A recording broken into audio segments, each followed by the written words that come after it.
Hello everyone, and it's time to do some more crazy stuff in 2022 in the world of VCO Esports. We take this idea of BOP and we make it a game. It's time for VCO and for Low Fuel Motorsport to combine up for FLExTREME. Hello everyone, and welcome along for what's going to be a very long day with 3 races, moments away from getting underway. My name is Arjuna Kangipati, joined alongside by Lewis McLeod. You and O'Leary will be alongside as well to talk you through the cash split, but we have broadcast for all our splits. Follow along with the VCO Command Center. Lewis, you were on hand a handful of days ago for the draft show as teams got ready for today's opening round. How excited are you for this? Yeah, it was a great little show, obviously, with Luke Crane. We were chatting our way through, seeing what all the teams were picking. There was a lot of decision-making then, and it's all built up to this moment. Really excited for it. A 9-hour race around Cote. It's going to be very challenging, obviously.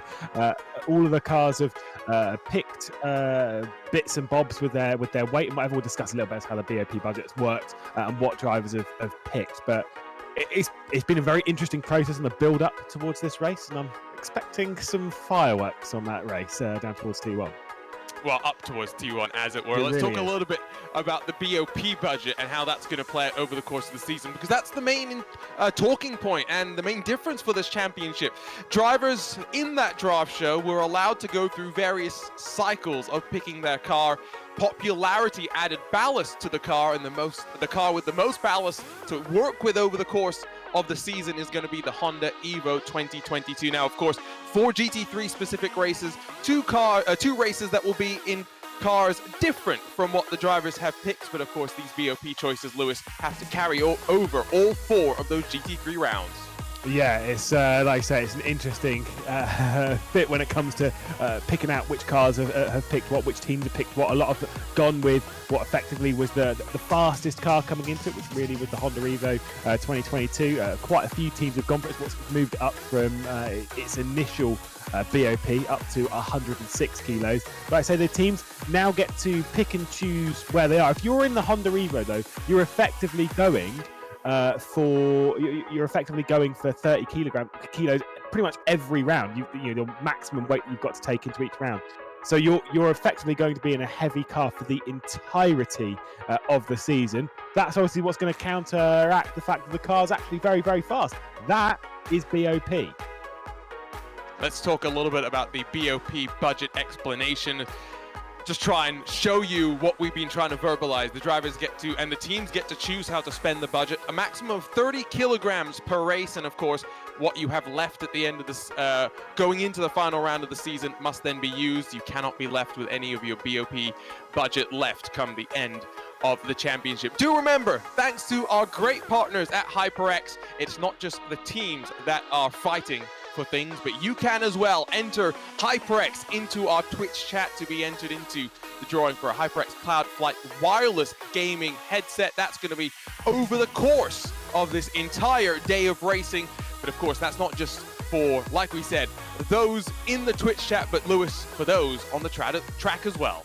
Yeah, it's great, like you say, to have that outward look that the audience can jump in and grab their own bit, but then also from our partners, from HyperX, from Next Level Racing, also giving out various prizes to each of the competitors, depending on what they can do throughout the season. Most positions gained, you can see on the side, getting their an elite gaming chair, and then of course for Send of 2022. This is an important one because this is something which you have a say on. There'll be various moves, various moments that will be clipped and highlighted, and you will be able to vote as to who gets put in. I love that idea. Again, it's bringing that audience into it, and then the winner of that, well, they'll get themselves a chair as well.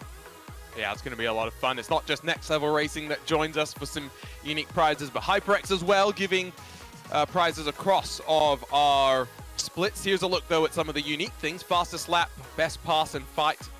Public vote for that one as well, best save, and of course a lot of these are to be handed out per race, so plenty of incentives on top of the $1,000 that the season champion will walk away with. Of course, like we said, the winners and champions in each of our splits will walk away with a set of HyperX headsets as well, and that's, I think, the fun thing that we have here today, Lewis. It's not just about the top teams. We've got teams below that we'll get to feature and to talk about as well. Yeah, exactly. I love the fact that we've got 3 splits in there. We've got the cash split, the rival split, and the challengers split. We'll be moving into this qualifying session a little bit later on. We'll be able to see how this all unfolds. But 3 stages of knockout qualifying. 1 time lap for each stage as part of that. And you'll use each of your different drivers at each stage. So it's as a team, you all need to perform at every level. From Q1, the top 25 will go through. Then 10 more will get knocked out. So it will just be the top 15 moving from Q2 into Q3. And then Q3 will define the top 10 starting order. A one-time joker to set a second lap time, as in your drivers and whatnot, as to when they can appear twice instead. I mean, I love it. Again, it's about qualifying, but it's about a team effort, which we kind of avoid sometimes in endurance racing, don't we? Where sometimes it's just well, whoever your fastest driver is, they have to qualify. No, it's a team effort now. I love that. And the one-time joker is across the season. Yeah. One opportunity to go again. Here's a look at the race format. We did mention there'll be 4 races with these GT3 cars. Those will be 9 hours in length. There are going to be 2 races, one with the BMW M2 CS Racing Cup car, one with the 992 Cup car. That will be 6 hours in length. The track to be voted by you, but Lewis, like we said, 3 splits, and well, one of our races is moments away from getting underway.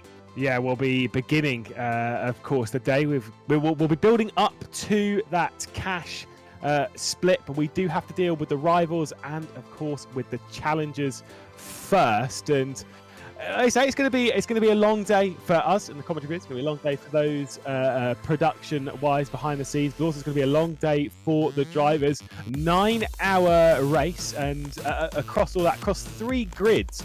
There's a lot of cars, which means there is a lot of drivers out there.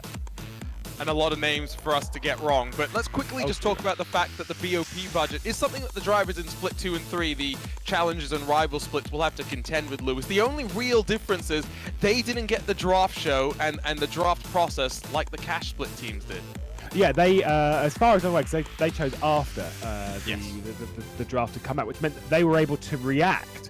Which I think is fair. Basically the cash grid, they're the ones making the decision as to where the BOP goes, and everyone else gets to react to it. So they can go, as I can see from quite a few, they can go, oh, the Lexus, it's only got 30 kilos. It's actually not a bad car. I can take that. We can get rid of the 30 kilos in round 1 using the maximum of the success budget which we're allowed to use in each round. The BOP budget still works the same across all 3 of us. They can get rid of it, and then they're running a light car all the way through the season. These kind of things, they're able to react to it, whereas the cash grid, they were the draft process. They were the ones that were making the decisions. And like I say, I like the fact that we have that same system being applied to the other splits in a similar way. Now, the draft process did start off a little bit slow, I think it's fair to say, Lewis, but boy, did it pick up in intensity after that. And let's not forget that we had some amazing numbers for what was effectively a stream with no cars on track. Yeah, no, people loved it. I mean, I don't blame them. I thought it was, like I say, it was great when we actually got into it. Like I say, first couple of rounds was a bit... Everyone was jumping it. Obviously, you make your initial decision and then you instantly change it, as you do. We kind of expect that for the first 2 rounds. Then things started calming down, and once there were just three changes across the entirety of the grid, that was effectively the cars were locked in. It does mean that a few teams might have expected it to go for a couple of rounds longer, which means a few teams might not actually be happy with the car they've picked. And the only thing that I can say to that is tough. You picked it. So, like, it could be a long season for some, could be a great season for others, and so I can't wait to get going. Yeah, it's going to be a lot of excitement. Do remember as well, VCO Command Center, you can follow along with all the splits in real time with dedicated commentary teams, but of course, on the main Twitch feed, we will focus on your cash split, talking to some of those commentators through the course of what is going to be a very long day. As we mentioned, pressure in qualifying, Lewis, and I think unlike what any of these drivers have ever experienced, it's not just about the unique 3-part qualifying. The reality is, it is a one-shot qualifying for all the drivers. And this is the thing, is that especially, it's where in the cash grid, I'm kind of like, well, look, to be honest, most of the teams, you have 3 drivers that are actually of pretty equal level, because you're talking of like the highest level in sim racing, which is where I really like how things work in the rivals and in the challenger splits, is that we'll have, as I was chatting to a couple earlier, we've got some quality drivers that have actually gone down into the challenger splits because they've teamed up with mates, whether they're from work or whether they're new to sim racing or whatever. And that's obviously what LFM is all about in this VCO-LFM partnership. The LFM side of it is about getting people into sim racing and making it open for all. And to have that, I think, is great. But it does mean that you might be coming into this as quite a casual sim racer, and suddenly you're having to get that one perfect lap right to get through the session. I think, again, the pressure on some of these shoulders, absolutely incredible. Let's talk a little bit about Low Fuel Motorsport, because of course VCO delighted to partner up with the team there, but this was a story that I think you said during the draft show that made me giggle a little bit. But it's everyone that seems to be jumping into LFM, including some of your colleagues at work. Yeah, no, who I was chatting to yesterday, and he said, "Why did you say colleague from work and not friend?" And I just said, "We're not friends."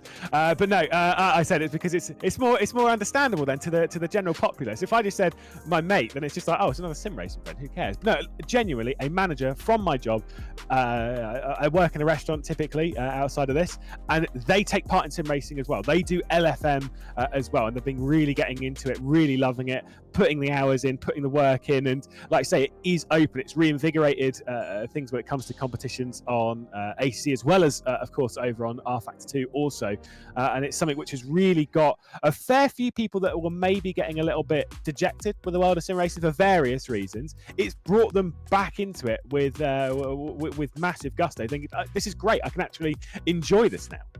Yeah, I think as well that sometimes you need to step back from the serious competition side of it, and that's where some of these platforms and communities become very, very important. So we're 5 minutes away from getting the racing started with the first of our splits, but of course only about 13 minutes away from qualifying, getting underway for the cash split. I'll step aside. Ewan O'Leary will join Lewis McLeod for that session, and then the first hour of the race. And it's a race that I think is, as always in endurance racing, Lewis, about attrition, but with this budget of BOP playing a factor as well, you don't know that you are going to be the same speed as someone else who's running the same car on track, just by virtue of how the games may be playing out.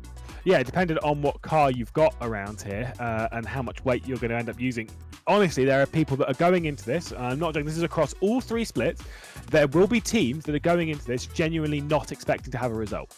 All they're trying to do, and that is rough to start out a season that way. You always want to start out on the right foot, but to start out on the foot of we're accepting that we might not even finish inside the top 20 because we're trying to get rid of as much weight as possible, that's rough, that's tough, that's hard.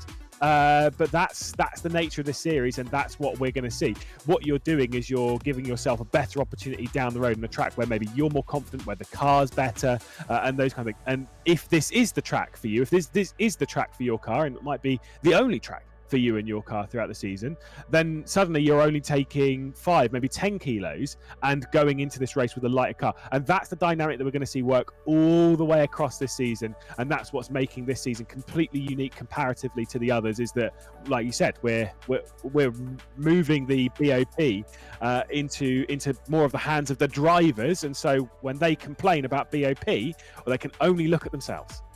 They're always going to complain about BOP, that's the reality. Monza, Spa, Watkins Glen confirmed for the GT3 rounds. We've got left Barcelona, Paul Ricard. That will be voted for what's coming up. Qualifying in the books, at least for one of our splits. Let's grab a quick look at some results, Lewis.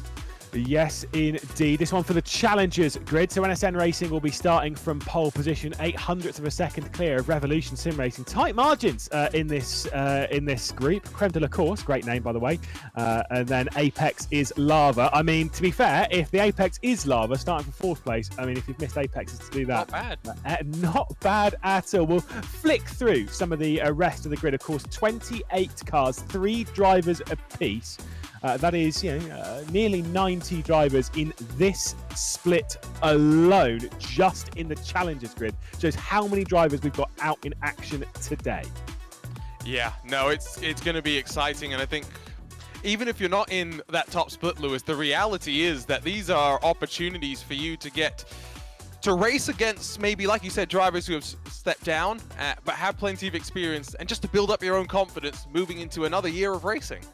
Yeah, and like I say, for some drivers, for some teams, again, one of the drivers that I was speaking to before, Felix van Delft, who typically does the strategy and stuff and runs things behind the scenes, not only for Formula Sim racing we've spoken about before in their partnership with VCO, but also with BS Competition, has done a lot of the strategy stuff. He's racing in this, but again, racing with mates and stuff and work. He's racing in the Challengers split. Now, he's a quick driver, right? He's a driver that would, I don't really want to say too much because he's not that good. But he'd be in the rival split. Let's say that. Again, decent, but he's racing in this. He's just in it for a bit of fun, a bit of enjoyment, and like I say, with some mates from work. So it's kind of one of those things. Like I don't really know the differential between each of the drivers in the rival split and the challenger split is going to be much larger, just in the fact that there is going to be one definite lead driver and then a couple behind that might not be quite on that pace. So if you just have one team that's got 3 drivers that are maybe half a second off that pace and you're all consistent, then yeah, that's going to be the team which is going to be potentially taking top honours. But we'll have to wait and see. We've got 3 of those races to be right on, and I don't know. I'm not going to ask you for a winner in any of those because it's going to be impossible. I was going to say, even for us to keep track of what's going on today is going to be crazy, but we'll do our best over what will be a long one. Remember, Ewan O'Leary won't be joining us as the 3rd member of our main broadcast crew, but dedicated commentators for the other 2 splits. But I do believe, Lewis, that we are getting ready for that Challenger split to roll to start their race. Yes, indeed. We'll be able to see what NSN Racing and whatnot behind can do in their challenge on the race up the hill. You are quite right on the race up the hill. It is up into turn 1. I've done a lot of ACC races commentary-wise. I've never, because obviously they're quite new, the American circuits. I've never done a race around COTA as a commentator, so I'm excited for this. This is going to be something interesting, something even different for me, and that's kind of how we like to start our seasons. We could always just start the season at Monza, like fair enough, but how many seasons have started at Monza? How many races have we seen at Monza? Let's spice it up. Let's do something different. Let's go racing at COTA, which is a tricky circuit in itself, isn't it? You know, when you come to how important tyre pressures are on ACC, tyre pressures are absolutely critical to keep them in the window. And yet around COTA, when you go for that S section and then onto the backstretch where the tyres are going to cool down, and then through that final sector where you're leading so much on the left and then leaning quite heavily on the right, you're burning through your tyres quite a lot around it. It is an underrated track as well. I think a lot of people get frustrated just because they can't spot some of the apexes. Don't go anywhere though. On-track action is moments away to kick off VCO/LFM FLExTREME. We'll be right back here on VCO Esports.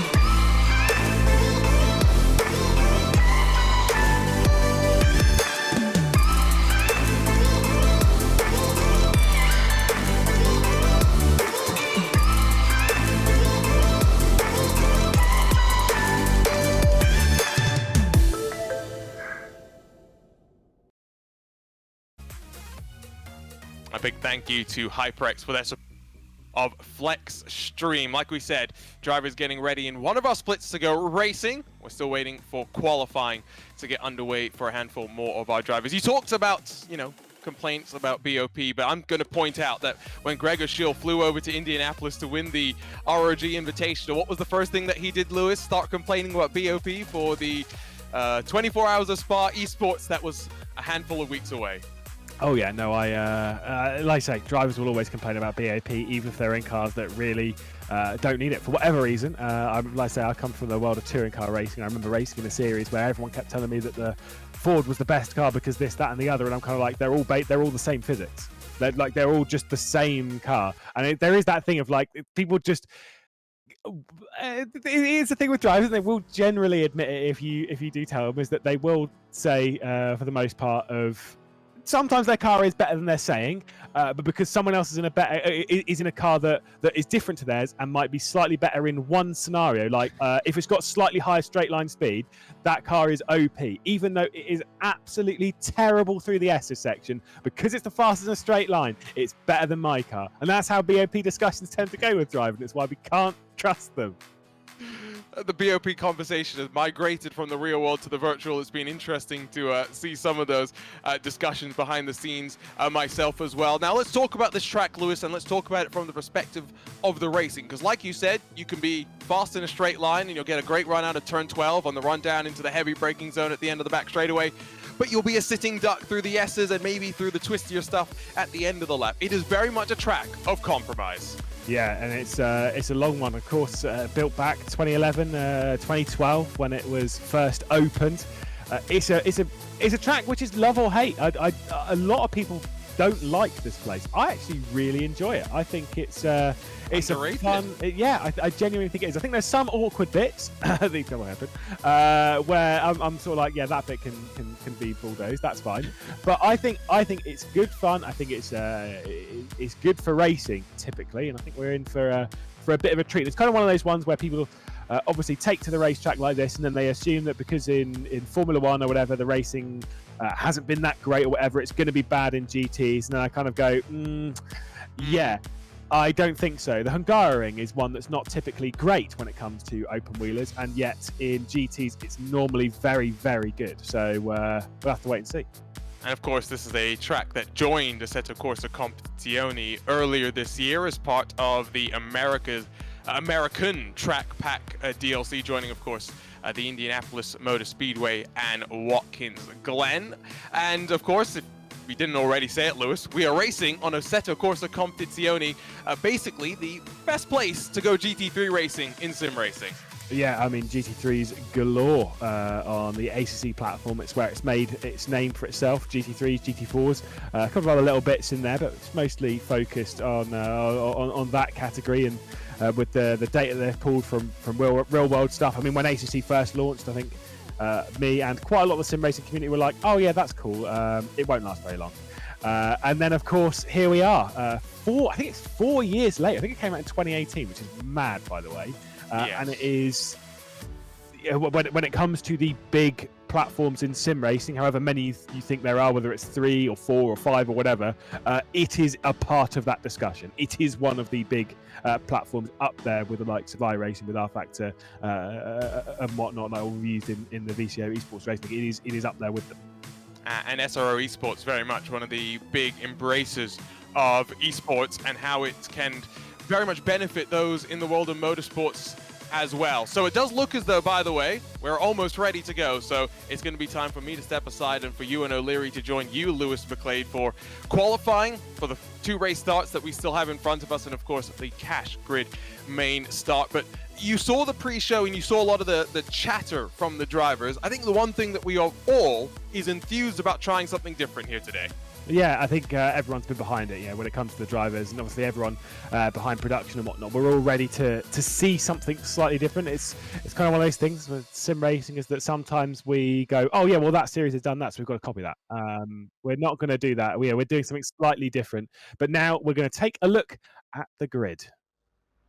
It is about ready to go for race time. We'll let Arjuna step aside, and we'll have you and O'Leary jump in for the broadcast. We'll see the race start. This being the race start in the Challengers split. As we're heading down the order, you could see the 2:14 Klaus Nyring starting on pole position for NSN Sim Racing. They're a strong team. They have been fairly strong, and most importantly, of the 31 kilograms of success ballast that they could use over the season, they have taken a full 0, I believe, in this round.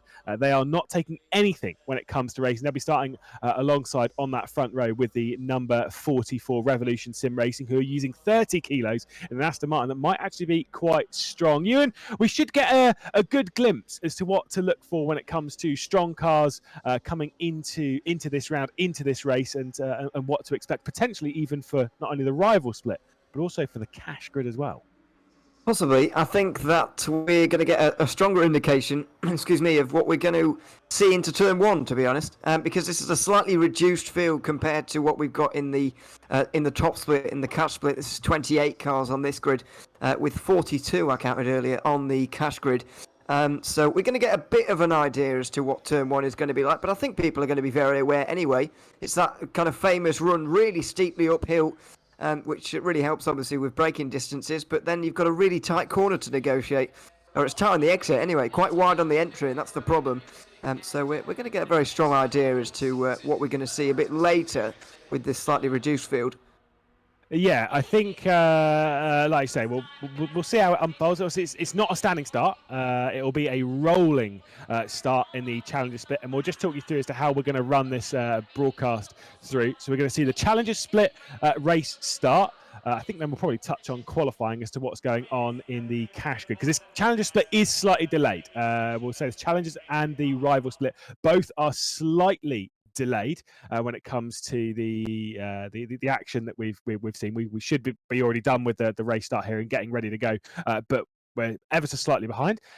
I don't believe the cash grid is behind, though. They will be going into qualifying as scheduled around about now. So we'll be touching on what's happening in there. Again, just the one lap that they'll be getting. It's the same qualifying format for each of them. They'll do Q1, Q2, and then Q3. In Q1, it'll be the top 25 that move over after just one lap. They'll get to do it, so effectively treating it like a Super Bowl session. In Q2, it'll be the top 15 that go through. Again, just the single lap, treating it almost like a Super Bowl session. You only have the single lap to do, and then we'll get into the top 15 to see who's going to be grabbing pole position for the first race of the season when it comes to that cash grid. But as we can see, they are all lining up, and like I said, I'm more impressed. There's actually quite a few drivers on this grid that I'm very aware of when it comes to their position in sim racing and where to expect them. You know, obviously you've got Klaus Neurig, who's very strong. You've even got down in 7th position Pratima, who's done very well recently. There's quite a few actually strong drivers even here in the Challenger split. Sorry, yeah, I think it's about what you said earlier. Dialing into you and O'Leary there. Sounds like I'm coming in from the moon, doesn't it? Anyway, it's what you said earlier on though about the stronger drivers kind of and who you're paired up with, because it's not a one driver series. Obviously, it's a 9-hour race, and so it's not just about these one drivers. So while we do see some strong drivers on the front right now, they will have no doubt done Q3 here. We've not got the same talent behind them, and that's why they're down in this split compared to the guys up in the cash split, and maybe that's why we've seen a few surprises with some strong teams further down the order as they just get their way underway for the formation lap now. But yeah, the situation is kind of different for these teams down here, because obviously the popularity balance wasn't really a thing for them. They kind of had to choose off of what the cash split guys created throughout the draft show. And so that's why we're seeing quite a lot of Aston Martin. It seems to have been quite popular, especially outside of the top split. Yeah, respect though to the 81 to take on the mighty Nissan, which doesn't have that much weight in it throughout the season. Just 25 kilos as a part of their weight budget. I'm going to be honest, it's not a fast car. We'll be brutally honest. It is not a fast one in that Nissan, but they're giving it a go, and so I respect that. Starting from 3rd position using just the 6 kilos. Realistically, because again, as far as we can see on the sheet that we've got, there is no kilos being taken by Klaus Neuring in that 214. Realistically, they are putting a lot of pressure onto their shoulders that it's this race. It has to be this race. Oh, and I'm not entirely sure that's the best way to do it, if I'm honest. Especially because I would have said that the first race in any series is one of the hardest to win, if not the hardest, because by just natural causes, you've got the most number of entries that you'll have all season in the first race, and so that, in my opinion, makes it most difficult to win. So putting all your eggs in this basket to win this race is quite a difficult one. I know they've only got 31 kilos in the Bentley, so you know you can get away with this kind of thing. But even so, it's a lot of pressure to put upon yourselves, and if you don't perform, then you're really going to be in trouble for the season. Yeah, certainly so. We believe, by the way, as much as we're going to see the Challengers race start, I think the Rivals race start's really not too far behind this, as well as, again, that qualifying session for the cash grid. We're bringing you all of that, and as the race goes on, as we focus again on the cash grid, if you are bored of our commentary also, you will be able to tune in going through Twitch through the broadcast centre, the control centre. You can go through to the other broadcasts that are going out and catch up with what's going on in the other commentary. Of course, Bolker and Dean Hopton will be doing commentary for the Challengers race, the one that we're looking at here. And then Chris Buxton and Ryan Walker will be doing the Rivals. Once again, if you do get bored of our voices, there are plenty of options here in VCO. And if you don't speak English, I'm pretty sure there's a Spanish broadcast also. I think I believe I read for the cash grid only. So if you are bored of us, even to that degree, there is even more. Taking a look at some of the other drivers and teams on the grid as we're getting into that final sector and getting ready to go racing. Are we expecting to see an incident going into the first corner? 27th position, by the way, Felix van Delft, someone who you're very familiar with, Ian. Of course, he has messaged me just before the race start saying, last to first challenge, activate. Yeah, we'll make sure to laugh at him as well if he goes off, because that's our job. But yeah, we are obviously very familiar with him, and it is all about getting through the order as quickly as possible. If you're down there right at the very back, going to be very difficult though in a race like this. Good job they've got 9 hours to do it. Yes, indeed. Race start then for the first of the VCO FLExTREME LFM races. This one being the Challengers split. Klaus Neiring on pole position. Gultz alongside Chamberlain and Diakovsky alongside in that second row. Our very first of the 9-hour races this season in the GT3 category is about to get underway. As that long race towards the first corner. We'll wait till they get to the start finish and then the race will begin. Klaus Neiring on pole position again with no weight alongside Revolution Sim Racing. It's going to be a tough little battle between the two, but the advantage should go the way of the Bentley. But Aston's been looking very fast around Circuit Americas. Green flag is in the way. Decent start there from one of the Lexus in the background. I think that might be Priest, who's made a decent start through the middle of the pack. Way out wide though. That's Goltz, who might lose a couple of positions because I'm pretty sure Chamberlain's going to come through. They funnel their way through the first corner. I don't think there's been any major drama. A little bit in the background there, as I think we've got through mostly cleanly inside the top 10. We did inside the top 10, top 15 even, got through very cleanly. Someone's had an issue there. We've had issues, I'm afraid, further down the order, and yellow flag still out in the first sector or so. Definitely saw a McLaren around. I think that Mario Mena was one of the first in the 720 McLaren to actually go around, quite possibly. And so, yeah, we have seen a few issues, and that's the Audi, the 222 Audi also off.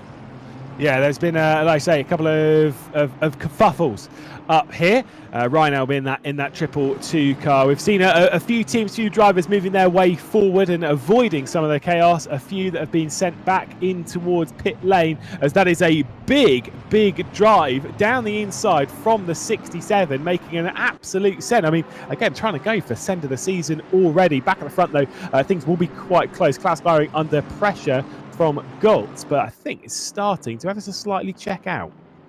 Yeah, possibly. I mean, it's going to be a very long race indeed. Well, we say that. It's very close for the race lead at the moment between the top 4 or so. As we mentioned at the start, it was a very good start for everybody in terms of getting through for the top 15, 10-15 or so. After that, behind that, it did get a little bit crazy, and that's why you can see the front few getting away, and then a few gaps starting to develop already further down in the order, but obviously a very long way to go. Yeah, there certainly is. And that's the thing, is you've got to treat this race like an endurance race. The 9 hours certainly is that of an endurance. Me and Arjuna are having a bit of a discussion as to what constitutes as an endurance race. What's the minimum number? Again, had that conversation with John Hindhoff as well. Just dropping some names in there, don't worry. About like what constitutes as the minimum distance required for an endurance race. Trust me, 9 hours is an endurance race. Neiring leading then on the first lap from Goltz, from Chamberlain, from Okerlevand, Diakovsky, who's dropped back a position. This is just towards the back end of the top 10 and trying to move their way. Priest, who had that odd start, I believe, in the middle of the pack. It might have actually been Malansky, who had a bit of an odd, quite a decent start through the middle of the pack, but unfortunately wasn't able to do anything really with it. Side by side down through turn 2, but they're going to go single file as we head through the S's section. Yeah, and probably a good idea to do that as well. It's very high speed, and those curves on the inside of each of the corners as well. Very punishing indeed. So probably a good idea. But yeah, it's single filing out, settling down just a little bit inside the first 5 minutes here.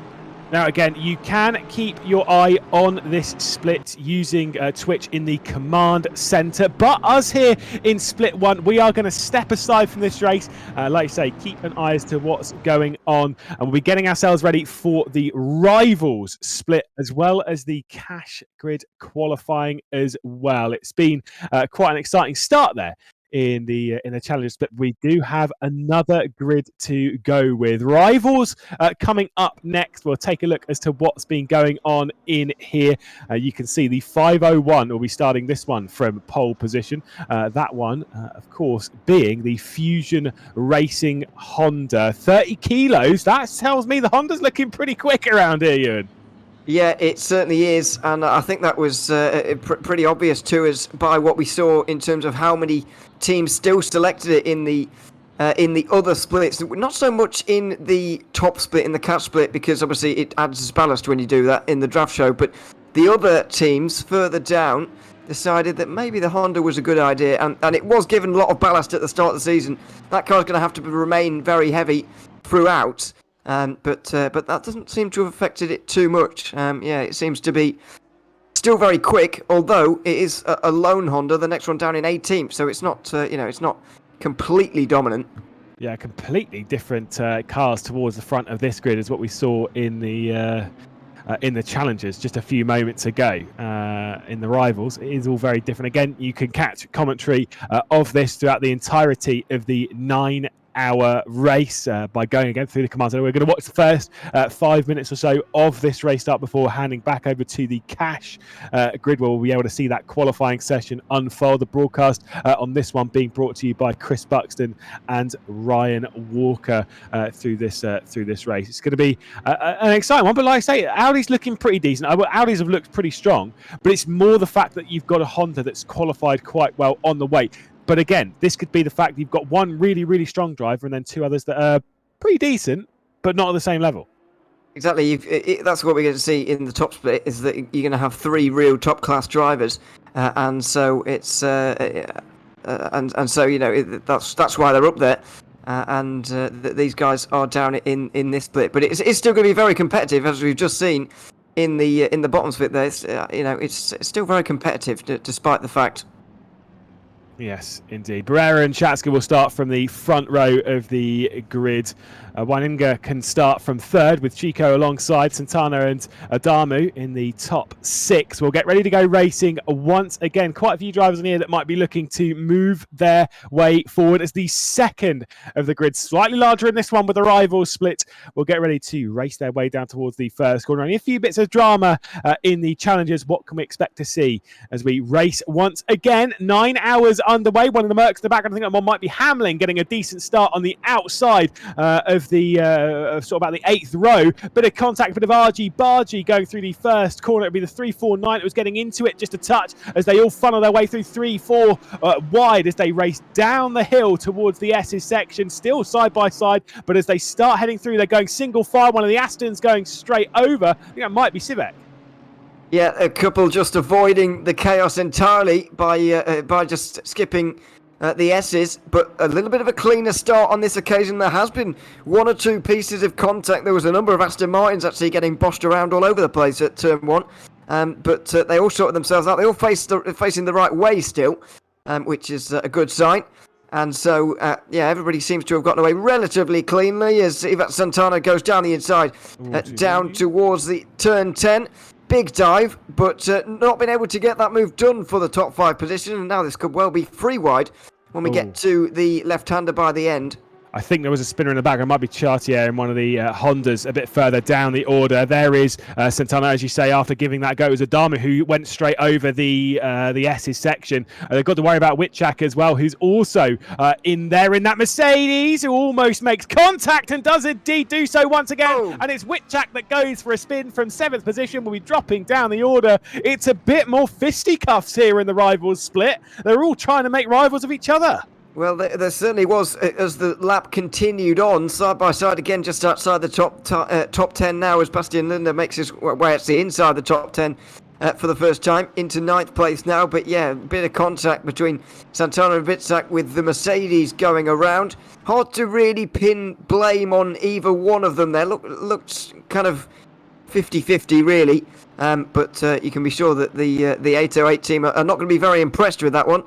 Now they've got a lot of work to do. That's what you really want to avoid at the start of a race like this, is an incident completely, as that was an interesting moment over the curbs at the end of the lap. I think there might be an issue on that, Merc, because it didn't look quite right going into the first corner. VRM Racing with a big send down the inside, trying to get past Santana, and again worried about Phillips behind.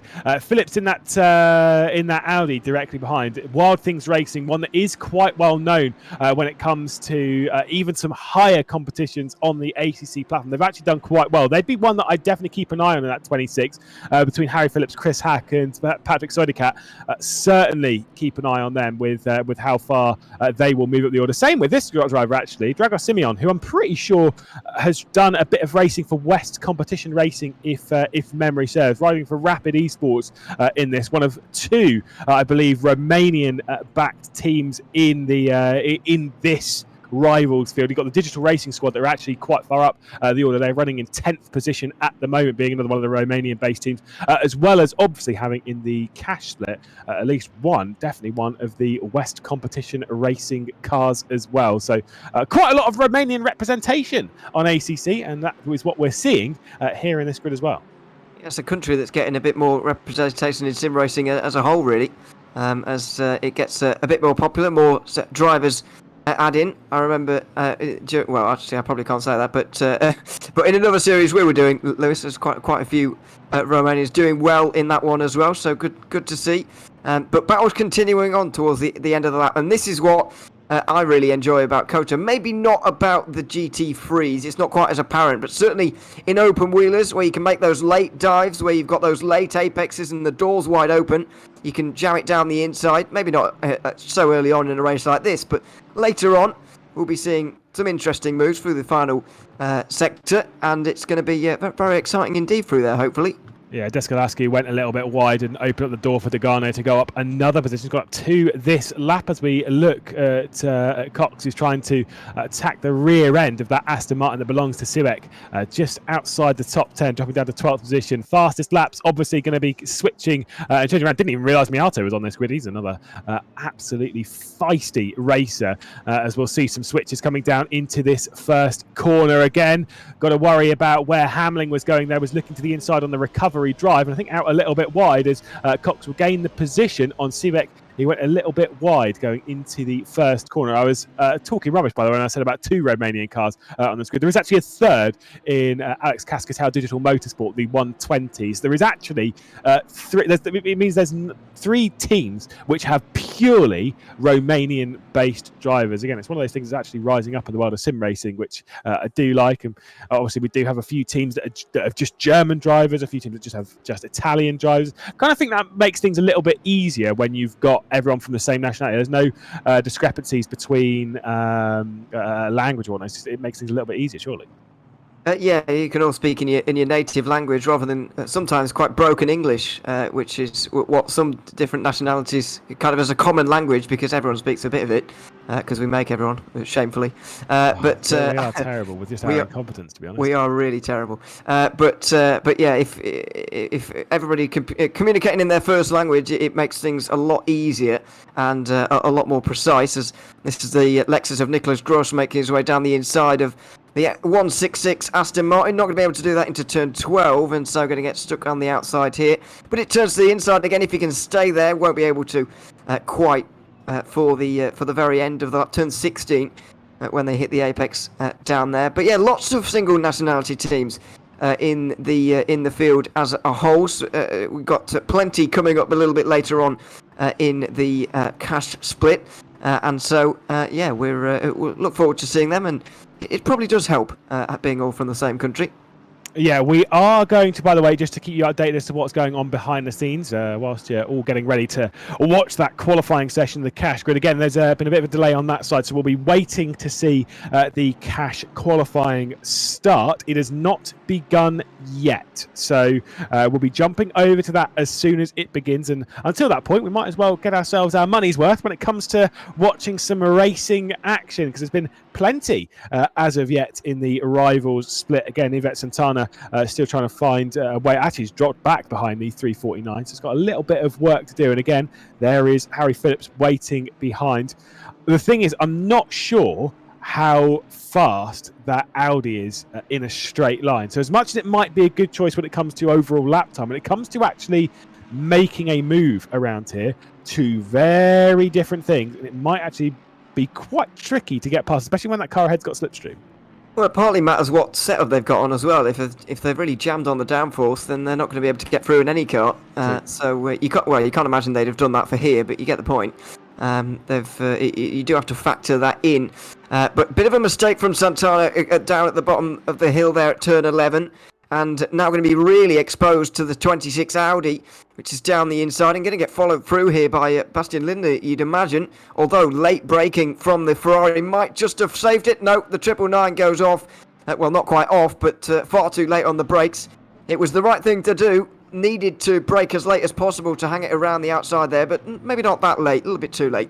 Yeah, that was a touch too much, some might say. But it's easy to do going down into turn 12.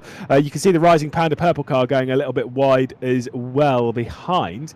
Leonard behind the wheel, and like I said, Gross is still over the rear end trying to find his way through. Simeon also. Quite a large train, as we would expect when we get into the start of the... Whoa, never mind! Stewart getting straight in the rear end. And that... Did he save that? Was that Cock that got... Surely not. I'm pretty sure he did save that somehow. I've no idea how, because Thomas Suek was straight in the back of him, and he was at least a 45-degree angle there in the 74. Yeah. But somehow they're still where they were before. So I don't know how that's happened. I genuinely was expecting when we went back to the wider shot, I was expecting to see a car on the barrier. I don't know how we didn't. That is the start of the race for Save of the Season, as we'll see the battle still continue as Cox will battle it out with the Audi, I believe, with Miato. Also, you've got the Mercedes that belongs to Hamling ahead. Miato I still expect to march their way forward ever so slightly. But Hamling's had a couple of issues in this race, most notably at the final corner, and then has dropped back to 14th position before rising back up into 12th as we ride on board with Cox in the SimSports Racing International car. Then back behind in the train, following in the same train, of course, on board with Grossus. Seeing a little bit of a battle ahead, the Rising Panda car going on the attack down the inside of that number 46. McLaren might be a bit of a brush here, might open up the door for Gross to come through. Absolutely did open the door. It was almost as if the 166 was teammates with Nicolas Gross there, because pushed the McLaren straight out the way. And now the Lexus able to step through right to the inside. Whoa. On the red paint on the left-hand side. My goodness me. This is aggressive for 8 hours 50 to go. But Nicolas Gross really wants this position, and he is going to get it. Leinhardt did his very best to hold him off, but couldn't quite do it. He's going to go for the over and under. Outside line into the final sector. It's very exciting racing with the amount of time we have remaining. And it's a very good field to be watching right now. I know we're obviously in the rival split, waiting for the cash split to start later on, but very entertaining racing, as you can see. Well, maybe not entertaining for some. There's one car going around. I think it might have been Rowe, might have been Brandia as well, but I'm not sure. It was certainly one of the Astons in that train that went for a bit of a half spin after contact. It is very tight in this. You're absolutely right. For 9 hours of racing, still 10 minutes down, 8 hours 50 to go. It is incredibly elbows out, I think is probably the way I'd put it. It certainly looks like one of the touring car races I've been a part of right now. And don't get me wrong, from an entertainment perspective, that is on. From a driver's perspective, that is frustrating. Dragos Simeon straight down the inside. That was a proper send, and in way too much. Makes contact with the McLaren on the exit of the first corner. Both managed to get out of it, and still that 46 McLaren is able to hang on. Yeah, nice defending. It does help when you've got those curbs on the outside line to just push somebody over, because they're pretty brutal. not only on the exit of turn 1, we saw it out the exit, the final corner as well. There's plenty of other places. I must admit, where the red paint is, I'd rather they just planted grass, to be honest, rather than put in this. But have your tarmac run off on the exit if you want, but at least line the circuit with grass, so that you can enforce track limits the natural way, and not force everybody to do insane airtime with these GT3 cars. Thankfully, it's not going to break your back, but it's pretty dangerous, really, and it's been a problem for a long time. But anyway, that's a rant for another day, or maybe later. Hey, my goodness, this is definitely going to be ranted later, because I follow quite a lot of that logic as well. We're 10 minutes and a bit over, 12 minutes into the race here in the Rivals split. But of course, what you want to see that cash qualifying. Again, you can keep up with the Rivals split by going in twitch.tv. You can use the command center to keep up with both the Rivals and the Challengers split. But I do believe it is time to move over into Q1 for the cash split and see exactly what's been going on. Q1 underway. The cash split. This is the big one, the big cheese. This is where we are going to see a lot of drama, I'm sure. And a reminder to all of you sat at home watching this, the way this is going to work. We've got 3 parts of this qualifying session. We're in Q1 at the moment. The top 25 in this session will move through into Q2. The top 15 from Q2 will move through into Q3, and then we'll have our little shootout to see who's going to be on pole position. But the really important thing, or 2 of the really important things, number 1, you can only do 1 lap in this session. You cannot do more than that. It's only a single timed lap in this session, just one to decide it all. And also, across your 3 drivers, you can only do 1 session. Each of your 3 drivers must do one does Q1, one does Q2, one does Q3, with one exception. You do have a joker to play, but you can only use it once in the season. I would not want to use it in round 1. I'd want to keep that, and that joker means that you can do more than 1 qualifying session in that round. Oh, I was under the impression that you could do 2 laps in 1 session. Oh, it might be that. I don't know. I'm pretty sure when you, because basically if you fluffy your lines a little bit in your first lap, maybe you can have a second one. That was my understanding of the rules, anyway. I think I read rules, mate. I used to be a competitor, man. I just get told stuff and then hope for the best. Well, yeah, that's great. But I did read the rules a couple of days ago. My memory of them is that you'd get 2 laps in the 1 session as opposed to the 1 shot. Here, I mean, you mentioned there that the joker may not be the best thing to use in round 1, but I would actually argue that it might be the best thing to use in round 1, because if you're serious about winning this championship, if you're serious about going far in this championship, this race is going to have a lot of hit teams here, and it's going to have a lot of competitive teams here. For my money, you don't want to be stuck at the back, outside the top 25 in Q1. So if you're 30th and you don't think your lap's going to be good enough, and you've got minutes to spare, I would use the joker in round 1 and get out there and get your season off to a good start, because I think it's very, very important to get off to a clean start a good start in any championship. And so I would not be against using a joker in the first round at all. Yes, indeed. Now let's speak of, not jokers, let's speak of weight. Let's speak of the ballast that some teams are using. Of course, it is in effect in all 3 of our splits. This is the one that we're going to be focusing on for the season. Again, you can keep your eye on what's happening in the other splits elsewhere. But in this is where we're focused. You noticed quite a bit earlier that the way the ballast works is you get the car you've picked, you've got a ballast budget essentially for the season. I'm going to use Unicorns of Love as an example. They're at the top of our session at the moment in that number 14 Unicorns of Love. They have picked the Porsche, which has 80 kilograms of ballast, and they get to use that as and how they see fit throughout the season, with a maximum of 30 kilograms being used in 1 round. They're using 20 here. Now with 80 across the 4 GT3 rounds, you'd assume they might go 20, 20, 20, 20. They might not, but that's how they could do it. You noticed that there's quite a few teams that are using their maximum allocated 30 kilograms before we came into this. Yeah, absolutely. I got my fingers out and started counting who's used the maximum number of 30 here. Now, to be honest, the Honda, like we're seeing here, don't have much choice if you're a Honda, because you've got to over 100 kilograms of ballast anyway. So you're going to have to use 30 on most rounds. These guys are in the 121. unsurprisingly. They're one of 25 teams in this 42-car grid who are using the full allocation of ballots. Sorry, the maximum allocation of ballots you can use in one race. That's and the other thing. Well, one team's using 29, so I guess we can say they're sort of doing full as well. But one team with no kilos of ballast either. I can't remember which one it was. I'll find them later, but I can guarantee that we're going to be seeing them quite a lot up towards the front with no kilograms on at all in the first round. That, again, like this is what we were saying about earlier, of course, in the Challenger split with NSN Racing, is that when you're not using any weight, or when you're using a very, very low amount of weight, you're essentially saying we got to win this round. And there's a few teams on there that I definitely look towards. Williams Esports, Dara McCormack, of course, who's recently just re-signed his contract to stay with Williams Esports for the coming. I don't know how long it is, probably a year. Let's go with that anyway. For the coming weeks at least, Dara McCormack has re-signed for the Williams Esports team.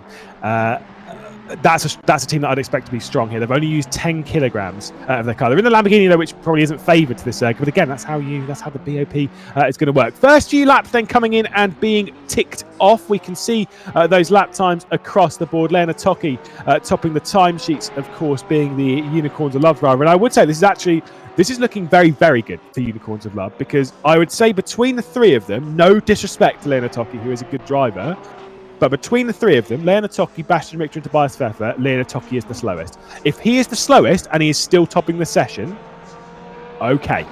We're talking to some serious strength here. Yeah, good signs for them, certainly, going into the remainder of this round. Didn't Toki used to drive for Euronics not so long ago? Well, I say not so long ago, probably 2 years ago. But yeah, possibly. Can't remember. But very quick driver anyway. Been Unicorns of Love definitely for the entirety of 2022. No, I know that. Yeah, he's been there for a while. What I was going to say though is that he knows his way around ACC. Leonard Toki. Well, you say he might be the slowest of the three drivers. He's not slow by any stretch of the imagination. Definitely knows his way around ACC. I think he's been on the fringes of the very top of ACC for a good 2.5 years at least. And so he's one to be reckoned with. But that's pretty much it for his qualifying now. He can't go out anymore. It's going to be Bastian Richter or Tobias Pfeffer from now on, and that's the interesting part about this qualifying session. The fact you've got to utilise all three of your drivers. Every single driver has to practice qualifying for these races, and that is almost never done in an endurance series. Yeah, I will say there are a few heavy hitters that are down the order, that are in the pits, that aren't going out. Most notably, 35th position, the 494 GTWR Esports. That is genuinely a car that I would have said coming into this is almost guaranteed Q3. Almost guaranteed getting into Q3, into that top 15, challenging for points. As Adel goes up into second position in the Kramer Racing Esports. It's not a very good lap for them. Actually, Kramer Racing have had a pretty good year, taking some wins at some high levels, of course, on ACC. But yeah, that is going to be a big hit. Of course, we know that there'll be a lot of fans out there for the Queen's Designs team. Unfortunately, I think Mia Rhodes also having issues in the qualifying session in the pit lane at number 23. I want to see that one out on track, mostly because it's not only Queen's Designs, it's a great livery on the car, but also for the banter of having the Nissan out there. Of what I said in the draft show, if you pick a car which maybe is not favoured by most, I'll give you more broadcast time, and that is how I feel about the Nissan, because it's hilarious. It's not awful. It is not a bad car. No. But it's not. I mean, if you're wise, you pick something like an Aston. It's a fantastic car, though, isn't it? I used to love. I know it's not really. I can't remember the last time I saw one race in real life. Actually, unfortunately. 15 maybe. Could be. I was going to go 16, maybe 17, but 16 probably. Yeah. Well, didn't they win the Bathurst 12 hour in 2016? 15. I think it was 15. 15. Oh God, it's becoming a long time ago. I can't remember.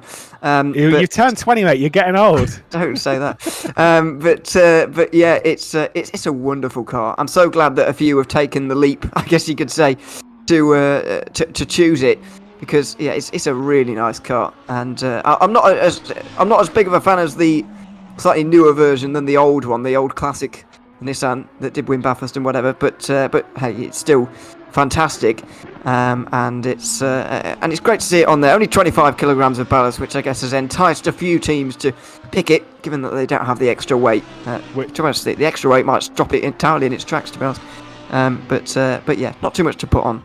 Which Queen's Designs have taken the entirety of that 25 kilos in this round. Aspar Esports, the other Nissan team in that 21, they've taken 16 kilos, which means they've got 9 to use over the rest of the season. So great stuff for them. We're going to see Victor Nicolai come across the line in a race anywhere since. But again, a reminder, the top 20 will go through, and Victor Nicolai moves up into that 20th position. So we'll move its way through into Q2 in this session, as we'll get ready to see that one underway. Q1 complete, already saying goodbye to quite a few of our teams in that session. Again, most notably being, to be honest, for me, not only the Queen's Designs car, but also the 494 going out. The other one that will go out is the one that didn't set the time, rather, is the number 38 Team Suzuki GT Omega. Mateusz Hladaki was not able to get a lap time in that session. It is quite easy to, this is the thing, is on your time lap, it is quite easy to exceed and to blast over track limits around Kota. I think that's going to catch a few out in Q2 as well as it did in Q1. I think it certainly will do. What I would say, though, far more pressingly, is throughout the race, I saw somebody the other day, I think it was yesterday, mention that this race is basically going to be about making sure that we don't get a drive-through penalty, and that's going to be separating a good result from a bad result throughout this one. So, it's an interesting one, but not unexpected at Kota, because we were mentioning about the red paint and the lack of grass and the track limits. Big red. It's going to be a red alert problem for all of them, I'm afraid, and it's going to be about avoiding those drive-through penalties, especially early on in this race, and especially in qualifying as well, because I believe we've seen some big names get knocked out there. We'll obviously get a full list of the actual list for results later, but yeah, there's been some pretty big names, well-known drivers out in Q1. Yeah, unfortunately, we've got again a slight technical issue. Again, it's the first round of the season. We're expected to have the odd little bit here and there when it comes to issues behind the scenes. This is a massive production, by the way, not only from a broadcast perspective, but from those running things behind the scenes. Across 3 races, with everything that's been going on, there is a lot to deal with for a lot of these teams and drivers. We do not have the results from Q1. As much as you saw it there, you can scroll back a little bit on the broadcast and see exactly who went out and whatnot. We won't be able to pull that one up on screen. We'll keep you updated as to what's been going on between them. But yeah, unfortunately, we do not have that information on our screens. It is what it is, though. Again, for the drivers that are going through, they'll just need to keep their eyes focused on what is ahead and not what was behind. Yeah, absolutely. And of course, in this Q2 session, the top 15 will progress from this one, and the top 15, those that make it into Q3, will all score championship points for this qualifying session. 20 for pole position, all the way down to 1 for 15th. So that's already a little nice bit of advantage to have, although with 100 points for a win, it's not going to be championship defining, you wouldn't say? No, just very quickly before we get into it, I wonder if I can be able to work this one out. And this is going to be a bit of a speech. Let's give it a go. The number 27 was the first of the cars, I believe, to get knocked out. They got knocked out in the last couple of minutes. That one belongs to SDL Esports. The next one behind that will be the 76, which is a SimRC endurance team. Then we had the 43, which belongs to Yeet Esports. They yeeted maybe a little bit too hard in that session. Before we get to Macri, who's in the number 88 for the Absolute Motorsports Assetto Sim Racing team. So they will be out of Q1 as well as the 163. That one is the Gata Chain Ballast Esports. Now they're quite good on ACC, so that's a bit of a shock. The number 90, they are also out of the session. Carbon Sim Sport, using the number that they're quite well used to. I think it's the 123 is Burst Esports, of course, running partnership with FFS Racing. Kodachoglu was in the qualifying session there and unfortunately struggled. We'll be starting from 32nd position. The number 33 which will be the set space Jose Lopez setups. Be starting a bit further down. It will be 33rd. Augustat in the 777. Another one of those that was knocked out in that Q1 session, being the Prime Firefly E-Racing. The 255, that one is the Low Fuel Motorsport. So as much as we are partnered with LFM, the cash split's not going so well for them. Fair enough. Grip Hacks Engineering, Lou Gobby, starting from 36th position. The 39, we've got a few more cars to get through here. The 39 being the ST Racing Esports car, will be starting from 37th. That's a shame. We'll have started a couple of positions below, and then it would have been same car number, same position. That's fine. Voland in the number 71. That one is the Mantai Racing car that'll be starting from 38th. Then we've got the 137, which belongs to we shite, that's fine, we'll go with it. We'll just say it's their team name. That's fine. Then of course those that didn't set the lap time, Sladaki, Kapocha and Rose. Those that didn't start the lap time, that'll be starting 40th, 41st and 42nd. Now I've waffled my way through that, and sorry it took so long. I was literally comparing car numbers and then looking over at the entry list. That's why it was so awkward. But we are in that qualifying session now for Q2, and again the top 15 go through in this one, and as we've said before, they get just the single lap. Yeah, absolutely. Just one lap for all of the drivers, unless you use your Joker, which I still believe is the rule. But I presume neither of us have actually gone back and checked because we both think we're right. Anyway, Mikhail Statsenko is going to be the driver for Yassi, a really strong team, Yassi, of course, especially on ACC. Maciej Malinowski and Jaroslav Honzik also going to be with Statsenko throughout the traditional pairing. Or not a pairing, is it? There's three of them, but trioing, whatever you call that. Very much a strong team, and going to be ones to pick. You'd be very surprised if they didn't make the top 15 in this session. Yeah, indeed. We'll just have to wait and see on that one as to where they're going to end up.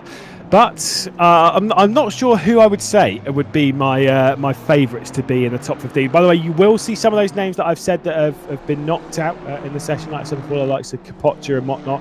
Don't worry too much because no one's going to lead the session. Obviously, it's just the 25 that will be in this session. All those ones I didn't say. I'm not going to try and work it out though because I'm not smart enough to be perfectly honest. Those that I think will be going through. We've got the number 89, big man Niels Nyox behind the wheel, knowing how fast he is. Though they were saying, obviously with BS Competition and BMW, they didn't have a choice with what car they were picking. They were going to be in the BMW, and they were just sat there being like,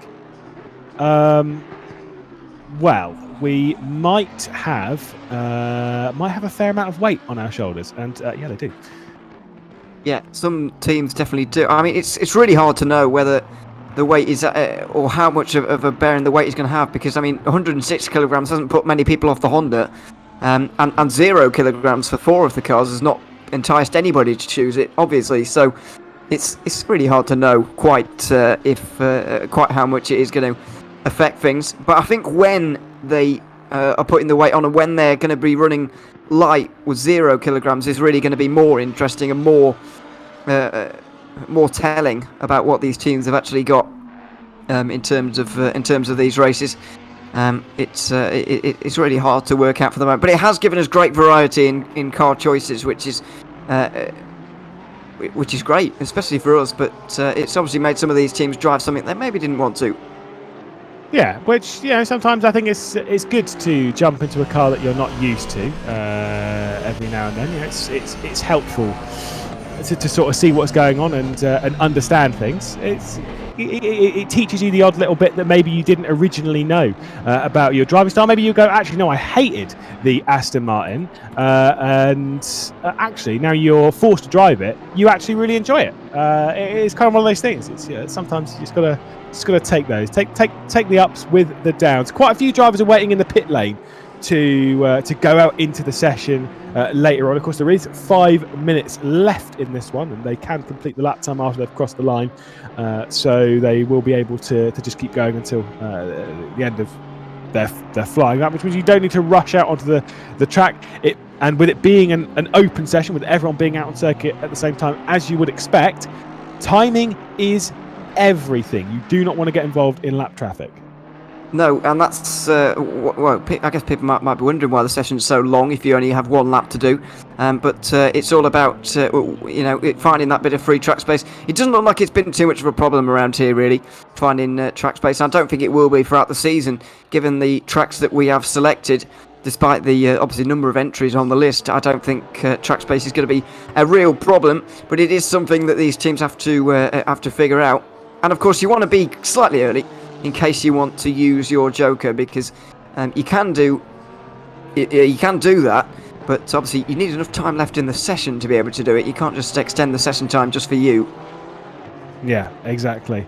Well, yellow flags coming out as a few drivers are finishing the laps, pulling over to one side. We're looking at Joris Apple, who's in the middle of the session, the Renwell and Esports cars. A team that's actually done quite well on ACC fairly recently. Although I've not seen they're typically split between a Ferrari and a Lamborghini. I do see them in a couple of other things, the odd Porsche and whatnot, but I've certainly not seen them in a Honda. That's why we don't have a livery for them in this one. So each their own. Do like the Renwell colours, but 27th at the moment, of course, because they've got not set a lap time.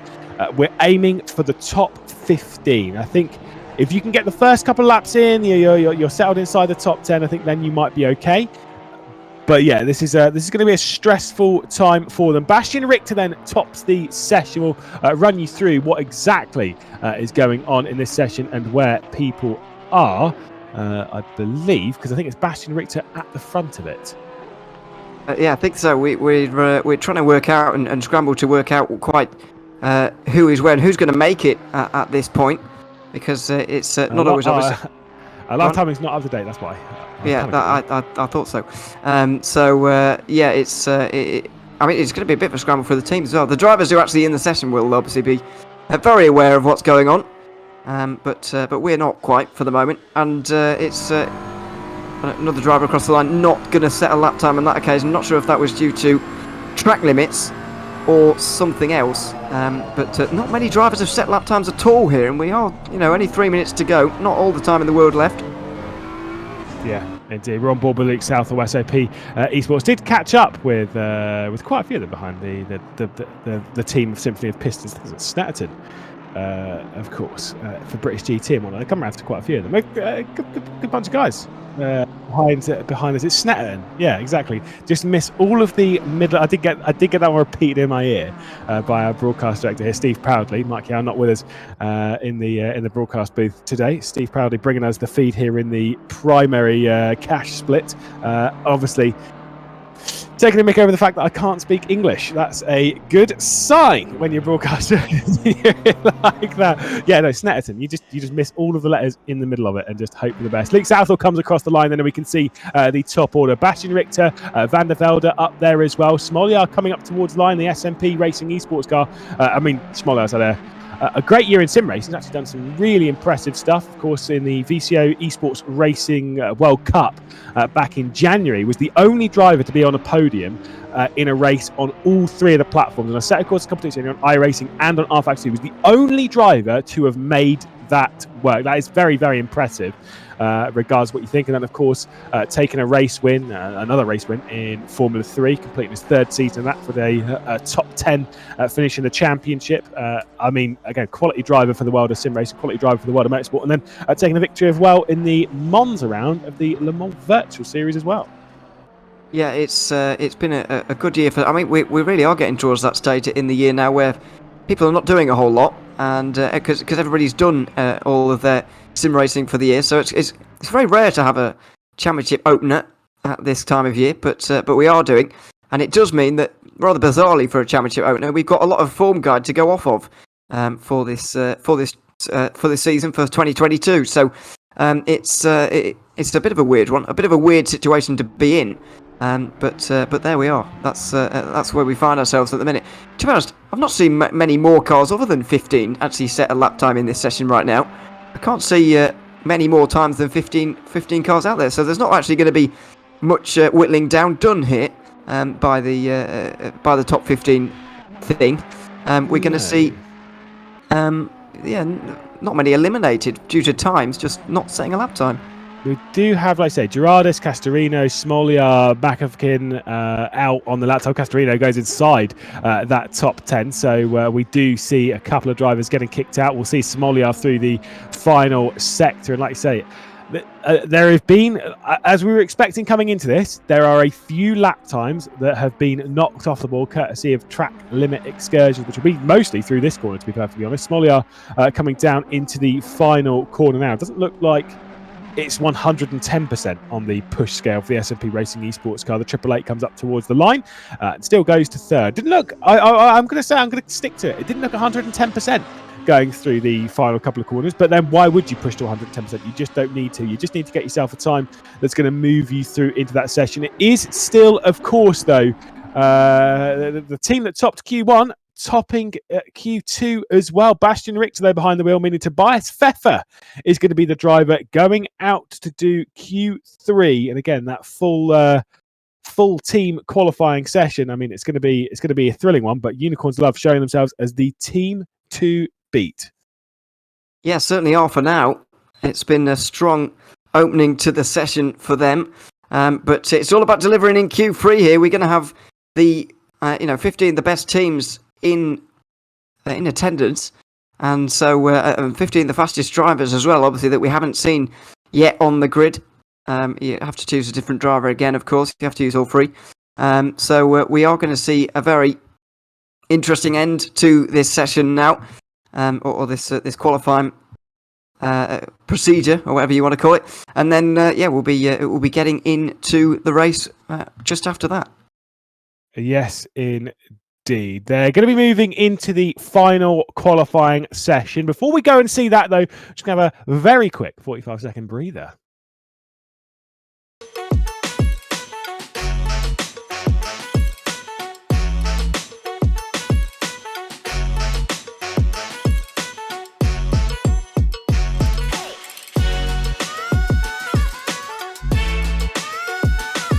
Hey, chat.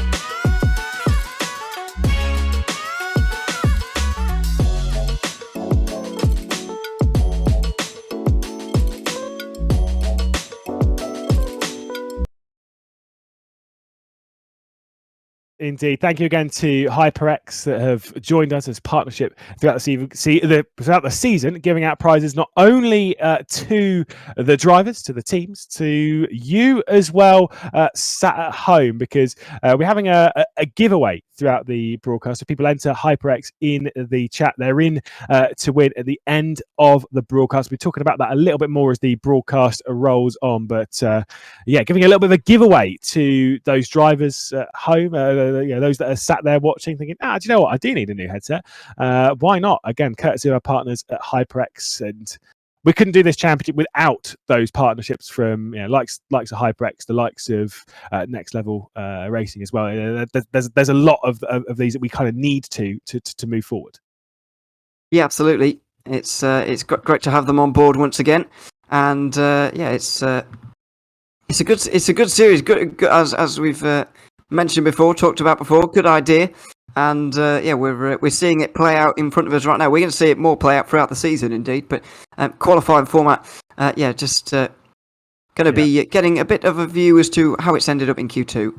So these are the 15 that will be going through into Q3. Unicorns of Love, Get Close Racing, SMP, Williams, Team Racing Point, Armamentario, then Red Welton, BS Competition, Aspar, Sigma.pro, Triton, Yaz Heat, Symphony of Pistons, Visceral, and the 15th one that I didn't quite see there. Did rush through very quick, that's fine. Those will be the 15 that march their way through into Q3. These are the ones that are knocked out in that Q2 session. West Competition Racing, TF Racing, RCI Esports. Hello YouTube. Hello YouTube. It's on Twitch, so that would be try a bit harder. And then the rest of those running through. Virtual Drives by TX3, the last one that we'll see out in action. All of them separated by a second. I would suggest that those times might even be a touch closer going into this Q3. I'm not entirely sure. I think maybe you're right. I think there's going to be some more risks taken in Q3 in terms of the track limits and whatever. I think during that session and during Q1 as well, we've just seen people slightly driving within themselves so that they can make it into Q3. But now they're in the top 15. I know there's a big difference between 1st and 15th, but I think it's worth taking the risk, really. Starting 15th wouldn't be the end of the world for any of these teams. I know you are in traffic a little bit, and you will want to be up there a little bit more, but a few more teams will definitely decide that they would like pole position, and you're not going to get that by holding back too much. Yeah, indeed. As we'll have to wait and see how things are going to unfold in this qualifying session, in this race as well. And it's going to be, like I say, a tight little margin to see how things are going to decide this qualifying session. Do you think pole position is that important? Do you think pole position is 110% important around here? Or do you think you can qualify 13th, 14th, 15th? And I mean, unless we're running this race in a multi-story car park, I don't think qualifying is that important in any 9-hour race. If I'm honest, it's you can overtake around this circuit. You can overtake during 9 hours at any circuit, and I don't think it's going to be pole position versus 10th place. Is it that important? I mean, we just saw those times there. We don't think everybody's quite on the limit through that session, and they were still separated by less than a second. So it's, in terms of getting stuck behind slower people, you're not going to exactly get stuck too badly, even if you are stuck at all. And as we saw in the opening moments of the other two splits earlier on, we've seen some quite aggressive racing early on, and people are going to be very eager to make their way through. So I don't really know. I don't think it's going to be super important, but I do think people are going to really push hard for these pole positions this pole position in this qualifying session, and some people may fall afoul again of the track limits, as we've seen a couple of times already. Well, here we are then in Q3, the final qualifying session here before we get into the race. Tobias Pfeffer, who probably has a bit of pressure on his shoulders within the Unicorns of Love camp, got to say. I was critical of the Unicorns of Love liveries elsewhere in sim racing, particularly on iRacing, because I had a few where I'm like, oh, no, I'm not too sure about that. I like how it looks on the Merc and whatnot. Again, on the Porsche, I think it looks great. I think it looks absolutely spot on. Hard to tell as we head into the sun, which is exceptionally bright here in Texas. But that livery looks great. Love a bit of Unicorns of Love. Yeah, it's. I'll admit it's not my absolute favourite in sim racing, but I'm not going to say it's bad either. I don't know. That's a tough call, and I'll need 3 to 5 working days to figure it out, really. Oh, I see. I mean, if you're going to go like Royal Mail, you might be on strike as well for some of that. Oh no, let's not go there. That's an English thing at the minute. Oh, very much so. Sorry if you're on the continent and have absolutely no idea what we're talking about. But yeah, it's a very nice livery, and they've had a nice qualifying session so far. Topping a couple of the sessions, or certainly up there, and so it's now all down to Tobias Pfeffer. I do wonder though how these teams have kind of structured their drivers for this one. Have they made absolutely sure that they've got through Q1 and 2 and they've got the slowest, in inverted commas, driver out there absolutely last in this qualifying session? I'm not entirely sure how they'd want to run it, because I'd want to make absolutely sure you get into Q3 and then at the end just be like, well, it doesn't really matter, we're in the top 15. At least we're not going to be starting absolutely last. Yeah, no, I'd say this is the different mentalities that you've got to have as a team, and understanding what's possible. Because if you are putting your slowest driver into Q1, you're putting a lot of pressure on their shoulders. They are the ones that have got to deliver. Simply put, all over there to return to pit lane. I wasn't sure as to why, but like I say, when it comes to that going through, you're absolutely right. Sometimes you do just want you just want to make sure that you get in the top 15, and outside of that, fair enough. It depends on what your goals are as a team. Unicorns of Love, no way. They're here to get one thing and one thing only: pole position. They want pole position. They want to start the race in the front. They want to win the race, and doing so, like you said, they've started the qualifying session in Q3 with, and again, in the biggest air quotes I can possibly put, their slowest driver. Definitely not slow. Leonard Toki would smash many drivers. He's very, very fast, absolutely rapid. But you put a Toki in there because maybe he's not going to get pole position. I'd still say a Toki could probably qualify about 5th, but potentially even pole position. But you're doing it in that order. Bastian Richter, Tobias Pfeffer are both pretty quick, similar on pace. Tobias Pfeffer, I'd say, probably has the edge. So it makes sense that you would put Pfeffer into Q3. But all 3 drivers in that car can go into the top 5, into the top 10, and move themselves up in the session. If you're a team where you've only got that hope that maybe you've got one driver that can get inside the top 25, one driver that can get inside the top 10, and then one driver that's kind of going to be 30th or so, then yeah, I would go driver that can get in the top 25 in Q1, then the driver that can get in the top 10 in Q2, and then the driver that's going to qualify 30th or whatever. Just stick them in Q3 and see what happens. I think in a lot of these teams, though, it's quite arguable who the slowest driver is, who the fastest driver is. They're all very close, really. They're all very strong.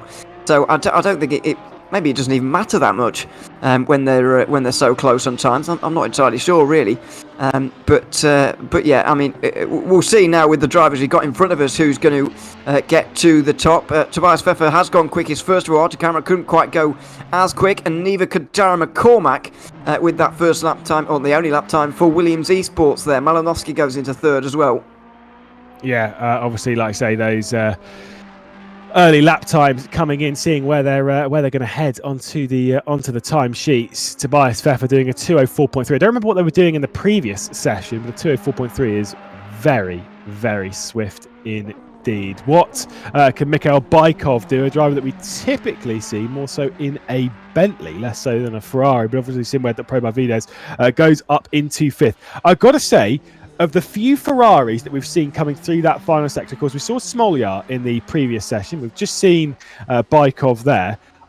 I don't feel that Ferrari looks particularly good in the penultimate and final corner. I don't know what it is, but it just looks slow. Well, it's carrying the full weight at the minute. But is that really going to affect how it looks through the final couple of corners? I don't know. I'm not entirely convinced. Triton Racing have also gone for the 30 kilograms by the weight. That's the number 10, just half a second behind Bykov at the moment. So I guess it could be, but yeah, I wouldn't have said the Ferrari would have been that popular choice, especially with 79 kilograms on it as well, which I'd said quite a lot, but it does seem to have been fairly popular and clearly not that slow because we got at least 3 of them into Q3 hit.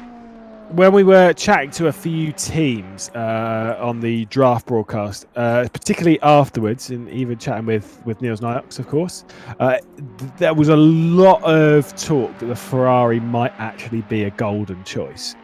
Yes, the weight, not great, but it's got less weight than some of the other stronger cars like the Hondas and whatnot, and it's still plenty fast enough. Shermatinsky across the line to 9th to make it a trio of Ferraris in the back of this qualifying session at the moment. We'll see virtual drivers by TX3, the 15th and final time into the session. By the way, I can confirm the times from the previous session. It was a 2:04.6 from the Unicorns of Love Bastion Rick. So that 2:04.3, 3/10 faster. Absolutely incredible lap time from Tobias Pfeffer. We'll see what the virtual drivers by TX3 car can do. They were within a second of the top time in Q2, but only just. It was only by a few hundredths of a second. They were 9 and a bit tenths off. So they want to improve on that, but I still think they can get ahead of those trio of Ferraris that have set lap times.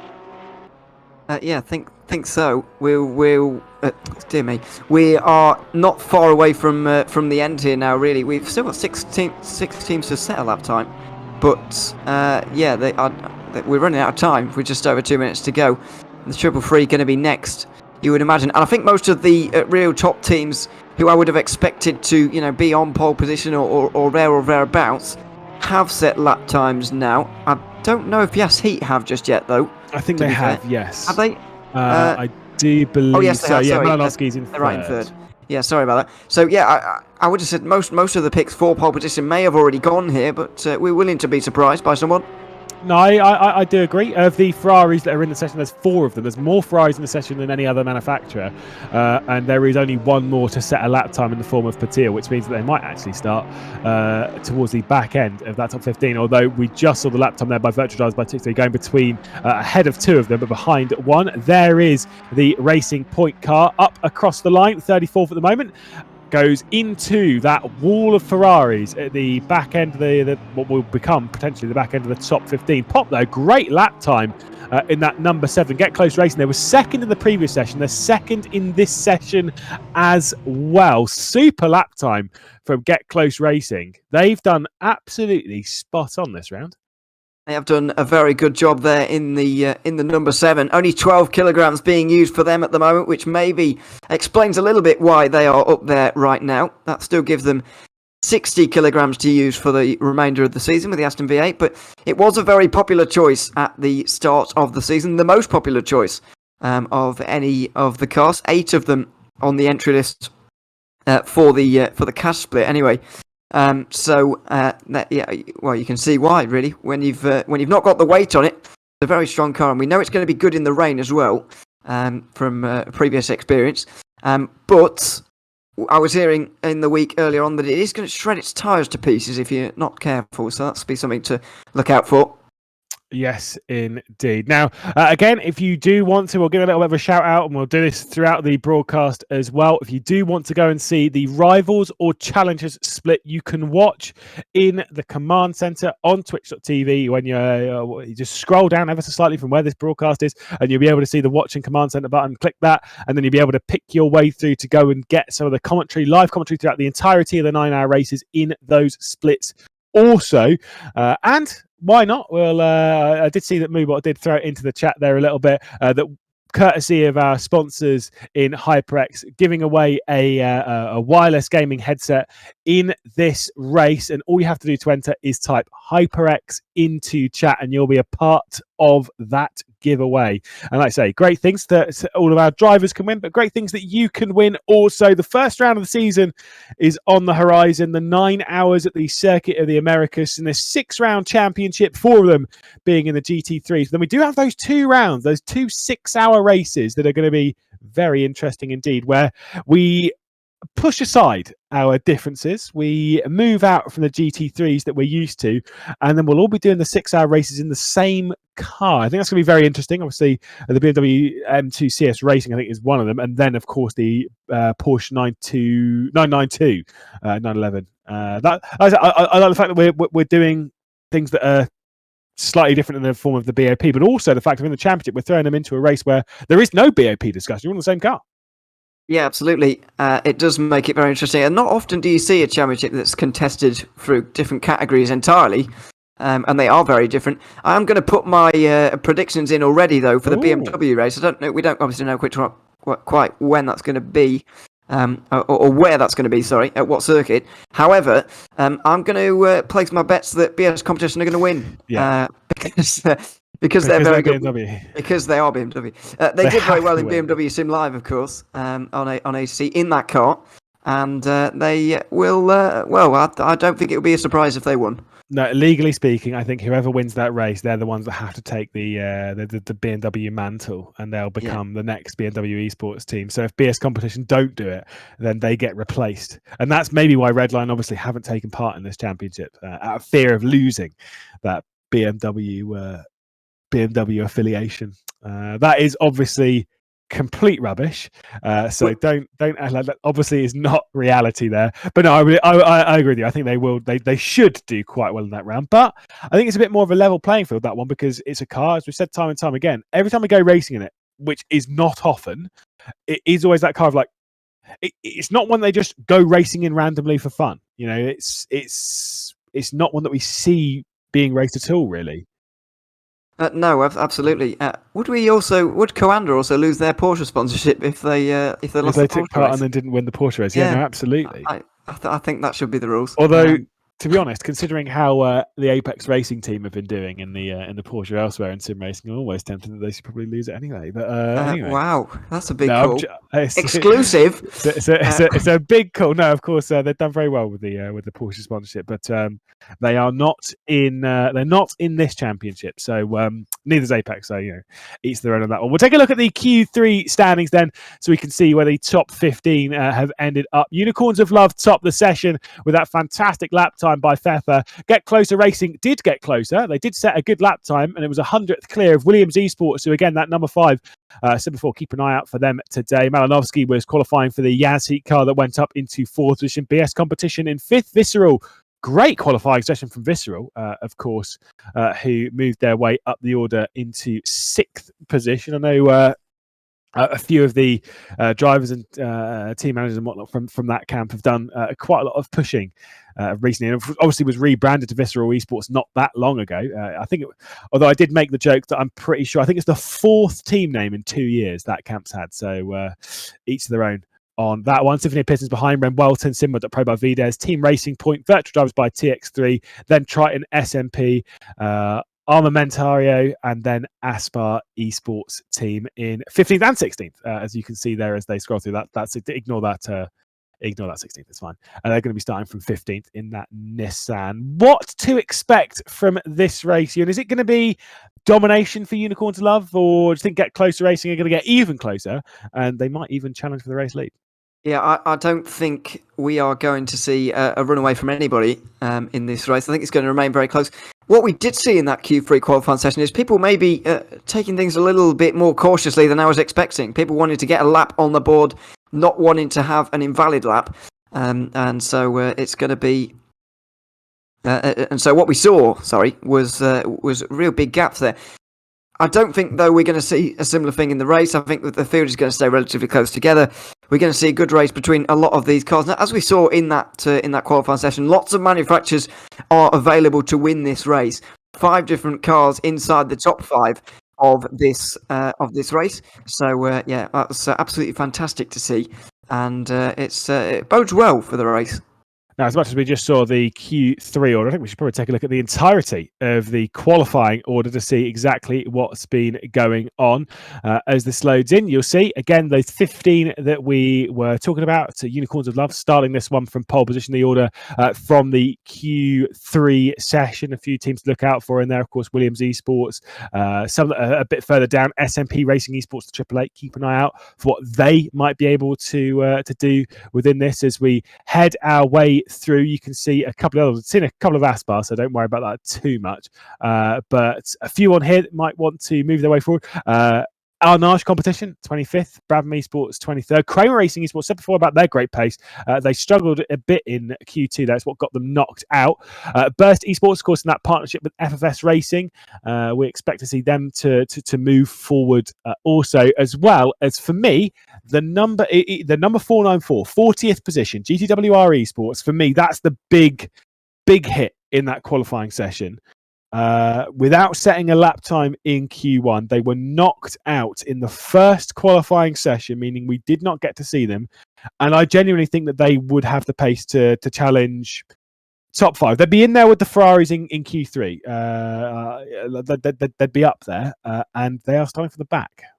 Yeah, no time on the board, which is the thing that's really surprising, as you mentioned. So, not entirely sure why they didn't set a time in that tool. But for some reason they just didn't, and so that's why they found themselves all the way down there, right at the back, and they've got so much work to do throughout this race. This is what I was talking about earlier on with just getting your way through Q1 and 2.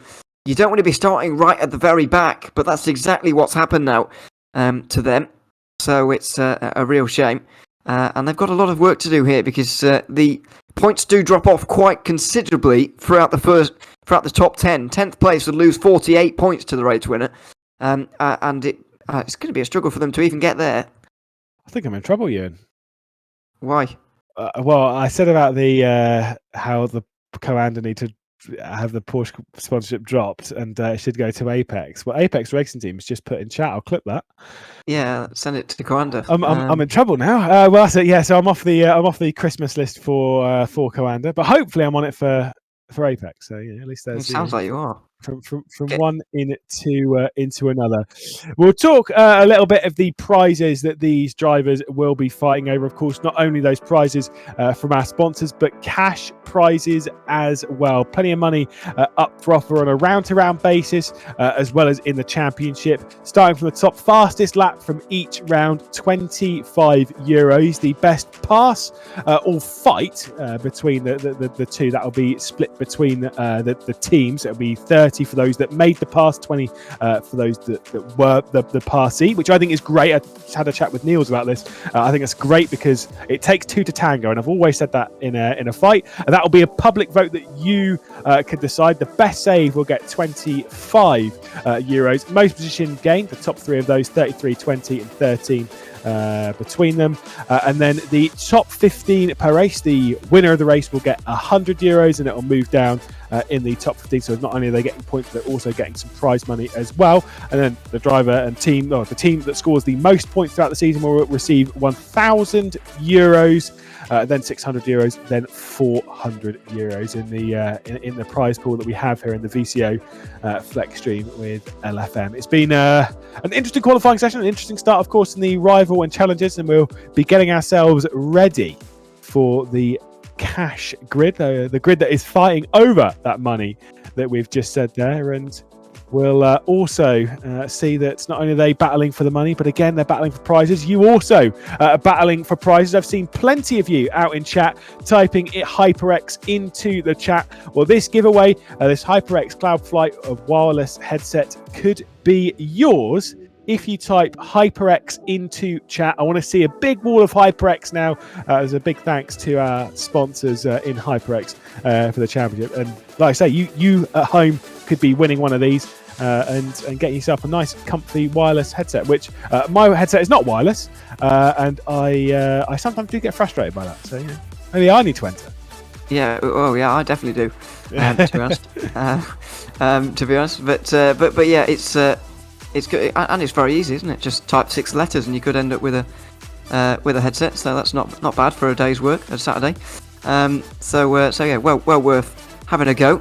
Yeah, one viewer will be winning, and that's a great thing. But just to go back to the cash prizes for the drivers as well, there's some interesting categories in there which you don't often see. Normally you just get maybe a race winner with a bit of a cash prize, but mainly the top 3 in the championship just get some money. Yeah. But it's a little bit different here in the FLExTREME series. We've got all sorts of different things being up for grabs. By the way, I'm presuming best save means somebody who's nearly crashed and not crashed. I'm guessing. I hope so. And I've already got a contender for that, but I don't know if people from other splits count. Yeah, no, I know that one. That one coming out of the quadruple right-hander is pretty up there. I will. I like it. I like the fact that there are other little awards and whatnot. Again, also the community vote. You at home will be the ones voting and helping us find out what you think. The top lot odds of obviously various places on social media, on Twitter and whatnot. It kind of goes back to that championship that we were working on a little bit earlier, obviously in partnership with VCO, the AHU Endurance by VCO a bit earlier in the year. There were quite a few prizes in there that were kind of a bit odd, a bit different. Obviously, that was a bit more casual in some of them. The Billy of the Year award, which is essentially least good driver.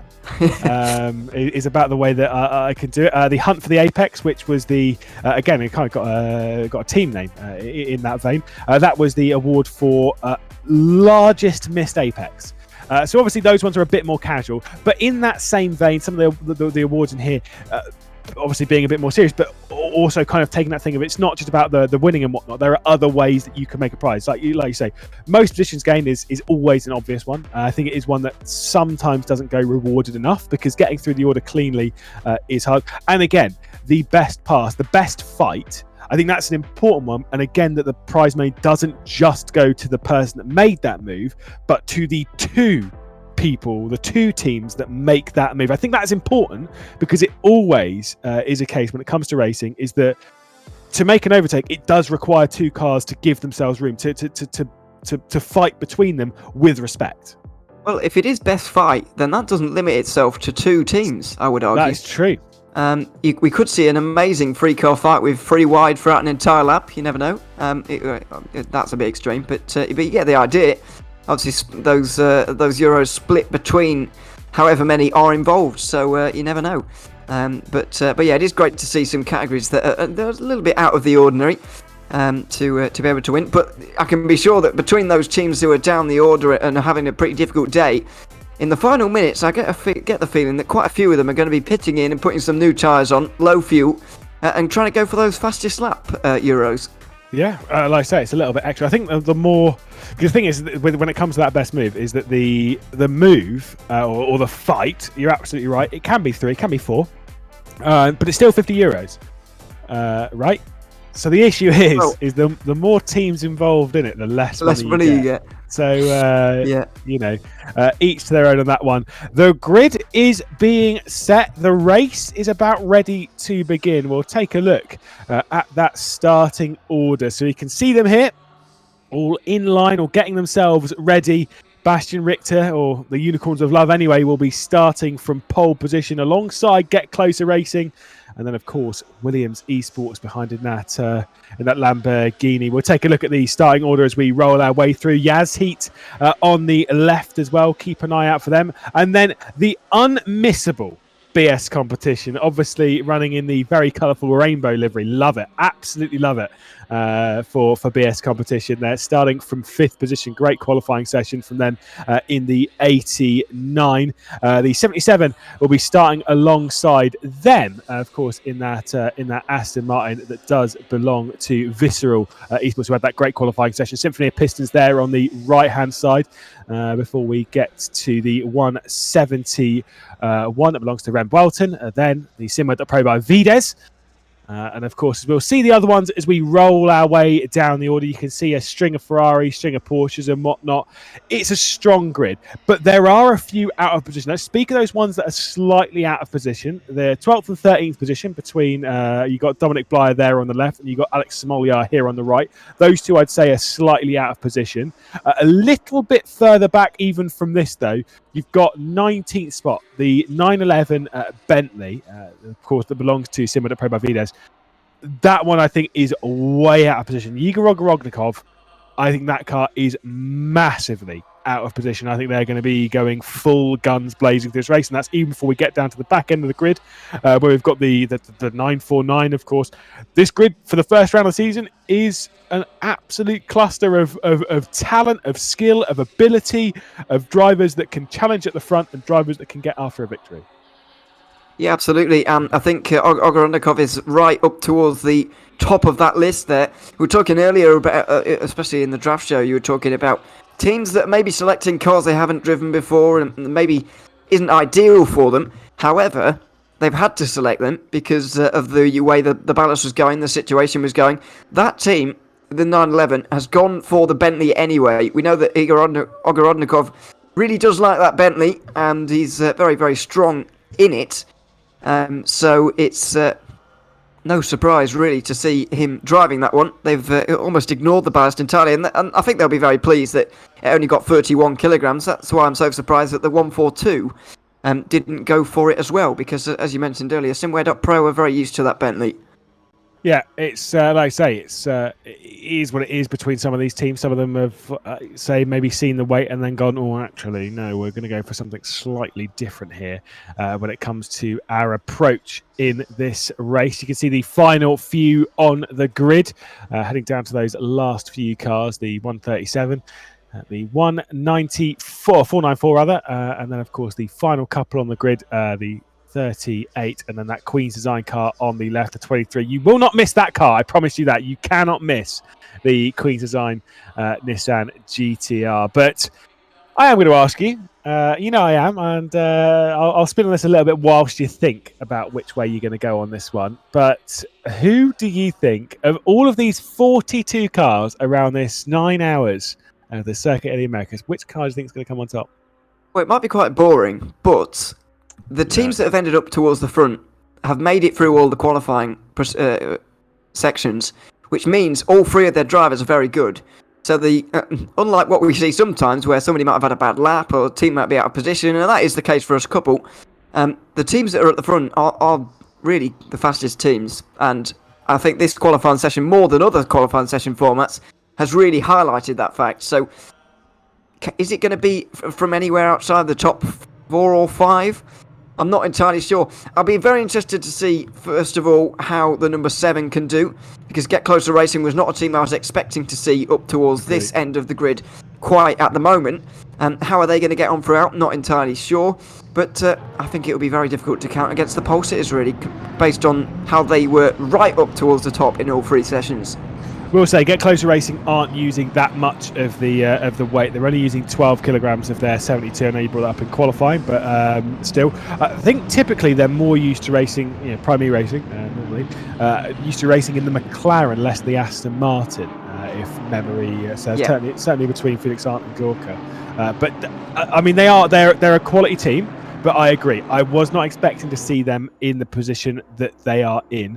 Another one to keep an eye out for. Another team that I said before about the fact they've not taken very much weight in this race is the number 5. Is that Williams Esports car that we're starting from the 5th position, of course. So not necessarily sure on that. But then we also get to see how strong that Honda is, because the talk of the town is that the Honda's the strongest car on the grid right now. Since the more recent update, the Honda is the stronger car, but it has 106 kilos to use throughout the season, and that Yas Heat car is using 29. Now, in qualifying, sometimes you can bypass that a little bit. You can outdrive the car a touch, but when it comes to the race itself, then you have to deal with the longevity of tyres, with keeping them in the window, with trying to fight that car through the entire sequence, and that extra weight, that makes it a lot more difficult.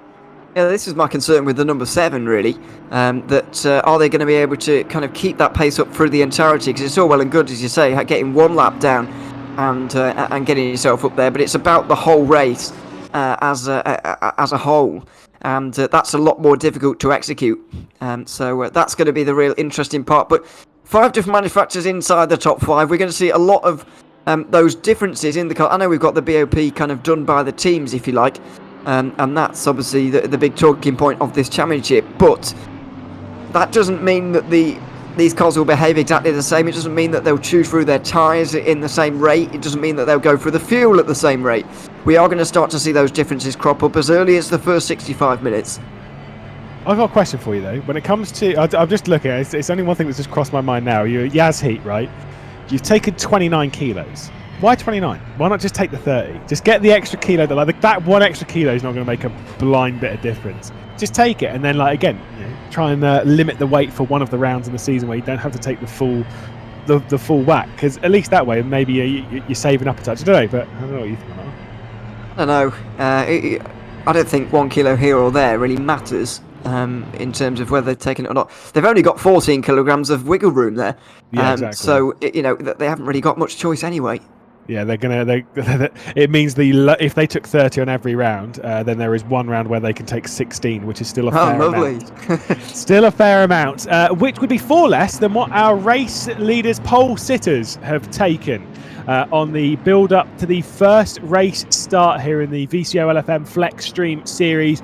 We've already seen the rivals and challengers grid begin when this broadcast started a fair while ago, but now we get ready to go racing for 9 hours in the cash grid. It's Bastian Richter on pole position, it's Felix Arndt alongside Dara McCormack, Malinovsky, Camera, Walshingham as well in that top 6 as the race towards the first corner is about to begin. It's a long climb up that hill towards that first corner. It's a tricky braking zone that opens you up for a 3, a 4, maybe even a 5 wide. Almost a jump start there from Dara McCormack, who tried going early and try and get the jump, but someone who has, it's that Yas Heat car. I think also it's a slow start from Bastian Richter, an incredible one from the Nissan GTR of Aspar, who's got up to the race lead. That might even be a jump start, but they've taken over at the front of the field at the moment. There's a bit of squeeze and a bit of argy-bargy down the hill as we continue our race. That is Garcia from 15th place that is leading the race. I'm going to say it now, that ain't legit. I'm not sure about that one, Chief. They're at the front of the field, but I think that one is surely a penalty.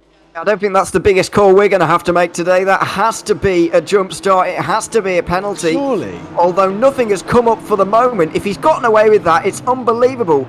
But, he is leading right now in the Nissan, already being caught by Bastian Richter, who surely is going to be really unimpressed with that. And a lot of the teams are as well. Garcia now pulls over and he's going to give some of these positions back. But where does he slot back in? Where is it fair for him to slot back in? It's very hard to know. Well, they were qualified in 15th, so I think they should drop back to about 15th. Well, and that's going to be very tricky to slot into when they're 2-3 wide. There's a bit of a spin in the background as well. I think I'm on my way to the Live Part Esports car. It was getting in a bit of contact, but they managed to keep it going. Race lead then is handed back to Bastian Richter. That might be sent by Dara McCormack. He was giving it a look down the end of the back stretch in that number 5 Williams Esports car. Wow, they are getting feisty, as you can see. Again, a bit of a fight between Visceral and BS Competition all over what is 5th and 6th position. Camera trying to hang on from Walshingham and Apel as well. That's a bit of a late move to defend there from Bastian Richter, but he has held on to the lead just for the moment. Garcia slots into 14th place, by the way, and he's in an almighty battle at the moment. The problem for him is that everybody's changed positions around him, so would he have been 15th if he'd have started normally? Who knows? It's very hard to know where he should have slotted in, but he has done that, and so that's all sorted for now. But that was a big defensive manoeuvre there from Bastian Richter. Whether it was too late or not can definitely be debated, but it certainly was late. Yes, indeed. Well, here is Walshingham again. Visceral Esports moving up that position now up into well, it's up to 6th rather. So start continuing on where they started. They were battling with a BS Competition. I did believe that they hadn't moved forward. Symphony Pistons on the rear end of this little 5-car train at the moment, towards the back end of the top 10. An onboard look with the Visceral man. It was a little bit too wide there through the first corner, but still managing to wrest it down to the apex and carry on going. Absolutely nothing between the top 2 right now. I think that was very important, because as much as I know Felix Arndt is pretty fast, but those top 3, I didn't want to be completely disrespectful to Get Closer Racing, but when I was looking at the top 5, top 6, I was like, there are 3 cars that I think will battle for the win in this race, and they were 1st, 3rd and 4th. And I always thought I was a little bit disrespectful to that number 7, but the 14, the 5 and the 666 are incredibly fast between their drivers there. That is not me counting out the number 7, that is not me counting out the 89, that's just from where I'm at. I think it's going to be them. But either way, Symphony of Pistons with a move straight down the inside. I would agree with those thoughts, but I did think that BS Competition were going to go with them. I did think that they would battle around and get up into 4th and get onto the back, but they're already 2.5 seconds away from even Malinovsky, never mind Richter, in the lead of this race right now, as this battle really does heat up in the lower reaches of the top 10. Chris Sivert very much under pressure from Castorino for 8th place, but you know, we're just saying all this about the number 7 right now.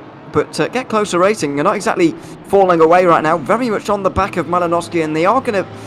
The other teams in this race certainly can't brush over them as if they're going to get rid of them later on, because it could be one of those situations where you're thinking all race that, you know, oh, they're going to make a mistake eventually, they're going to go away eventually, and then, you know, there's 30 minutes to go and they still haven't made a mistake and they haven't gone away, so they do have to be careful of that. Yeah, I mean, look, it's not as if like they're driving around, Bastian Richter, McCormack, Malinovsky, even Camera. They're driving around and going, "Who's Felix Arndt? Who is that?" They know, like you've like they've raced him enough, right? But probably not expecting that level of strength. But like you say, when you're in that position of the number 7, sometimes that's brilliant, because you're the underdog, you're the underestimated one, you're the one that's actually a bit of a shock to the system in that fight, which means that you can do the slightly more unpredictable stuff. That's not me saying doing anything crazy or haphazardly, but it's more that you're the one that can kind of almost control the pace and the rhythm a little bit more, or even just as Arndt's doing there, just sitting there, just waiting, just keeping onto the coattails of Malinovsky, who has dropped a little bit off. 1 second now behind Dara McCormack, just trying to keep up with that 3rd position is Arndt. This is the 5th place train. Camera, Walshingham, and then April. We got Castorino behind, of course. Then you were saying that exactly right. Sivert, who got recently up in order. Never mind. Yeah. Igor Ogrodnikov. There he is in that big bad Bentley, sending around the 121. Yeah, and it remains to be seen whether he will fault for that one or not. Hasn't really moved forward very much, actually, as Ogrodnikov in this opening portion of the race, and that is a bit of a surprise. But the Honda went around, I think, may have got clattered into by someone as well. Didn't quite see who. But there's certainly not as many cars around as there were before. The 52 completely disappeared. Whoa. This is aggressive. Dominic Blodgett defending from Christoph Verstappen down in towards turn 12. And that was, all very aggressive. And we saw this in the other bits earlier. Surprising amounts of aggression early on in these races. I think it's actually Sivert that's just dropped down that position in that BMW. Verstappen, though, in that. Oh, big send down the inside from Smolia. That was a proper send on Verstappen to take over 11th position. That was a massive send. RCI Esports going backwards a couple of spots then, and even into the clutch of Abeladze at the moment. But yeah, you're absolutely right about Verstappen, about Sivert as well. That was a very aggressive defence from Dominic Blyer. I think we're going to have a bit of a conversation on overlaps as well with that Ogrodnikov one, which I'm not so. I don't think Ogrodnikov was there. I'll say that. I think that one might be a penalty going the way of the 911, but we'll have to wait and see on that one. Don't want to speak on behalf of Race Control. They've got a lot to look at over the day, and they're going to be very, very busy for the next 9 hours. They are, yes. Going to be very busy indeed. We'd need to see it again, really, in terms of Ogorodnikov's incident and trying to work out who was at fault exactly to try and figure that one out. But we may disagree. Probably will. Maybe, yeah. After the last time we had a discussion on the slight overlap. Yeah, we disagreed. Well, I wouldn't say strongly, but we definitely didn't have the same opinion on that incident, on that occasion. It's alright, we're still friends. But we'll see how long that lasts after this broadcast. No, it's we'll see. I mean, as you said, the stewards have got a lot to sift through in this opening portion, because let's not forget about how many drivers, teams that they're dealing with as this whole operation. I mean, we think we've got it tough managing 3 broadcasts here, but Race Control have got 3 sets of grids to keep calm and stop and fight off every opportunity. So yeah, they've got a very tough afternoon ahead. Again, just give it one final shout, at least in the first major portion of this race. We will keep telling you, just in case, because we know that people are jumping in and jumping out of these broadcasts and jumping in and going, hang on, these aren't the drivers that I remember from earlier. If you are looking for the challenges or the rival split, you can go into the Twitch command center and you can find the other broadcasts in there, where you'll see a live broadcast all the way through the 9-hour races that are happening at the same time, or well, to be fair, slightly ahead.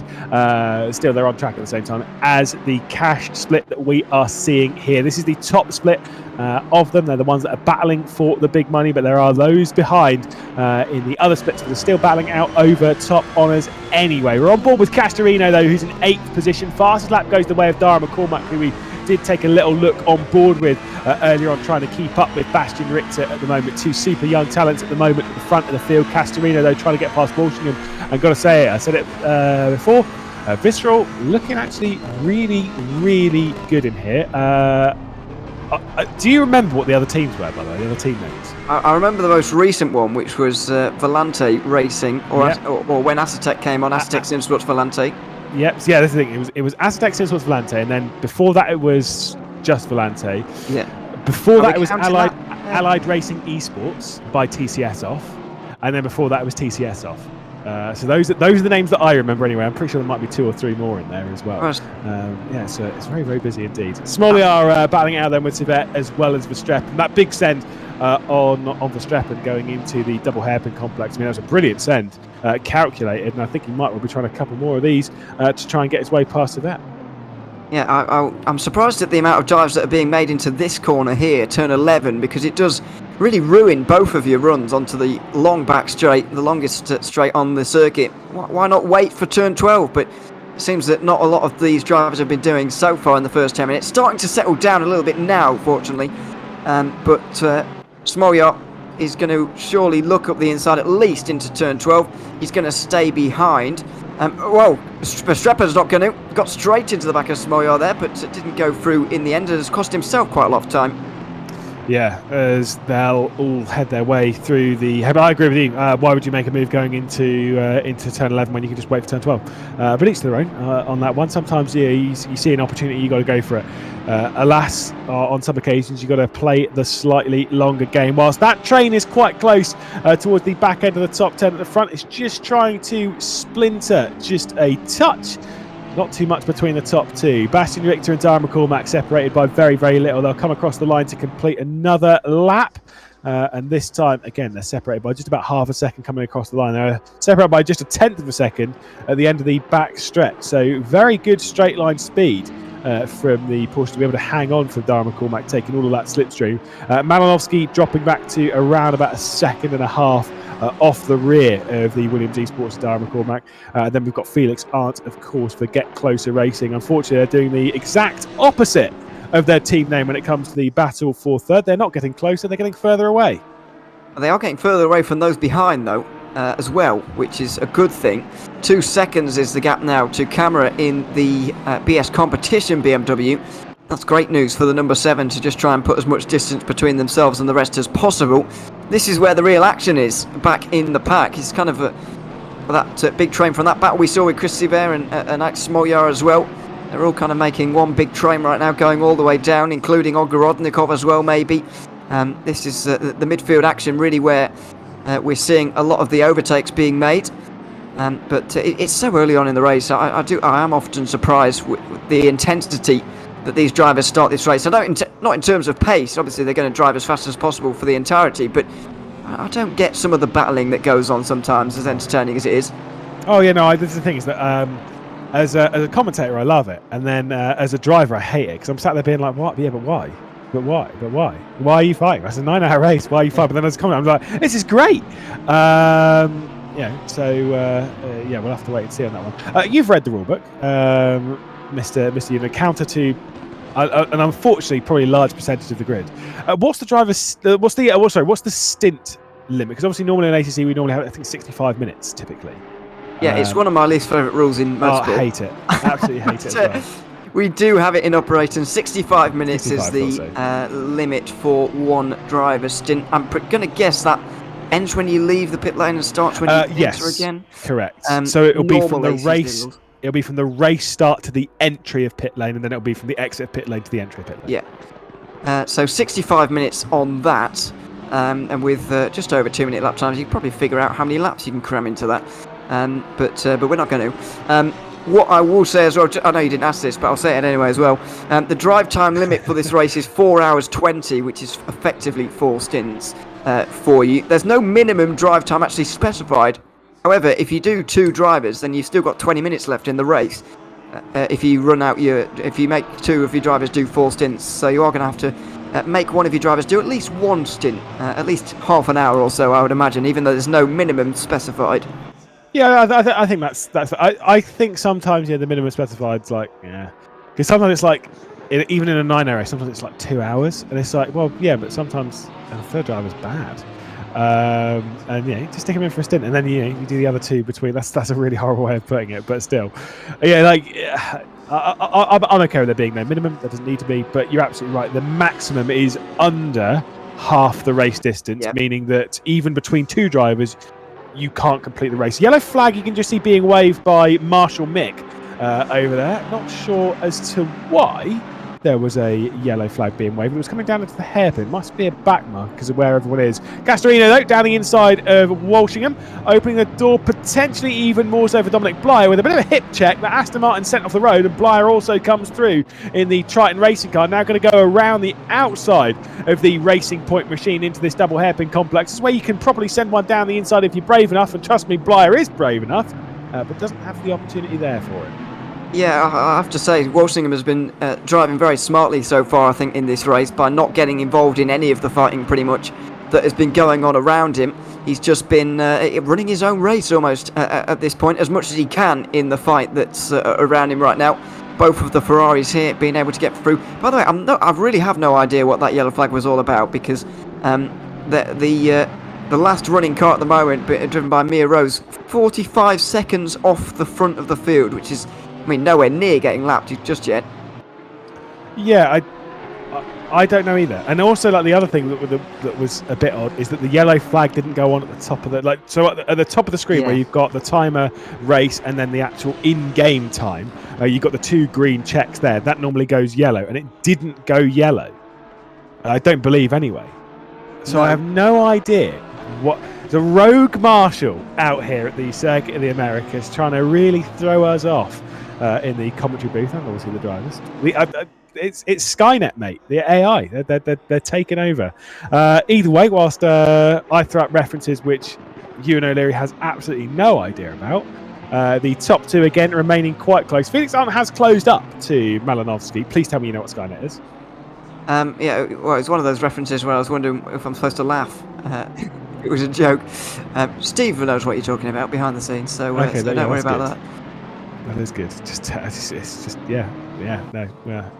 You're too young, mate. Anyway, Smolyar making up a position, or nearly making a position. He nearly made up my stick onto it, but then still hangs on to 11th position. Expect a big send, though, down here at the end of the back stretch for the SMP Racing Esports car. Looks for it, commits to it, but it's kind of a half-hearted commitment, and the door is certainly not there. So that's doing a great job to hang on from Smolyar, holding that slightly defensive line going into the double hairpin section. And Verstappen is right there in that RCI Esports car. I think this might well become a proper 3-way scrap, maybe even 4-way because of where Amalante is. But what up and under from Smolyar? There is 10th position. That was beautiful.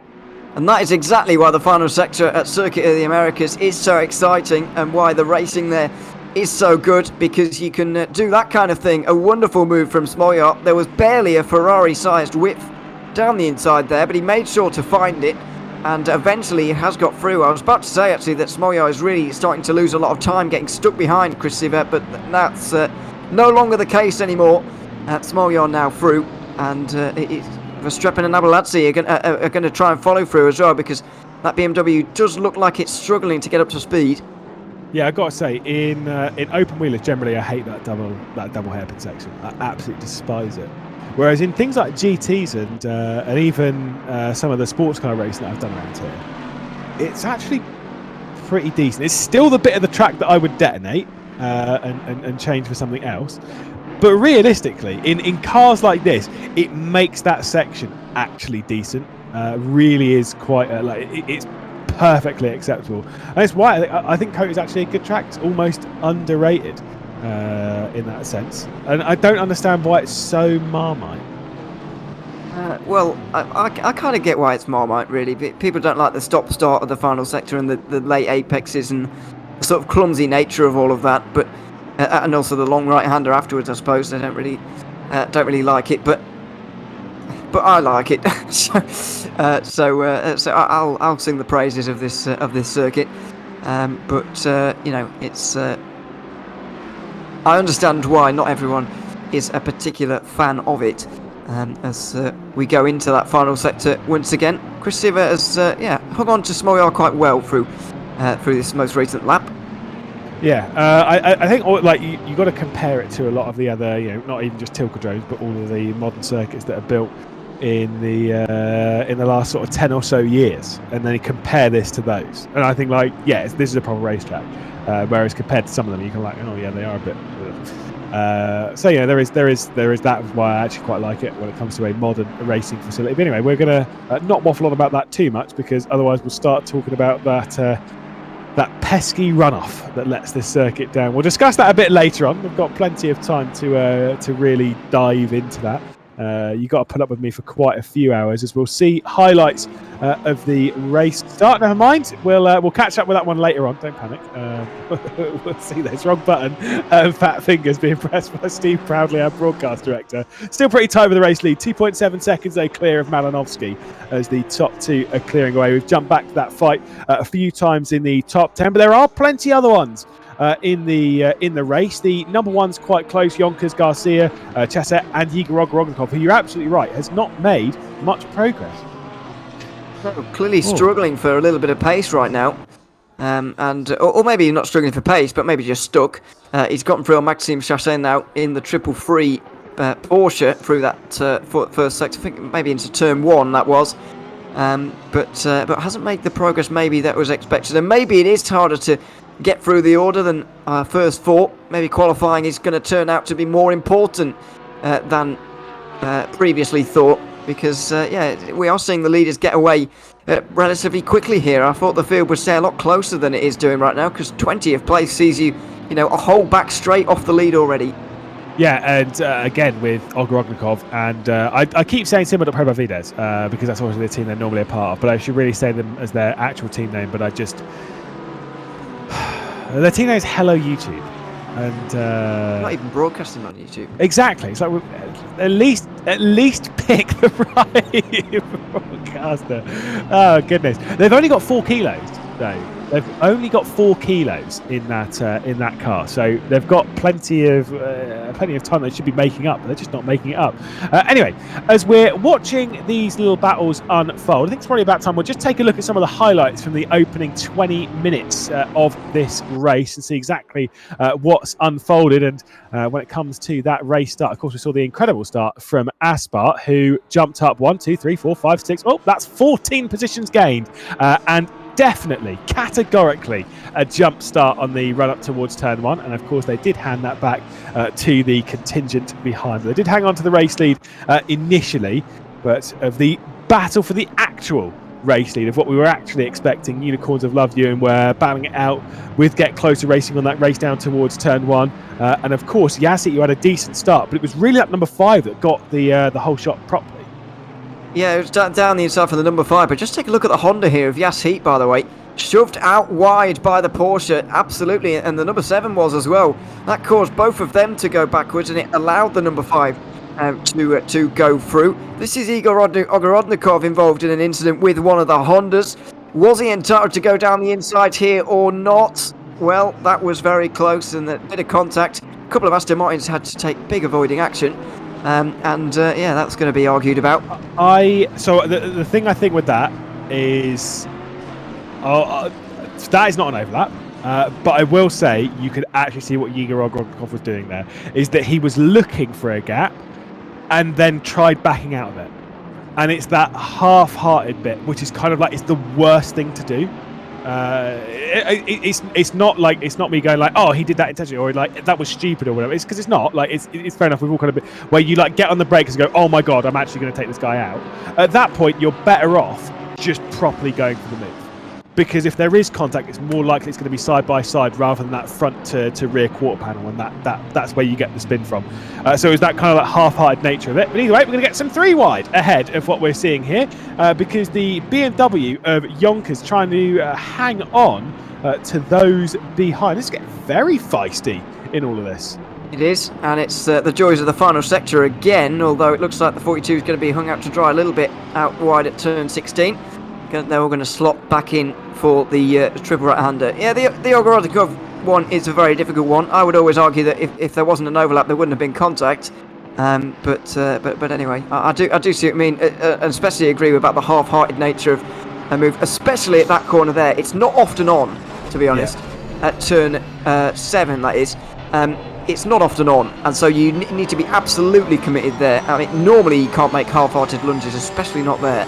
Yeah, you've got to go for it. And like I say, it's because he looked, he went for it, and then went, oh no, actually, and backed out, and that was the worst thing that you could do. I will say he's been very conscious of his racecraft, as Igor Ogorodnikov. We've seen 2 sides of him, and I will always say, you know, I focus on the positives quite a lot with him, because I think he's actually learnt a lot in sim racing, particularly over the last sort of year or so, and he's toned down that aggression, which, considering his pace and ability, I think, you know, proper talent to keep focused on. But yeah, that was a like I say, I think that's on him. I think that's a penalty. But again, don't want to speak on behalf of race control. I get your point on if there wasn't an overlap, there wouldn't have been contact. But then it's kind of a tricky one. But it's like, who's being silly in that? Who's like making it?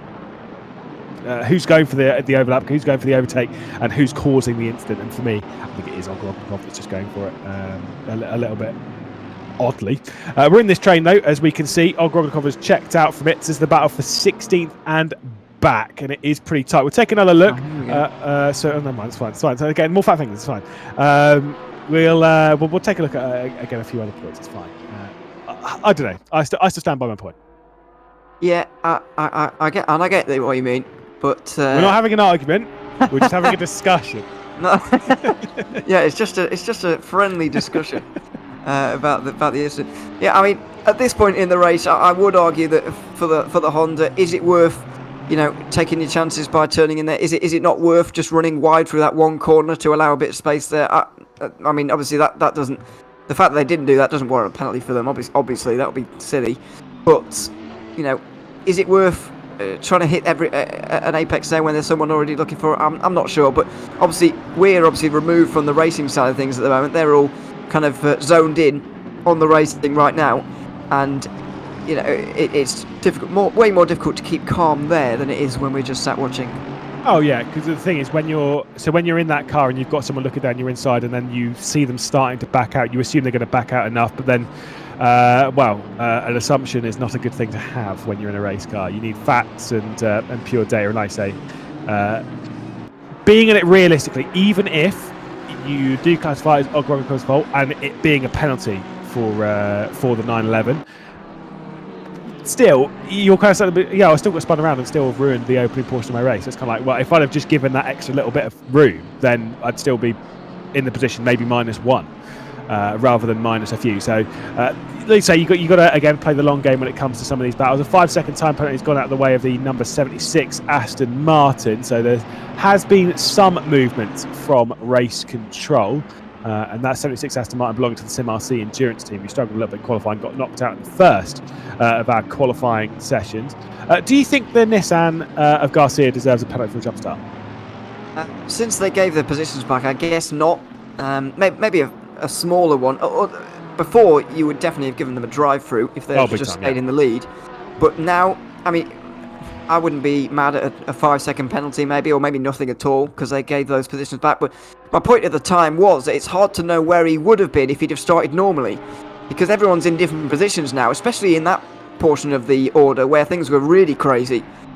It's hard to just go back to 15th and say, okay, I've put that back now, because he could have gone further back. He might not have gone that far back. So it's hard to know where he would have been, and it's hard to give positions back in that situation. But I mean, he avoided a drive-through, and it was certainly a better idea for him to do that than just stay in the lead.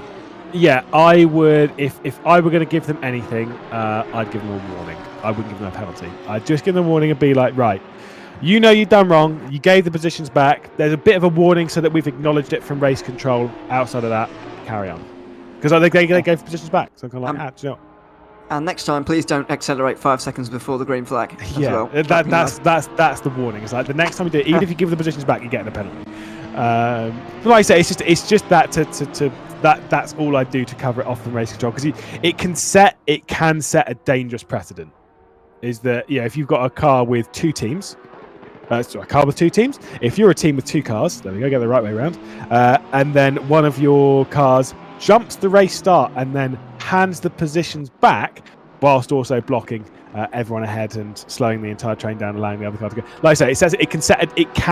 Not saying that anyone would do that, but I'm saying it's a dangerous precedent to set. That's why sometimes you put out a little bit of a warning for it. That 76, by the way, has been upgraded to a 15-second time, but it might be 5 second and then a 10-second, or it might just be the 15-second for the one incident. Not 100% sure on that one, but either way, they're getting an extra little bit of justice to the Sim RC endurance team. The only team to have picked up a penalty in the opening stages. Jesse Calpin and the Grip Hacks engineering car. This is one that I would have expected to be a little bit faster in their little mean machines. Love a bit of Grip Hacks engineering. For one, I actually quite like the livery. And for two, the numbers they run. It's always 69 or 420, which is nice. That's very mature. No, I'm joking, of course. But yeah, it's maybe a surprise to see them down there at the moment, but it's the hand they've been dealt for now, and it does seem that those who started down the order have struggled to really make their way forward. We're seeing Ogorodnikov now in 15th, which is, it's better, but he's still pretty stuck down the order. I'm going to try and find GTWR in a minute as well, as to where they've gotten to in this one. I still think they're way down in this one, aren't they? In the order, yeah, they're down in, what was that, 39th? I think I saw them, 38th. Sorry, they've not made any progress, and they're nearly a minute off the lead. Yeah, like I say, I think there's been a few poor starts to the race for a few various issues. We did see a couple of issues in the background when it comes to the opening stage of the race, particularly down into turn 11. On that very first lap, there was a couple that got spun around. So there's been a few problems, a few troublesome starts to the race. That's how some of this racing goes. It's just how it goes for some of them. Get Close Racing still remaining quite close, by the way, to Malinovsky. Again, the battle for third position. A bit of a lonely battle for third.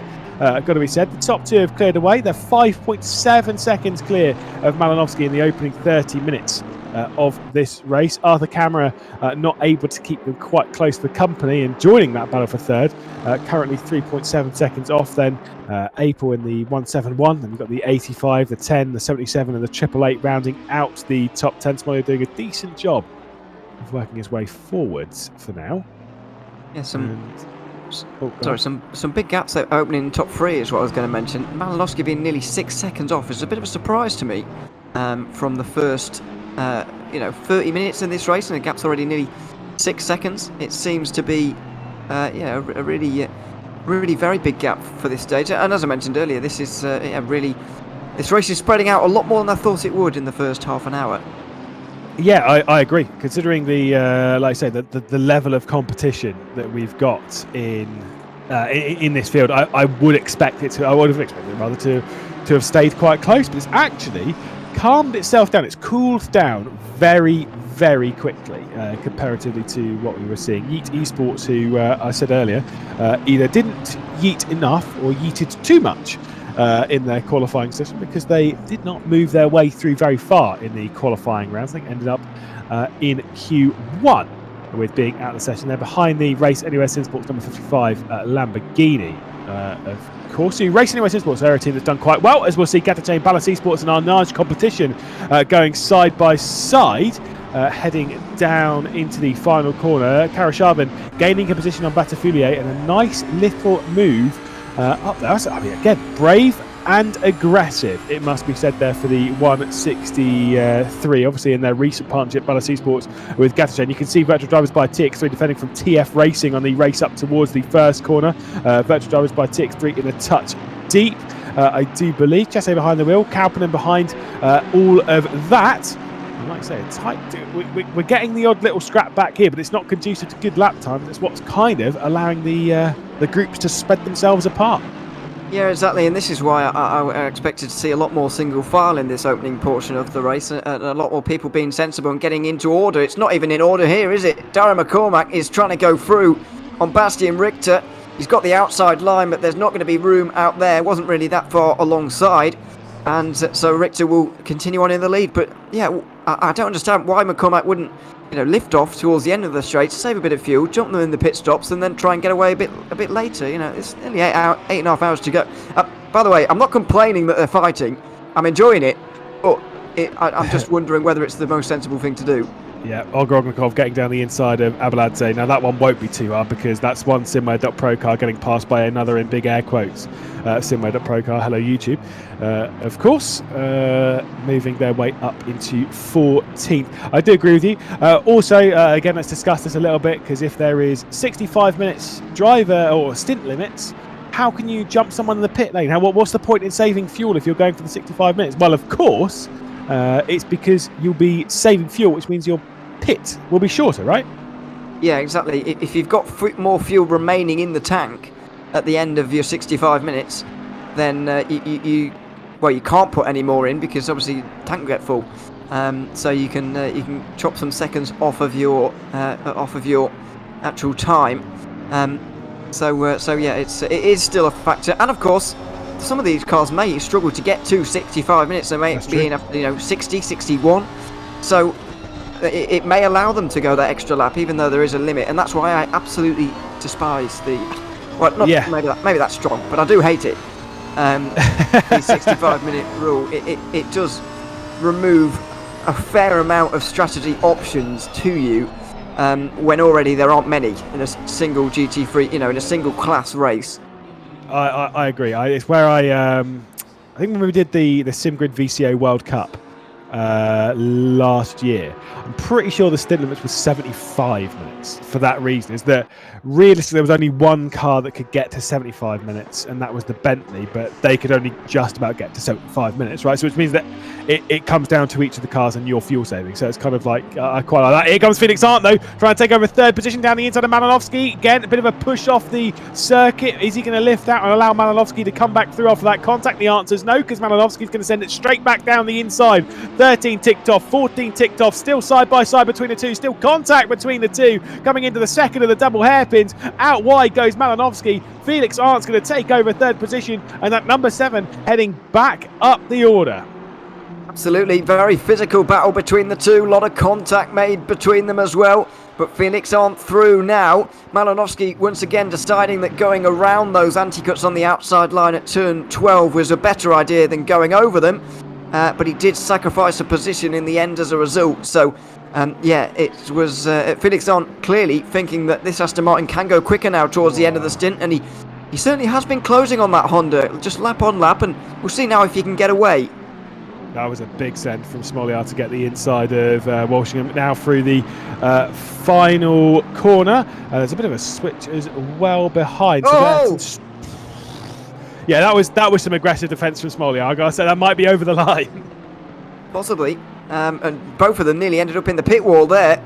Walshingham now to the outside line, going to go for the over and under. This could be very nice. He's going to have the outside line at turn 2, though. Long way round of a flat out corner. It's going to lose you some time, and so he's going to have to stay behind. But yeah, that was aggressive. Maybe as you say, over the line, maybe would deserve a slap on the wrist for that, because we have seen quite a lot of late defences made so far this race. Yeah, we've seen maybe a few that I would say are just on the line, and that would be just like the thing is, I've always said, you know me and my absolute. If there's one thing that I despise about racing, it's reactionary defending. Absolutely hate it, because it's inherently dangerous. But then there is that thing as Swiderick comes into the pit lane in the number 90. There is that thing of, did they just react at the same time and it looks worse than it was? Right? Well, because if Smoliar's coming over, if he's turned left and the car behind's also turned left, then they're both moving over at the same time. Is that reactionary, or is it just the fact that they're doing it at the same time? Well, Whoa! Malinowski on such a tight line here from Felix Arndt. They're going to get caught massively by BS Competition, who are going to come into view in their BMW in the background now. Arndt to the inside, and Malinowski waits for them to do that. Goes over and under, and he's going to go through maybe on the outside line again, and he should have the place now. Let's see. Oh, it's difficult on the outside line there. It's such a long corner that he's just not able to do it. But yeah, I mean, in those kind of situations, whether it's reactionary or not, I guess that's when race control have to really slow the replays down and really look at everything frame by frame to work out whether it was or not. Because after all, people's reactions are quite good, so it's difficult to see with the naked eye at full speed. Yeah, got to say, by the way, that the car directly behind this, that distinctive green and gold, is not for position. And you see the marshals waving the blue flags, and not like that yellow flag from earlier that we have no idea what it was for. We know what that blue flag is for. That car is going a lap down. The 72 that belongs to Valentin Barriere after moving over to the Brabham Esports camp is going a further lap down, obviously on first, second, third and fourth already, and soon to be Arthur Cameron. As these two fight, Arthur Cameron is closing himself in. That gap was, what, 3-4 seconds? And with the fights over the last couple of laps between Felix Arndt and Malinowski, it's come down to 1.7. And to be fair, the 171 is not a million miles behind either. So potentially that Renwell and Esports car could be a part of the fight as well. We'll head back to where the action really has been, though, throughout quite a lot of this race. Verstappen, Sever and Garcia, who is moving his way forward in that Aspar car. Not quite as fast as he did in the opening 10 seconds of the race. No, it would be impressive if he did, but no, not quite able to quite as quickly. Up to 13th now, up a couple of places from the qualifying. The only Nissan to have made it into the third part of qualifying, although it didn't set a time in the actual session. Now showing themselves to be getting stronger as this race goes on. Chris Siver trying to make his way through on Christopher Verstappen here as well, very much staying at single file. I mean, that battle for third, by the way, is the first change we have seen inside in terms of positional change that we've seen inside the top 8 or so. I think since the first 10 minutes or so of this race, it has been very much single file. Well, not single file, but everybody's been a second or so apart. Yes, indeed. Like I said, with some of the battles that we've had, between it, we're seeing groups, right? We're not seeing the individuals necessarily clearing off into the distance. We're seeing them become part of groups, and you almost like magnetise to 2 or 3 other cars, and you stay in a group. Which, to be fair for us as commentators, is great, because we don't want anyone to run away with it. But then sometimes we don't want just one big train, because the one big train can also be just as boring as one person clearing off of it, because no one does anything. Whereas when you've got these groups, people become a little bit desperate. So from our perspective, I'm enjoying it. Like I say, but it's just there's a lack of logic in some of the moves. I'm watching, being like, but why? Why are you going for it? Why are you wasting time with this? But then again, the fan in me wants to see some racing. They're obviously very desperate to go after that move of the race award. They're very desperate to be in contention. Yeah, well, clearly. It's definitely on their minds in these first 40 minutes, because, yeah, I mean, I'd like to say that, or I'd like to think that I'd have a cool head if I was driving in one of these endurance races, and I'd be very, calm, and I would save the fuel, I would stay behind when necessary and so on. But the reality is, a lot of these drivers were probably thinking that going into this race, and now they're like, oh well, I'm going to go for this because I'm in a race. So it's easy to say from up here, but much more difficult to execute when you're down there on the circuit. We've seen a little bit more of it here. Darren McCormack had that one attempt at the lead, but other than that, he has I was about to say it has been well behaved, as if it's bad to overtake, but you get the idea. He's not exactly challenged too much. No, I think again, like playing the slightly longer game, keeping in contention. I mean, right now, I know obviously first hour. What can you read into it? But in 40 minutes they've pulled out 11 seconds. They're already in the first 40 minutes of this race. They're almost making it look like a 2-horse race for this win. It looks like it's going to come. This is way too early. But I'm saying that this is they are looking at the class of the field right now. Richter and McCormack are pulling away so quickly from all those behind. It's looking absolutely dominant between the two. It doesn't mean it's going to stay like that. And also, they do have other drivers. And this is where I'd get a bit concerned if I was Williams Esports, because I feel in race like this, your most important driver, and this is the same case with quite a lot of endurance racing where you've got 3 drivers, is Brabham Esports are going to go for a move here on Yazheat. Not sure about that one. And Brabham Esports is still continuing to fight with Yazheat over there. Again, these two are not on the same lap. They are a lap separate. And I know Valentin Barrier wants to get on with his own race, but I'm not sure that was the right opportunity. It was quite far back to go for that one, the Yazheat car. But what was I saying? Second row?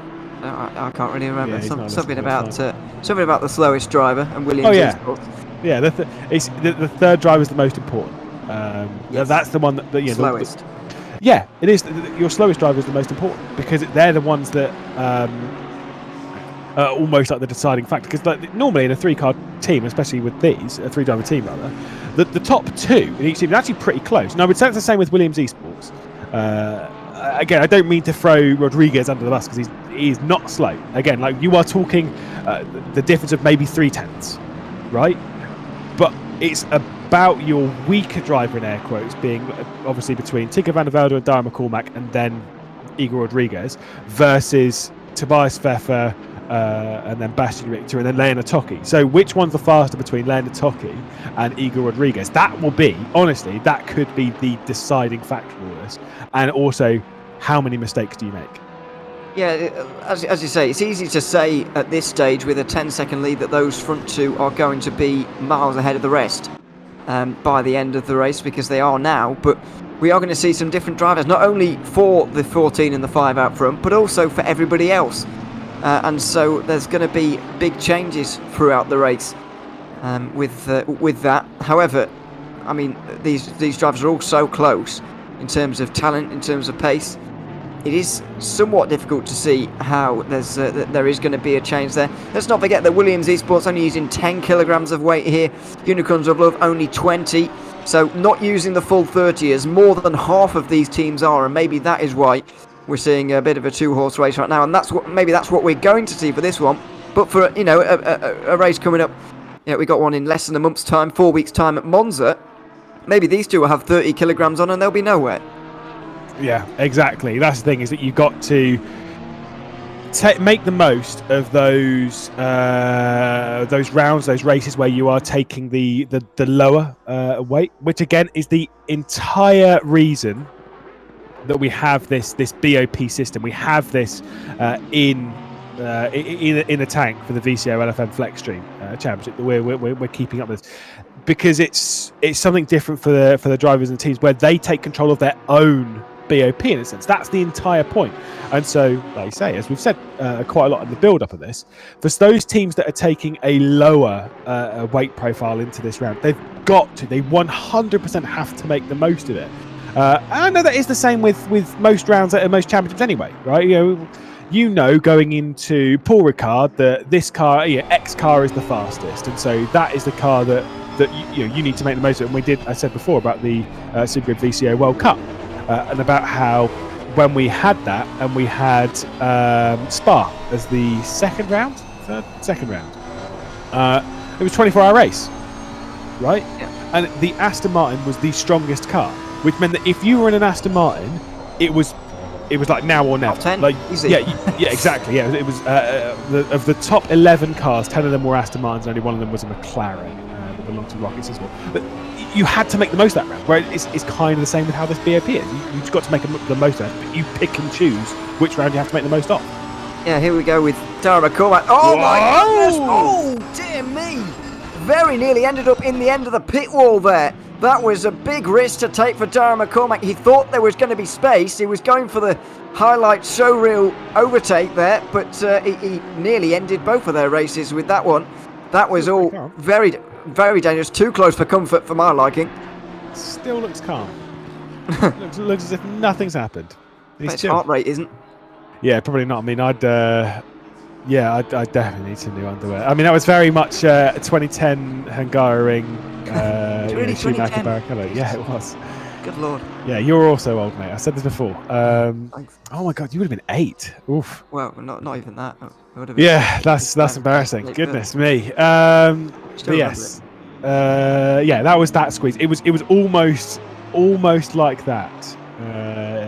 A little too much of a squeeze there from Bastian Richter for me. But again, it's whether they moved at the same time. And also, it's whether was McCormack even alongside there? No. It would barely if he was. Obviously, if he was, then Richter can't shove him in the wall. But I don't know if he actually did get alongside ever there. Yeah, it's whether McCormack kind of drove into the wall and into the back of the car ahead. That's different. Yeah, like I say, it's not easy. Either way, it wasn't pretty. No. It was a little bit aggressive. And again, was it even if McCormack was squeezed into the wall, was it worth it there and then? Certainly not. You would argue, certainly not worth it at that stage. I mean, as I said, Richter isn't permitted to, or isn't supposed to leave at least exactly one car length down the inside at all times. That's not in the rules. Exactly. So he can close the door, but as long as McCormack's not already there, which is the key thing there. This is a similar fight. I felt similar quite there, going down towards turn 12, outside line for the Bentley, the 163 Bentley, out over the curbs as well. Not going to be able to get that done on the McLaren. Always a closing door there, and this is about to get very much more messy as the 240 just drives through on both of them. Yeah, a nice competition up the spot, and dear. SDL Esports say, right, okay, Coruscant, I see what you're about. And then bang, one hairpin they make contact, next hairpin they make contact, the second one. I mean, neither of them were particularly pretty, and that certainly isn't going to be up for Move of the Race and Battle of the Race. That certainly won't be there. But SDL Esports and the GT3 Balance Esports cars coming to contact twice in as many corners. And our nice competition, Maxime Bettifidier was like, nice, I'll come through and I'll take both of those. Cheers, thanks, bye. And up he goes into 18th spot. Good stuff. Yeah, he almost drove through as if they weren't there, and they almost behaved as if he wasn't there in that one.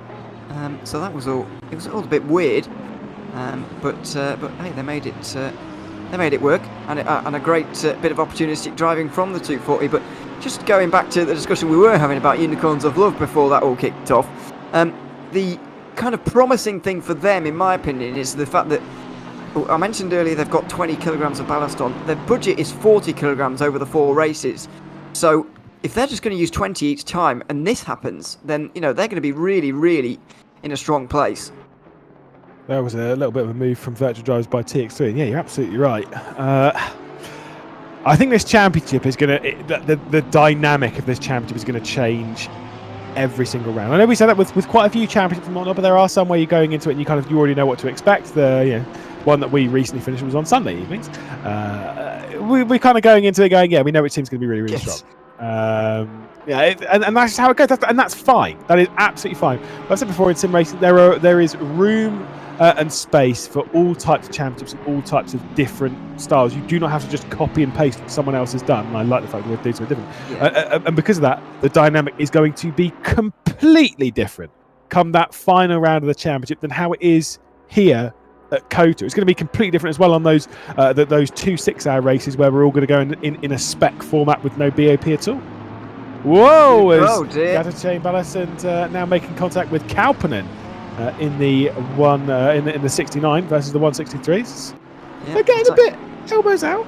Same group again, causing a bit of trouble between themselves, making a nuisance of themselves a little bit.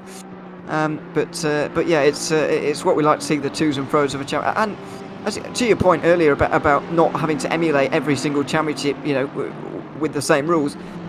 Also, you don't have to emulate the real life series either. Do something a little bit different from what they do in real life. We don't want to see sim racing become a copy of real life just for people who sit at home.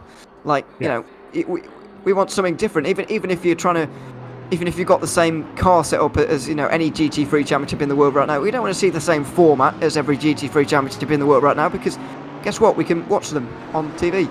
So we don't want to see that again on ACC. You want to see something different, and that's exactly what this series is providing, and some other series could stand to do a bit more of. No, I think there is room for the imitation of real life stuff, like we've seen, with the SRO Esports and whatnot. I think there is room for it, but then you're absolutely right. There is room also for the other crazy stuff. I've seen a couple of drivers come into the pit lane. Of course, you can see Abeladze there for the Simware.pro by VDE's machine on the 142, the 977 of course Kramer Racing Esports Henrik Gamble coming into the pit lane also. So 2 drivers making a bite before we've reached the end of the first hour of racing here. And still plenty of time left to go in this race. We've seen a little bit of elbows out stuff, but I'm thinking for me, between this grouping, I'm going to say about the race lead and whatnot, surely they aren't pitting until at the earliest, at the absolute earliest, the hour. From my memory, I don't know if there's been a limitation on the fuel tank of the Bentley, but the Bentley should be one that can get up to the 65-minute mark. Most others should be able to get fairly close, but that Bentley should be able to get to 65. Right, so I think most of them in the top 10 should go as long as they can, really, to avoid traffic that they would undoubtedly find themselves in right now. We've still got 42 cars out there. 5 of them are 1 lap down right now. That's probably due to issues earlier on in the race and so on and so forth. So, there's cars everywhere. You're going to find yourself in traffic wherever you go, I think, but staying out there in the front, I think, is the best idea for those guys who are in the lead right now, Bastian Richter and Darren McCormack. No point in doing anything silly right now. However, those further behind, like we just saw, I think Triton just came in, didn't they? On that, Abeladze certainly did. It wasn't Triton, sorry. It was the Abeladze Ferrari for Simware. I like that call for them to come in 10 minutes before the hour. That gives them, they're going to have to go a little bit longer, a little bit later on the race, but they were stuck in traffic. So get out of traffic, have a shorter pit stop, and try and make some pace on the opening laps of this next stint. Yeah, like I said, doing something different on strategy whilst we're doing something different as a series and whatnot. Do something different on strategy. Don't copy and paste what everyone else is doing. There are times to copy and paste what someone else is doing. When it comes to a championship fight and you've got one person to beat, or to even just finish one position behind on, copy whatever they do on strategy. Don't take any risks, just copy what they do, because then you're effectively guaranteed the champion. It's boring, but it does work 9 times out of 10. Whereas we're at the first round of the championship, you may be out of position, do something different, risk something, try something, a bit of a gamble. And Henrik Gamble was also one of the ones that made a bit of a gamble. Nice. Excellent. This is a very professional broadcast. Jesse's out wide, and Karashavin's going to come through. Again, a bit more curb usage and maybe even a bit of a hip check there. And Jesse Kaufman also going to come through as we ride on board with that Virtual Drivers by TX3 machine. Surely this isn't the Porsche struggling for straight line speed and you just got a bad exit there. I think it's a bad exit. Okay, I was going to say, because if that's their straight line speed, then wow, they're in trouble. But no, just a bad exit, and that's fine. What I will say, though, is that Simware and also the 977 have both made driver changes there. Mikhail Bykov and Marco Bischoff are now at the wheel of those two. Unless Bykov was there before. Bischoff certainly wasn't. No, it's Abeladze. Oh, yeah, yes. Yeah, sorry. They're so interchangeable, those names, in terms of they drive together all the time. I forget. All the time. When I forget when I've seen them and not, or where I've seen them and all that. Anyway, a couple of driver changes there, but a slightly shorter pit stop for Bykov's team there. He's out 3.3 seconds ahead of Bischoff when they came in almost together, I think. So that's a bit of a surprise. I wonder if they've slightly underfueled even at this stage, where they've slightly shortened. I know they both will have had a shorter pit stop than usual because they will have fuel in the tank, but whether they've underfueled even more than Bischoff did, I don't know. Unless Bischoff or the Kramer Racing Esports team, unless they took less fuel in the race start knowing they would stop early. Meanwhile, the Simulator Pro car might have started with a full tank, and so then they actually have less fuel to put in comparatively. 42, another one, a recipient of a time penalty in that number 42. Did also see that the 494 also got a time penalty, the GTWR Esports car. Capoccia's behind the wheel. So there's another few time penalties going out, and like I say, the latest recipient of that being that number 42, which is the Leopard Esports car. I did see it on lap 1, slightly backwards going through turn 11. And so I wonder if that is anything to do with that, although there's probably been a few bits of fisticuffs all the way around the circuit. Bastian Richter at the moment then, coming down into the final corner, 3 minutes to go until we cross over the hour, which means it'll be 2 laps, which means I would suspect we've got a minimum of 2 laps to expect these two to remain out on the circuit. I think Darren McCormack, surely he's been saving fuel behind that car ahead. You got the Carbon Sim Sports car closing in. That is not for position. That is the number 90 that did a lap down after making a pit stop early. I think they might have been the first to have made a pit stop. Certainly one of the first, but yeah, I'd be surprised if Darren McCormack hadn't been saving fuel, to be honest, over the last few laps. So after 27 laps, we're finally going to see the first driver in from the top 10 in the number 85 Ferrari. Castorino is in. So that'll start to kick things off, and I think a few others in the top 10 now will start to look around and think, yeah, maybe it is time that I came in pit lane and started to work the strategy a little bit in this race, because we are short of an hour, but you can make up that time quite easily. This is going to be a 9-stint race with 8 stops made, and there's pretty much no way around that. Yeah, absolutely. Good question coming in from chat. Where are the Audis? There aren't any in the cash split, as far as I'm aware. Then we've got quite a few in of course, the other splits, in the Challenger and the Rival splits, which I will do the shout out now. Why not? You can see Moobot's been posting it anyway, but you can also see just under the broadcast itself on twitch.tv, you can see the Watch in Command Center button. If you click on that, you can see the broadcast. That will be the full 9-hour race, not only of the cash split, which we're on now, and also the cash split in Spanish as well, if you hate us, which I can understand, don't get me wrong. Yeah, exactly. And you can also see the broadcast there for the Challengers and the Rivals splits as well, where you will see a whole host of Audis, and to be fair, some other cars as well. There's got very colourful when it comes to the car selection. And whilst we're giving shout outs on what Moobot's been doing and posting, again, giveaway time, HyperX. Throughout the entirety of this broadcast, HyperX will be giving away one of their HyperX Cloudflight wireless gaming headsets over the course of this race. If you want to enter, just type HyperX into the chat and you will be automatically a part of that process. And you could be one of our lucky winners, as we're going to see who becomes, I think, a slightly less lucky winner in the race, because you've really got to properly work for it. No typing in HyperX in the chat for these guys. They've got to get out there. They've got to earn it.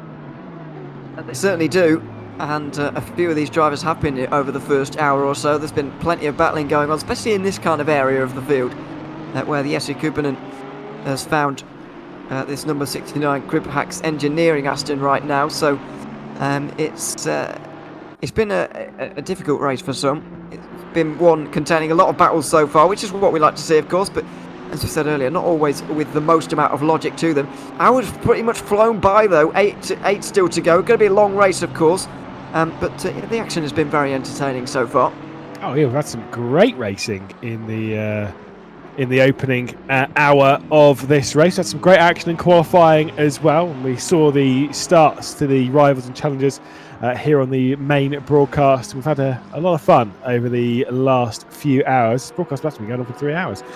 We've had quite a long start to the day when it comes to this, but there's still 8 hours left to go. Robin Schaefer in the Low Fuel Motorsport car, one of the cars that was knocked out in Q2 of the qualifying session, struggling to get their way through in that Merc. We're in the pit window sequence, though. Got a few drivers coming in, not only to serve the pit stops, but also penalties as well. 5 penalties even in that screen, so there's quite a few. Schubert with 1 in the 777. You've got the 42, Barter with 1, Webber with 1 in the 76, and of course Andrea Capoccia and Olsen Forsberg also in that 52, all with penalties in the opening section of the race, showing that race control have been very, very busy. Yeah, they have. There's been a lot for them to look through, and they've been getting through it in good time, which is good to see. So The penalties now rolling in just in time for the first pit stops, and they can now serve them. I do like the fact, by the way, on ACC that the penalties are made very obvious to us on the timing tower on the left-hand side. So we're exactly aware of quite what's going on and how many seconds of penalties that they need to take. Especially useful at the end of a race, maybe if there's going to be a penalty applied afterwards. But pretty useful throughout pit stop phases as well, and they're going to be a little bit later on. When it settles down, and when there's a little penalty, we'll be able to figure out quite where they're going to end up as a result of it. It's a good thing about the overlay we have on ACC. Yes, indeed. Well, now down, I'm going to casually jump out of the commentary booth because our Junior's had a nice little nap to start the day and has missed out on some of the action that we've had, but trust me, we've not been shy of it, mate. Yes, quick little nap. Early morning, not just for myself in the commentary booth, but for some of the drivers as well. And very excited to jump back in and to get a look at how this entire concept is playing out. Ewan, you're going to have to get me back up to speed and give the viewers a bit of a recap of what the last 2 hours have been like. Well, yeah, we had qualifying, of course, a little bit earlier on with Unicorns of Love setting a great time, setting a great pace, getting pole position. The number 7 of Get Closer Racing were alongside them.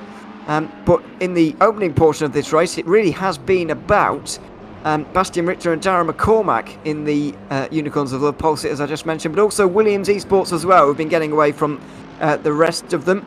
And in terms of the story of the lead of the race, that has been pretty much it. There are some highlights as well for us to have a quick look at, Arjun. I'm not going to make you talk over them because you don't know what they are.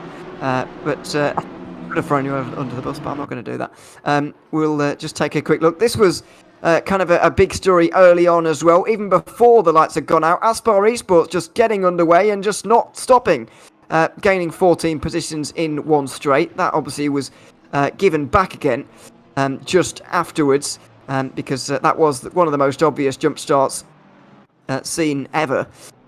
It was a far better start on the inside line, though, for Williams Esports. You're just about to see that Lamborghini took up to the inside line there in a few moments' time. A good start on the outside line as well from Maciej Malinowski, actually, in the 666, who got around the outside of everybody. But Bastian Richter was very firm in his defence, shoved Malinowski out wide. There he goes over the curb, and that allowed Darren McCormack to get it up into what would become second position. And then the two of them would get away, unless there was this, of course, incident between Igor Rodnikov and one of the Hondas as well, which me and Lewis started arguing about as to who was quite at fault for this one.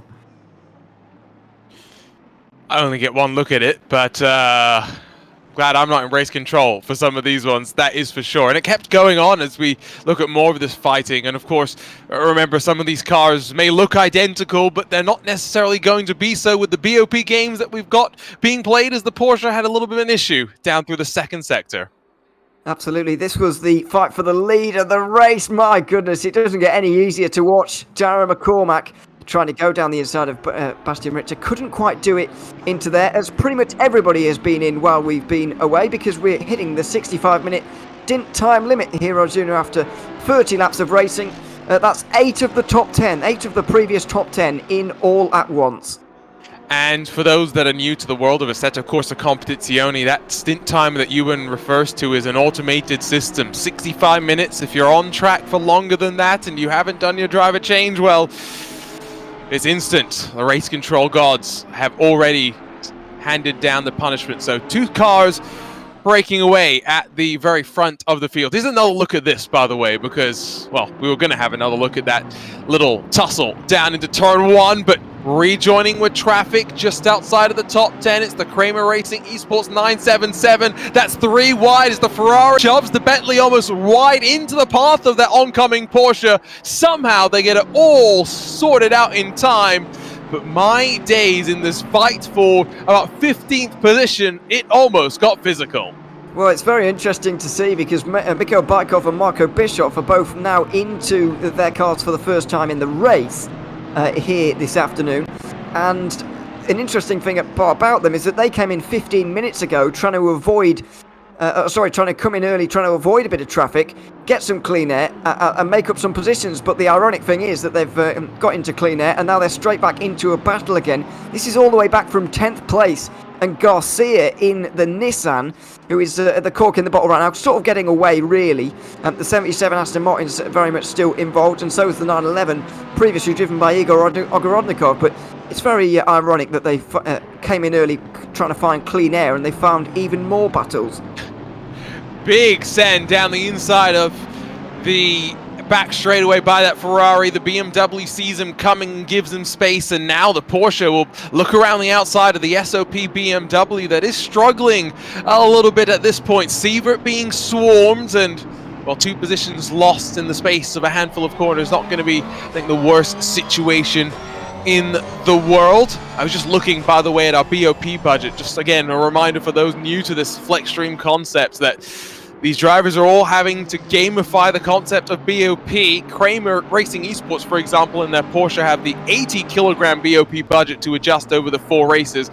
Interestingly here, Ewan, they've gone with just the 15 kilograms rather than, trying to split it up equally. But this is kind of what we were talking about before we even started in qualifying. Teams will have to understand the strengths of the car relative to the tracks that they're going to be racing at.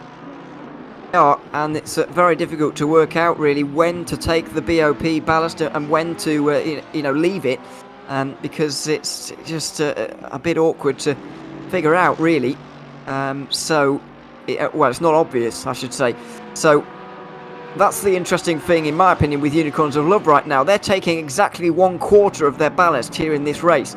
I wonder whether they're going to continue to do that throughout the 4 races. And if they are, then it looks like that Porsche is going to be very, very strong at all the circuits. However, is it just a track at the moment, Circuit of the Americas, that's suiting this Porsche a little bit more than maybe the likes of Monza or Spa will? Will that car still run well around there? It's not immediately obvious.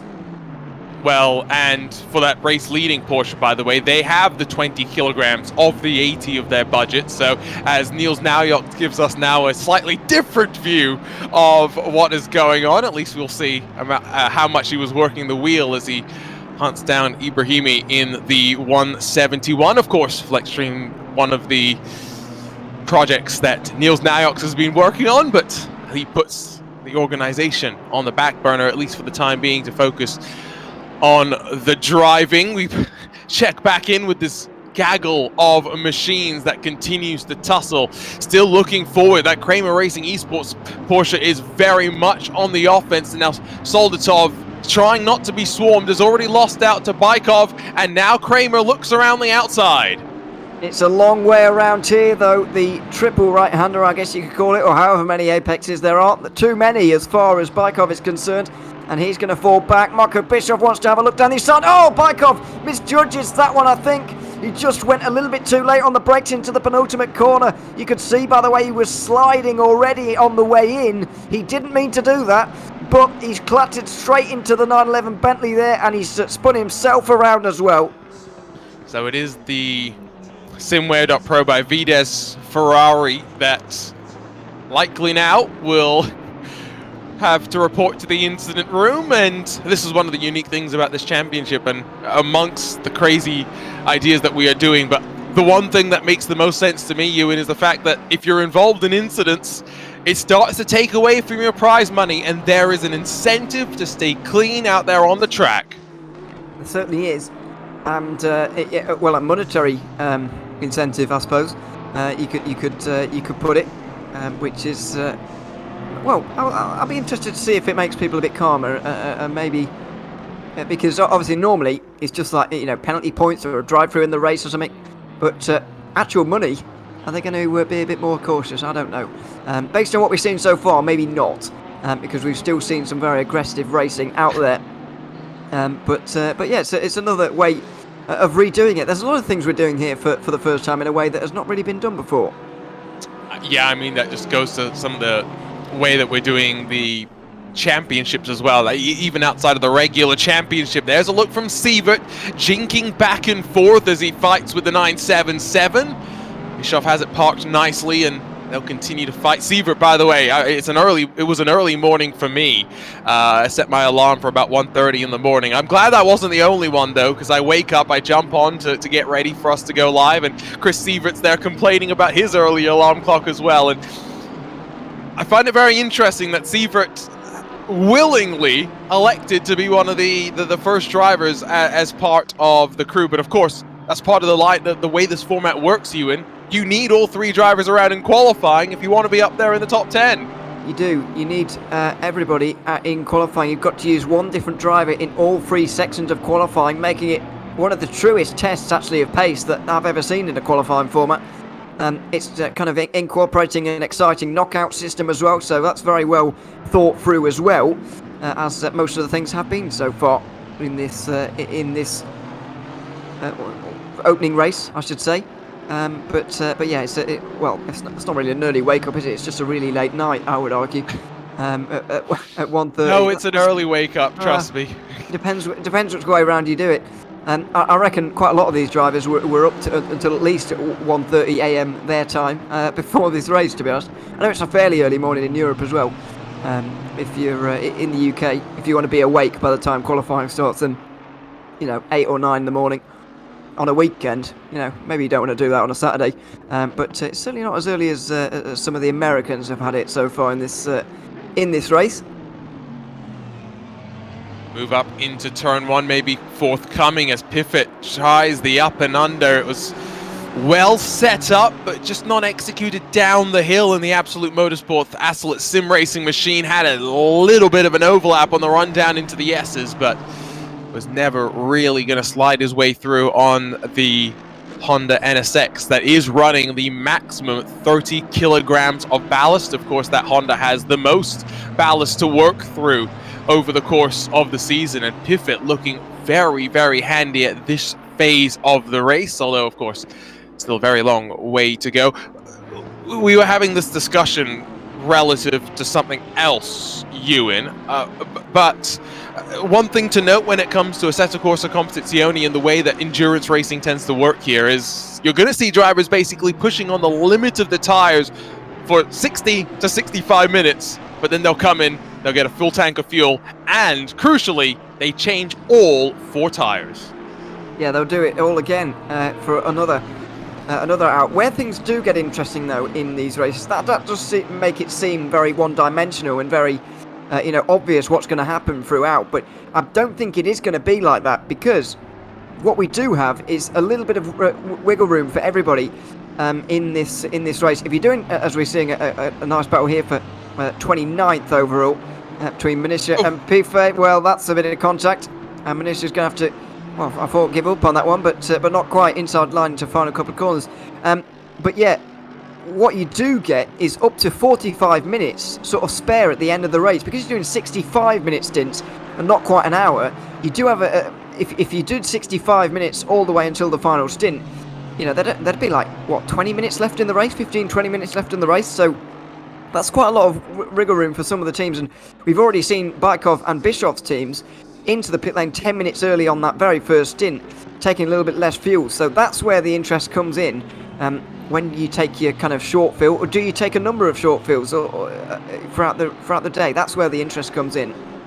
They continue to fight for 29th and now have separated themselves from the likes of Caracas in the Lamborghini 55 entry, back up towards the front of the field. Nauyok still unable to find a way past the door that is Ibrahimi in his 171 NSX. Front of the field is still Pfeffer that leads from Van der Velde as they run 9/10. Going to the point on your on fuel saving, you can only use it to make up so much time, and so for Niels Nauyok, who runs currently 6th position, about 23 seconds back from the leader, it's a very different situation for the BMW BS competition car versus what it is in the Lamborghini for Williams Esports, because they're in the draft, they're saving the fuel, and they know they're basically locked in step with the Unicorns of Love Porsche that leads at the front of the field. A little bit different if you're at this point and slightly on the back foot. Yeah, it is very much a different situation here for Nerks. I do wonder, though, if they're going to be quite pleased to be able to follow someone at this point, though, because on the first stint of this race, they were only able to manage 29 laps. whereas 7 of the top 10 were able to, well, not the current top 10, the 77 was in the top 10 at the time, but anyway, they were the only team who maybe ran out of fuel before they could actually make 30 laps. So maybe if they do have that Honda up in front, they can save a little bit of fuel on the car in front, lift off and make it to those 30 laps, because it does narrow your strategic options a little bit when you can't quite make those 30 laps and you can't quite even make it to 65 minutes on your own. The SDL Esports number 27 leads the number 42, rather the number 30, 333 around the opening sector after they went side by side. Now the 5-second penalty already has been adjudicated on the SDL car that they will have to serve in their next cycle of pit stops. And as you mentioned, it is nice and obvious to everybody when there are teams and drivers that have been adjudicated those penalties by the automated system, that of course separate from the system that sees some of the drivers also getting the penalties from our race control team. And that system in our challenger and rival splits, when possible, there is some live race control. However, they will have full race control also after the race as well. So by no means can they get away with all sorts of shenanigans. Back towards the edge of the top 40, it's Chris Hartfelt who might have a look down towards the inside in the GTWR Ferrari. Now, it's a little bit surprising, of course, that the 494 maybe is so out of position, but it goes to the wackiness of this championship in some ways.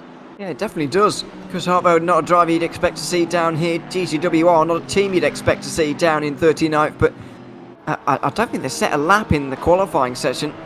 Just didn't, well, I don't even know if they left the pit lane. Didn't see them out there.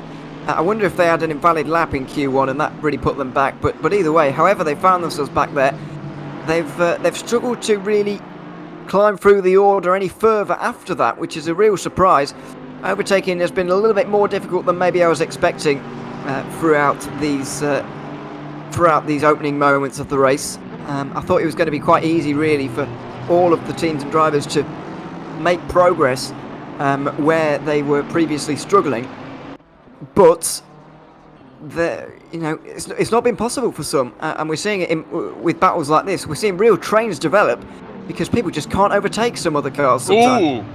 And that's an opportunity for Leipzig Esports to get on past the virtual drivers by TX3, who got blocked on their attempt to sweep on past, but it's caused a chain reaction that now sees a side-by-side battle between Aston Martins in toward the S's, and that's bold and opportunistic, but that's how you get things done. It's Grip Hacks Engineering in the 69 working their way forward. I tell you, from Salvinen, he saw the opportunity and he was not there to be denied. He certainly wasn't going to be denied. That was a great pass there from Salvinen, who's through now. But this is what I mean about these battles, really. The McLaren's still at the front and still the cork in the bottle here, really. And people aren't able to overtake it. It's a very, very difficult situation for everybody else to be in here. And yeah, we're not going to see much change here unless the 333 can really get alongside, and then there'll start to be a lot more movement. But yeah, very interesting racing nevertheless. This is what we're seeing kind of in the mid-pack and sort of outside the top 10, but inside the top 30 is where we've seen most of the battling so far, because if you look at the top 10 right now, there's one battle, and I can't see Niels Noax even attempting this move. No, there's a reason I think most of these drivers are in the top 10. It's because they don't want to go for the moves. They are content to run as they are. Let's see if we can chat with Bastian Richter, who jumps out of the car and jumps into the commentary booth. Bastian, do you hear us? Do you have a copy? Yes, copy. So let's start by talking about the opening stint of the race. How was it from your perspective in that Porsche? Yeah, it was very intense. I mean, obviously, when you have McCormick behind you all the time pushing, you know you can't do any mistakes, especially with the top speed the Lambo has. So every mistake would mean that we lose the position. And yeah, it was pretty tough because I pushed the car a little bit too much in the beginning and ruined the tires, so I had a quite unstable car at the end of the stint. When it came to picking the car, Bastian, how exactly did you guys work through that process in the draft show? How different was it for you as well, trying to come to grips with the decisions the other teams were making and how it impacted what you wanted to do? Well, we had a few cars in mind where we think or thought that it would be a good choice, and the Porsche was one of it. Obviously, the Porsche isn't the best in endurance races because of the tire wear and yeah, you know it. But for the tracks itself, the Porsche seems to be a good choice, especially for Kota and Watkins. And we also had in mind that at some races we don't have a top tier lineup, let's say. And so we know that we shouldn't pick a car which is good on these tracks because then we couldn't capitalize on that. And so we kind of went for the gamble that we know, okay, the Porsche is good at Kota and Watkins, let's go for the win here, and then let's just survive the other rounds. I like the forward-thinking nature of that as we see a little bit more battling down into turn 12. It's still that Grip Hacks Engineering 69 charging forward, but again, the virtual drivers by TX3 will try and find their way past that SDL McLaren and Ewan. It's getting tighter and tighter in the heart of the pack. It certainly is. And we're seeing this time and time again through the final sector, but once again, none of these positions have changed somehow with all that side-by-side racing. None of the positions changed. The McLaren still stays at the front of this group. It's still the cork of the bottle. There's 3 cars behind as well. The 90, the 240 and the 123 just in behind, catching up to this as well. It could become a 7-car train very soon. One final question for Bastian, and we'll let him jump back to working with the team. What do you think about this crazy idea with the BOP budget? How much are you enjoying, not complaining about BOP, but now having to figure it out in some ways? Yeah, I honestly really like the idea. Because we all know the discussions we have before the SRO races, for example, or other races where we have a custom BOP, and I don't know, we had like BOP changes a few minutes before the qualifying in some races, and it's just not good for the drivers who prepare and who adjust the setup to the ballast and so on. So I really like the idea of doing something different, and yeah, everybody has it in their own hands, and it's up to them, and they can only blame themselves if they have a weak car or whatever. I like the sound of that. Thanks for joining us, Bastian, and best of luck for the rest of the race. Thanks, guys. Sebastian Richter out of the Unicorns of Love Camp joins us here in the VCO Esports commentary booth. Still, by the way, like Ewan mentioned, somehow they have avoided changing positions. That might stop now, though. Lipid Esports forcing it all the way down to the inside of turn 12, and Grip Hacks Engineering spooked a little bit, and they run themselves over the anti-cut curbs, run themselves for a bit of a ride, and like you mentioned, it is now a 7-car fight for 19th on back. This is the real danger with being in a big group like this, because you can just get shuffled back so easily if you make a mistake. He's now on the outside line. The Bentley very late on the brakes, which is always dangerous when there's so many cars up in front of you. Not able to. Now there's 7 cars in this train. The McLaren is still at the front. We've still got the Porsche and the 2 Aston Martins in behind, but then we've got, change with Savalainen moving all the way down.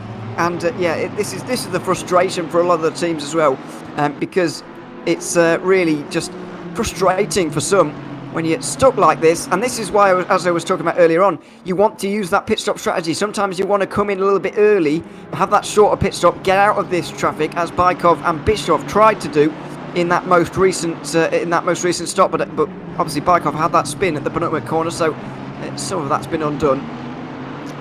I did find it interesting that Bastian Richter was complaining about tyre life potentially on the Porsche.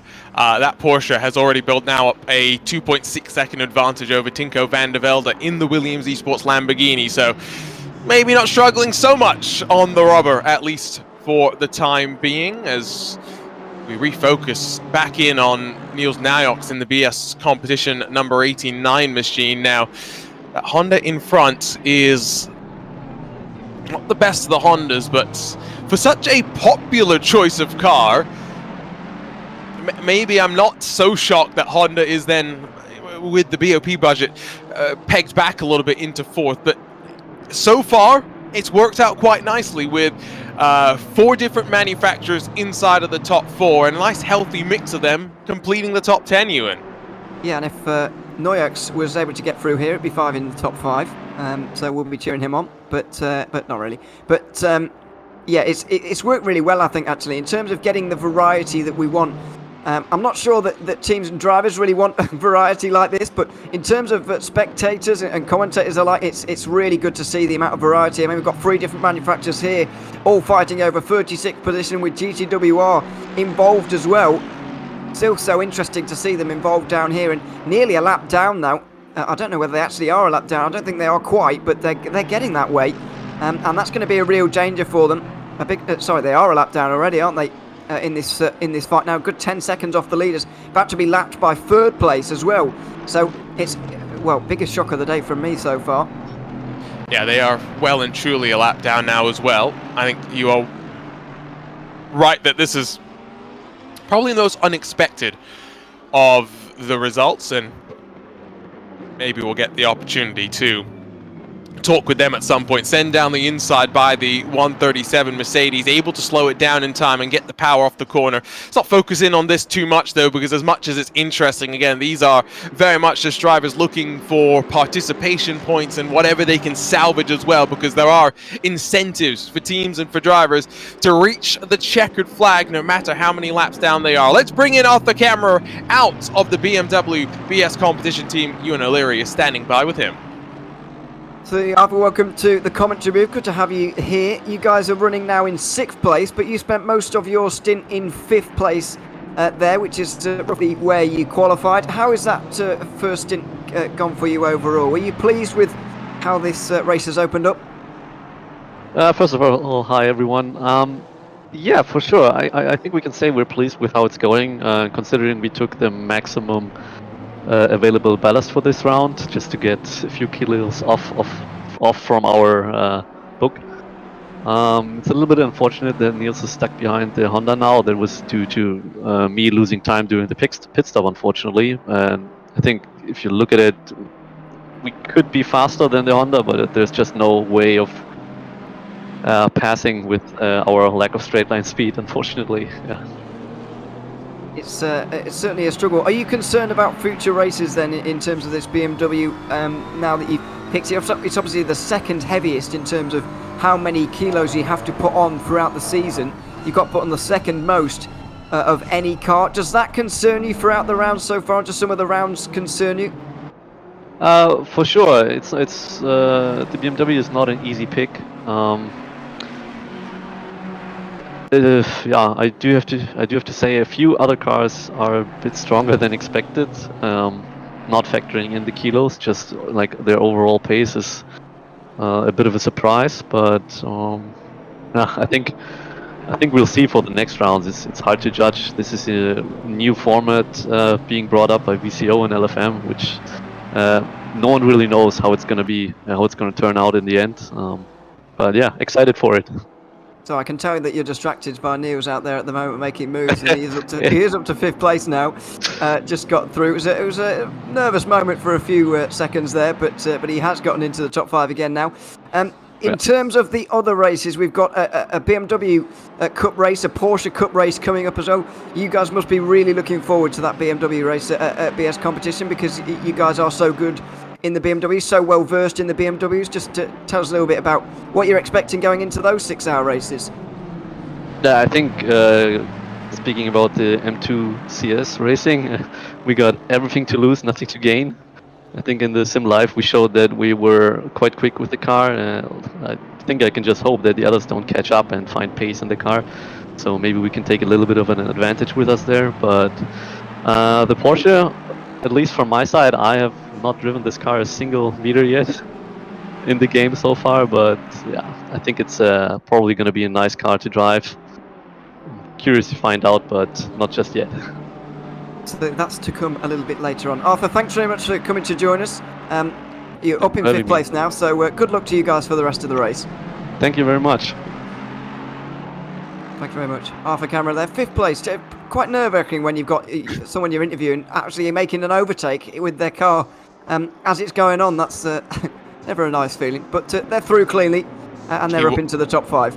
He was a little distracted. Battle of the Ferraris up the hill into turn 1 as Dominic Blyer and Alex Smoliar duke it out side by side. Triton able to hold back after conceding ground, at least for the moment, into the opening corner. It's 3 Ferraris stacked up 7th, 8th, and 9th as they run right now. Of course, I think I did hear Lewis talking about the year that Alex Moliar has had, both in the real and virtual worlds of motorsports. The reason I bring that up is we've got, of course, VCO ProSim Infinity coming up in 2 weeks' time, December 9th and 10th. Rumors are we will have drivers of similar caliber that have had similar sort of years as well, competing in that one as we bring VCO Infinity back with the twist that is the ProSim Flair, as pro drivers will complete 6 out of the 24 races. Now, in the S&P Racing Esports Ferrari, they have used 30 kilograms out of the 84 kilogram budget. Doesn't seem to be weighing down Smoliar, at least for the time being. It's the same in the case of Triton Racing, who have done the exact same thing using 30 kilograms in their Ferrari. And I think there have been quite a lot of teams who have taken the opportunity to use as much of the weight as possible. But I did find it interesting, Ewan, what Bastian was saying, where it was a strategic choice of car, knowing where they were going to have the most chances of getting the results. And I'm sure that's something that factors in when they're determining how much of the budget to use. What I also want to work out is how much these guys are they going for, you know, we're going to split this rather evenly, we're going to try and get 4 consistent GT3 races under our belt this season, or are we going, you know, these 2 races we're targeting, we have to win them, we have to get on the podium, something like that, and the other 2, well, any point's a bonus really. If we score 1 point, we'll be pleased. Are they going for that kind of approach, or are they going for, you know, the consistent approach? Because let's not forget, as I mentioned earlier, it's 100 points for a win here. 4th place would lose 22 points to the winner. Down in 4th place, the emphasis is really on winning and podiums as well, especially. So is it better to really target those races when you can drop your weight entirely and just go for it, or is it going to be, you know, a case of, as Unicorns of Love seem to be doing it, splitting it kind of quarter per race? That's really what I want to find out in terms of which one is the best idea to go for. Because, of course, some teams don't have that luxury. The Honda teams, minimum ballast they're going to go with any race is 16 kilograms. So, you know, there's really no choice there. Yeah, the Honda teams definitely had a bit of a disadvantage when it does come to that. Bit of a jink as this battle of Ferraris catches up with some lap traffic, and Triton Racing now may actually be compromised because Smoliar has got, well, a healthy dose of a draft and a helping hand down this long back straightaway, and Smoliar might even already have gone in the position locked and loaded before they even dive into the braking zone. He'll go defensive and cover the move off, crucially, as Dominic Bly tries to find a way back through, clatters over the curb, but finds his way on through. Not only restricted, but now he's got to look rearward, because I think being so aggressive over the curb, Ewan, has cost him, and now defends to that multicolored machine behind. Yeah, I think that is one of the cars a lap down now. One of the Aston Martins, could be the 52 maybe, of Fred Olsen Forsberg. But yes, because they got 11 seconds behind them to Garcia. So yeah, losing them out on the positions, but we're very much in that portion of the race where lap traffic is becoming a problem for us to identify quite who's where and who's battling with who. It wasn't that long ago, though, that Alex Moyo was overtaking the number 77 Aston Martin for a place inside the top 10. So it's been a really good, you know, half an hour, 40 minutes from him after taking on the first 2 stints of this race for his team. Well, Ewan O'Leary has been on hand for a bunch of hours now. He will step aside, grab a little bit of a break, and then be back in, replacing him, Lewis McLeod, back into the commentary booth. Lewis, quick break, and back into the thick of the action. Yeah, it's been a crazy race thus far, as expected. It's been a little bit of a tussle at the top, but it's now starting to spread apart, as, again, kind of was expected. Darren McCormack being the lead driver in that Williams Esports camp. Tinko van der Velde is pretty fast, but Tobias Pfeffer, who had that pole time with an incredible lap time, really did set the stage for everyone. And I'm thinking wrong. Get Closer Racing we're given a bit of a run for their money, but realistically it was all in the hands of Unicorns of Love, and they're looking very, very strong indeed. We'll look at the 137. You can all read the team name, and we'll carry on from that as they'll try and find their way past the Leipart Esports car for 35th. Leipart have had they've had a few rough issues this race. It's got to be said. They have not started out quite well. They've already received a penalty also, and now they find themselves outside of the top 30. Yes, but again, I think we said that this may be one of those championships where you can afford to have some bad luck in one round and take your pain and your punishments early, and then try and swing that momentum back around later on. Maybe if the tracks come back in your favor, if you've been smart with how the BOP plays itself out. So I still think there's plenty of opportunities, even as much as Ewan is right that this is a championship that rewards winning. It's a championship that is going to be so unpredictable in so many ways, and there's always that potential unknown, right, Lewis, where if the base BOP changes, who knows where we go from there. Yeah, well, I say we'll see where we go. I will say, by the way, I'm just going to correct myself. It wasn't the Leopard Esports guys. It was a Sim RC endurance team. Yellow and yellow. Yeah. It's because it's normally a bright yellow car, and I'm always like Leopard. And it's like no. As we'll see again, not a move for position, but Brabham Esports trying to unlap themselves. They tried this earlier on Yaz Heat, and I wasn't a massive fan. I get it that you kind of got to get on with it, but I don't know. I'm not a super fan of it. Not a switch for position on track, just a switch for track position. Do you get what I mean? I am picking up what you are putting down. Nice. Very good. Yeah, no, I'm not. Like I say, you got to get on with it. I understand that, but I'm sort of like, yeah, but you are delaying those that you're racing with, and it's dropped Mattea into the clutches of Smolyar, who is now looking for yet another position on consecutive laps.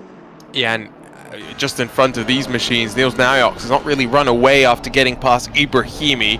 That gap up to Malinovsky still holds it about 11 or so seconds, so that BMW running well, as well as they would have hoped, but maybe we're seeing the ceiling in terms of where we expect them to be here today. Smolyar tucks himself all the way up into the draft and down the inside. Well, the Racing Point number 85 does not make that difficult.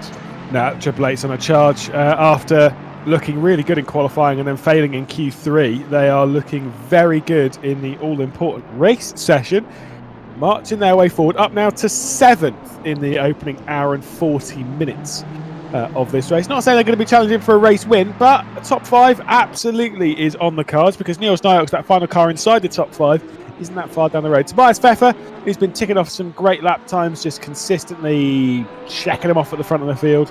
Now 3 seconds clear of Tinko van der Velde. I mean, like I say, they are taking control of this race in the second stint. Yeah, and again, I think it was interesting, that comment on the tires, right, that Bastian had. It is something that a lot of these teams and drivers, have had in their mind as the expectation, but I don't think you can come into the series with too many expectations.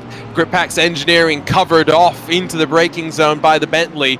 Now, I think it was all fair in love and war there. They all managed to get it sorted out, but these are plenty of drivers that have been fighting back and forth, and they've actually lost ground relative to the SDL Esports McLaren, who at one point they were right on the back of, at least the 69 was. 6 positions dropped since the last time we checked in here. Yeah, I was more concerned that we were going to see a bit of a Burst Esports Arnage competition baby there with how deep on the brakes Kondaccioglu was. But alas, okay. Of course, the 123 normally, and the drivers, normally associate, I said it before, with FFS Racing. But in this occasion, they are partnered with the black, white and gold of Burst Esports. See Michi Hoyer, obviously one of the drivers well known from the Burst Esports Camp, is racing in one of the others. I think it might be the Challenger split, it might be the Rivals, can't remember, but it's basically racing in one of those other splits, which you can obviously check out by going through the command center. And again, if you're bored of our commentary, you can go and listen to some of those, because I'm sure they'll keep you more entertained for a bit. Yeah, and I think that's the good thing as well, right, is that we've got a suite of ways to be able to follow along with the action here, no matter who you are trying to follow with, right? I think that is one of the really fun things that we're able to do. German broadcast, Spanish broadcast as well. Adding to what we've been able to do with the VCO Esports Racing League and the 3 or 4 language options that we've offered there in the past. So it's a nice way for us to continue embracing the sim racing community. Yeah, like I said, it's multicultural and whatnot, and not everyone speaks English well. Certainly we don't in the broadcast booth. But yeah, it's nice to have those broadcasts that are open. Smoliar then down the inside of Ibrahimi. I mean, great move. Now up into 6th, so that's like 3 positions in 2 laps for Smoliar. He's going to have to defend up into T1, but this should actually be okay to keep the Red Mountain Esports car behind, because the outside line, unless it's on the first, the outside line just does not work. You can try the up and under, then you've got the outside for T2 all the way around. I mean, he's looking really fast at the moment, this Smoliar.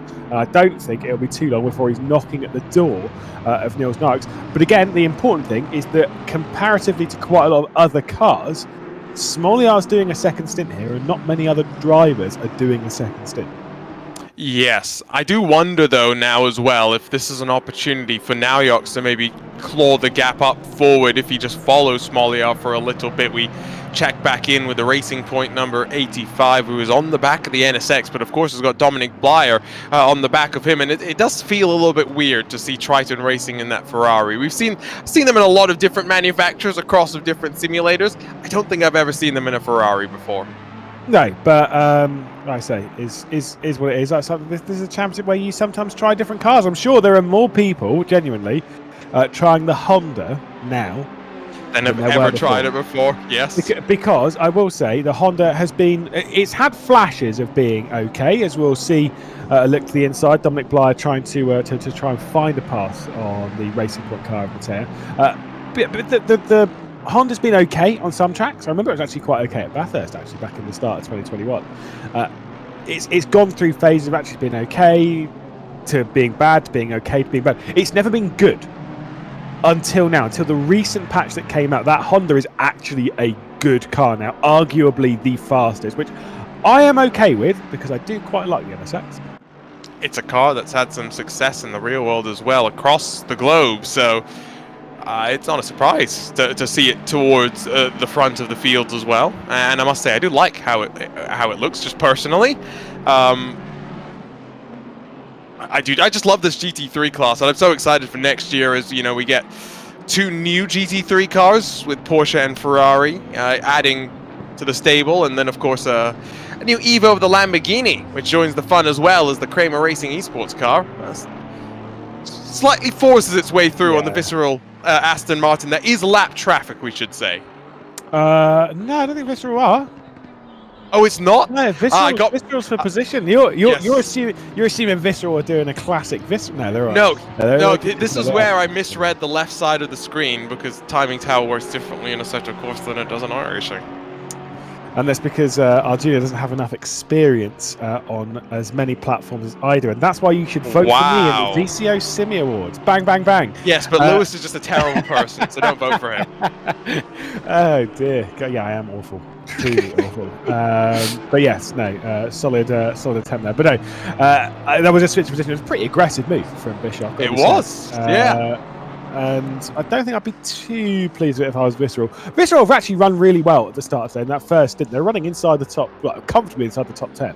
And just dropping outside of it, but it doesn't mean they're not going to be able to finish inside the top 10. No, definitely not. It's a long race. Attrition, I think, definitely will play its part. We had, 42 take to the green, and it's already down to 31 left on the leading lap. So we've got all the cars still running, which I think is the significant thing that we want to see, because I think this is what I liked when I scrolled through the rule book. There was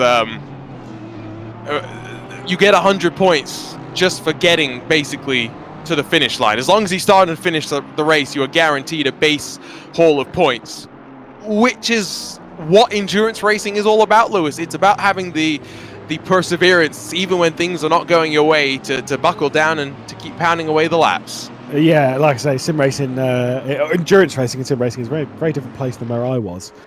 Obviously, a couple of years ago, where it was, just tick off some laps, just keep them clean, and you're right. Now you got to be pushing to the very, very limit every single lap. It's ridiculous. Well, that's if you want to be good. I mean, let's be real. We don't have to be pushing every lap. Yeah, I mean, and I definitely don't push every single lap because, no, I do, but I'm a touring car driver, so I only have to push about 15 minutes. It's okay. That's about all I can handle. When you got to hit every single lap, there is a team in the rival split which is called Apex as Lava. I could join that team. I could very much fulfill that team name in the endurance race. because I wouldn't go near a single one going around. It's tricky. There's a lot of Apexes around here. Not quite as many as there are at like the Jeddah Street Circuit or something. There's still quite a lot of Apexes around here. Or even if we took a little bit of a trip to Florida and did the Miami Street Circuit. Oh yes, yeah. There's a lot of corners around there. There's a lot of Apexes to miss. Yeah, this is one as well with track limits that I think drivers definitely do have to be wary of. And I think qualifying was definitely something they were concerned about, the potential in what was effectively one-shot qualifying for each of the drivers to not put in a lap time. Maybe that's what happened with GTWR, by the way. We still don't have official confirmation or anything on that, but that seems to be our suspicion. Here comes Blyer with the draft, and again looking to the inside. Half commits, but this time shapes a little bit later into the braking zone and gets his way on through. Yeah, Matteo was reacting very, very late there. Was obviously tried to go for defending on the brakes and then realising that Ibrahimi ahead was on the brakes maybe a little bit too early, and it almost got messy, and that very much was the operative word. It didn't actually get that messy. It's a-okay, to be perfectly honest, as we'll see those Ferraris working about the order. The Ferrari was always the choice where it was kind of like, we said this in the draft show, and again, we spoke to a few drivers. The Ferrari is the one where it's kind of like, that can actually be a very good and very solid choice. If you're in the Ferrari, that could actually be very good. Because it's a good car, and the weight on it is a fair amount, at 84 kilos, part of the BOP budget, but not insane. Now, I've seen these two battling it out quite a bit. This is actually Leopard Esports battling it out with virtual drivers by TX3, starting on the inside for the 42 and moving up the position on the 333. Is burst in the background. It goes for a bit of a spin in that 123. Kundachioglu, I don't know if he was sent around, but certainly went for a spin, but I think he saved it. Maybe giving himself a little bit of a vote in the process on the save of the season. I don't think it would be, though. We've seen some pretty good ones.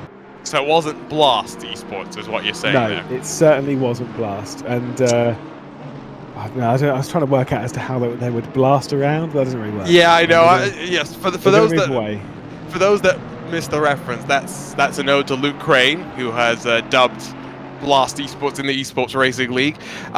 It's not an uncommon spot, by the way, to see cars having issues just by virtue of the fact that it is such a heavy braking zone, and if you misjudge your braking by even 10 meters, it does very much change how things will play out. You see the blue flags fly as Blyer and company start to dice their way past a little bit more lap traffic. And to your point on that Ferrari, I think this is something that every team is now realizing, that their expectations coming into this one seem to have maybe not been perfectly aligned with the real world pace and the actual pace that we're seeing from the teams and the drivers. Seen a couple of comments from the paddock indicating that seems to be the case.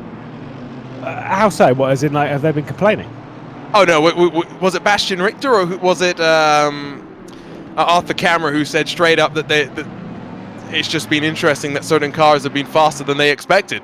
Oh right, yeah, it was yeah, of course, yeah. I mean, that's just how it goes, though. You're always going to see that. And again, he did say ignoring weight. I've got to say, the one car that's really impressing me is that 888, right? Because for one major reason, because if we do take into account that weight and how much weight that 888 is on, it is on maximum ballast for what they can take. It is on 30 kilos. That is the highest they can take, and still rising their way up the order, moving towards it. No, don't get me wrong. I know the 666 Malinovsky, the Honda we're expecting to be a very good car this season. 29 kilos in that, still obviously running in fourth position. That's great. But that 888, to say it's on the full 30 kilos, the maximum of what you can take, they've worked their way up the order, making quite a lot of passes. No small yards good, but yeah, I mean, that's impressive. Yeah, no, I think it is. And if they keep like this, right, if they keep maxing out the BOP, come that final race, if that's a track where the Ferrari is strong, they will have no BOP to have to add to their car. It shapes up very promisingly for them. And I was just thinking about this. Williams Esports and the likes of Van de Velde, for example, we've seen them be very strong in the Bentley and Mercedes, for example. We, as far as I'm aware, have never seen them in a Lamborghini, as Alex Smalley half looks for a move that was never truly on. And, well, it cost him more time. And I think that is actually some lap traffic this time. I'm pretty sure I've seen Dara McCormack in a Lambo, but not Van der Velde. There's the switch on the 76. Again, lapped traffic, getting past the Semi-C car and working its way up, just navigating it. Now up into 6th position. Well, stay in 6th position for the Triple Eight. That's fine. But yeah, I think I've seen Dara McCormack, and I'm pretty sure I might have seen Igor Rodriguez in a Lambo. I'm not sure I've seen Tinko van der Velde, because I'm pretty sure in that championship I'm thinking of, if they were in a Lambo, I'm pretty sure Tinko van der Velde was still in a Bentley, which is normally the car they're used to racing. So I'm not sure about van der Velde, but either way, they're a strong team. They're a strong contingent. I think that might be why Tinko van der Velde might struggle a little bit more in this, but I mean, Dara McCormack was getting the absolute most out of it in the first stint. Was looking absolutely phenomenal, and we're only about 15 minutes away from the second string of pit stops.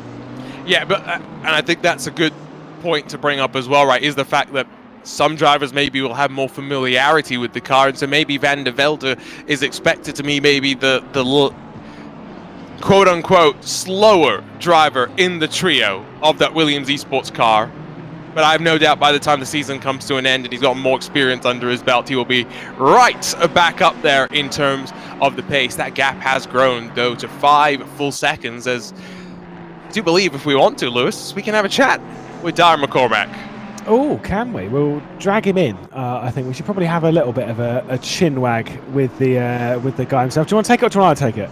You have a go. You saw the first 2 hours. I'll take a little bit of conversation with Dara McCormack. Great first, didn't we? You kept Unicorns of Love right under pressure, right in the rear of the Bastion Richter. Did you learn anything through that first stint about the pace of the Unicorns of Love that you might be able to pass on to your teammates to assist them? I mean, I learned that we're 0.4 faster in the straight, but that's about it. I mean, it's tough to hang on in the first sector, especially when you're right behind them, but right now we've dropped back a little bit. I think I had some trouble at the start with the tires, so yeah, we've kind of messed up this set, unfortunately. So next stint we're hoping to bring back a little bit of time. Yeah, I mean, the first stint was really tense with Bastien, but I was just kind of biding my time, staying where I was. I didn't want to compromise either of us. The main goal was just kind of pull away from the Honda. So yeah, I mean, it worked out, and yeah, we're in P2 comfortably. Not asking what you're doing weight-wise through the rest of the season, but I'm going to say, do you have a plan for the season? Do you already know now we're going into the next round of this, we're going to take 20 kilos, and the next round of that we're going to take 15, and then have you already got that plan in your mind, or is that something which is still a bit fluid? No, we know what we're doing. We have the kg set out for every track now. Yeah, I'm not going to give away what we're doing, obviously, no, of course not. Yeah, we're going to make it heavy at some rounds and light at some others. So, yeah, obviously this is one of the lighter rounds, which benefit us greatly because this car doesn't have great tyre wear, and this is a super high wearing track. So, yeah, we're going to try to play to our strengths, basically. Now, do you think you can challenge Unicorns of Love? Obviously, between the three of you, knowing how fast the three of those, well, they did top each of the sessions in qualifying between all three of their drivers. Do you think you can challenge that pace that Unicorns of Love have shown? Yeah, certainly. I made a mistake in quali. I could have had pole by a couple of tenths, so that was a bit unfortunate. But yeah, we can definitely challenge them. Unfortunately, my teammate Igor, he's driving with one arm today, so basically an operation on one of them. So he has to drive with one arm. So yeah, it's going to be an interesting race for sure for him. So yeah, it's going to be mainly me and Tinko driving, of course. So yeah, I mean, we can definitely challenge. I think watch out for the next stint. I might be able to pull back a decent bit of time, hopefully. We'll keep our fingers crossed, and maybe we'll have to chat with Igor a bit later. Oh my goodness! Cheers, Dara. We'll let you go back to it. Cheers. Thanks, Lewis. Oh, there we go. I mean, yeah, he was pretty quick in that first stint, and to be fair, it doesn't surprise me that he thinks he could have got pole position. Absolutely rapid driver. And of course, as I said before, recently re-signed his contract for Williams Esports. By recent, I mean literally like 2 days ago. Re-signed his contract for Williams Esports, and so sticking with that camp for the foreseeable future, which is great because I mean he's a proper talent. It's been a good year for him as well, and I think the thing I took from that interview was just how upbeat he sounded still about this race. I don't think by any means they think that 5-second margin at the front is this race done and dusted with about 2 odd hours in the books, 7 hours to go. I'll circle back to something that I didn't really get to touch on because we had to move on after it was mentioned by Arthur Camera. But we head to the BMW M2 CS Racing Cup car at some point in this championship, and I think that is one round where a lot of the teams will be concerned about the speed and the domination that we had out of the BS competition camp at BMW Sim Live, Lewis, where BS competition ran 1, 2, and 3, and it never looked like it was in doubt for them to wrap the podium up, let alone for Niels Naujoks to be challenged at the very front of the field. That's a car that BS competition have figured out as the 88 almost runs into the back of the Grip Tax Engineering Aston Martin. Yeah, he nearly ran into the back of Kondaccioglu as well.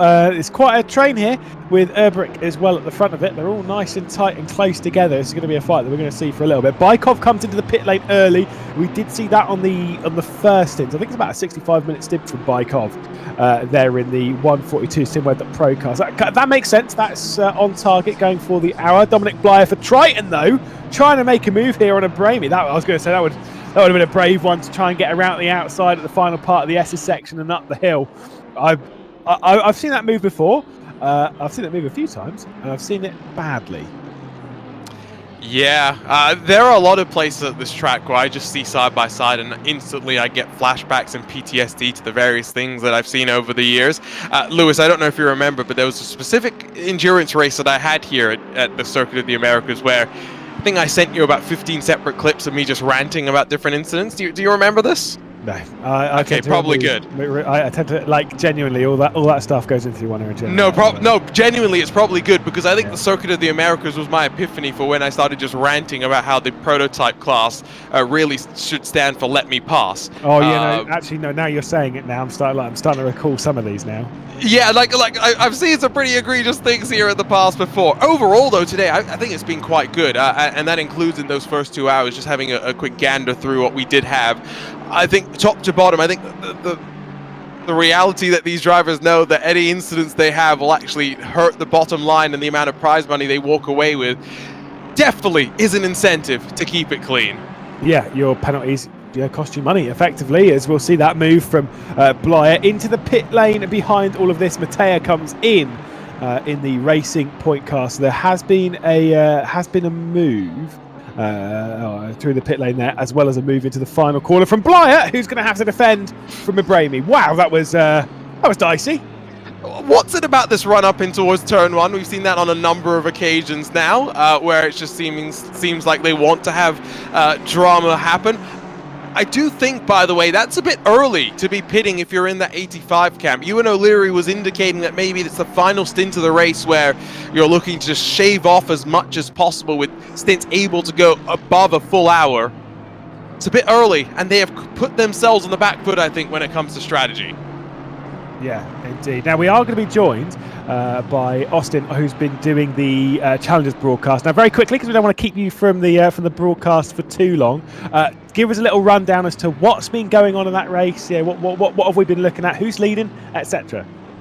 Yeah, well, currently in the lead is the number 81 Nissan machine. He's been doing really good. The 214 car got the pole, but he quickly fell back, and then, before you knew it, he was basically fighting for a 20th place. He's recovered since then, but it's just been that number 81 Nissan car out in front. He's been about a 1/10 of a second faster per lap than everyone else. So tell you what, I've been really interested to see just how well the Aston Martins are doing at the front of the field. Pretty much a whole third of our split is solely Aston Martins, those AMR cars.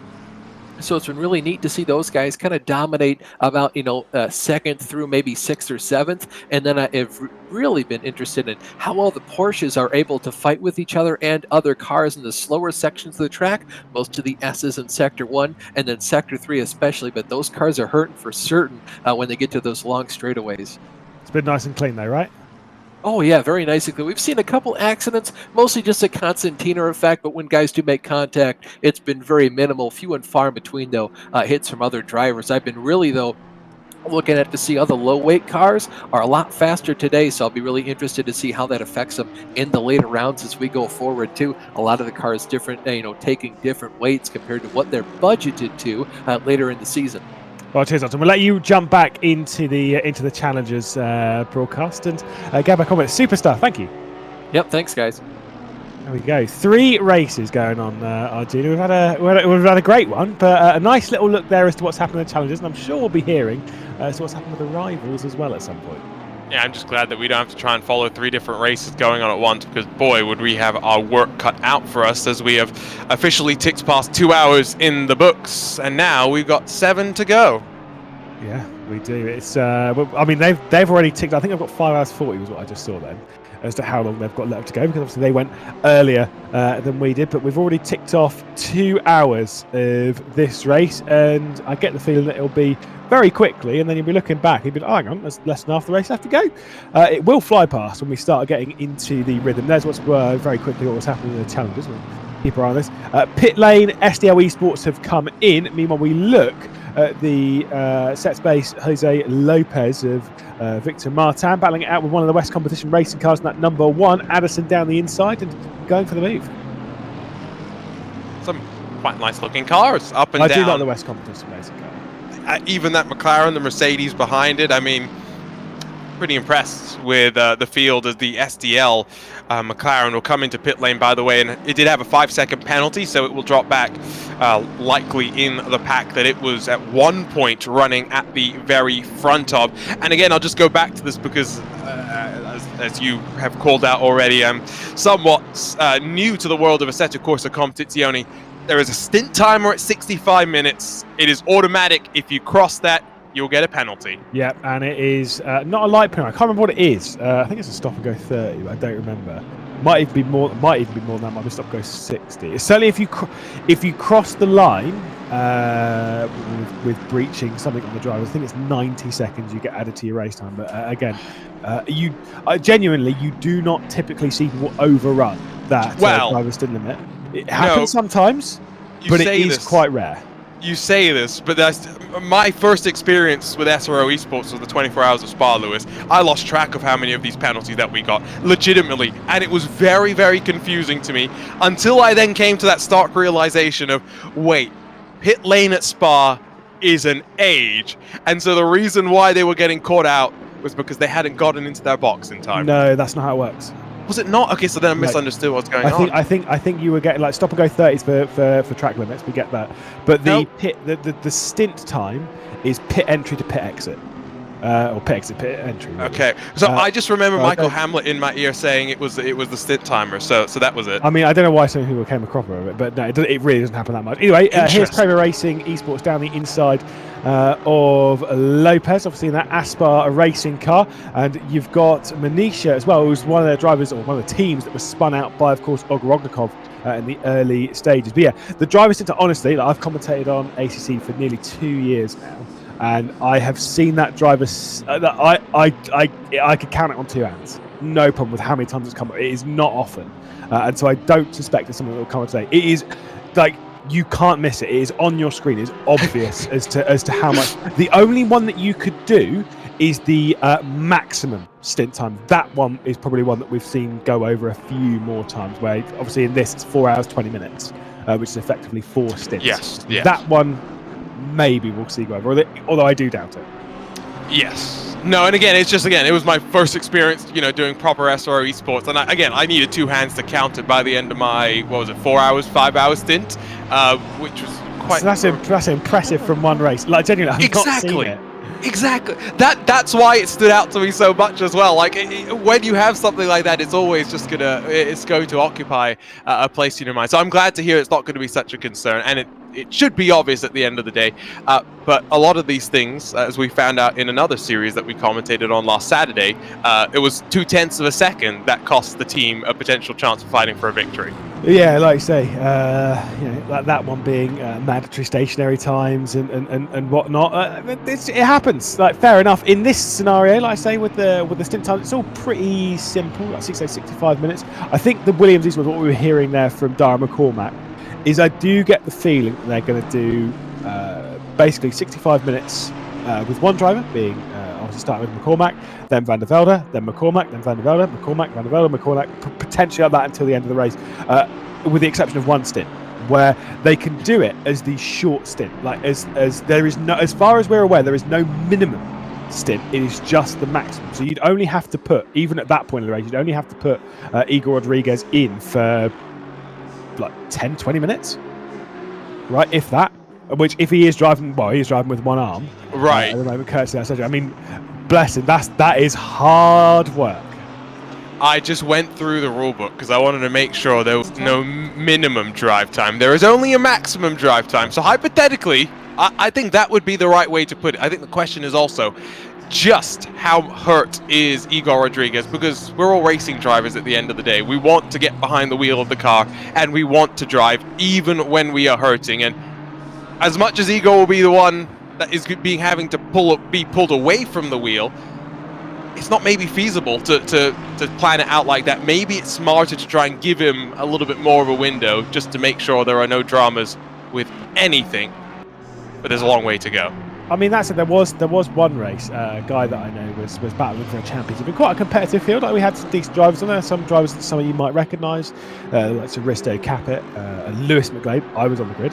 Wow. Also, I know, terrifying. But his name was Lars Brugman. And he was the championship leader by a comfortable margin as well. He was very, very good in the season. But he had an injury with his right foot at the Hungaroring of all tracks as well. And in the wet. Yeah, so the more I think about it, I'm like, this is a crazy drive. I'm pretty sure it was the Hungaroring in the wet anyway. I'm sure it was that round. Had to drive with just his left foot. Now, Wow. just imagine trying to get a feel for the throttle pedal with your left Wow. foot. Like, if it was with your right foot, that's kind of like, that's okay. Because it's like, yeah, when you're driving a normal car on the road, like, you can at least, it's not good in an open wheeler, but it's still somewhere where you can kind of understand what's going on. Whereas doing it with your left foot, like, just imagine doing that right now. Just doing that with your left foot. That is hard work. No, that is hard. That is impressive. Quite seriously, that is impressive. That's something Wow. in the races as well. Yeah, I'm just trying to. I'm imagining the muscle memory retraining that would have to go on. By the way, pit stops were underway. I did see Niels Naujoks has come down to pit lane in his BMW for BS competition. So one by one, now at the front of the field, we start to see pit stops becoming a reality. Yeah, which again is not a shock with the time left in the race. Obviously, we're in that section. We're expecting this lap, next lap. I think this lap will be the last one. You can theoretically go one more if you've done full up to the full 65 minutes to the full hour and 5. You can technically do one more, but I think you've seen most of them in. You can see Tigger Van Velde pop, Malanovsky. You're going to see Smoljar Blight. You're going to see everyone in right now because it's just a little bit too close, and there is no need to take the mick that much. Yes, no. Definitely do not want to fly too close to the sun and risk the wings being burnt off. So Smoljar, Blyer, and the rest of them will all come on in. And now, to your point, driver changes. Do we see them happen or not? I think if you've got a quick driver in, I wouldn't take Smoljar out if I didn't have to at this point, because he is just on a roll. Yes, he's going to run up against his maximum drive time, but maybe it would be wise to just let him charge his way to the front. Well, I will say there has been a switch in the 89, so they are switching on every car. It was Arthur Camera, it was then, of course, Niels Naujoks, and now it is Jonas Raivio, which I'm excited for, because I don't really see Jonas Raivio racing in ACC. You'll more see him racing over in R-Factor 2 competitions, like the likes of Le Mans Virtual Series and whatnot. There's actually a very, very fast driver. He's been part of BS competition for around a year now, I think. Actually, it would be over a year. Yeah. It was September last year. Might have even been slightly earlier than that. Might have been August last year. Joined the BS competition family. And they're fitting quite well there. And now we get to see what he does. I genuinely cannot recall seeing Jonas Raivio, with the exception of maybe one or two races. I can't recall him racing properly on ACC. So I'm excited for this. I think we've seen him more in other platforms for sure. Richter takes over, McCormack back in as well, and out gets Pop, in gets Arndt. So driver changes across the board in the front three positions, and we'll now see if 666, the 888, and the 10 will follow suit as they come across the timing line. Bastian Richter, one hand on the wheel, but I guess that's the one benefit you have here at COTA. It is a long old back straightaway. Yeah, not quite as casual as one of the drivers that I was commentating on last night, who was Deegan Fairclough, and it was at Silverstone National, and he went out onto the back stretch, one hand on the wheel, and basically had sat back. And I don't even think, like, I think right foot was on the throttle pedal. I think left foot was almost like cross-legged. So it's almost like, yeah, I'm just relaxed about this. It's like, yeah, it's fine. Just it's a straight, you know. And it's like how casual that looked. But it's one of those things that you've got to actually remember is that sometimes we can see Darren McCormack is back behind the wheel, same as Bastian Richter back behind the wheel. So as we're returning back to some of those drivers that did the opening stint. Some of that you need to remind yourself that, you know, even in sim racing, it's quite hard work to wrestle your way around the circuit. You need to mentally tell yourself to relax on the straights. You need to just be like, right, just breathe. You've got the start-finish straight in that back stretch. Breathe and relax on those, and make sure that you get yourself in that right mental mind. Because if you're still like so pumped up and focused on the straights, you're going to wear yourself out throughout this race, big time. And one thing that I think a lot of us don't think about is the thing that lurks in the back of the mind. Darren McCormack, as far as I can remember off the top of my head, has had the misfortune of some technical issues in the last handful of months. And it's something that, even if you've then had a couple of races without any problems, I can just tell you from personal experience, it is always just there in the back of your mind. And McCormack has caught some traffic at literally the worst time possible, and that will have cost him at the very least half a second, if not more. Yeah, that was TF Racing. Just trying to get out of the way a little bit, or maybe get in the way, that's fine. Did manage to make a pass. Every time I see that TF car, I'm like, AlphaTauri? Wait, what? It's the same colours, but obviously missing the side sponsoring one. It looks fine. TF, I'm pretty sure TF Racing are a Greek based squad anyway, generally, and obviously they do have quite a lot of Greek drivers within their camp. But either way, yeah, Darren McCormack getting past. See how much time he loses. I think at the end of this straight, when the sector splits come through, at the moment 5.8 off the racing. I agree with you. I think it'll be closer to the region of 6. Let's see as we cross over that third sector split. 6 seconds. Boom. We are good at our jobs. Sometimes, although again, you say you're good at your job, but you're also sometimes the most obvious commentator in the world. Yes, we know, Lewis, the gap's either going to increase, decrease, or stay where it is. And one of these 42 drivers and teams are going to win the race. Maybe, allegedly. Allegedly so, unless everyone retires. In which case, do we win the race? No, I think absolutely no one wins. Okay. At that point, and it's races like that where I am glad that it runs to time. It's the only time yes. I'm like, oh thank goodness it's a timed race, because it's like one thing when it's a distance race, as we have sometimes with over racing, and there's another caution coming out. You're like, oh, this race is never going to end. This race is just never going to end. It's like this is going to go on for the rest. Whereas if it's a timed race, you're kind of like, well, I mean, this caution just reducing the amount of race we're going to see. But I still get to go to dinner. I still have flashbacks and nightmares to the 2020 Cup of Nations when we had a race at Indianapolis where caution laps did not count. Oh, no. Yeah, you could see where that went. Visceral down the inside in their Aston Martin. I think, identified them this time, and that was nicely done, just working their way through and following through the SOP BMW that runs up in 12th position. Yeah, also got behind all of this. Is that the... No, that's the 494. Never mind, they're not for position, they are a lap down. And that is absolutely fine. But that Ferrari that, honestly... I mean, it feels like it's a tough way to say it. They've not had a good day, but I am genuinely disappointed with how the 494's been. I think, genuinely, they are a car that should have been fighting much, much higher up. They've obviously had poor qualifying, bad start to the day, had penalties. Yeah, it's definitely one to kind of write off for the 494. I feel bad for them. I actually feel bad for them. It's like when you have a day like this, you're just like, wow, it can't really get much worse.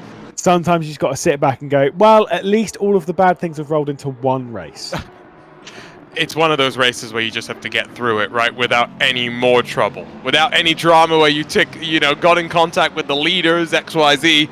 Just get through the race, and that's all that you can really hope for. I think that's what they'll be hoping for. As I think that's the story for many a team as well, right? It's not just going to be for them. There'll be a handful of teams, those that are already a lap down with 28 left on the leading lap, who will be thinking, you know what, this was not our race, but it's got plenty of action to come in this season, and maybe it's the two races where everyone's in the same car where we can make up some points.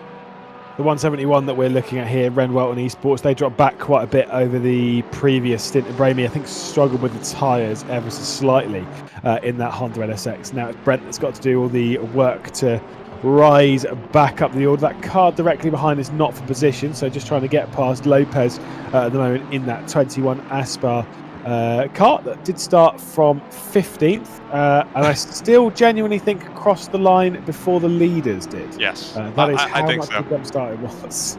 I honestly, it took me back to that. If anyone's ever seen it, the Super Utes start back at Phillip Island in real life, where the lights come on and then the pole sitter goes. It's so funny. It goes like 5 seconds early, and the commentators don't know what to do.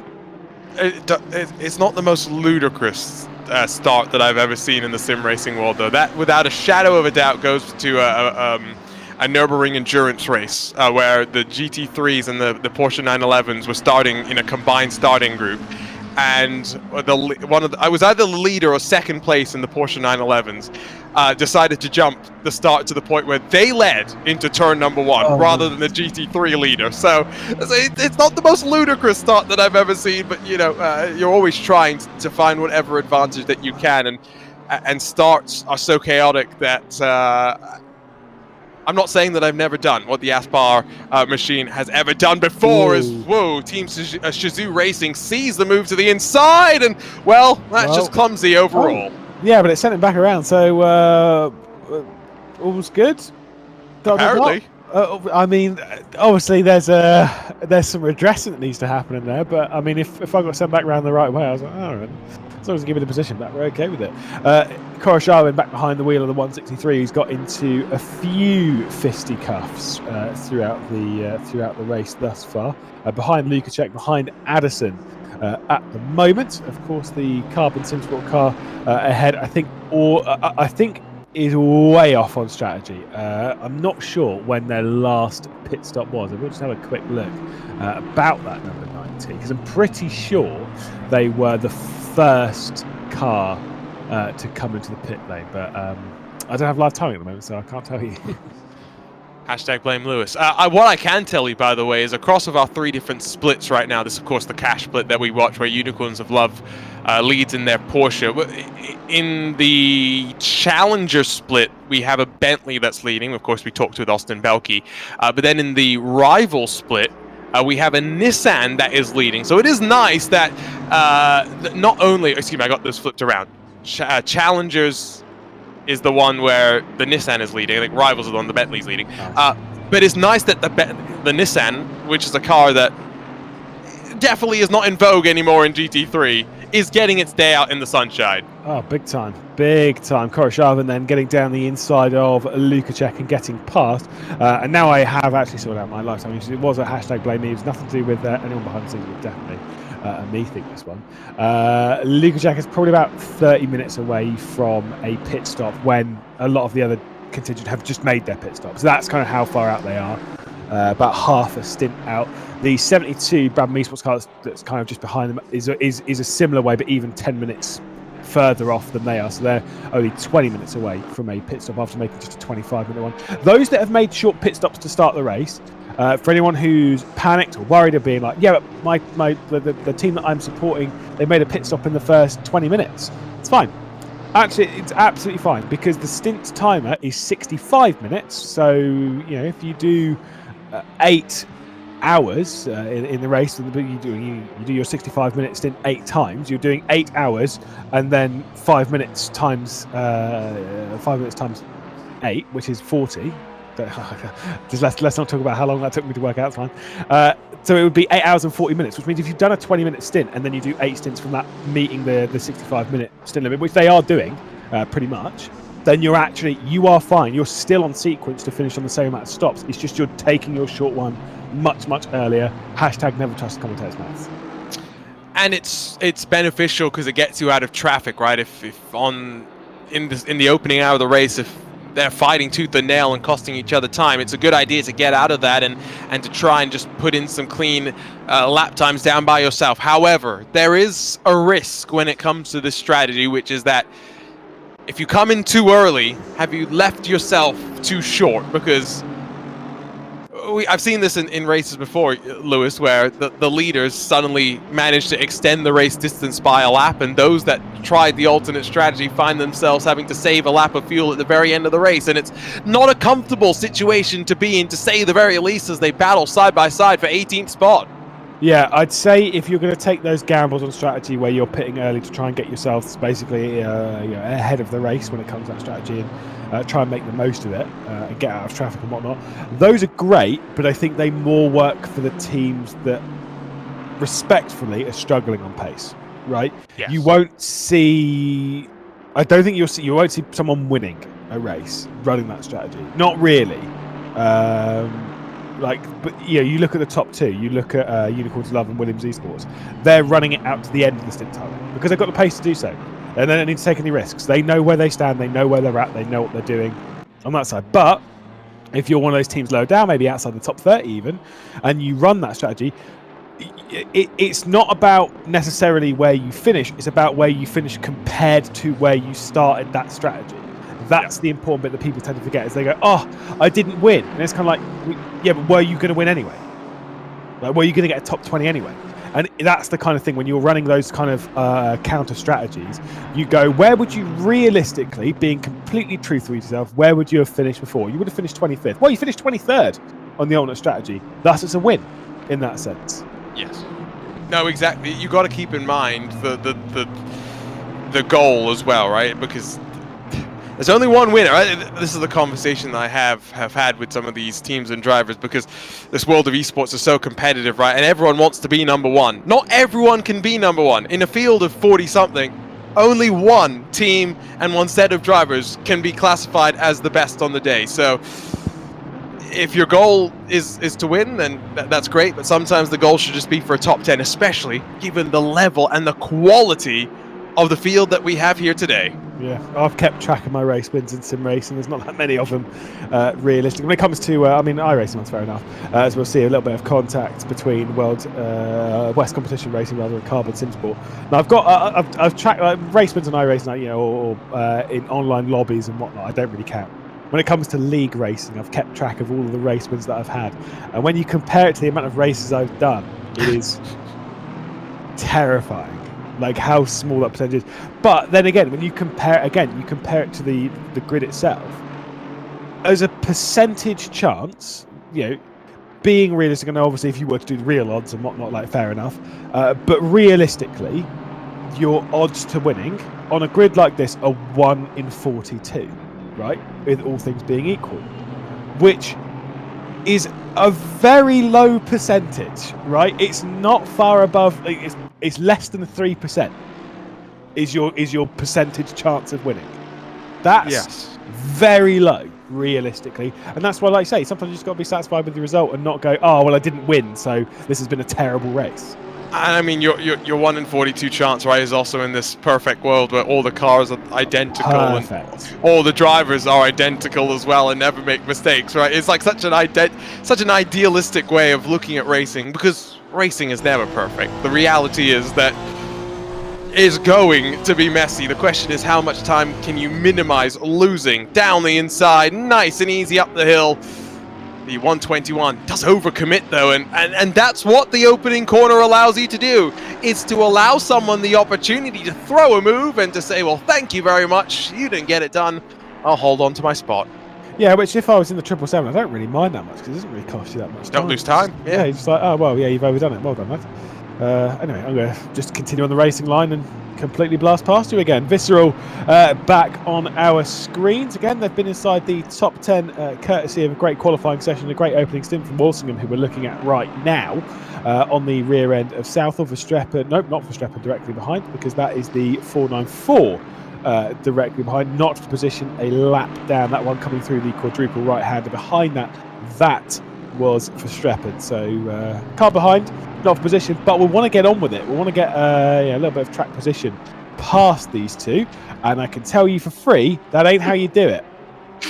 No, I was quite aggressive on the curves, I'll say that. I mean, I will give that advice for free. I'm also happy to charge for it as well. Here's a move down the inside once again in this fight for 27th. Now has the 121 slowed it down in time just about, and well, 777 says, well, I guess you did it this time around.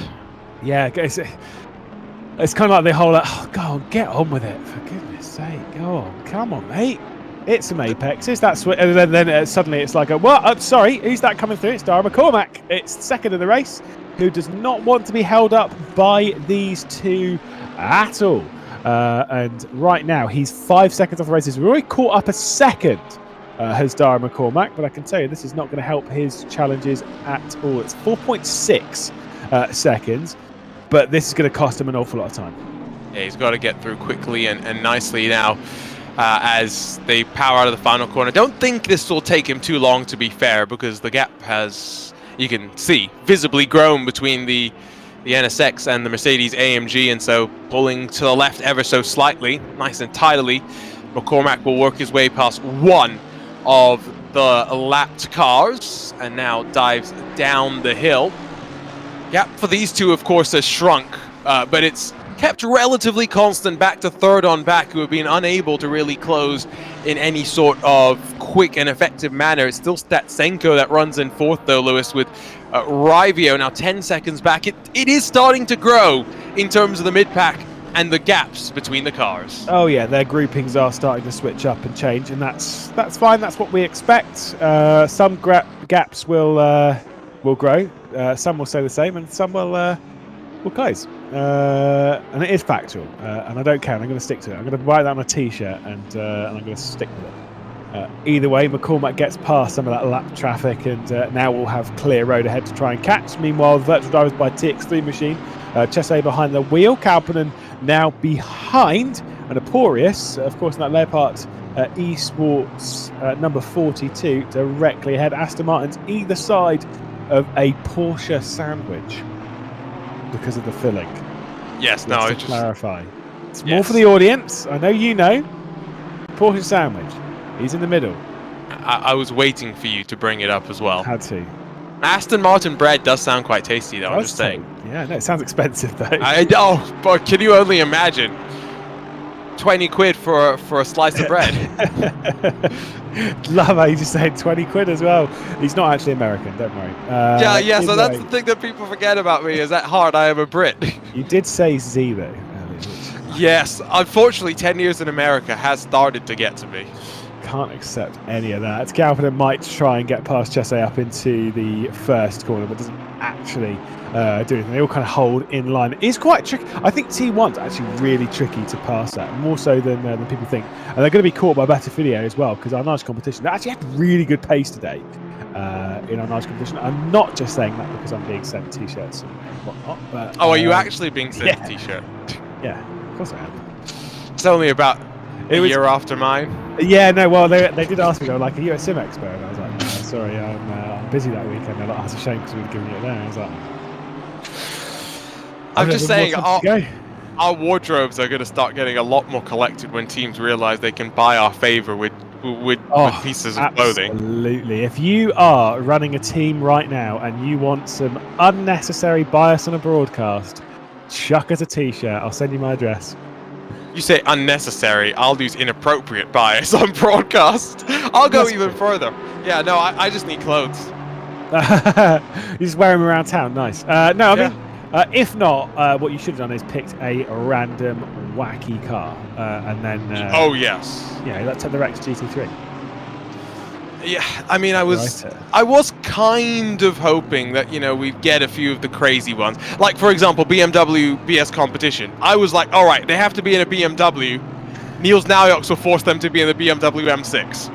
Yeah, see, I did have a little chat with Niels about this before we went live for the draft show. I think because of the partnership, I think they have to take BMW in the latest model.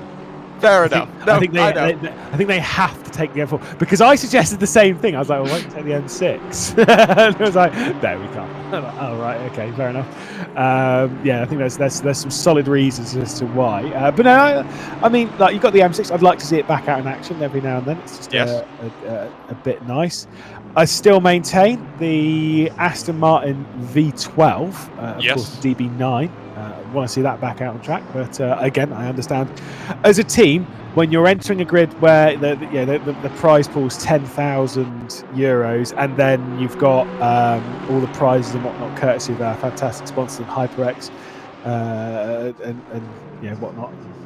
Next Level Racing. Yeah, that's all right. I got it. Next Level Racing, it's fine. I was hoping the pop was going to. You're taking a while to get there. But no, it's when you got those prizes, you can't afford to not give it your all. You know. Yes. But with that said, I truly did think that that did not mean you couldn't give it your all. You could still give it your all and take something interesting in terms of the cars.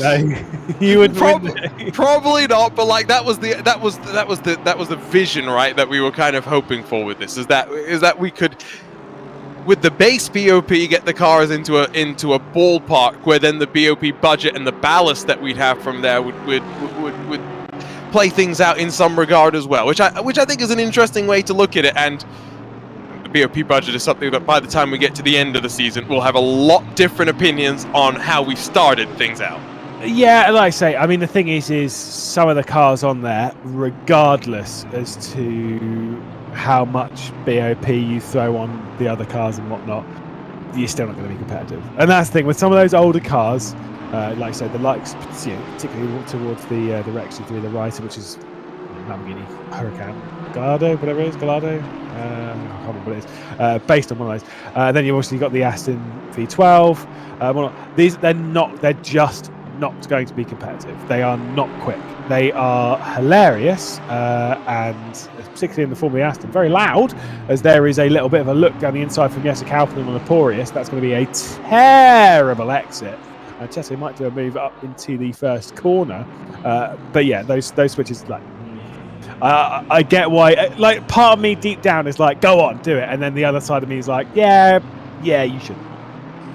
Yeah. No, I know what you mean. It's more that just the encouragement, right? That we want to be the voices of influence that lead people to make the decisions that maybe aren't the wisest, but the most entertaining, at least for us here in the commentary booth. Now, we aren't too far away, of course, as you were pointing out earlier, by the way, Lewis, from seeing the cars that were on the alternate strategy from heading their way down to pit lane. Yeah, the first of those, I believe, there might be a couple others around it, but Smith in the 72 Brabham, that car will be in the next lap or two. One of the other ones we were saying about, the number 90, of course, Lukacek behind the wheel in 18th position. More closer to 10 minutes that we'll see them into the pit lane, 10 to 15 minutes. But still, we're at that point where we are expecting to see 5, 6, 7, 8 cars come into the pit lane that are on the off strategy. Those are just the ones that I've opened up. There are quite a few more that are on the alternate strategy. We'll just see which ones they are. This is a team that is not on the alternate strategy. Bastian Richter behind the wheel, 4.5 seconds clear of Dara McCormack. And to be honest, as much as McCormack has the pace and obviously has the chat as well, I'm not sure it's quite enough right now to catch the rear end of that Unicorns Love car, and also getting super unlucky with traffic.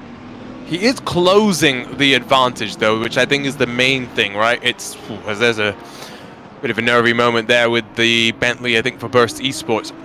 Knowing the situation for this car, right, where Van der Velde maybe doesn't have the outright speed of McCormack, or whether it was just the concern with not getting the most out of the tires effectively at the start, which compromised him through the rest of his stint. But whatever the case may be, McCormack was faster than Van der Velde in the first 2 hours. And McCormack mentioned the one-handedness that Igor Rodriguez is going to have to be contending with here today. So I think for McCormack, the goal is very much here, stay as close to UOL as possible. Let's try and lock down second spot for the team. Yeah, I mean, that's kind of the thing. Sure, they're confident they're going to be challenging for the win, and knowing their ability and skill, I don't doubt it. But they've got a lot of work to do to catch and to challenge Unicorns Love, who we've seen time and time again, especially if anyone's joined us for the VCO Esports Racing League and Esports Racing World Cup, know that Unicorns of Love are, at least in that competition, they are the team on the platform. Realistically, when you look at the wider scope of things, they are one of the major teams on the platform, along with Veloce, along with Williams and whatnot. There are a few good contenders. Anyway, we're going to kick our junior out of the commentary booth because we don't like him anymore. That's fine. See you, Arjuna. Have fun. He's gonna go back for a nap and maybe wake up half an hour too late. And we'll bring back in Ewan O'Leary. Hello. Good to have the return to the commentary booth. Ewan, you've been off for an hour. Have you kept up to date with the race, or you actually been stepping away from it? Just trying to throw you under the bus here a little bit. Well, I've been eating, but I have been watching and eating at the same time, which is because I can multitask like that. I can't. I actually have to turn everything off in this room. I'm sure you do, yeah. Yeah, I have been keeping up with the race. Obviously noticing that, well, this was kind of a thing last time I was on as well. The battles are not really happening inside the top 10 anymore. It's outside the top 10 where stuff like this is happening, really, which is providing most of the entertainment so far. But we're kind of waiting for the next stage of the race to really develop out front before we can really talk about it some more, because it is staying quite static for now. Yes, it's kind of expected that we'd see some of the splits up there in the order, up inside the top 10, that we're going to see some of those grow. I would be surprised if they don't come back down again, at least for some of those positions towards the end of some stints, or even the end of the race, even to that degree. We are always going to get those battles outside of the top 10, especially with it only being a 9-hour race. For me, 9 hours is not actually long enough for a race, for at least generally, for everyone to have split apart, right? We'll always get those 2 or 3 car battles on a race like this. At least that's how I feel. That's how I've seen in my time in sim racing. Yeah, it generally happens like this. I think ACC races in particular have a certain pattern that they follow as well, and this is certainly one of them. That doesn't mean it's going to stay like this until the end of the race. The battle between Unicorns of Love and Williams Esports will be interesting. Even FLEx aren't, to be honest, and the number 7 is not falling away that much just yet, so it's still very much on. But we are, we're seeing a pattern develop, but we're also seeing battles like this continue on. As Aspar just lose out on 2 places in 1 there, quite possibly. Wait, has Visceral? Because the live timing on the left, or the tower on the left hand side is basically the previous lap. Is how they cross the line of previous lap. Has Visceral gone from the rear of this train to the front of this train in 1 lap? Because Southall's still in 12th. Visceral, Walsingham started in 13th. As they crossed the line this time by, Walsingham got up to 11th, only 11th, only gained 2 positions. I was wondering if he got up to 10th on that lap. I mean, incredible lap there for the Visceral Esports car. Bravo! Been a couple of positional changes in this group on that lap, including Aspar, who are having a terrible time there. You saw the Nissan out of turn 1 really struggling for grip for whatever reason, don't know why, but Lopez was all over the place there. Has lost a position to Visceral and also at the 100 as well. It was started by Chris Sievert earlier on, so not sure why that Nissan is struggling all of a sudden, because they were in the top 10 not that long ago. Yeah, maybe tyres, maybe struggling a fair amount on the tyre wear. Obviously, each car does wear its tyres differently as Batafulia gets past Porres into the final corner, and now Chesse might also try and get through. But yeah, all of the cars wear their tyres differently, and this is the thing, those cars that aren't favoured, it's not just because of the speed. Sometimes they've actually still got decent speed, but they are terrible on those 4 points of contact to the road. Speaking of that, Apora is having very similar issues going through the first corner. As it drops away, you do lose a lot of grip. So towards the end of the stint, turn 1 becomes surprisingly difficult, particularly on the exit.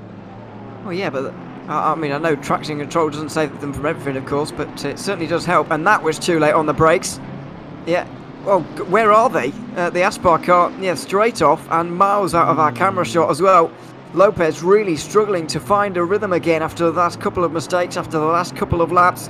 He's been overtaken a couple of times, fallen outside the top 10, and you can see that he's really struggling to find a rhythm as the 799 goes through. And Igor Ogorodnikov is going to probably get through pretty quickly, the way this car's behaving right now. Yeah, there's clearly something up with this car. Watch it through here. Is it going to snap again, or is it going to be all right? Looks okay, just looks a little bit timid at the moment for Jorge Lopez, and so I think we'll scratch that off as a duff lap. Contagianis with a drive-through penalty in that number 41, along with a 5-second time penalty for SDL Esports in that number 27, as well as the 33 That is the set base Jose Lopez setups car. Naves behind the wheel. So there's a couple of penalties that's been dished out, but that big one for Contagianis in the TF Racing car. Not sure from memory. I do remember them having an issue. I just can't remember what it was. This is the thing with old age, mate. Your memory just starts to go. Old age. Old 27. age. 27, yeah. Well, Thanks, it's mate. not. Arjuna's older, so he's got more. Arjuna is older. He's nearly 30. He is. That is old. That is old. That is old. Just seen, by the way, a drive-through penalty for the 41 just up the road from this battle. That's TF Racing, the all-Greek team, or all-Greek drivers, anyway. As we see Schaefer make his way to the outside of turn 12, going to be no move there. But drive-through penalty, wonder if that's the first one for track limits, which would be impressive, only 2 hours 40 into this race. But there was a lot of discussion about that before the race, about just how quickly they were going to get a drive-through penalty and if they were going to be able to avoid one at all throughout this race. Yeah, you can get. It's one thing that we're expecting for quite a few drivers, quite a few teams through this, is a drive-through, especially in the final sort of 3 hours, in that final third of the race, because by that point, complacency's coming a little bit. You've got to drive behind the wheel. You've already ticked off 2 earlier on in the race. There's the 3rd, there's the 4th, there's the drive-through. They come around pretty easily, and there's a lot of places around here where you can run wide, abuse the track limits, and gain an advantage. Because the thing is, if you run wide and you don't gain an advantage, it's fine. The track it'll let you go. But 9 times out of 10, yeah. Low Fuel Motorsports, though, as much as they've helped us put on the series, they're helping us put on a show right now. Schaefer straight down the inside of Maras and up into 32nd position. It may not be at the front, but the action is still extreme. It is. There's plenty of battles going on outside of the top positions, as we mentioned before. It's where most of the battling is happening, but you get the feeling that Robin Schaefer will be able to get away now from this McLaren, as he did just make that overtake fairly recently to get up into 32nd position here in this race. By the way, something I didn't spot before, I don't know if we've mentioned before, is there has been the first retirement of the day as well in the last few moments. It was actually quite a while ago now, maybe half an hour. Robin Volland in the 71 Mercedes has unfortunately had to retire from this race. That's Maniti Racing, all German drivers in that one, but unfortunately being the first retirement of the day. Yeah, it's a bit of a shame for Maniti there. Again, a team that we normally see on iRacing, although they do have partnerships and stuff on other platforms, not including on here. That is a bit of a shame though. Just clearly not with it this round. That's fine. Like I say, it's not going to be a perfect season. I don't think. Weirdly enough, this is one of those seasons where I actually don't think you need a perfect season to win it. I genuinely don't. Possibly not. I feel like someone's going to have a bad round at some point, whether it's because of the weight and the cars and all of that. You might be right. It may well be one of those seasons where who has the least bad luck, who has the least things go wrong, and that might be the winner. By the way, I'm very surprised I was taken aback by Alexander Chinshov's webcam there, because he doesn't look like he's sitting on a chair, unless I can't see it. No, it's lag. He's actually sat on the sofa behind, but it's just lagged out a little bit. It lagged out in real life. Netcode. Yeah, exactly. No, he's. You can just see the very low back support. It's kind of like one of those schools chairs that you use at school. Schools. Start. It's a long day, man. he's been to a school. He's stolen a chair, and now he's racing on it. Yeah. Again, he's like Sean Campbell on the intro Esports Mission Global chair enthusiast. It's just a massive chair enthusiast. It's like, I'm going to steal this. I'm going to steal. By the way, like a chair is underrated as to how much of a difference in sim racing it makes. It really does help significantly to get you into it. And that's why for some of these teams, maybe getting up there, winning some of the prizes. Of course, Next Level Racing giving out some seats to those that are competing at the higher end of the championship, that win the championship and whatnot. So it's a few prizes, not just from HyperX, of course, that we've said before, from Next Level Racing as well, a couple of partnerships that have helped us guide our way through this championship, will help us through the season. Again, you can type in chat HyperX to get yourself involved in the giveaway. I've seen plenty of people getting involved in it, but you can add your name to the list also. Get yourself a little wireless headset from HyperX itself. Whilst we're here, 6 hours and 15 minutes left to go. Still a little bit of way before we head into the third pit window. We'll take a look at some highlights of the race thus far. And of course, on that race start, take a look for that Nissan that makes an enormous jump start. This was a fair while ago, nearly 3 hours back in the past. Aspar Racing with an enormous jump start. They'd relinquish all of those positions back, but still going from 15th to 1st. I mean, it was hilarious, but it wasn't great. Going straight around the outside, Yazzik taking over the race lead, getting pushed out and elbowed wide by Unicorns of Love. Bastian Richter behind the wheel, taking over the race lead once again from pole position. Then there was this move between Igor Rognikov trying to make some progress, but unfortunately completely misjudging it, coming down into the exit of the S's section, and bang, sends the 121 around, and that unfortunately would put them into a very awkward scenario. Then we had this battle. Of course, it was virtual drivers by TX3 trying to get past the 42 of Leipart, who then spun them around. Kramer Racing also diving their way through an Arnage competition, making their pass. On board with Williams Esports, they were squeezed into the pit wall. This is going into the end of the first sequence of the race, the first stint. Dara McCormack on the attack of Bastian Richter, misjudging it slightly there. Big move down the inside from the Hello YouTube car, of course the one that was driven by Igor Rognikov in the early stages to get past Simrad Pro, effectively their sister car. It would send one straight back and cause quite a kerfuffle, quite a moment, and the two of them will be dropped down the order 3 positions as we were seeing some of the battles unfold. Grippacks Engineering all the way on the rear end of Burst and into the rear of Burst. We managed to catch it and get back going again as Grippacks Engineering didn't take advantage of that scenario. On board with the Lamborghini of Race Anywhere Simsport, who'd have a little bit of contact with the McLaren, and then a bit more of a spin. Somehow they'd all point the way the right direction and get back going again. The highlights, brief highlights of course, of the opening 3 hours there. We've had quite a lot of action, which I'm quite glad that we've not stuck into one highlights package, because I don't think it would fit into about 10 minutes. That last incident there, particularly coming in the last hour, but it's clumsy was the word that Arjun used to describe it, I think, and that's probably the best way to put it, really. It's the time in the race, really, where those clumsy incidents can sort of happen. It's just lucky that there's not many trains of cars anymore. This is one of them, I suppose, with 3 drivers battling over 18th right now, and an equally clumsy incident could come of it, I suppose, but hopefully not. Hopefully not. Hopefully not. I mean, it's easy to do though.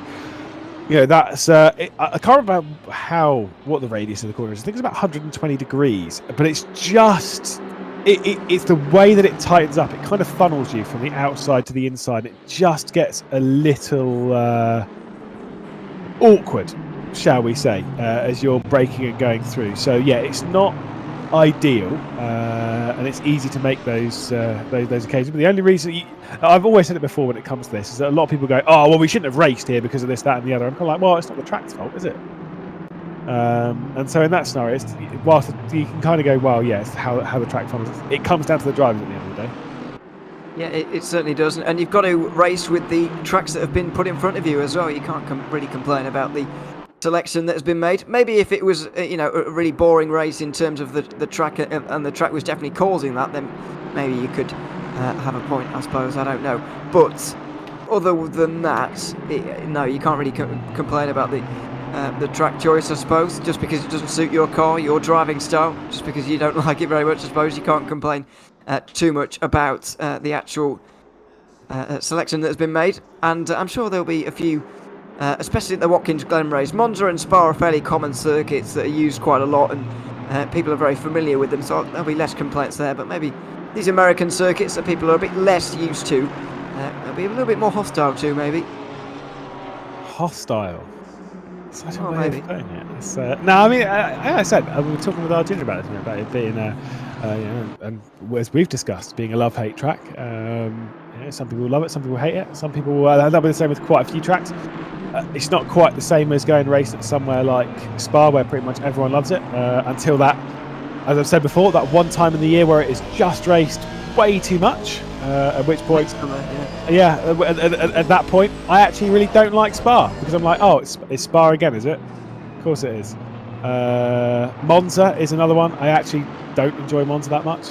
I just... I get it. It's classic, it's historic and all that kind of stuff. But I genuinely find it quite boring. But I won't ever say it on a broadcast that I don't like Sebring, unlike you. You did say that. Well, well, it's... I keep throwing you under the bus about it. It's something you said in season 12 of BEC. I don't think you'd stick to it. Have you got a timestamp for that as well? Come on. Where's No, it? probably not. I'm not watching. Can you remember the date and time and everything? What's going on here?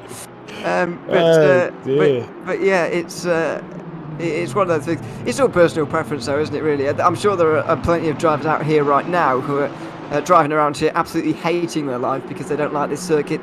And as you say, some people hate Monza next time around, 4 weeks' time, for the 9-hour race there. You know, it's going to be another one of those days for them as well. So it's all personal preference, really. Oh yeah. I certainly get what you mean about Monza in terms of driving. In terms of racing, it is good sometimes, but well, actually quite often, actually, I'll say. But yeah, sometimes, yeah, it's not the best circuit to drive. Well, Luca Burke is trying to make up some progress after making an earlier pit stop down the inside of Naves, trying to get up to 28th position. He's got to go around the outside there, and I'm not sure about that. Of course, now we're at the point of the race where we've got people battling between people battling, because obviously these two battling over 28th, 29th. Then you've also got either side of them, you've got BS Competition ahead. Then behind you have Carbon, who I think are battling. Oh, they're not going to be battling, it's fine, because Carbon's got battling with Frederick. So I'm talking rubbish, but you understand my point that we are going to see this where they're going to have a few battles where you've got lapped cars battling between themselves, whilst you've got people that are lapping on the lead lap, also battling between each other, also looking for good lap time. And it's one of those parts where the race in GT3s generally, where you've got 42 cars, and it not being multi-class racing, it can become a little bit frustrating in those in some of those battles, just because of how frustrating, how tricky it can get to work out who you're actually battling with. Luca Burke then down the inside of Naves, around the outside of T2. I'm still not sure about it. No, because it's a flat-out corner and you've got to go around the outside there. You're effectively taking a longer distance, and there's no disadvantage to being on the inside line there. So you just can't get it done. You need to be deeper on the brakes up into turn number 1. You need to be further alongside. You need to have your nose in front going into turn 2 so that they can pull back alongside again, and then you've got to take your chances through the S's, and even then it's a little bit risky from time to time going side by side through there. So it's a difficult pass to pull off. Also at the back of that group, by the way, was the 85 Ferrari that's currently running in 6th position. Sorry, the 888 Ferrari that's running in 6th position, trying to chase down BS Competition, and that's a real difficult moment of traffic for them to try and negotiate. Okay, so I was moderately right that there were people around that position battling. That's Yes. fine. Thank you for covering. You're very helpful. You don't cover me. That's true, it's very straight under the bus.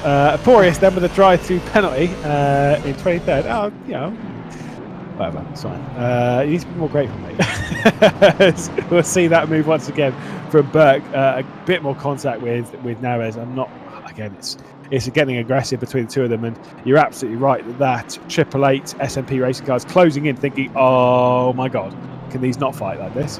The BMW Esports car does get through and does make the position. Luca Burke up past not Svidric, but Naves and Svidric at the trainer top of these three.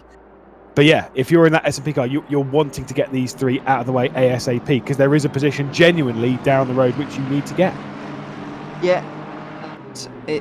Well, it doesn't really matter if they're battling or not, in my opinion. Whether there's 3 cars in a line or whether they are battling, you're going to lose a lot of time either way.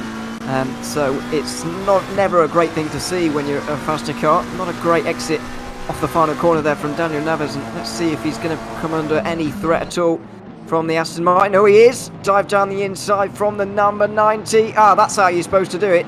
Get really far alongside, deep on the brakes, up in towards turn number 1, and then almost use the size of the Aston Martin to block the McLaren from coming back at you, and basically you can have the move done by turn 2 there. You don't see that actually executed very often, but it was very well done on that occasion. Yeah, because of when the 90 pitted, they actually pitted not very long ago, and their pace has actually been really good. When they've been around the people that have been lapping them, they've actually been very good. Yeah, Matteo Blotto nearly right into Batifulier there. Of course, in the Arnage competition, it's getting dicey back here as we've got quite a few battling for position. Jesse Kalpanen's not too far ahead of the Arnage competition car that is now ahead of Matteo Blotto. And then behind that, not for position, they've got one of the Aston Martins, which I think is... I keep getting them mixed up. Sim RC or Leopard. That one is the Sim RC car. And of course, then they've got second in the race, Dara McCormack, for company in that train as well. He just keeps getting lapped traffic. But yeah, between Sim RC and Leopard, I just can't pick them apart. They're just bright yellow. The 76 is a lap down on these guys, by the way, not involved. Yeah, and it doesn't really look like a Sim RC car. I know it's yellow, but it doesn't look like a Sim RC car. Their normal liveries actually are very nice. I'm a big fan, but that's not their normal livery. It's kind of a lighter yellow. Normally they go for a slightly darker, more murky yellow. Maybe you could describe it. Yeah, the yellow being wrong doesn't help. Shapes and stuff on the sides where they normally have like little triangles as well over the car and whatnot. We're missing proper. I won't go quite as brutal as I did go on quite a few teams actually in the first day of the VCO Esports Racing World Cup, where people showed up with just liveries that weren't even remotely the team that they were supposed to be representing, and I did not enjoy it. I was like, no, that's not an Apex Racing, that's terrible. Actually, I think the Apex Racing team car for the first round was okay, but I think for the round, I think it might have been the RFX 2 one, it was terrible. But yeah, I wasn't having any of it. So I won't go quite as brutal on Sim RC, but I will just help to do better. As Dara McCormack trying to get past some of that traffic and getting probably a little bit frustrated with it. Let's go with that. We spoke about the kind of necessity to not do half-hearted lunges earlier, and it also applies when you're lapping traffic as well.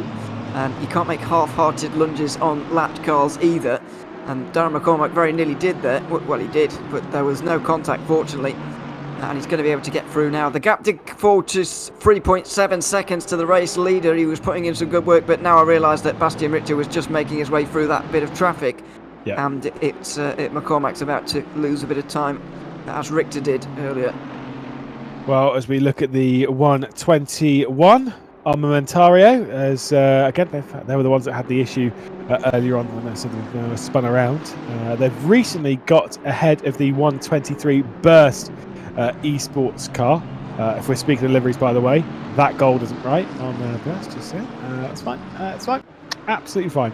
I was just joking, by the way. I'm not trying to be that much of a pedant. But either way, they've made up that position on the Burst Esports car. They're just dropping backwards ever so slightly. With the Burst Esports and FFS partnership, by the way, I wanted to see that gold turn to bright pink, as they normally are on the FFS racing car. So that's where I'm a bit disappointed on that one. Like you say, the gap's gone back out to 4.2 seconds. It's gone out half a second, courtesy of McCormack going through that lap traffic, and I get the feeling it's probably not done going back out as well. Bastian Richter with a great opening stint to the race. Tobias Pfeffer with a great second stint to this race, and Bastian Richter rounding out his second stint and the third stint of this car in great form at the moment. Still, though, we know this car is potentially wearing its tyres ever so slightly faster based on what we were hearing from Bastian Richter himself. I have to say, I'm surprised that either last lap or the lap before, Darren McCormack didn't come into the pit lane to avoid that bit of traffic, because Richter had to go through it. McCormack could have cut his losses there and gone into the pit lane early to avoid all of that. It was only 6 hours and 5 to go at the time, so, you know. Yeah, but then they would be almost 20 minutes short on that stint, which is very short, but... I don't know if did you hear the interview with Darren McCormack? It's fine if you didn't. It's fine.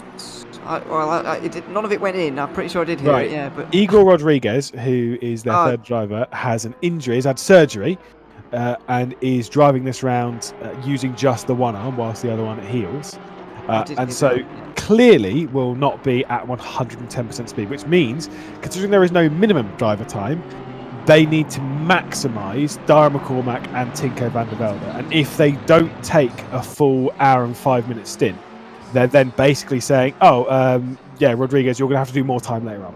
Good luck." Yes, okay, I see your point now. However, he got them through. I don't know which session he did, but he got them through qualifying. So I think it was he did the first session. but I wouldn't get through qualifying. I've got 2 arms, so you know. Yeah, but you're also you don't drive. I know, but it doesn't matter how much you drive. You've still got that, you know. But anyway, I think that's more impressive than you're giving him credit for. Oh no! I think it's very impressive, but it's like I'd still not want to do more than like 20-25 minutes. Because the thing is, as much as doing 1 lap is like getting a nice clean lap on the board is one thing. Yeah. But actually wrestling it around for 25 minutes, even to be fair, even 10 minutes, doing 4 or 5 consecutive, basically perfect laps. I mean, it's hard. Like with 1 arm.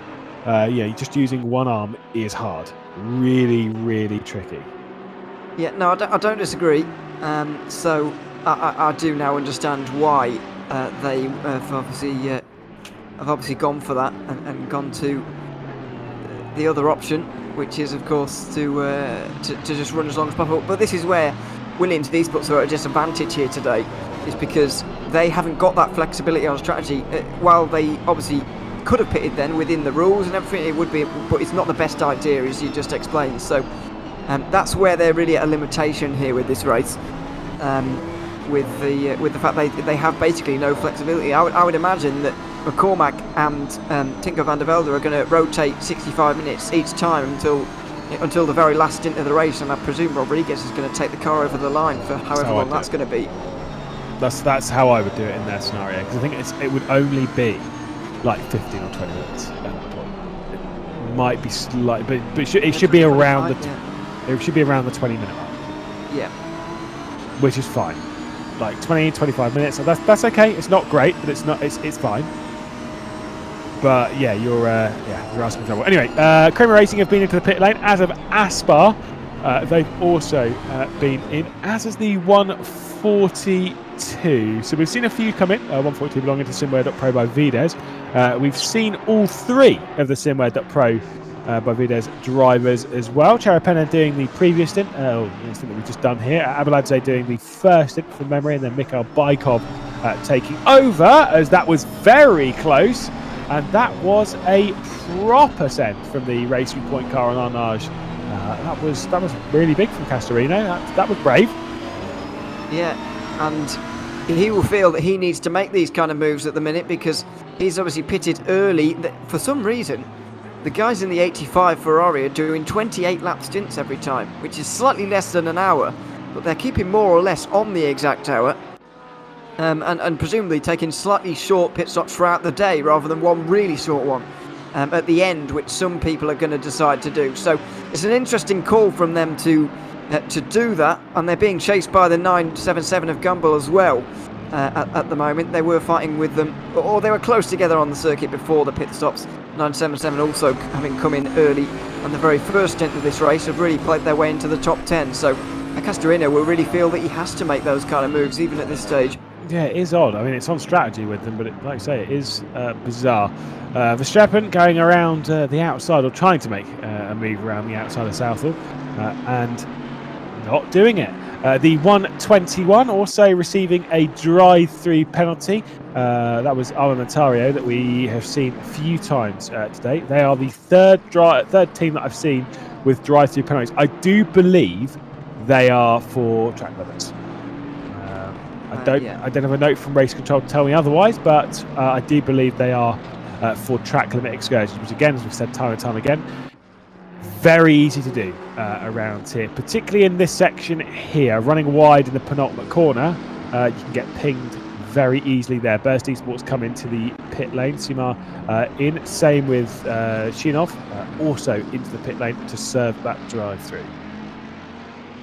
Yeah, just make his way down, and will drop down the order just a little bit, unfortunately.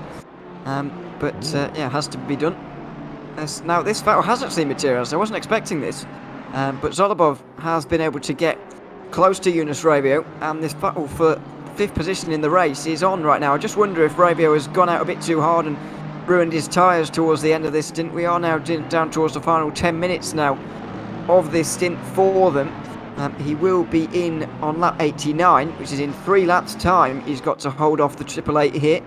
I just wonder whether his inexperience, relative inexperience with ACC has just cost him ever so slightly. Yeah, I mean, let's be honest, we know Jonas Ravia is a quality driver. We've seen him race Unbelievable, yeah. mostly on R Factor 2, and I have had the joy of being his teammate for a couple of years, and I can tell you it was an experience. He's a good laugh though, and he is a proper talent. He's super fast. As I said before, fitting really well with the BS competition outfit, and effectively replacing Gregor Schill for this.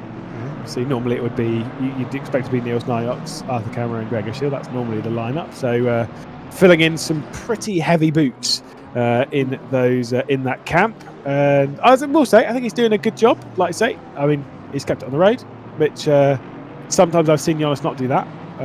Including, actually, I think probably the last time I saw him racing. It was last time I saw him racing in the BMW M2 CS Racing Cup. It wasn't on ACC, but it was on R Factor 2. And so if we see him again racing in that, hopefully he doesn't make the same mistake they did in that race, where he absolutely pinballed about 3 cars out of the way in T1. So we'll keep our fingers crossed that doesn't happen. Well, it's going to be difficult for him to get into the BS competition team, to be honest, for that BMW race, because they've got 3 very strong drivers there anyway. I know he is another one of those, but their usual lineup would maybe be preferred there. We'll wait and see, of course. Yeah, he is a very fast driver, but stuff like that doesn't always translate in sim racing, and even in real life. Sometimes we've seen many drivers switch categories entirely, and they just don't have the same magic that they did in one that they do in the other. For example, so there's plenty of F1 drivers who have been successful elsewhere and then flopped quite badly, really, in F1 itself. Like who? Give me some examples. Let's throw some people under the bus. No, I wouldn't. I don't do that. Yeah. I know you do. Well, you do sometimes. Yeah, not often. No, certainly not. But yeah, it happens in sim racing as well. Some people just don't get on with some sims, and I'm not saying that is the case for Jonas Ravia, because he's clearly getting on just fine right now, running inside the top 5. It's not easy, but maybe if this was an R Factor 2 race, he'd be a bit quicker. Yeah, no, I think so, definitely. Again, you're absolutely right. People have their simulators and whatnot that they get used to, regardless of which one it is, whether it is iRacing or it is R Factor 2 Race Room, of course, or here at Assetto Corsa Competizione, or even they'll go, oh, well, back in my day and we were racing on Live for Speed and I was doing all my rally on Richard Burns Rally and whatnot. Then it's kind of like, you get along with those rally games. For example, like, speaking of rally and whatnot, I'm not very good at WRC, and I'm not very good at Richard Burns Rally, but I'm better at Richard Burns Rally than I am at the WRC games or even the dirt games, right? And it's just because it's just how it drives and what you're doing and some of the brutality. Sometimes what you can get away with as well is that there are certain things that you can get away with on some platforms that you cannot get away with on this. And there are some things which are, like I say, you've got to keep an eye on a lot more. On Assetto Corsa, for example, when I've done some races on Assetto Corsa, some of the things that I didn't realise was how, and this is right, that's how it should be, because it's how it is in racing, but how integral and how the tiniest margin on the tyre pressures make a big difference. Look at this from Castorina, though. I'll stop waffling for a second, because that is a proper send, trying to get past Jesse Cameron. Now that is what Igor Ogrodnikov was trying earlier and then backed out of. Castorino, no backing out of that one. Bang! That was a proper move. Yeah, and there was no stopping him either, really, for Kupanen. Couldn't do anything to stop Castorino going down his inside there. It was a very impressive manoeuvre, and as you say, that's exactly what Ogrodnikov was attempting to do 3 hours ago, pretty much exactly. But much more successfully on this occasion, Castorino just using that extra little bit of pace through the double apex turn 6 to give yourself that narrow line, that inside line into turn 7. And if you put yourself far enough alongside, if you dive deep enough under brakes there, then the other car hasn't really got any other choice other than to let you through there. I mean, you can try go around the outside, but it is hard. It certainly is.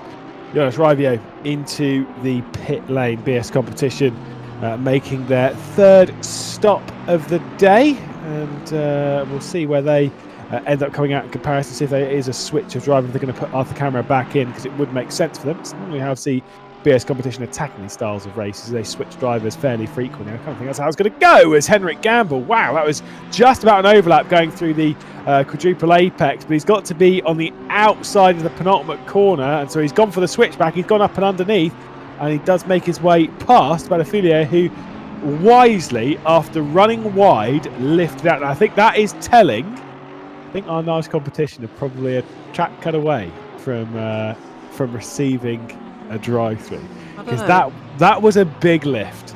Well, I feel like every team is very wary of the track limits here and the possible penalty. So I feel like even if that's their first warning of the day, they'd be like, "Oh dear, we got a warning," sort of thing.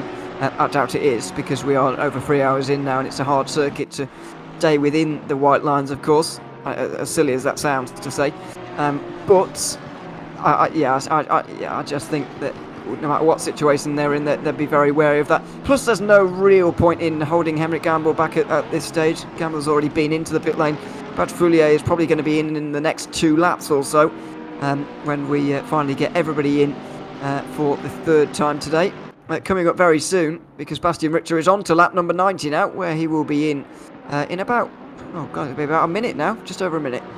Yeah, I think, like I say, with some of the strategies, some of the teams, Sholobov into the pit lane, I think sometimes when it comes to battles is that you get so wrapped up in what the other team's doing, what the other team's strategy is, what, you know, whether I'm actually fighting them or not, that sometimes you kind of just need to ignore that a little bit and focus on what you're doing, what your strategy is, and focus on that. And right there for our nice competition, absolutely right. Just well, yeah, it's not our fight. It's not with them. Our fight, keep it with ourselves.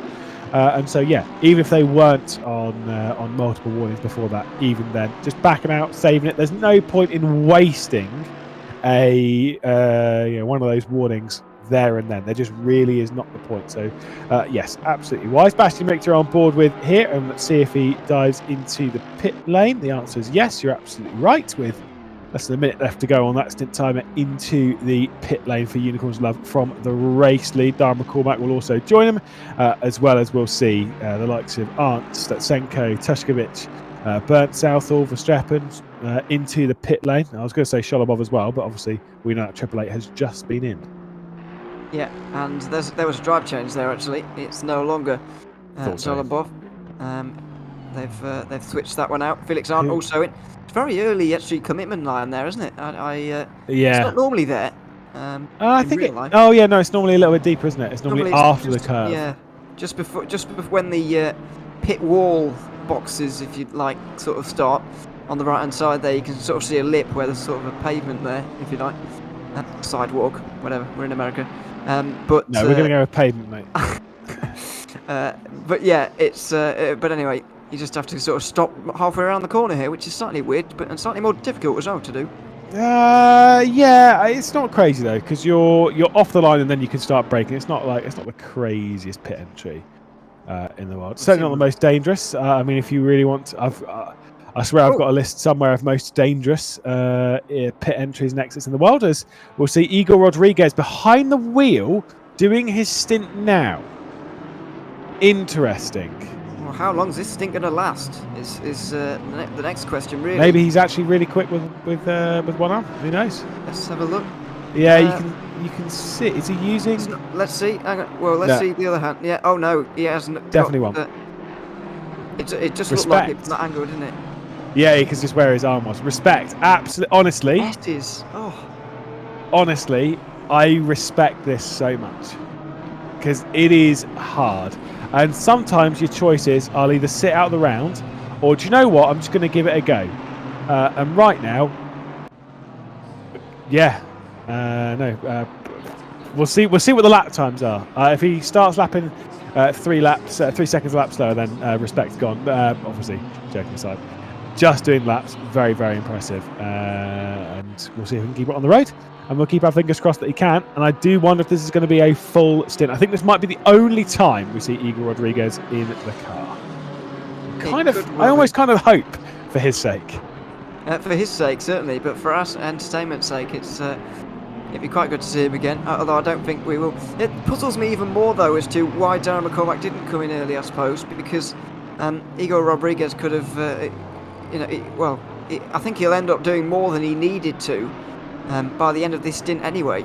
They might, just for safety, they might put him in for half an hour here or something, so. Whereas if they left it right to the end, he might have only had to do 20 minutes. But it just depends how quick he is going to be here. And they put him against Leonatoki as well, which is, there's no easy drivers to go against the Unicorns of Love, really, is there? So it doesn't really matter. But we'll just monitor that gap and see what the lap times are like. He's got a good 30-second safety net to fall back on for second, though. I'm not gonna lie. I mean, that's a tidy outlap. Genuinely, that is a very clean outlap. So good effort. Sorry, I just saw him grimace there. He lifted his arm up to scratch his own chin, and it hurt by the looks of it.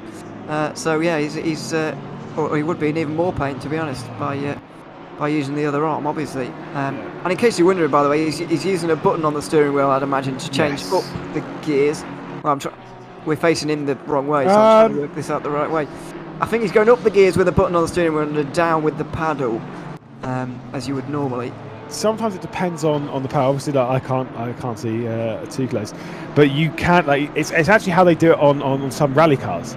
Sometimes where the paddle goes both ways, and so it goes out, and if you push it out, it's a downshift, and if you pull it towards you, it's an upshift.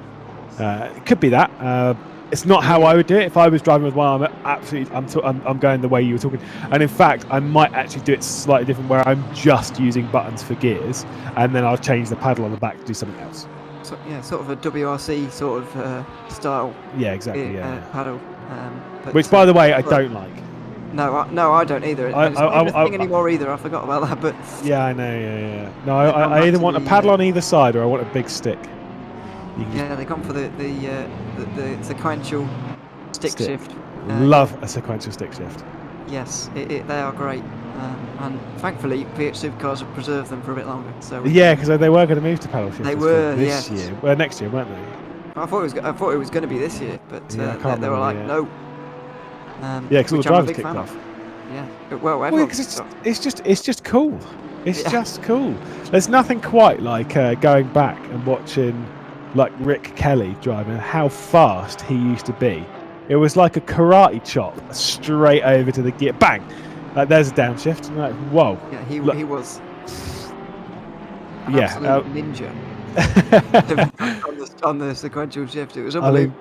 Brave stuff. Don't get me wrong, I don't have a sequential shifter, but that is absolutely one thing that would make me want to jump back into at least doing some sim racing stuff. If I got a sequential shifter, I genuinely think it would. Especially one of those satisfying ones. Yeah, absolutely. There's a very satisfying noise to it, isn't it? Yeah. But anyway, we're going a bit crazy now. Fabian Pifo trying to go through here. Well, this could be interesting. Side by side into the S's, and I think sensibly, Jonker's just deciding that wasn't the best idea. Just wanted to report on Igor Rodriguez's lap. Because he's just done a 2-minute 6.2, which is only 0.06 of a second slower than Leonatoki. He's absolutely fine. I think it was the. I don't want to say it for certain without double checking everyone's, but I think over that lap, I think it might have been the second or third fastest lap time of the grid. Wow. Not of the race, but of those that had completed a lap time that time by. Fourth, it's certainly in the top 5, so maybe you can do the full hour. Who knows? Maybe, it would open up their strategical options later on. I think the thing that they might say to him is just, we'll put you in for half an hour at least, but if you can go further, that'd be great, because it would open up our strategy options later on in the day. This is what I was talking about earlier on, when I thought that McCormack and Van der Velde would just have to rotate until the final 20 minutes and Rodriguez would finish the race. Was that they basically couldn't do anything other than go the full 65 minutes, go the full 30 laps, and that completely, they only had one strategy option in the entire race, but the more laps that Rodriguez does in this stint, the more options that are available to them, so they might just tell him, go as long as you can. Well, there is a driver that I definitely want to chat with after he's done his stint. I definitely want to hear what that's like for Igor Rodriguez, because again, it's it's that bit of a push that sim racing is all inclusive, and we've said this before time and time again. When sim racing, there aren't any real barriers to sim racing. Right, all the ones that you can the only thing really is a computer and internet connection. Which don't get me wrong, computers aren't that cheap, but still, with most of the sims these days, you don't actually have to have an amazing computer. If you can run it, you're good to go. Wheel-wise, there's a lot of budget option on wheels. Don't get me wrong, again, still not cheap, but there's that. But then when it comes to age or gender or anything like that, there's no real things which stop you. And that even goes to things like disabilities. We've seen it quite a few times. Obviously, for anyone who knows Reese Gardner, Southpaw racer, someone who races with only one arm, typically. Not typically, does only race. Yeah, he has done. I've been teammates with Reese for a long time. We did 4 or 5 different series, and he is fast. He is very fast. Like I say, he races all the time with just one arm. Then you've got some people of which there are quite a few. Not too many that are quite high up, but you've got special wheels and stuff that you can have, where essentially what they do is they change what is basically the clutch pedals, or clutch paddles, sorry, on the rear end of the wheel to a throttle and a brake, and that's people that have no legs or no usage of their leg. They then take part in sim racing by using throttle and brake through their hands, which again is fantastic, and that's been a thing for years. I used to race people in 2013 and 14 that had no ability to use their legs, or at least not in that circumstance, and they were still plenty fast enough. And that's the thing, is that sim racing is just open for everyone. You don't, I think that's one of the greatest things with it, is that you don't need to sit in a car and then be thrown around and be fully fit and healthy. You can just take part. Yeah, I see what you mean, certainly. And if the talent is there, if it's in your head, it's in your DNA, then you're going to be quick no matter what the circumstances are, really. You say it is accessible for everyone. That is largely true, I suppose, but I guess there is certainly a reason why most of the competitors are European in sim racing still, and and American as well, I suppose, North American. But there's a reason why large portions of the globe still aren't really involved, because it's not accessible to everyone, of course. But, correct. Getting there, getting better, and we were talking about with the rise of single nation teams. We see lots of multinational. Almost every team on these kind of grids used to be multinational back when I started commentating, but these days we're seeing the rise of single nation teams and some unexpected nations starting to crop up, so it's getting better as well. But still, there's large portions of the globe that are waiting yet to be involved, and hopefully sim racing will continue to expand and expand. Well, it already is a global thing, obviously, but expand more globally, if you like, to include more people. Because we wouldn't say no to some more competitors and more top level drivers. Certainly wouldn't say no to that. Yeah, North America obviously is a part that's been taken on by the sim racing world quite a lot. I think it's one that's really been tapped for its audience. Obviously, there's still plenty more audience to tap. Fair enough. In the European market, which I would say sim racing is more European focused still, but is what it is. Whilst we're waffling on about where focuses are. What we'll do is we're going to drag in Jonas Raivio. I think it's time for us to have a little bit of a chat with someone else. And if Jonas Raivio is here, is ready to go, we'll have a little bit of a chat. It was an all right stint for someone who's not used to racing on Assetto Corsa Competizione. How did you find that? Yeah, I mean, my initial goal was just to slowly start. Get used to ACC and maybe do some short endurances with the B team or something like that, but this is fine as well. I mean, I was a bit slow, but I didn't get any off tracks or crash the car, so in that point of view it was quite okay actually. But would be nice if the pace improves from that, but yeah, we'll see. Does this mean that we're going to see you on ACC more in the future? I mean, it depends a bit. If the RF2 side of thing keeps to be this, quiet, I guess I might do more ACC, but yeah, I don't know. We'll see.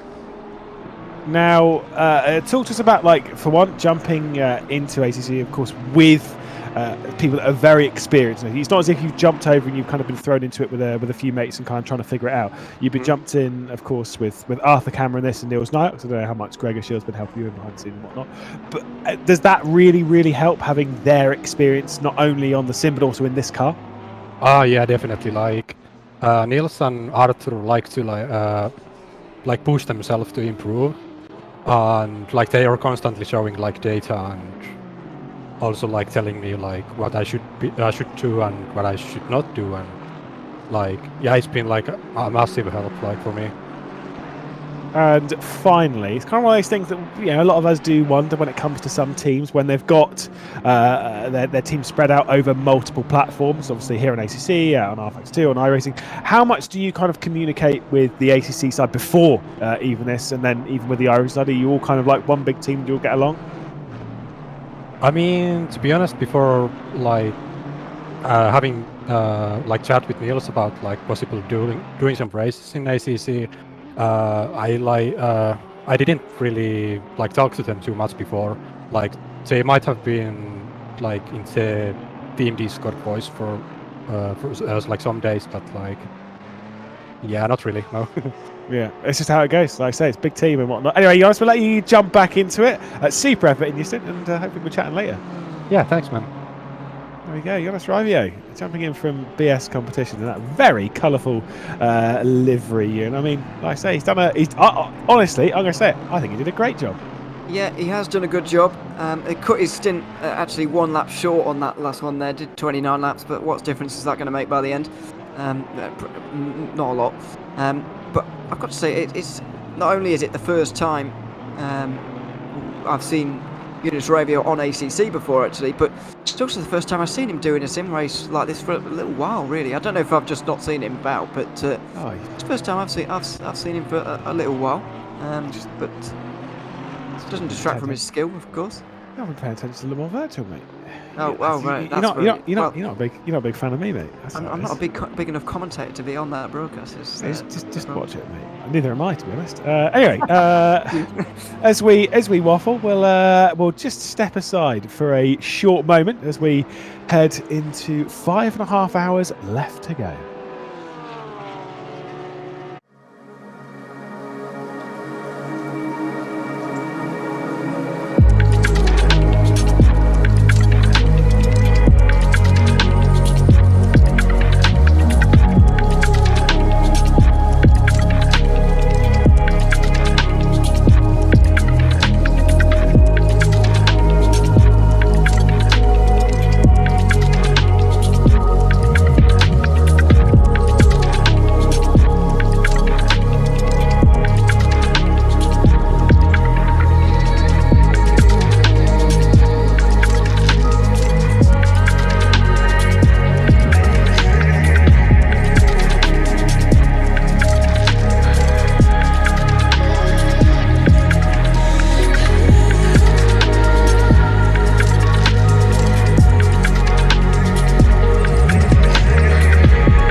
Yes, indeed. Thank you, of course, to Next Level Racing, providing some of the prizes that the teams and drivers can get themselves up with.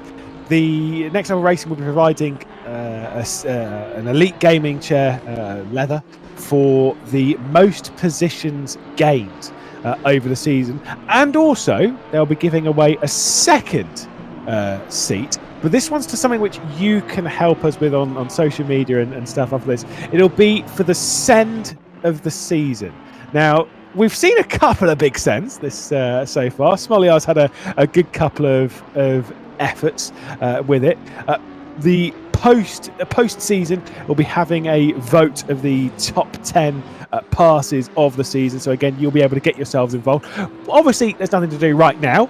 but it's more something to keep an eye on VCO social media. So why don't you just head on over there and you know, put your follow in. Make sure you're keeping an eye on all things VCO, because trust me, we've got a lot lined up, not only for 2022 but also for 2023 as well. There's so much coming up over the next few weeks and months and whatnot, including, of course, that very impressive run that we had earlier on in the year with VCO Infinity, coming back with the VCO Pro Sim Infinity, merging essentially the two ideas into one, and doing VCO Infinity where we've got to have some of the pro driver races out there. Obviously, we've seen Smoliar out there today, and we do indeed see him. He will be out on track, I have no doubt in that, as well as some people from, you know, the lower forms of British Open Wheel Championships. I did have a very brief chat with Alex Dunn, who said, I'm definitely going to be on the grid. And I'm like, nice, cool. So we've got some pretty high talent taking part in that, and future superstars as well. Yeah, I've got to say though, does Alex Smoliar count as a pro driver? And not doubting his pro credentials, but I thought the idea was that the pro drivers were supposed to be less experienced sim racers, and so that makes it interesting. But Alex Smoliar is not an inexperienced sim racer. So, well, just can you? I mean, if you can put him forward, then quid's in for whoever it is. But he's definitely a pro. It would be RAG as well. Yeah, it would be RAG. But is he too of an experienced sim racer? Is what I'm asking. So I get where you're coming from, because he has done a lot of sim racing, and you know, there are times when I almost think of him as more of a sim racer than as a real racer. But obviously he does FIA F3 and has done very well on it and whatnot. But this is the thing: is that they're like, classified as a pro driver. The problem is these days, I say it's a problem, it's like absolutely excellent, is that a lot of the pro drivers from the world of motorsport are taking part in sim racing pretty consistently. Obviously, you know, we've all seen Max Verstappen taking part in his fair share of sim racing recently, as Aspar Suya out wide, again struggling with the car is Jorge Lopez continues to struggle, and Southall comes straight through up into 13th position. Yeah, obviously we've seen Verstappen out there. I think more recently, again with BS competition, we've seen Bruno Spengler really getting involved with some, I see him racing very frequently. You've got Smoliar, obviously, as much as SMP in this, runs RHG elsewhere in sim racing, and RHG being Roman Grosjean's team, and we have seen him in sim racing as well. There are a lot of the pro drivers from real life that take part in a lot of sim racing and are very, very fast in sim racing. Again, to that championship we were saying about earlier with the 82 Endurance by VCO, is run by Shane van Gisbergen, and Shane van Gisbergen drove in it. Now, he definitely counts as a pro driver, but he was probably pretty much the fastest driver on the grid, right? Oh, yeah. But it's still he's still a pro driver, but he just happens to be faster than a lot of the sim drivers. Just how it goes. It's hard to know where to draw the line in terms of sim racing experience after that, because it's not really something you can quantify. I don't think you can. I just think you do. Well, I think that is the solution. Yeah, I think, you know, in real life, obviously, it's very easy to quantify who's been where and how many laps everybody's done in what, and all of this kind of thing, and hence why, for all of its flaws, the super license is, you know, a thing. But yeah, we don't really have the same thing in sim racing, because you can jump on at any point, anywhere. Nobody knows that you're doing it, I guess, and you can do 1,000 laps or whatever without anyone knowing, and gain a lot of experience without anyone knowing also as well. So it's something that would be impossible to police, so we won't. Yeah, we'll enjoy Pro Sim Infinity when it rolls around in a couple of weeks. Well, before we hand over the reins back over to our junior, we do have Chris Buxton, who's joined us from the Rival Split, to give us a little bit of a rundown as to what's been happening down in Split 2. Hello, Lewis McGlade. Hello, everybody. Thank you very much for allowing me to invade your corner of the world for a moment. Yeah, the Rivals grid, goodness me, they've given us a lot to be talking about as we've crossed over the halfway stage now. The race currently being led by the 349 car, the VRM Racing Bentley, that's currently in the hands of Jordan Burrows. But that lead has changed hands so many times. We've had pretty much every single mark you could think of, bar the Lexus, in the lead. And the Lexus is second, started outside of the top 10, and that Lexus being piloted by Venari Racing, the German team. Our sole Lexus in the entire field started outside the top 10 and is less than 12 seconds behind the race leader. They've done a storming job in the number 27 car. Currently third is the number 47 team, which is the team I still can't pronounce properly, even after 4.5 hours. The team Stiefton Reifen Test. See, told you I couldn't get it right. Or the team TSR team that is back in the hands of starting driver Nico Schatska. Finds himself another 7.8 seconds behind. But we've had battling all the way through the field all race long. It has been a fantastic race to enjoy, and the lead is still only 12-ish seconds with over 4.5 hours done. Now, what are you expecting over the next 4 hours and 15 minutes? Are you expecting more drama, more action, or are we going to see this calm down? Well, every time I've said, "Oh, they're getting into the bit of the rhythm," someone spins off or someone gets a drive-through penalty. So the commentator curse has been pretty good between myself and Ryan Walker that has been covering the rival split so far. So what to expect? Haven't a clue. Plenty more twists and tales in the story, I suspect. Well, we'll let you jump back over. Cheers, Chris, and good luck with Ryan for the next few hours. Great pleasure. Thank you very much. Lovely stuff. Chris Buxton there again from the Rivals broadcast, which you can also watch by going on Twitch, going into the command center, and you can catch up with everything from the Rivals and, of course, from the Challengers broadcast as well. There's plenty to keep an eye on, and alas, it's my turn to jump out of the commentary booth with rapid speed because Arjuna's back, and I'm terrified of him. Yeah, good riddance of that Lewis McLeod as well. So, another 5 hours and 24 minutes to go in this first round of VCO and Low Fuel Motorsports experiment that is FLExTREME. And Ewan, I mean, what an interesting race it has been so far. Yes, it is the familiar two at the front of the field, and I just want to go back and touch on the story that is Igor Rodriguez coming off the surgery to the right shoulder. He is driving a wounded warrior right now, one-handed, wielding his way around the track in that Lamborghini, and the lap times, let's be real, are right up there and being competitive. They certainly are. He's just about to come over the line again with a 2-minute 6.5.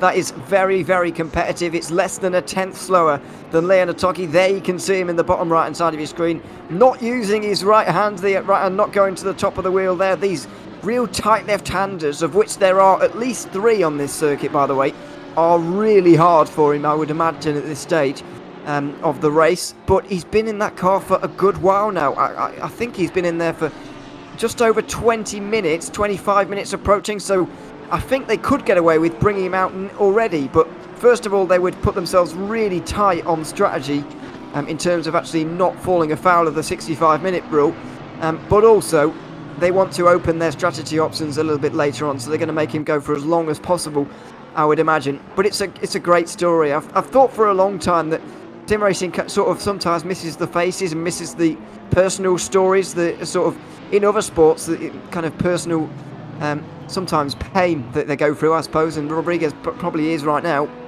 But this is exactly that. We've got the face come over him right now. We've got him suffering a little bit, but it will be over soon for him, you'd imagine. Just a case of how long it's going to go on for now. And I think we were talking a lot earlier about how the goal would be, when Darren McCormack said that Igor was going to be driving one-handed, we said the goal should be for him to get in and out of the car as quick as possible. But you look at these lap times, and I say there's no point in compromising anything. Let him continue to drive for a stint, because remember, the main thing that they are concerned about is not a minimum drive time for Igor, it is the maximum drive time for both Dyer and Tinko van der Velde. That is more of a pertinent concern. And if Igor is capable and able to keep up the speed for a stint or two, I see no reason why not let him behind the wheel, because even looking at track limits, which are an issue here at the Circuit of the Americas, Igor seems to be handling them with ease so far. So he runs in second at the line this time. Again, let's just talk lap times. 2:06.4 for your race leader Leonard Tocchi. It's a 2:06.6 for Igor Rodriguez. It's 2/10. That's the difference between 2 hands for Leonard Tocchi and the 1 hands for Igor Rodriguez. Behind them, of course, you've got the number 7, the 666, and the 89, making up 5 different manufacturers rather in the top 5, but It feels like deja vu. It's Alex Smollier back on the charge, and he's got Alpha Camera for company up the road. Well, 6 different manufacturers in the top 6 if you want to make it even more impressive as well. True. There with the 888. So yeah, it's fantastic to see. And then the next one, of course, the next manufacturer's way down, the Bentley, I suppose, in 12. But yeah, it's a real nice variety. And we were talking about this earlier on with the BOP budget, the new experiment, as you called it, for VCO and LFM here in the FLExTREME series. It seems to be working pretty well because all of the cars seem very well balanced. It's not a case of, we are seeing a Porsche leading and Lamborghini second with 30 seconds behind, but it's not like all of the Porsches are, in the top 5 right now, covering all of the positions. It's not complete domination by any singular manufacturer. It is well balanced, and as we said at the start of the season, it puts the BOP into the hands of the teams effectively, and it's worked well. And for those that missed the draft show, right, let's just quickly talk about what we're and just joining us. Let's recap where we are with this championship and why it's different. BOP, of course, a lot of people be familiar with balance of performance, the ways that in the real world and the virtual world we try and equalize cars that in some ways are designed differently but must race together. Now, to try and make things simpler and to try and reduce complaints, the point of this is that a base BOP was established going into the competition based on the tracks that were selected. From there, teams had free reign of what choice of car they wanted, and they went through the draft rounds. Every time we finished a round, we recalculated BOP based on the popularity of each car, and then drivers were able to choose which cars they wanted to stick with and which cars they wanted to switch to, as camera has to dive to the inside to work past a bit of lap traffic. Now, when we add the game element of it, when we gamify BOP, is the fact that we have a budget to use over the course of 4 rounds, and you must use up your budget over the course of the 4 races. And that's why, even though you mentioned Porsche versus Porsche comparisons, it's quite hard to do that, because the Unicorns of Love, for example, out of the 80 kilogram BOP budget that they must use over the 4 rounds, they use 16 of the kilograms here today. We look at the 977, the second best of the Porsches, they use 15 of the kilograms today. So they're a little bit lighter, but you can see where it becomes difficult to do the comparisons. Yeah, because the car that's heavier is winning of the 2 of them, so it's hard. And we're kind of looking at this, and we often do with BOP actually, we look at it as if all the teams and drivers are of exactly the same ability, when that's absolutely not true by any stretch of the imagination.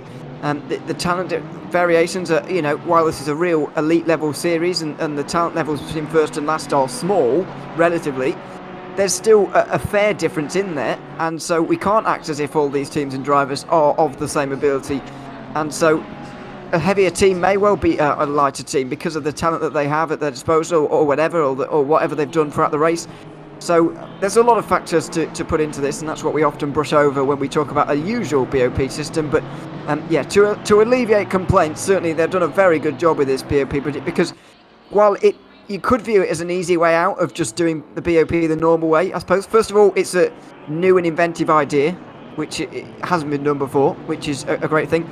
And in my opinion, because of the starting BOPs that they had, the starting weights that they had before the draft show, if you didn't catch it, that balance could have easily been done wrong. If a car was given too little ballast to start with, and it wasn't picked by that many teams, then those teams that did pick it would be miles ahead of the rest, and it wouldn't be very entertaining. So I feel like even the way they did it was prone with potential for complaints, but they've avoided them by doing it well.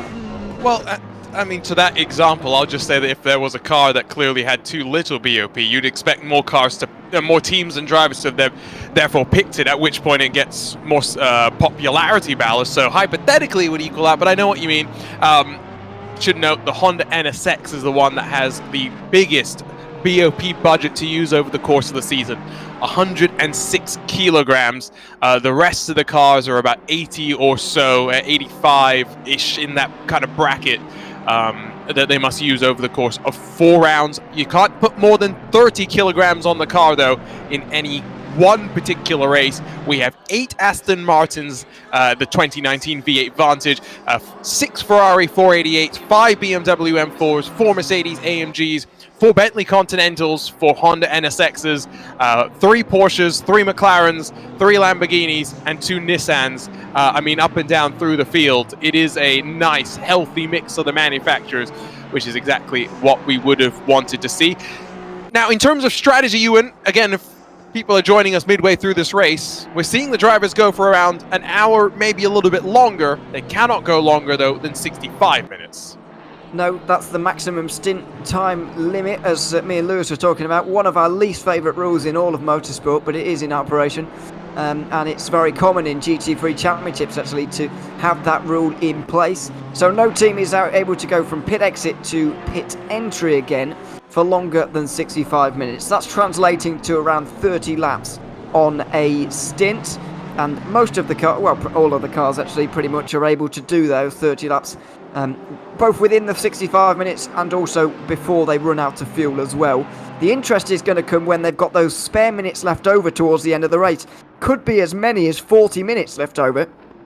So they could, use that short fuel whenever they like. They could leave it right till the very end and just take on a third of a tank right for the last 20 minutes. They could do it, as we've seen from the 85 team. They could take slightly shorter stops by 1 or 2 seconds every single time. It's just, or a combination of the two, or some kind of combination of the two. So that's going to be where the interest is.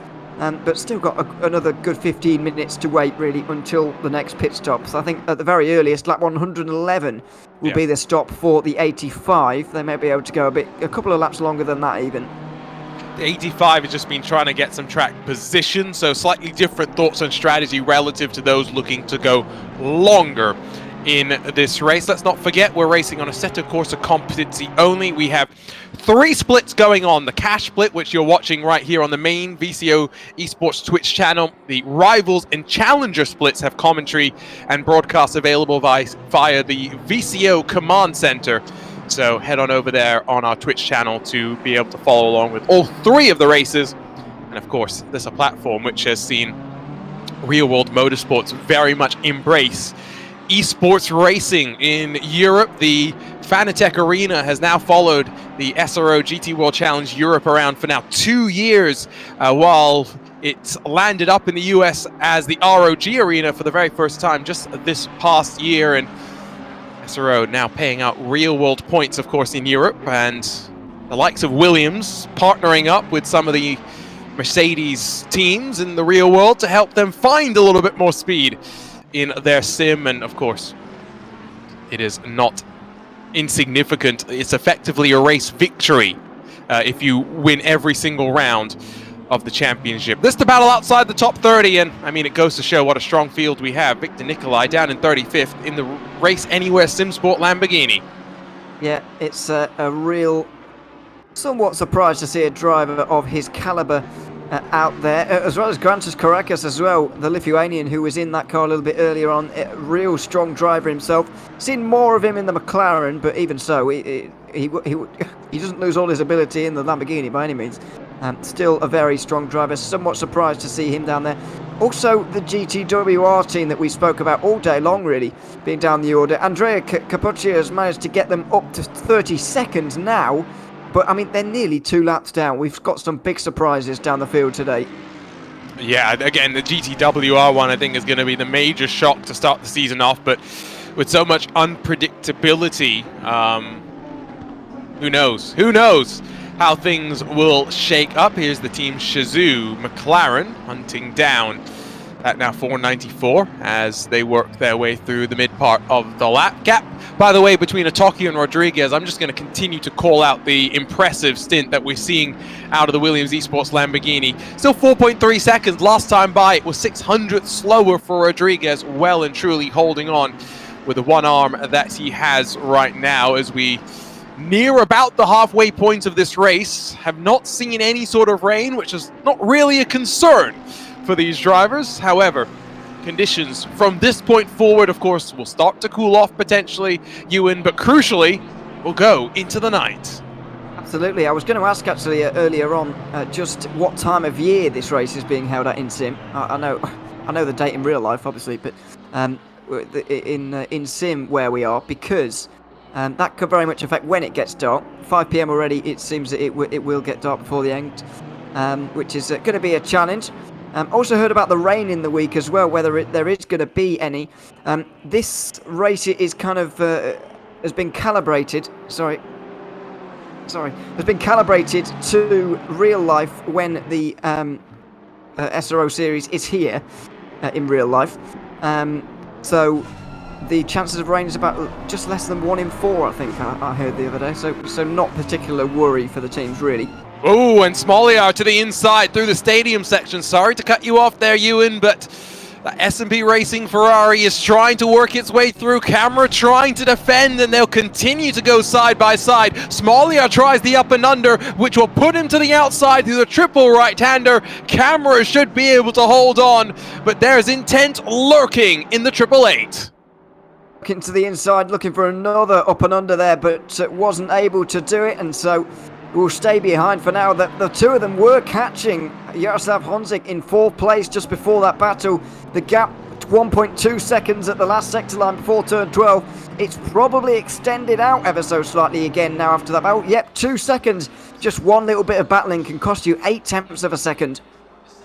You remember, by the way, if you want to win a HyperX Cloud Flight wireless gaming headset, head over to the Twitch chat on VCO Esports and enter HyperX into the chat to get yourself entered in with a chance of winning. Smoliar will continue to fight, but he's got to be a little bit smarter. We talked about how I think the BMW said that they were significantly slower in a straight line than some of the other cars that they were fighting with. I think in particular Camera was talking mostly about that Honda NSX, but we'll see how it fares out with the Ferrari as we work our way through. 4.5 at the front of the field as they run down the hill in this battle for 5th position. Of course, this is the crucial corner. You get the run out of here and you set yourself up. Arthur Camera, see just how much force, not just on the brake pedal, but the wheel as well, as he's got that Fanatec M4 GT3 wheel that can be used in the real world in the sim, but now he sees in the rear view mirror that Ferrari's closing with a rate of knots. Yeah, and he didn't have a particularly great run through turn 11 here, so you'd expect Smoliar to have a go. He's staying very close to the back of the BMW, dives out of the slipstream at the last minute and decides not to go for it. I'm not sure whether it's a case of can't go for it or won't go for it just yet. He wants to at turn 13 instead, but Arthur Camera's seen this one before because it happened on the last lap, of course, where Alex Smoliar went for it there. He was able to apply the pressure all throughout the final sector indeed, but Camera was waiting for it this time. I do wonder if maybe there is just not as much top speed in that Ferrari, because again, these cars may just be set up in a slightly different way in order to find some speed over the course of what is a rather contentious track here at the Circuit of the Americas. Love these onboard looks that we get as well, and just see how much force that Arthur Camera uses when he gets onto the brake pedal. Some people like a less stiff brake pedal. There are drivers like myself that prefer to feel like they are being forced to move a wall in order to get the brake working. That gap to Honzik now down to 1.8 as they settle back in to their rhythm and to their routine. And rhythm and routine is going to be so important at this juncture of the race, midway through, to make sure you don't have any mistakes, Ewan. Yeah, it's all about that rhythm, of course, and trying to minimise the mistakes. I mean, these guys effectively, I think, are fighting for 4th place at best right now, with 30 seconds ahead of Jaroslav Honzik very nearly. You know, they're fighting for 4th at best, even with still just over 5 hours to go. We've been racing for nearly 4, so this pattern is starting to develop and starting to even out.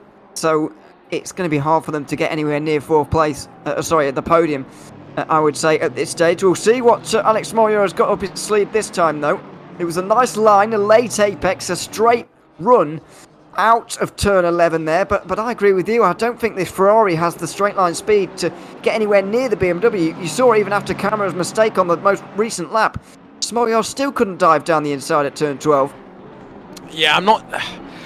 It may just be your wing configuration. It may just also not be getting the drive off the corner, because the cars will find. They're both turbo-powered cars, yes, but it depends on how exactly they are finding the speed, as we've enjoyed a handful of laps on board with Arthur Camera. You see just how much wheel input he uses through the final complex at that stadium section and round that rather fun off-camera triple right sequence, at least in my opinion. The gap behind, you talked about the gap in front of Jaroslav Honzik. The gap behind Smolyar is about 8 seconds, so they can afford to fight, although it will definitely drop them out of the reach of the 666 up the road and tantalizingly in front of them. It has started to splinter up at this point of the race, Ewan. At this level of sim racing, I mean, we are talking about relentless pace at the front of the field. 42 drivers started this race, 41 still running, only 13 on the lead lap. Yeah, that stat about the lead lap is the most compelling to me, really. 13 on the lead lap at this stage, and a lot of that big gap is coming in the gaps between second and third and fourth. Right now, we've got Tom Gorka in a world of his own. 30 seconds either side of him pretty much right now. It must be very lonely for him. But the pace from Leon Atoki and Igor Rodriguez and the whole teams up there in the 14 and the 5, really putting a lot of teams a lap down. I think, as me and Lewis were talking about earlier on, some teams may just be almost sacking off some of these races, thinking, well, I mean, we're not going to score greatly in this race anyway. We might as well put 30 kilograms on and just see if we can get top 20, maybe. That'd be good. And there are other teams thinking, you know, we absolutely have to do really well here. And I think Williams are one of those. And that kind of difference between the two mentalities is really reducing the amount of cars on the lead lap, even only 4 hours in. Well, you couldn't tell that Alex Smolyar was being frustrated by the fact that he's been unable to find a way past the zebra in front. They've closed on Honzik, by the way, so you could visibly see how much they have closed as well, as the Yas Heat machine now slips into the clutches. Here's Valentin Barrier trying to fight off the attempt of the 42 machine to get back 25th position, but it does look as though Brabham have that spot locked in for the time being as they exit the stadium once more and have found their way past the Leipzig Esports number 42. Yeah, there were very early problems for Brabham Esports. They were outside the top 40 earlier on. We saw them with the 666. It was Malinowski at the time, and Barrier was trying to find his way through because he was quick, but just really out of position. It's good to see Brabham Esports making their way back through the field now, where they really weren't earlier. And it is especially impressive considering they're using the full 30 kilograms. So they won't be bitterly disappointed that they are having a bad race with that amount of weight on. However, the Honda teams pretty much do have that amount of weight on the entire time. So they've kind of got to do well at these races where they're maybe not going to be that good. Yeah, it's 106, the total budget that the Honda NSXs will have to use over the 4 rounds. Now, that works out at about 26.5 on average. Now, Yas Heat have come out with 29 for this first round of the championship, so just shedding out a little bit more of that weight and still running up towards the front. Here is GTWR down in 32nd position as we check in with them. And I tell you what, I think you and O'Leary, we have the opportunity to have a chat with a handful more drivers. We're going to talk with some of those inside the Queen's Design and Nissan. You're chatting with Ruby Acosta. Exactly, Ruby, welcome to the commentary. We've good to have you here, first of all. You guys currently down in 39th position in that very distinctive Nissan that we're enjoying picking out, to be honest. It's helped us out a great deal. How have you guys found this race so far? Because I understand it's been fairly difficult. It's been there were issues earlier on. How have you been finding it? Well, so far it's been lonely. Yeah, let's say. Yeah, it's been pretty. Yeah, we've just been unlucky so far. I think a lot of it has just been, we've just been caught up in the wrong end of things, and now we're just sort of waiting for the chips or things to fall in our favor, I guess. Yeah, essentially waiting for the final hour at this point, so it's going to be a bit long. It certainly is. I mean, how are you guys going to go forward with that? What's the plan in terms of strategy? How much driving are you actually going to end up doing each? Because I've seen obviously Miro's in there now, done a lot so far. from what I've seen. So what's the plan with strategy moving forwards? Mia should be on her final stint, then she'll go to bed because she's in Australia, so it's like 2, maybe 3 a.m. there. Then Ruby gets in the car, and we'll alternate until the end, essentially balancing so I don't run out of stint time. Is that a real concern for drivers in this format? With obviously there's 4 hours 20 is the limit for these 9-hour races. Is it kind of a struggle to keep it below that? What's the situation with that? I imagine for other crews not as much. For us a bit much because Ruby doesn't have as much experience as us too. So by default, it's gonna sound a bit unfair, but she's gonna drive less because she has less pace. But yeah, I guess most other crews don't have that issue. Well, we'll have to see how it pans out for you. Thanks very much to both of you for coming to join us from the Queen's Design team. Very great to speak to you both, and good luck for the rest of the race. Thank you. Thanks very much, Queen's Design. Currently down in 39th position after a shaky start to the race, but they're looking to make their way through dear me, I can't speak. Make their way through the field in the last 5 hours. Don't worry, talking is difficult. Just try doing it for 9 hours. About 5 hours, though, left to play in this one, as the fight for fourth is now well and truly a 3-horse battle. It's Yassit versus BS Competition versus the S&P Racing Esports. It is Honda versus BMW versus Ferrari, and maybe this is what Alex Mollio was just waiting for. He knew that if he waited, there would be this opportunity to close, and now he saved a bit of fuel and he can attack with a little less thought on the fuel number until these drivers are due on pit lane in just a handful of laps time. Yeah, it's a good battle, but unfortunately it is going to end soon, this one between these three. And we are awaiting very shortly. Actually, at the end of this lap, I think we're going to see Amadeo Castorino in from the 85 to... next lap, I should say. At the end of lap 113. They're going to be at the end of their limit, and then the 977 will be in 1 lap after that. So it's very much approaching on pit stop times, but these guys might actually have a little bit of time remaining, really. Around lap 120 they'll be in, so hopefully we can enjoy this battle for a few more laps. And even, I think, on the other side of the pit stop, we'd expect driver changes to likely happen. So you might see a bit of a change around in terms of pace, and then the battle becomes a little bit more interesting. I do believe, at least in the time that I've been here, first time we've seen Jaroslav Honzik in the car. It could be the first time you've been here when he's been on, but I think I remember him earlier. Or maybe Okay. I don't. Oh God, memory is starting to fade. With 4 hours. I mean, You got no excuses, Ewan. You didn't have to wake up at 1:30 in the morning. well, yeah. I know what you mean, but I still think it's more than likely that we've seen almost all of the drivers who are going to have driven so far, because we've had 4 stints. And certainly after this next stint and the next round of driver swaps here, I think it's reasonable to suggest that we've seen all of the drivers we're going to see. Well, and remember, all 3 drivers were at least somewhat asked and required to be around for qualifying, because each phase of qualifying required a different driver, as we eliminated teams and whittled down until the final 15 in qualifying 3. So 3 drivers were required to be around for qualifying. Pit stops have begun, by the way, so the 88 has already dived to pit lane, as has the number 1, so that's West Competition Racing, along with the Absolute Motorsport Assetto Sim Racing team and their BMW and Aston Martins, respectively. We look rearwards now from Honzik, though, as we begin the climb up the hill into turn number 1.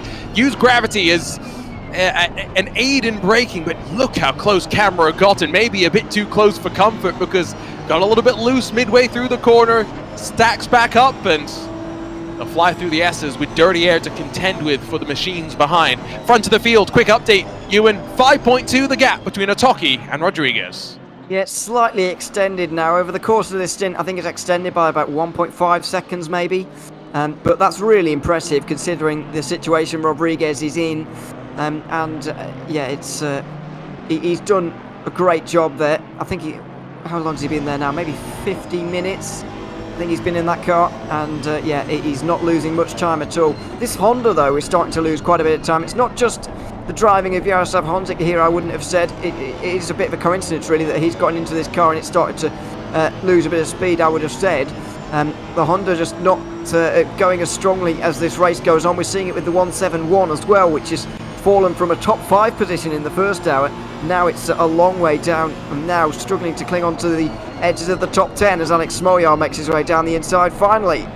Double toe, and well, no qualms about that one for the S&P Racing Esports car. Camera doesn't put up too much of a defense. It's Smolyar now up into the top 5 positions. Again, going to the NSX speed, I think part of that maybe is also, again, just the amount of weight it has. It's always going to be a little bit worse on tires relative to the rest of the cars as a result of that. See exactly how it fares out, though, as we cycle through the pit stops. We haven't really talked about the number 7 Get Closer Racing Aston Martin, by the way, but they've been having a very, very quiet and understated day to quietly lock down that 3rd and final spot on the podium. Yeah, I mean, it was quite a loud performance from them, I suppose, because they nearly got pole right at the very end of the qualifying session. They were second, shuffled down a little bit early on, but me and Lewis predicted at the time that they wouldn't be able to hold the pace, really, but we've been proved quite horrifically wrong. And I'm not too disappointed to say that fact either, because, you know, Get Closer Racing have put in a really good job here. Not names you would expect to see maybe running in 3rd in a field like this, but maybe you know, only 12 kilograms on their Aston Martin is maybe helping them a little bit. But, you know, we've got to give them credit for them to be in such a secure 3rd place right now.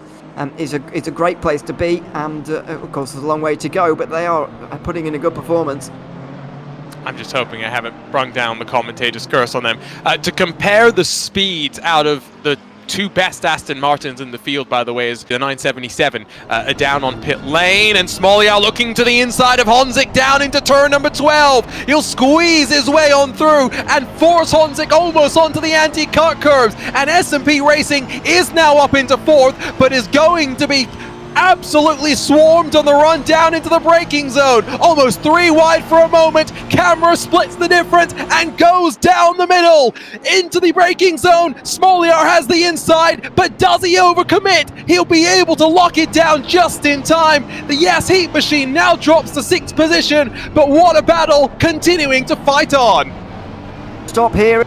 Camera goes very wide in turn 13, and he's going to lose a place. He's going to rip round the outside now. Good effort, but it's going to come to nothing. The Honda will stay in front at least for now, and this is going to allow Smolyar to get away in 3rd place. Camera is going to get stuck behind Honzik over these next few laps, over these next few moments. All of these drivers have got about 4 or 5 laps until their next pit stop, so it could cost Camera a lot of time if he's not able to find a way through quickly. See how aggressive he will want to go. How quickly will Smolyar clear as well? Now, Smolyar is also going to be in danger of... he's already done, I think, 2 or 3 stints in the car, and I think the maximum drive time you can do is 4. So we're running out of time that we're going to see Smolyar on the charge. Camera overcommits into the braking zone of turn 1 and now loses some ground down into the S's. Yeah, he's certainly going to, and you can just see the pace of the Brabham Esports Honda, by the way. They'll be really disappointed with their incident earlier on in the race, because they've got some fantastic pace in that car. They're just not really able to use it to get up to a good position in this race here at the moment. They're currently 23rd, trying to chase down the SDO McLaren in 22nd, sorry, the number 27, I should say, in 20th. If that's not too confusing. But they're in a really awkward position because they are a lap down on these guys effectively, but they're a lot faster, and it's really awkward to get through. Yeah, no, it is. Being the story of the race for the last couple of hours, and we started with most of the cars still staying on the lead lap, but one by one, it is very much started to filter out, and I think we're at that point with the pace at the front of the field being displayed. Leonotaki 206.4, then you go back to 9th position, and basically from there you have a lot of drivers in the 207s and 208s, so would not be shocked if we have all bar maybe the top 5 left on the lead lap come the end of this race, but that is still a very, very long way away. 4 hours and 52 minutes, of course, to go. And like Ewan had mentioned, handful of laps away from seeing these drivers roll down in towards the pit lane. Smolyar has not, though, been able to break clear. Well, he's got a tenth or two. He's got a few car lengths. So I think it's going to be a more gradual thing than happening immediately. But Honzik was certainly caught fairly rapidly before this, and so it might well be a case of losing time now for him as we go on board with Valentin Barrier in this Honda. Another one of the Hondas. About to go up to 19th place, but they're going to run quite deep into this stint, I would imagine, because I believe in all of their issues earlier on. I think they did actually make a pit stop, a really early pit stop, and it set them a little bit off strategy throughout the rest of the race as somebody comes out the pit lane right in the path of everyone there. Yeah, that's the danger of the pit exit merge here at the Circuit of the Americas. Cars, of course, up to speed, trying to use the apex at turn 1, whereas cars on cold tires just trying to survive their run through the opening corner, through the S's. Just look at the cars, being very careful with track limits, one of the big talking points, both in qualifying, but also, of course, during the race itself. Don't forget as well, remind you again, VCO Command Center, you can follow along with the 2 other races that are going on. It's not just about this cash split, but the Challengers and Rivals split as well. You can follow along with the live broadcast and commentary courtesy of the VCO Command Center. Also, you can catch coverage of this race in German and Spanish around on Twitch. Back with 20th as Bykov and Bellotto are doing battle. It's the 142 versus the 88 here. It's the Absolute Motorsports Lamborghini that I do believe has already come down pit lane and goes around the outside and trying to blow past the Simware.Pro by Vides machine. It's not going to be easy. That 142 has been a tough competitor to pass on the day, and it proves to be the case once more. Yeah, this is the battle for 20th place. Bykov back into the 142 again. They are on a different strategy, of course, as well. Similar to the 977 we were seeing in the battle for the lead of the race. Now, well, not the lead, but a top 10 position, I suppose. Marco Bischoff now at the wheel there. They both came in on the same lap earlier on, a few laps before they needed to in the very first stint of the race. That's set them off strategy.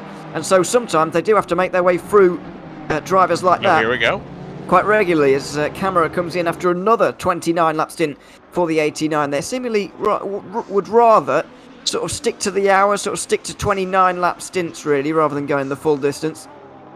And maybe there's a reason for that in that BMW. Now, most of these cars do have a FIA standard fuel cell of about 120 litres.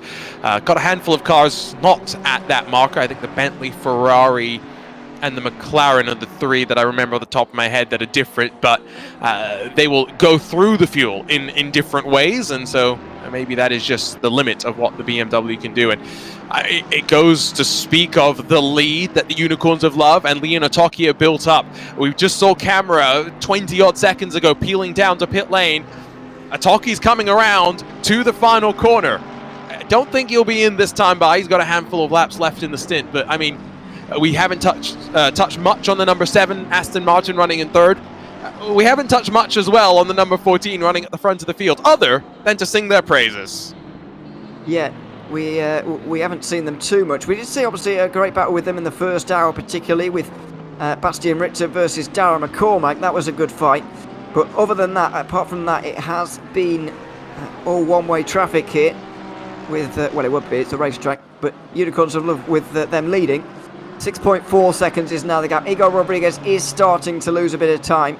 I don't know whether that's personal fatigue or tyre fatigue now that's starting to catch up with him, but I would pull him in pretty sharpish if I was Williams Esports. He's done an incredible job here in this race, really. He's nearly gone the full distance. This is his 29th lap. He's nearly gone all the way, but maybe it would have been worth pulling him in a couple of laps early just to reduce his driving time, maybe. You say that, but he was actually faster than Otaki last time by. I think part of it maybe is just traffic, because we saw this, I think, with Van der Velde in his first second stint of the race when he was getting unlucky with traffic. Maybe the same thing happening here with Rodriguez. Whatever the case may be, I think we're going to speak of this drive at the end of the season as maybe one of the most memorable moments of the championship. One-handed but he's not letting that keep him down. The pace is clearly there out of Igor Rodriguez and the Williams Esports Chill Blast Lamborghini. It does feel weird to say that no matter where in the sim racing world you come from, Williams Esports not necessarily always in a Lamborghini. Here's Tom Gorka in that Get Closer Racing number 7 Aston Martin that we said has had a uneventful so far day. Knock on wood as I say that, and we ride on board with the ultra-wide monitor of Gorka. Of course, we've seen a handful of various configurations. We've seen the ultra-wides, we've seen the triple screens. I don't remember off the top of my head if we've seen a virtual reality headset so far today, but when you're at home, Ewan, everyone has got their own preferences on what they want and how they want to race. It looks like he's gone for the slightly wider, slightly curved sort of setup. We get the feeling, we talk about this quite a lot actually when we go to Circuit of the Americas, the benefits of having a triple screen, particularly in this final sector where you can really look for the apex that on a single monitor you definitely couldn't see quite a lot, ahead of time. But with a triple screen you definitely could. So there's always a lot of chat about that at Circuit of the Americas. I never know how much substance there is really to it, because I still think the best driver, whether they're on a single screen or triple screen or VR, I still think they're going to win. But yeah, there's always a lot of discussion at this circuit, particularly in the particular setups. Although I don't think we've seen anybody in VR just yet. We might have to search for one later.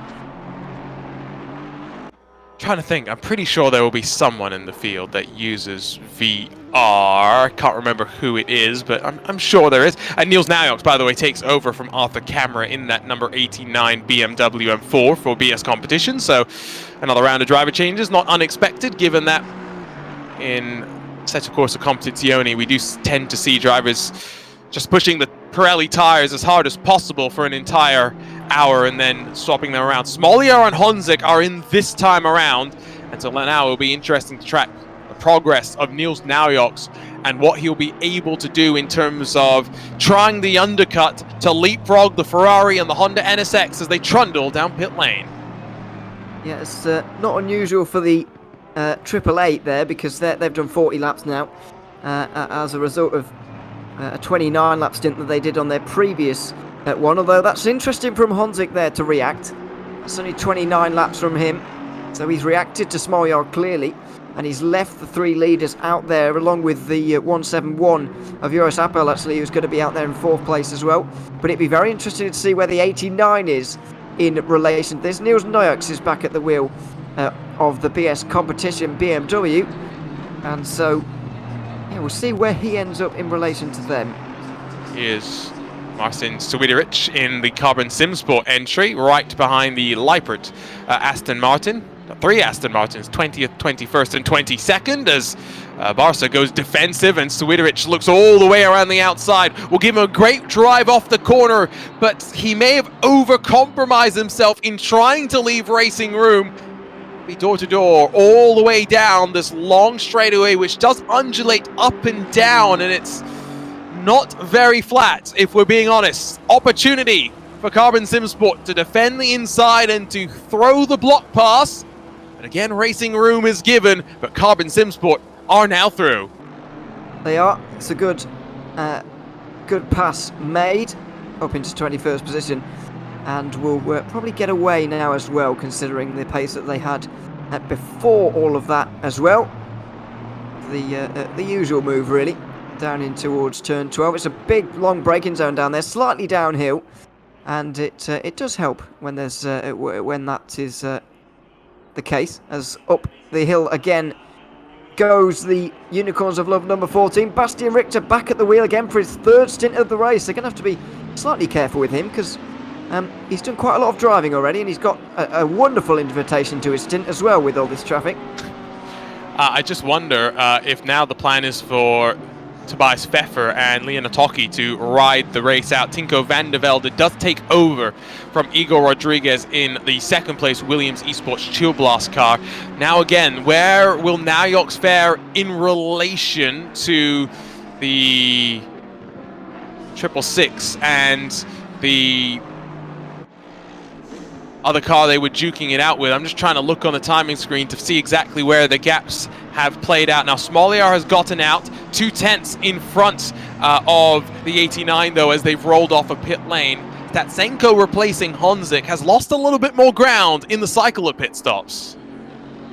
Yeah, certainly seems to be the case. Trying to work out just as how this is filtering out at the minute, because the 171 and 100 are yet to filter out properly as well here. But the top three have stayed the same. I'm not entirely sure, yeah, how they've lost so much time, Tinko van der Velde there. We're going to get a better idea in an hour, really. If Bastian Richter comes in quite early, then we know that they've taken a shortish stop there. Otherwise, there's been some form of issue for Williams Esports, but I'm not really sure there would have been. I don't really know. We'll track the gaps. I think that's the most important thing relative through the field, and we'll see lap times as well.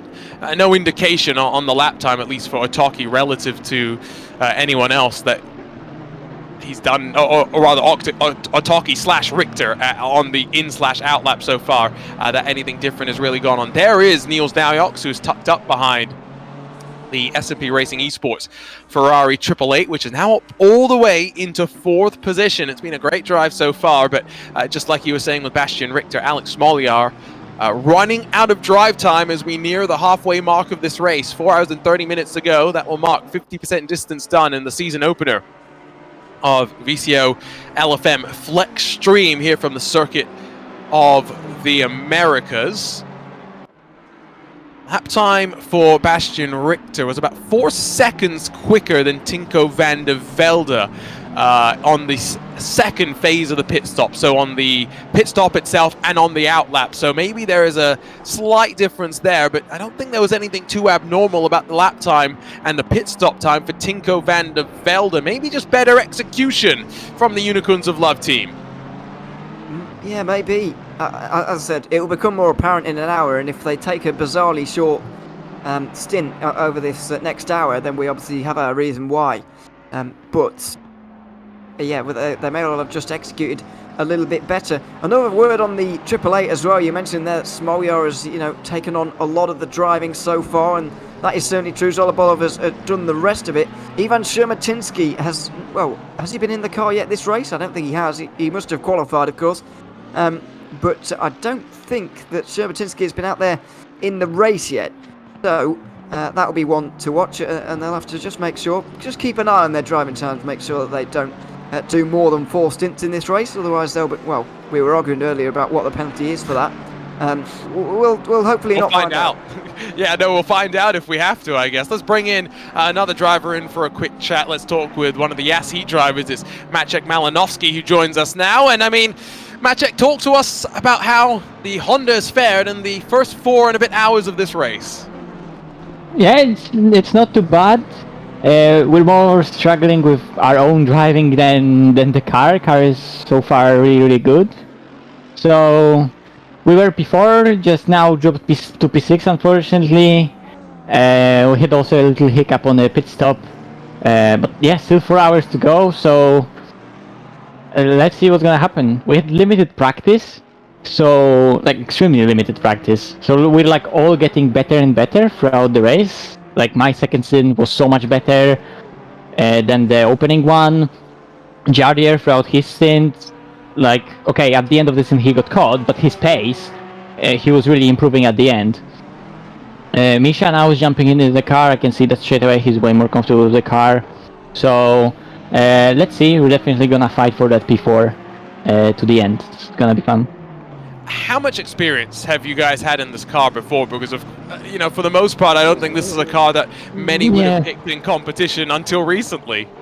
Well, the Honda right now in ACC is quite a competitive car, so quite a few drivers drive it. So Jardier and Misha, they have quite a lot of experience with the car itself. And they've driven some other leagues and races in it. I didn't drive it much, but I drove Kota a lot because I just enjoy that track.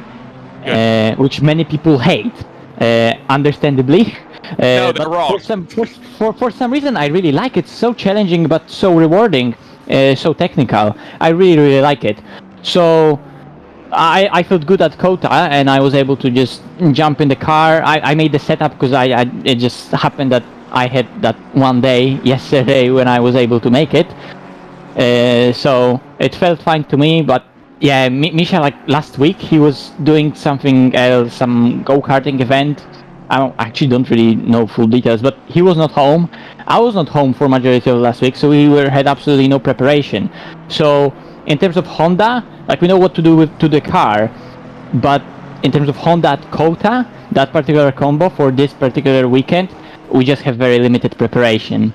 So like throughout the race, we're kind of experiencing what's gonna happen with tire pressure throughout the stint, how much fuel we actually need, how much the car is gonna change its balance, how you need to drive it.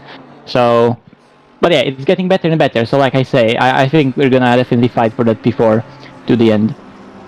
Awesome. Thanks for jumping in and giving us a chat. We'll excuse your racing driver excuses in the first part because you're right. The Circuit of the Americas is a very underrated track and very underappreciated. Best of luck in the second half of the race. Thank you very much, guys. Enjoy. Another great chat with one of our drivers as we near, like I said, the halfway mark of this season opener. Statsenko still 1.9 back, but within touching distance, and that's all that you can really hope for at this juncture in the race. So Ewan, I mean, you've been around for most of these first 4 and a bit hours. I mean, if you were going to recap what we've seen so far, how would you sum it up into 30 seconds or so? Well, I probably wouldn't attempt to do that off my own back because it's. I know I'm throwing you right under the bus. It's very difficult. I guess in terms of if you're boiling it down to purely who's going to win this race, it really has been a 2-horse race so far. Unicorns of Love and Williams Esports are definitely the teams to beat. I know there's 13 seconds between them at the moment, but I can't see that staying the same right the way to the end. Unicorns of Love may well still win, but I don't think it's going to be quite that easy for them. And yeah, it's been a story of those two. The number 14 has led almost every lap, really, of this race. I don't remember very many of them that they haven't led, but the battles and the interest has been behind with stuff like this going on. Kramer Racing Esports almost having a bit of contact there with the number 85 as they dance down the hill and into the S as they jink and single file themselves out. The Team Racing Point car will relinquish its grasp on the 7th spot for the time being, but by no means I think is this battle done and dusted. Of course, this BOP budget is very much something that we are going to enjoy talking about over the course of the rest of the season, and what a season that we've got in store for you. Next race coming up in about 3 weeks time on the 18th of December, and then a quick turnaround. 7th of January we go once again for round 3, then round 4 is the 21st of January, round 5 and 6 then on the 4th and 18th of February as we wrap things up nicely before, of course, we head in person to the home of the Unicorns of Love for 2023 Esports Racing World Cup here in the world of VCO Esports. Tracks will be fun as well. Next time out, it's Monza GT3s once again, but at the turn of the year, we switch on over to the 992 Generation Cup car for a 6-hour race, either at Barcelona or Paul Ricard. That will be up to you to vote as well. The S&P Racing Esports car is passed by Niels Naujoks. Now, not sure if that was a mistake out of the Ferrari or Niels Naujoks is just starting to get the hurry on. Yeah, I'm not entirely sure either. It's hard to know because both of these two drivers are new into the car. Well, it's not their first minutes in the car, but it is the first time for a little while. So who knows quite what is at play there. But Niels Naujoks has certainly gotten up to speed on this particular stint a little bit quickly than Zorbov has been able to. And he's up to 4th place for now, but I certainly wouldn't even count out Statsenko in this fight either right now. I know that Jaroslav Honzik did lose a bit of time towards the end of that stint on that time, but it was very interesting to see that, or hear that Maciej Malinowski was almost blaming the drivers rather than the cars. It's very rare that you hear that, really. You'd normally hear them saying, "Oh, the Honda is slow in hour 4" or something weird. But he was very prepared to say that the drivers were not quite as quick as they would like them to be, and he would include himself as a driver, of course. Yes, but you'll note that he said specifically it was because of the lack of practice. So there was still a racing driver excuse ready to go. I do know what you mean, though. It is sometimes, good just to admit that sometimes it is down to the element behind the wheel rather than the construct around the car. Sometimes the complaints about BOP, like I said with Gregor Schill, straight after winning the ROG Invitational on stage in Indianapolis, he's thinking about the BOP for the 24 Hours of Spa in 2 weeks' time. it is definitely something that these drivers very much focus on. Don't forget, by the way, if you're watching on, you can join our Twitch Spanish stream as well as the Twitch German stream as well to get a multi-language coverage of this race. And what a fascinating race it has been so far, and still a long way to go. And I can't wait to get to the end of this one and talk to some of the drivers about how now, after with one race in the books, how they reflect on their choices with the BOP budget, Ewan, because I think that's going to be a very interesting discussion. Yes, I think it will be, but it's one of those things that's really not obvious to us right now, quite who's done well with it and who hasn't. We can look at the weight, obviously, that people have got on today and whatever, but I don't think it's exactly very telling just off of one race. We've got to look at the season developing. We'll have a bit better of an idea at Christmas after we've had the Monza round, but it's really hard to know who's done well for themselves and who hasn't, because after all, some of these teams, like the 666 behind, don't really have much choice in terms of weight. So, how do we read into their performance today? Of course, the 666 weighed 106 kilograms to budget for over 4 GT3 rounds. So, as Ewan mentions, there's only so much that you can do with a maximum of 30 in any one particular round. Here's a check-in with your race leader, Bastian Richter, 206.082 last time by. About a tenth slower than Tinko van der Velde, but still maintaining the advantage at about 12.6 seconds. I think you're right that the Williams Esports entry, of course, is going to be pushing the Unicorns of Love machine all the way, but as it fares right now, I'm basically bang on halfway through this race with the leader coming across the line once more. I'd pose to you that really, the Unicorns of Love stay out of trouble. They don't force too many things in lap traffic. It's very much in their own hands right now, given that all three of their drivers seem to be the class of the field, and there's not a weak link amongst them. No, there certainly isn't, but if they can build a 13-second lead over that first half of the race, as we have now just crossed into the second half, then I think it's equally possible that Williams Esports could close a 13-second gap in just the same amount of time. We're yet to see really how that most recent pit stop has affected things, because basically the gap doubled there in that pit stop, and also they've been leaning on Bastian Richter fairly hard in this first portion of the race, really. He will have done 3 of his 4 stints of driving so far after this stint, and he is their strongest driver. Now, as you say, Tobias Pfeffer and Leonard Toki are by no means slow drivers, but Bastian Richter, I would have said, has been that little bit quicker maybe than his teammates ever so slightly. Has been good seeing the Unicorns of Love continue their growth in the sim racing world, of course partnering up with Netrex Grand Prix to build a bit more of a basis within the world of R-Factor 2, and more recently this summer teaming up with a sim racing juggernaut like the Apex Racing team. As we'll grab a look at some highlights, or never mind, we won't grab a look at some highlights, maybe that's to be forthcoming for the future, but yeah, that partnership with the Apex Racing team saw a handful of the Apex Racing team drivers join forces with the Unicorns of Love for the Esports Racing League, but also saw Bastian Richter drive, I think it was for the Apex Racing team in the ERL Summer Cup on Assetto Corsa Competizione. So it is good to see that these partnerships go back and forth. We are ready to look at some highlights, so I tell you what, let's run our way through them, because halfway through this race, still 4 hours and 30 minutes of excitement to come. It was excitement at the start, and it started before really the race begun, because Aspar Esports jumped the start to what they thought was perfection, leading technically maybe even across the line.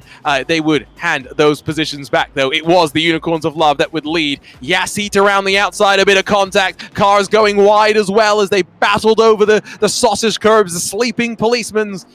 But other than that, it was a relatively tidy start. Then this block all the way to the wall between the Unicorns of Love entry and the Williams Esports Chill Blast Lamborghini. Not the only time we would see aggressive blocking like that, but plenty of fighting in the heart of the pack, and more of it than you could really track. Bentley's working their way forward, but Ferraris very much are coming strong. Maybe not that strong in the case of the 142, who made a little bit of contact through the penultimate corner.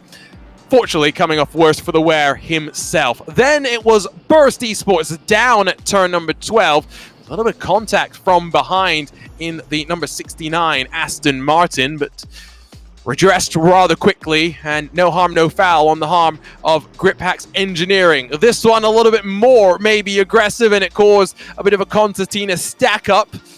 Once again, somehow, all pointed in the right direction once we came to the conclusion of the incident. Once again into turn one of the major passing opportunities, and it was the Kramer Racing Porsche 977 that got past the 85 Racing Point Ferrari, Team Racing Point Ferrari. Took a bit more door banging down the hill through the S's, but that Porsche has been one of a few on their charge up through the field. This is the look on board as well with one of our BMW M4 GT3s, as Niels Naujoks was trying to find his way past on the SMP Racing machine after a cycle of driver changes. It was a setup here in towards the final section of the stadium.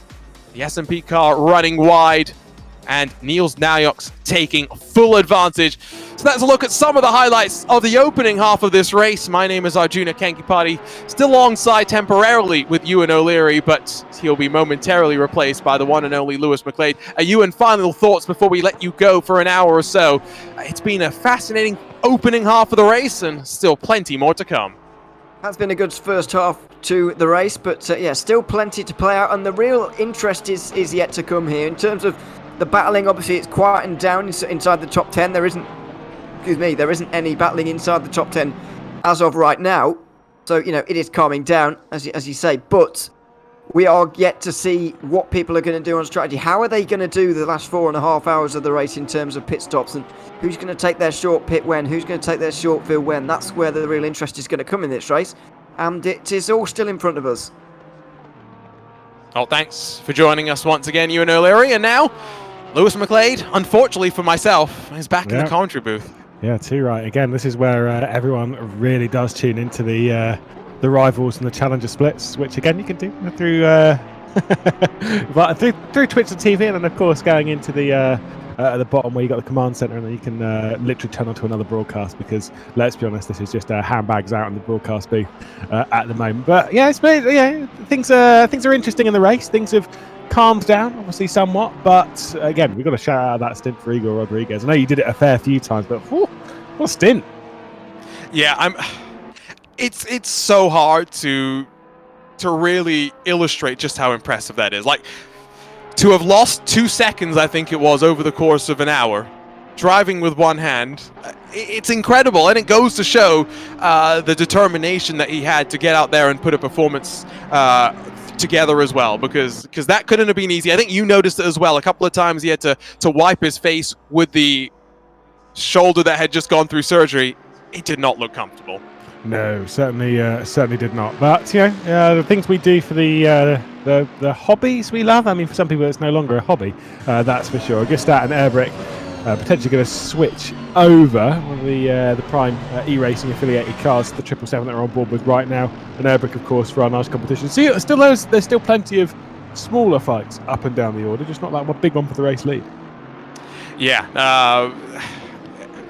Which is not unexpected, right? Because when you're at this level, they're all so good, but then the margins become amplified just that little bit more. Remember, until this most recent cycle of pit stops, we were talking about the leaders split by 4 seconds after 4 hours, which, when you put it that way, is really, really close. Yeah, absolutely. Yeah, gaining a second an hour, and what it means is that it's certainly not done.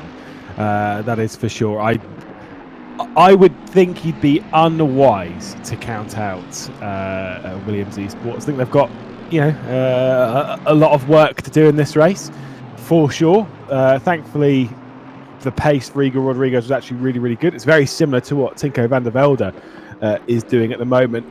At the moment, is it enough? No, but that doesn't mean that it won't become enough. If there's one thing that's really noted on ACC, is that when the temperature changes, let's say you're going into the afternoon/evening, when it cools down, it makes a big difference to how the car drives, how the car settles, and obviously that affects each car slightly differently, and each setup slightly differently, and each driver slightly differently. So, it's certainly not done. I wouldn't be counting my chickens before they've hatched. I think the main thing as well, as we heard it from, I think it was Malinowski, tire pressure is the main thing that you will adjust, right, as you see the temperature changes, to make sure that you continue to stay within the peak and the optimal operating window. Once the tire is up to temperature and pressure, is it within that crucial, I forget the PSIs off the top of my head, but there is a specific band that you're trying to hit, right? And so that's where that preparation is going to be so important for some of these teams and for these drivers. And it's where this phase of the race starts to take on some interesting complexions, because, for example, if the Unicorns of Love and the Williams Esports car start to get it wrong, do they bring in those behind into the equation for the race lead? Yeah, I can't remember. I think it's 27.2 to 27.6 from memory. But it has been a little while since I've been in the race in ACC, so yeah, fair enough. But I think there was something in there.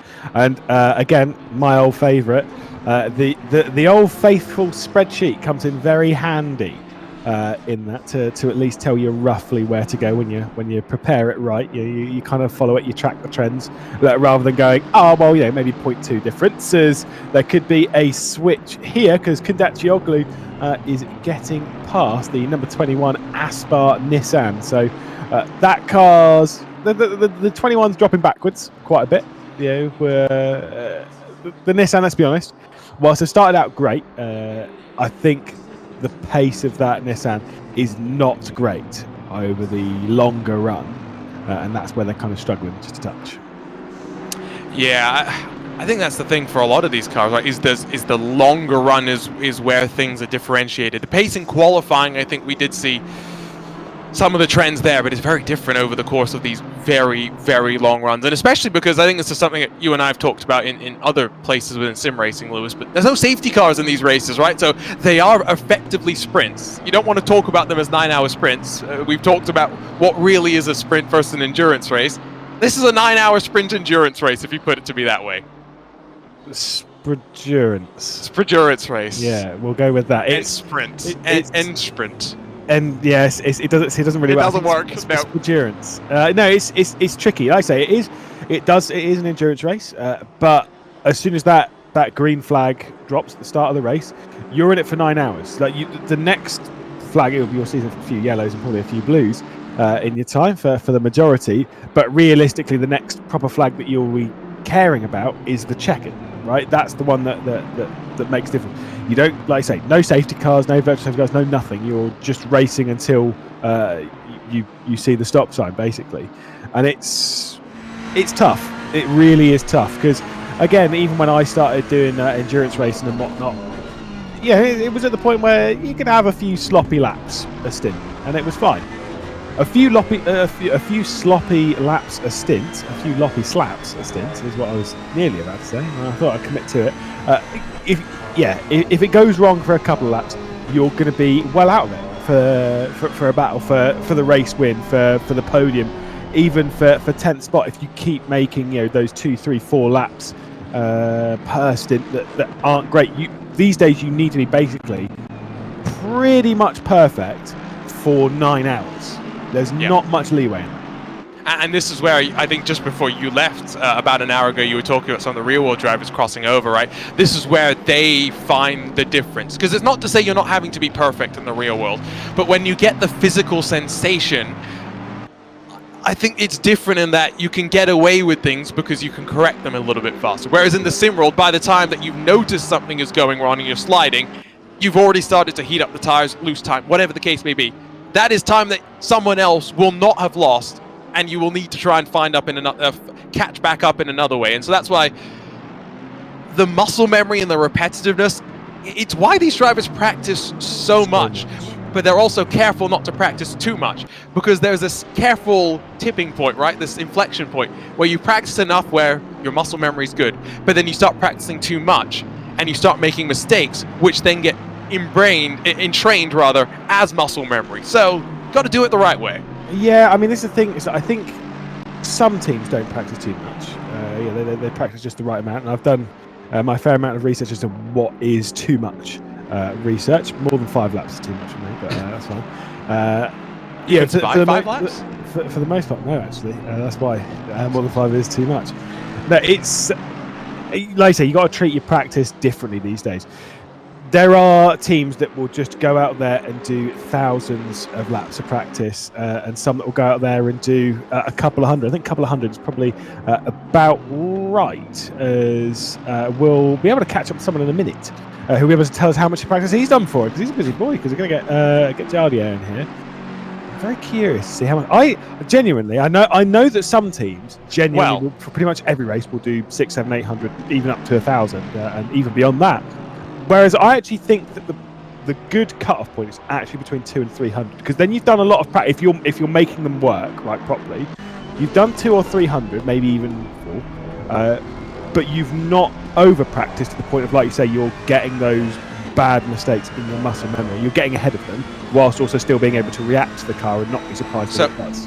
Yeah, I just want to quickly jump in and say here, don't have your expectations too high for what Yardi is going to say, by the way, because his teammate Malinowski has already come in to say they've already made their racing driver excuses, saying that they are getting faster in each stint because they are getting better in terms of the driving, because they are just not prepared enough. Just want to make...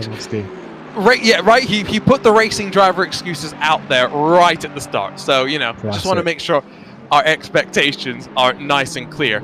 I think at the end of the day, it comes down to the driver's personal preference. I think this is where you have to know yourself, and as a team manager, you need to know what your drivers benefit from the most. There was a story about Brian Lockwood for the first round of the Porsche Esports Super Cup.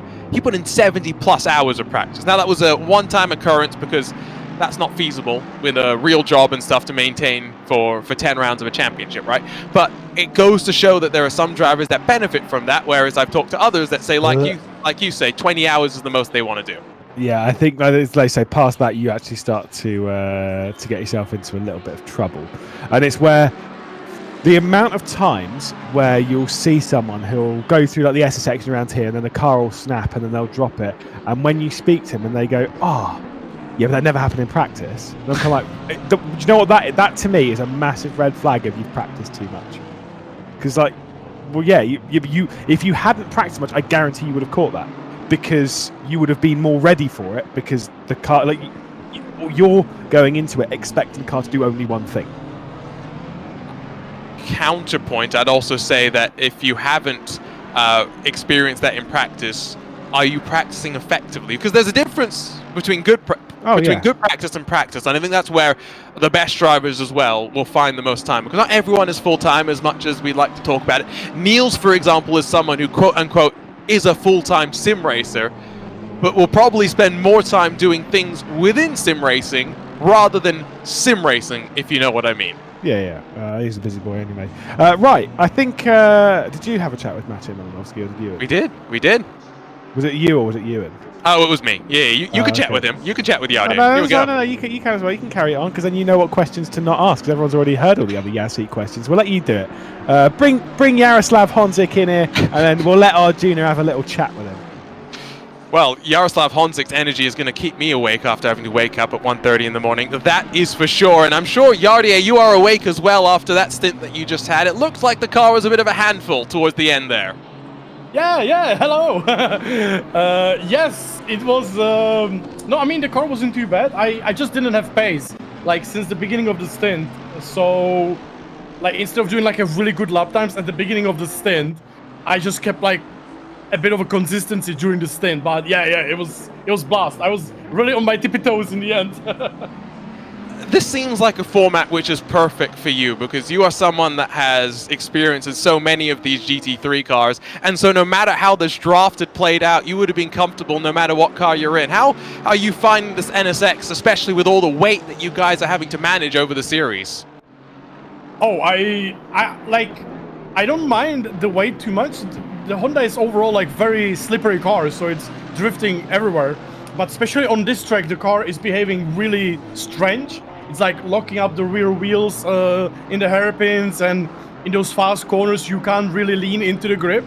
So yeah, it's a bit hard, but I feel like everybody's having almost the same issue with the weight as you can see on the other cars. One more question, I'll let you go. It's been a great 2022 for you. I mean, what's been one of your highlights out of the year, because there's been so many just following along on social media? Oh my god, you just got me. I have no idea. I don't know, I feel like the May June racing was really awesome. the beginning of the SRO Esports. Then we did the other VCO. You know, oh my god, what was the first VCO? Well, the first VCO we did in like May, June. That was really cool.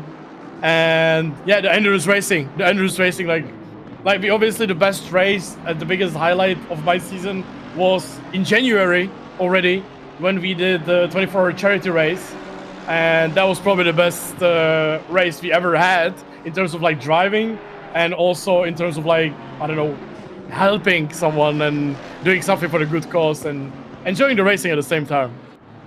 Well, I'm sure there's lots more to come in 2023. Best of luck for the next 4 hours or so, Yardi, and thanks for coming to chat with us for a few minutes. Thank you so much. Thank you, guys.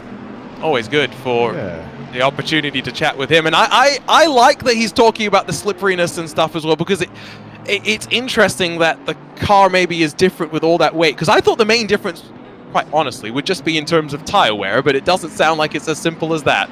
Well, it depends, again, you've got to think about it where the weight would be mounted in-game, because it's not as if it's just kind of one of those super generic, the weight has to go somewhere, and basically where the centre of gravity is in the car and how the weight affects that. Now, in some cars, and I have genuinely had this in sim racing before, where I've had weight added to a car, and it might even be like 10 or 15 kilos, and genuinely, it's not made the car faster, but it has made the balance better.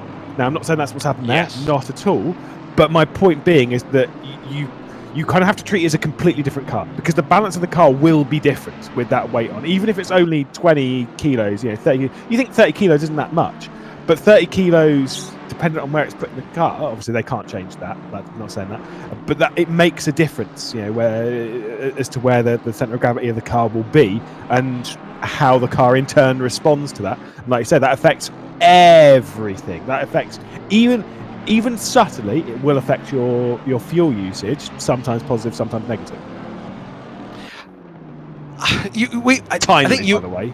Yes, no, it's minutely, but these are the differences that will make the these are those minor things that make the difference at this level. We had this discussion in the BMW Sim GT Cup earlier this year, where that's a series where it's a 2-hour race with a mandatory driver change, and so sometimes we see teams take no tires in the driver change, sometimes it's 2 and sometimes it was 4, but we got the insight from one of the teams that they actually did full race simulations in all the scenarios to figure out which one was actually the best. And the good thing is, if it was really slow, like you took no tires and it was instantly so slow, you would know it was not an option, so you don't have to spend all the 2 hours there, but it's a significant investment. I wonder how, Lewis, you would prepare for this series with 4 different tracks and all of this weight stuff.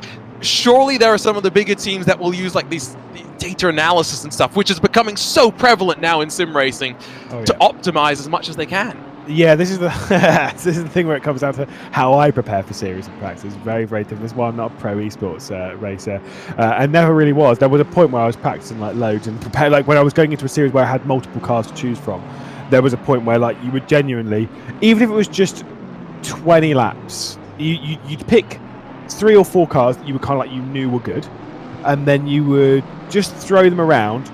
Again, 3 or 4 tracks that are very, very different. There's no point in throwing around 2 tracks that are the same. Obviously, around here, in the 6-round season, where there's only 4 of the GT3s, it's actually quite good at that. Just throw them around for, like I say, 10, 15, 20 laps, and just understand what the balance is of each car, right? And understand, because even in that small period, especially if you do it as one stint, you will get generally a good feeling as to where the car is and how the car reacts over a stint. Because like I say, 20 laps around here, you're only 10 laps shy of a full stint, but you'll get that rough idea of what it's going to be, and you can do that without taking up a ridiculously crazy amount of time. I mean, around here you're talking 40 minutes per car. I don't know why it does turn into quite a large amount of time when you think to do that in 3 cars, you're talking of a 2-hour period. But sometimes, that's kind of where to understand roughly where things are, and you'll genuinely go, whoa, actually, no, that Ferrari, I hate the balance on it, and then you just won't touch it. And that's fine, but that's okay, because then you're already crossing that one off.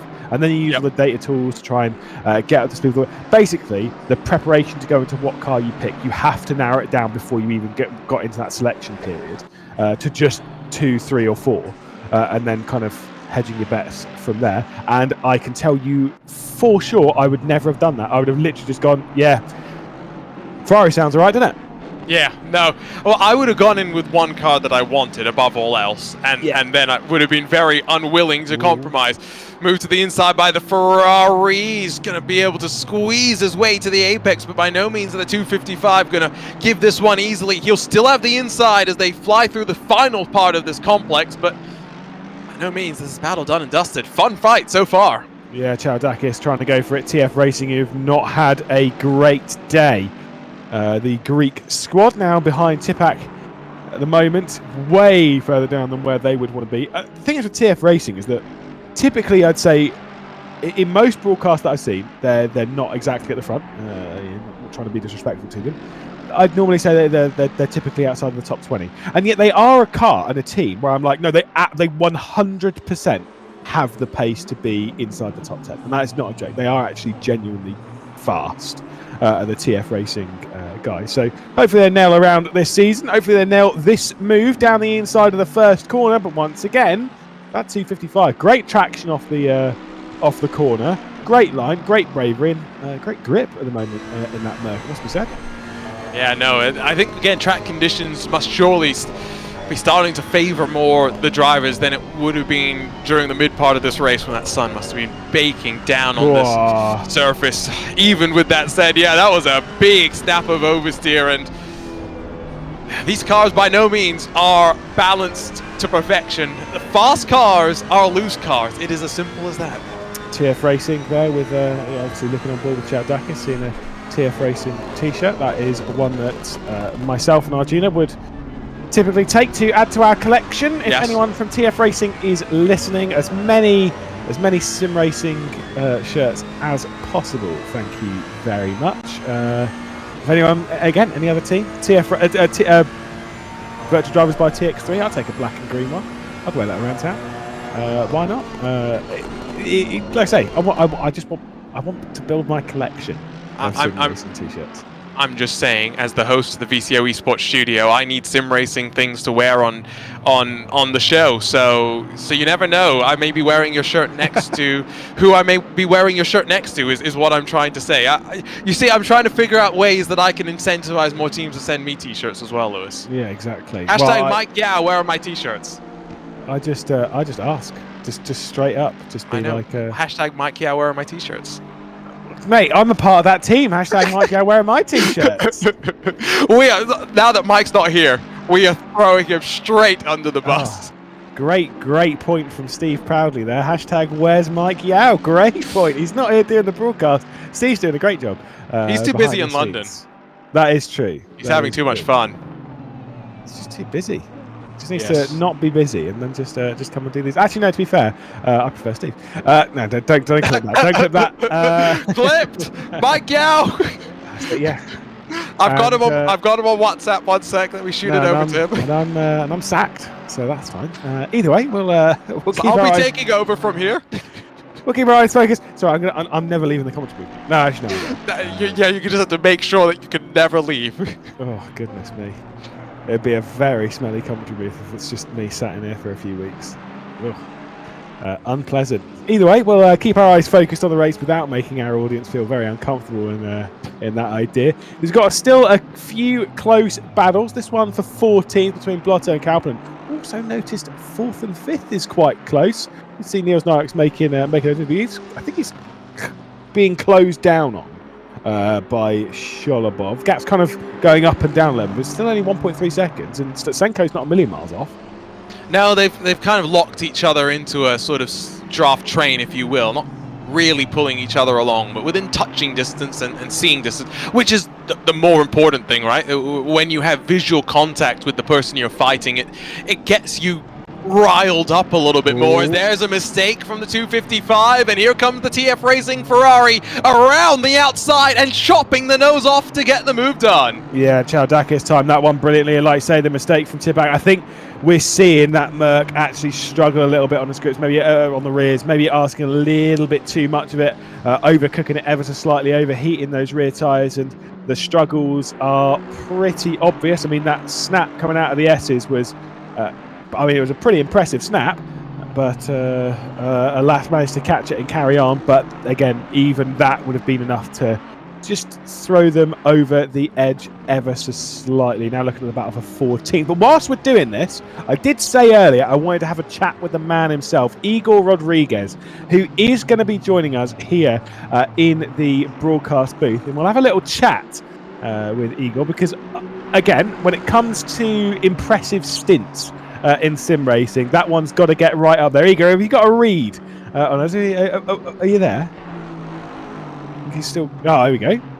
Hey, hello everyone. Hello. Now let's just get to it. Talk to us about that stint. That looked tough out there. Yeah, 100%. So we could not get like any more warnings, so it was really hard. Like, let's say, keep the car on the track limits, and the Lambo is a bit sketchy, so with one hand is like really hard. How much practice were you able to do using, obviously just one? I'm sure it's quite exhausting comparatively to the norm. Yeah. So I did like 3 stints with one arm, and every stint like gets the arm really tired.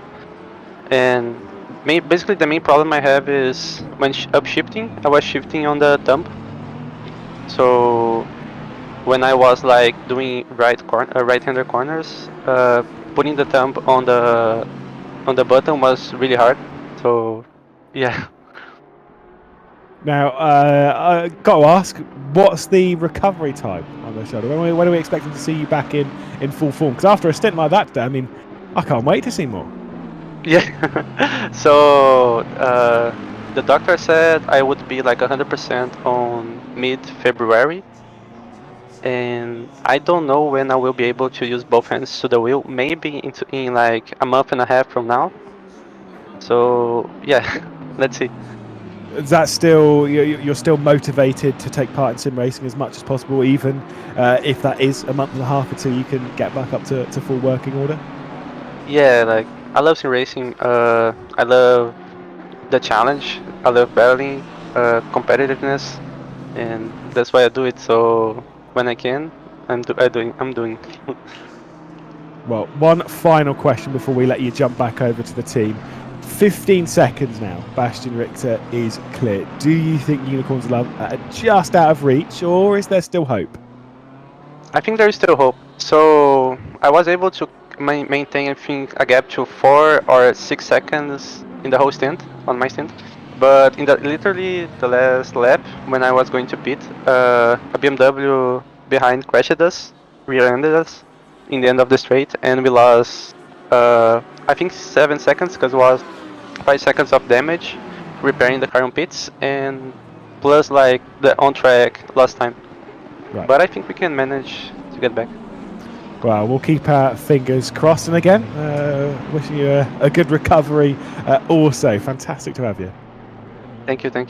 Bye-bye. There we go. I mean, I've got to say, if there was a vote for Superstar Stint of the Day, Igor Rodriguez has got to be right up there, Arjuna. Stint of the year, maybe. I mean, like, maybe we might need a simi category just for that now. Yeah. Most heroic driver, because genuinely, I can't think of anything which compares to that, like, ever in sim racing. You tell me if you can, but incredible.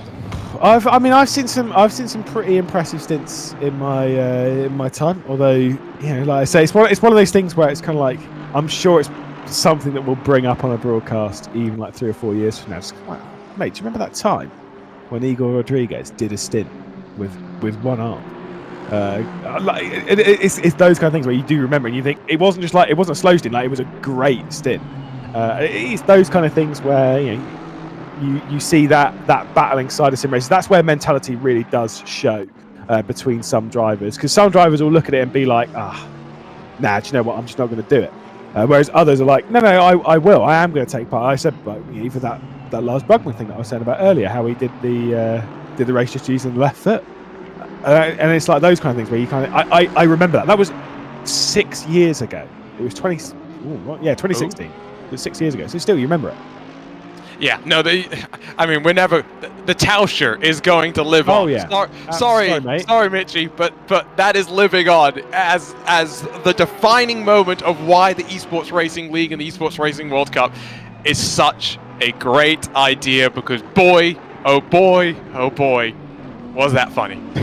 I mean, yeah. I mean, it's only funny because they actually did end up going to win anyway. Yes. Oh no, Right. it would be tragic if they had lost after we had spun it, coming to the line to win it for them. But yes. Yeah. I mean, like I say, in hindsight, banter, but it actually could have been tragic. But like I say, I mean, it's the drama. All these things in sim racing, they live on because of the drama that goes with it, and there is a lot of that in sim racing. You know, obviously, even in motorsport, everyone remembers the last lap of 2008 in Formula One. You know, there are a lot of examples. Let's not talk about the last lap of 2021. There's a lot of examples of this where people remember it for a long time because of the significance. And I'm not saying that we have the same level of significance in sim racing, because obviously we don't. We're not going out to millions and millions of viewers yet. But there is that kind of like we are creating our own history. And I've got to say, VCO is doing a great job of being a part of that and creating and forging their name through the world of sim racing. That's not me just trying to, ask for a little higher paycheck. Although, whatever. It's more the fact. It's just the truth. It is. I mean, to your point on VCO, I say this is just one of the crazy ideas that VCO has had this year. I think that is a bit of an understatement because the Esports Racing League / Esports Racing World Cup is one of the crazy ideas. We've had VCO Infinity, the 24-hour race, which is 24 races in 24 hours. We're going to do that again in a few weeks' time. Another edition of the Simmies coming forward, FLExTREME, the 2022 IMSA Esports Michelin Global Championship powered by VCO. I mean, so many different things that the guys behind the scenes have been having to work on. Lewis, you and I were fortunate to see just how much passion and just love for racing, whether it's virtual or real, that the team at VCO has. And I'm just so excited about this. I'm excited for what next year holds as well, because we'll get to meet in person, which I think that's the part we're not looking forward to. Yeah, I know, but surely there is so much more to come. I'm looking forward to meeting Luke. Yeah, but again, I'm just not looking forward to meeting you. So it's like my excitement to meet Luke is dampened significantly by your presence. No, I'm excited. I'm excited to meet Luke. I'm excited to meet some of the teams and drivers. I'm excited for a little holiday over to Germany. Not so much. That's fine. That's fine. You can't win every battle. We're looking though. Speaking of battles and speaking of ones that not everyone can win, a two-car battle, 6th and 7th on the road. Statsenko versus Bischoff. This is obviously Yazheat versus Racing, who have had a great job through this race to rise their way up the order. I can't remember where they qualified, but I don't think it was particularly good. I think they went out in Q2, if memory serves. It was a long time ago, mind. And strategy-wise, I think they are on pretty much the same strategy as the 666. I think that they might be pitting a slightly earlier, maybe like 5 laps earlier. But it's still, realistically, that's not much. Yeah, it's not too much just yet with 3 hours and 54 minutes to go. I'm just now trying to work backwards to that final stint of the race. As hello YouTube, but hello we're on Twitch. I'm just trying to again go back to that final stint of the race as we watch these two Bentleys battling, because even though the gaps at the front are significant, there are these pockets right in that Naujoks through Statsenko fight, or even behind there, where that final stint of the race might very much be the difference maker as well. Hello YouTube almost helloed into a Bentley. Yeah, that was obviously position switch between the Gata Chain Balance Esports and then the Hello YouTube team. Of course, the 911 making its way up. Do you also not think that it's a bit of a meme that they're a 911 even though they're in a Bentley? At least pick a Porsche and take them. No, but that's why it's funny. Oh, no, yeah, but is it funny though? It is to me. Yeah, a little bit. I'm a 5-year-old though, so I mean. Yes, you must absolutely love Grip Hacks Engineering. Oh yes, number 69. Nice. Yeah, of course. I mean, nice. Sign Enzo Benito, please. Oh, true. But I mean, you I think found this quite amusing at the end of the IMSA Esports season, at the very end of the broadcast. I just had to bring up the fact that it was 69 days until the Rolex 24 began. It was just like, it's one of those things that when it's right there, not anymore, but when it's right there, you've got to say it. Just like Luke has to bring up OnlyFans anytime he can. As you do, and this is I mean we're just gonna swiftly move on from this topic. Oh my goodness! I mean, wow. GT3 cars. There's a relation there somehow. Yeah, British Unfortunately. GT, British GT sponsor. I mean, it's just I had to see it all the way through 2022. Just every round, it's like, oh, yep, there's the OnlyFans girl. Nice, cool. Of course there is. We need to see that one represented in ACC. Obviously, there is the British GT pack that's last. No, it's not even last year. 2020s. Might be last year's. But yeah, we need 2022 just for that car. But either way, again, refocusing on the battle for 5th spot now, 6th spot rather.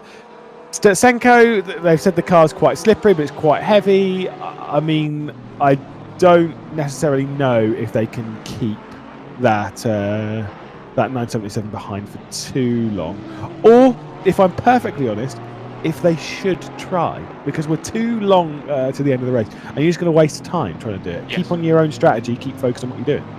You're committed to a strategy at this point, right? And that's one of those major differences with the fact that there's no safety cars. Safety cars enable you to be able to adapt a little bit more on the fly. Safety car comes out, okay, what do I do now? How can I adjust my strategy without losing so much time? In a 9-hour race, you commit to the strategy at the start, and if it doesn't work out, well, I'm sorry, it doesn't work out. That's tough. That's racing. Got to say though, even if we did have safety cars in this championship, I don't think we'd have seen one today. No. They've actually been relatively clean on circuit. The end of the 30th lap rather for Bischoff, who's now coming into the pit lane. That means that Stutsenko should be 4 or 5 away. I think it's 5 away from coming back into the pit lane as well. That 666 that we're looking at right now. So we're again starting that pit window. Yeah, we're in that bit where everyone's going to be journeying their way onto the lane for what will be the 3rd to last time. Don't trust my maths. 3rd? Yeah. Yes. Yeah. Yeah. Nice. I once did. It was. I think it might have been the SRO Esports 24 Hours of Spa last year, where I was like, there's 2 laps left to go because for 2 stints left to go because the way that I was doing the maths in my head, I genuinely had taken 2 hours off the race. I was like, there was like 4 hours left to go. So I was like, yeah, there's 2 stints left to go, and no one corrected me because everyone was quite tired. But I was like, people must be watching this thinking, this guy's an idiot. Well, no one do anyway. But, I mean, yeah, this is why we say never trust a commentator's math, but more generally, just never trust Lewis McLeod, right? I mean, that's true. That's true. No, definitely never trust a commentator's maths. The only time you can trust a commentator's maths is when they've got a decent spreadsheet, because then you're not trusting their maths, you're trusting the system, right? yes. Wow. We'll see where the battles head and where they go. Cherub Hennen potentially going to lose a position here, similar to Pro by Vides, of course, and the Brabham Esports team. Obviously, Brabham Esports have been doing something very different on strategy. They have pitted recently. This is a genuine one, and straight back down the inside. Wow, they were not letting that one go at all in that 142. They had it coming across the sector split, and then had the door slammed right back in their face. Now that Ferrari has been through the wars today, we've seen that in the highlight clips. That Brabham Esports car has had to try and carve its way back up through the field. I do love the bit of the green and gold as well. Now, as the sun sets, I just wonder if we are going to see more of these fights turn a little bit more physical, because you'll see a bit more mistakes, but you're also going to see just fatigue start to play a factor, Lewis, because again, all 3 drivers had to be hypothetically around at the race start. They may not have been driving, but it's different from in some other championships where there will drivers that won't even show up until the final 4 hours of the race, because that's the only time that they're needed. Yeah, I mean, to be fair, I don't know. I don't think the fatigue will play too much of a factor in it. 9 hours for me is not long enough for fatigue to actually play a factor, unless you're doing a 4-hour stint, which no one's doing, right? Like the most we've seen is, I think, 2 consecutive stints. Maybe 1 or 2 people have done 3, but I'm pretty sure realistically we're looking at 2, or for the majority of people, just the 1. Yeah, we're not seeing many consecutive stints, and what that means is you've got to think of it from a driver's perspective. They're in the car for an hour, and then even if they're switching every stint, they're then out of the car for 2 hours, right? And then they've only got to do that twice, or 3 times in total, but twice more, and they've done. That's it. Race is done for them. Yeah, they're only doing 3 stints. I don't think fatigue will play that much of a factor in this at all. I think they're going to be pretty relaxed. I get where you're coming from. Oh, I just meant overall over the course of the race. I don't mean with just 3 hours left. I mean, if there's a driver, for example, that had to do a stint at the start, like Chris Sievert, for example. Poor Chris Sievert woke up with me at 1:30 in the morning, right? You put him in at the end of the race, and maybe he hasn't had a nap. It's a long day. There are examples and sequences for a few that are in for a long day in this one, but I genuinely say for the most part, I just don't think at all fatigue will play a factor in this race at all. I hope so. Definitely won't be a factor in the 6-hour races. No, absolutely not. I just don't think 9 hours. I think 12 hours is the longest race. Oh, sorry, it's the shortest race where you can start to play the fatigue card. But fair. Again, I just think it's different with the fact that all 3 drivers actually have to be around in qualifying now, in how a lot of these teams have done races in the past, and so I hope that they'll all figure out their own ways of dealing with them at the end of the day. Now, do we have takers already down onto pit lane? Because I see a Bentley. Kundachioglu, that's the Burst Esports guy. Pit lane, the 123. Burst Esports, obviously in partnership with FLEx Racing. Yeah, I mean, the fact that you've got to be there for qualifying is rough, but this is where it'd be like, right, okay, you're here early, right? By that point, you've already done enough practice to warm up, genuinely, especially at this level, 4 or 5 laps, really? I think so, yeah. Right, especially when your goal is to get in the top 25, right, in that first qualifying session. And then just send them out, get them to do a clean lap, and then be like, right, you got us into the top 25, off you go then. See ya, we'll talk to you in 4 or 5 hours. Get it to go off and then go to sleep, whatever, right? And then even from that point of view, it's just kind of like, even then, you're kind of like you're putting yourself in a position where it's like, well, they've already done their qualifying bit, now it's gone. So it's, again, still shouldn't be too big of an issue. But I do get where you're coming from. And I think it's good as well, right, that this is on a Saturday. Some of the other events that we've had in the VCO world have been on a weekday, in which case it becomes very different, a very, very different situation compared to being on a weekend. Yeah, so like, you're probably right. The fatigue's not going to play much of a factor through the field. I think it's more of a concern than it would be in a traditional 9-hour race. To be honest, I think that's the other thing. 3 drivers for 9 hours. Yeah. You say 12 hours is when you start to feel fatigue, but I'm of the opinion that a 12-hour race, you don't really need 3 drivers. You can do it in 2. So, yeah, I think I'm coming to the point where basically I'm disagreeing with what I said earlier and agreeing with you. Yeah, the 12-hour races that I've done, generally 2 people. Generally, it's 2 people. Yeah.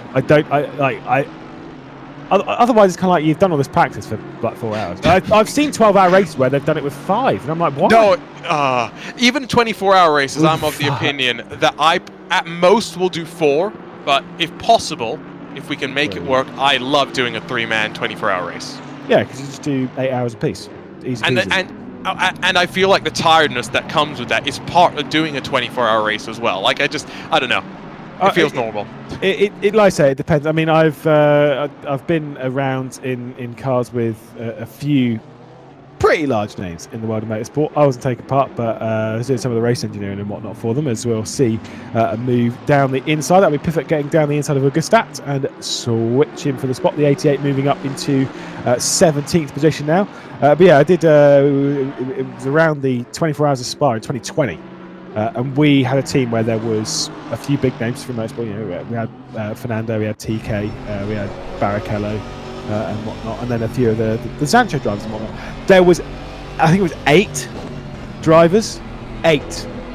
Because obviously, you know, some of the big names, they come along, they do one stint, and then they're like, right, I'm going to bed now. I'll see you. Have fun. Good luck. I don't care where they finish. They just do one stint and then go. And then there's sim drivers, the ones that pick up the pieces and have to do all the rubbish stints and whatnot. It is what it is. There was one thing in there that really did that I've kept in the memory, which I was there chatting with him at like 3 or 4 o'clock in the morning, and TK's on, and he's sounding a little bit out of breath, and we're like, "Oh, you're right, mate." He's like, "Yeah, no, I'm just he's on his exercise bike. He's cycling up out Duez, and he's just having a casual chat." I'm like, "Oh, right, yeah." Real races are a different breed, mate. They are healthy. No, to be fair. No. To be fair, Tony Kanaan is a different breed. Let's be specific, because that man is in the prime of his life.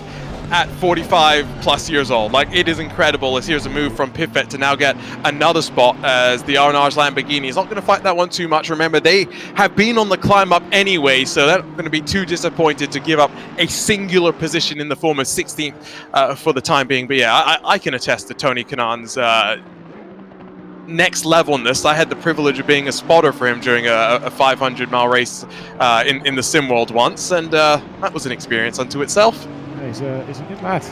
He is. We need to see him in VCA. In Pro Sim Infinity. Pro Sim Infinity. Yeah, you're absolutely right. We do. Right, focusing back to the race we got, we can see Bastian Richter, our race leader, 15 seconds clear of Tigger Van der Velde. That gap's not really gone down, but most importantly, it's not really gone up that much. That's the important bit for them. If they can just settle it, steady the ship, 15 seconds and 3 and 3/4 hours, it is possible.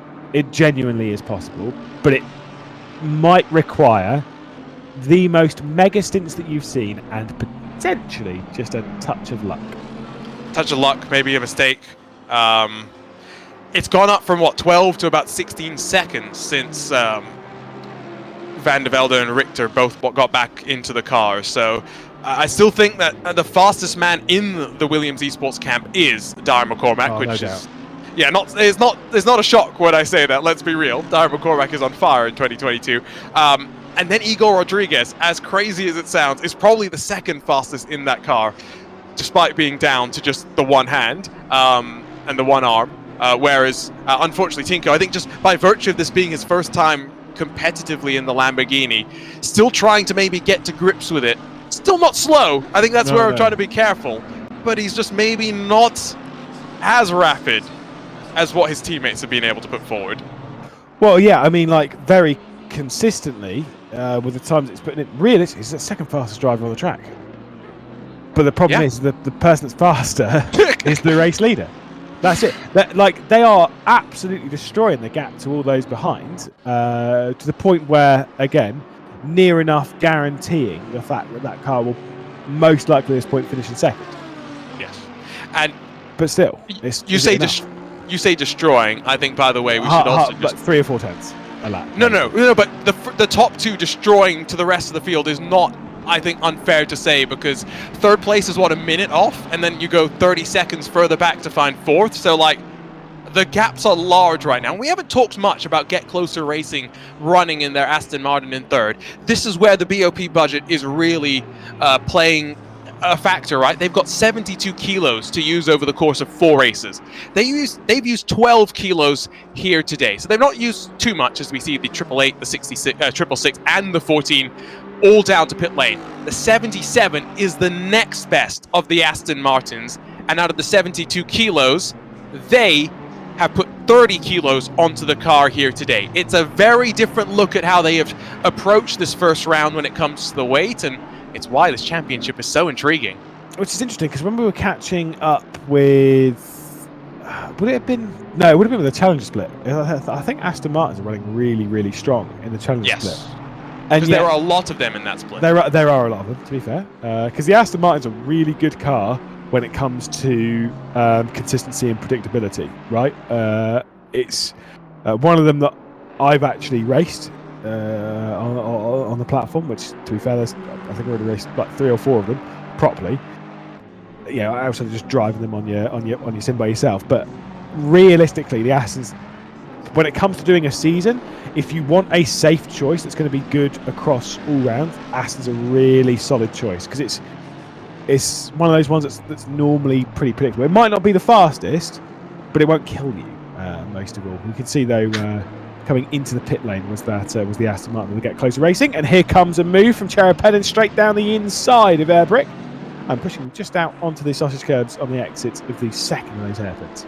All's fair in love and war. I think the other thing that helps about the Aston Martin, it looks quite good, it sounds quite good. It's just a good, overall decent GT3 machine. I mean that in just the most generic, unfortunately, sense of the word. It just ticks a lot of the boxes. Race leader, swap around as Tobias Pfeffer takes over after joining up with the Unicorns of Love earlier in 2022. And now we'll look to take over from Bastian Richter, who I think likely will be done with the race. He may have one more stint at most if they want to throw him back into the car. I think they might do a stint each, at least, and then see where things lie. Obviously, I don't want to speak on behalf of the team, but there is, from this point on, with 3 hours and 30 minutes left to go, if you're on the traditional strategy of going as long as you can, then there are 3 and a bit stints left to go. You've got 3 drivers. You can typically switch them between each and then see where things lie. You can see Dara McCormack back behind the wheel, taking the ultra-fast line on the straight. That does not save very much, by the way, but it saves just enough to make it worthwhile. that is literally, you're like, yeah, well, it's a couple of hundredths. And then you're like, is it worth it for a couple of hundredths? And you're like, well, it's not risky, is it? At this level, you'll do whatever you can to grab those couple of hundredths, won't you? When we're talking about the margins being this fine. Fastest man back in the car, and I think this is when, for Williams Esports, if they have any chance of fighting in the final 3 hours, they need McCormack to get them back into contention. It doesn't have to be just in terms of him closing 13 seconds. It's him putting enough pressure onto Tobias Pfeffer that there's a mistake in traffic, there's a mistake by himself. Whatever happens, the end result should be the gap closes between the top 2. Yeah, absolutely. If you can get it to where you're closing in a couple of tenths consistently a lap, all you're doing is, you'd say, I mean, it is enough generally, even now, but even if it was a tenth a lap, you're closing in. If you're doing it consistently every single lap, you're basically just scratching the itch. You're like, oh, do you know what? I'm not done yet. I'm keeping close. I'm keeping up with you. You're keeping that gap. You are putting that pressure on, even though you're not actually there to put that pressure on, right? And that's kind of like the important bit with some of those bits when it comes to the racing. That is a major send from the Armamentario car. How did he slow it down in time, though? I think I was more impressed by that reality of actually being able to slow it down. Now, SimRC will fight back in it. I must just say, that is the least Bumblebee-looking SimRC car I think I have ever seen before. But impressed at how quickly he was able to slow that car down. And the 121, it's not the first time we've seen him do that either. No, absolutely not. Wow, that was, again, proper send. End of the season. There'll be a vote at the end of the season to see who's put on the best moves, where you all get to vote at home. I think that's, again, one of those cool little things that we've got in the season. Did see another gap that was pretty close. Jonas Raivio's jumped behind the wheel of the 89, and the 888, I believe, is quite close. I think there's only a second or so between 4th and 5th, at least the last time I checked. Yeah, no, and they've both done driver changes as well. It does seem as though we are across the board. One stint and get the drivers out when you do the change of tires anyway. Not unexpected, if we're being honest. There is that 888 carving its way through the S's. Been a great day for it so far. Now, not really in podium contention, because the gap between 3rd and 4th is holding at about 24 seconds. There's a look on board, and you can see he's not by himself. He seems to be in a proper facility with another rig set up behind him. Yeah, it looks all right, doesn't it? We'll see if he can catch Jonas Raivio. We've spoken of his experience on ACC, and we did obviously catch up with Jonas Raivio on the broadcast not that long ago. I mean, he's having a good little time. He's genuinely.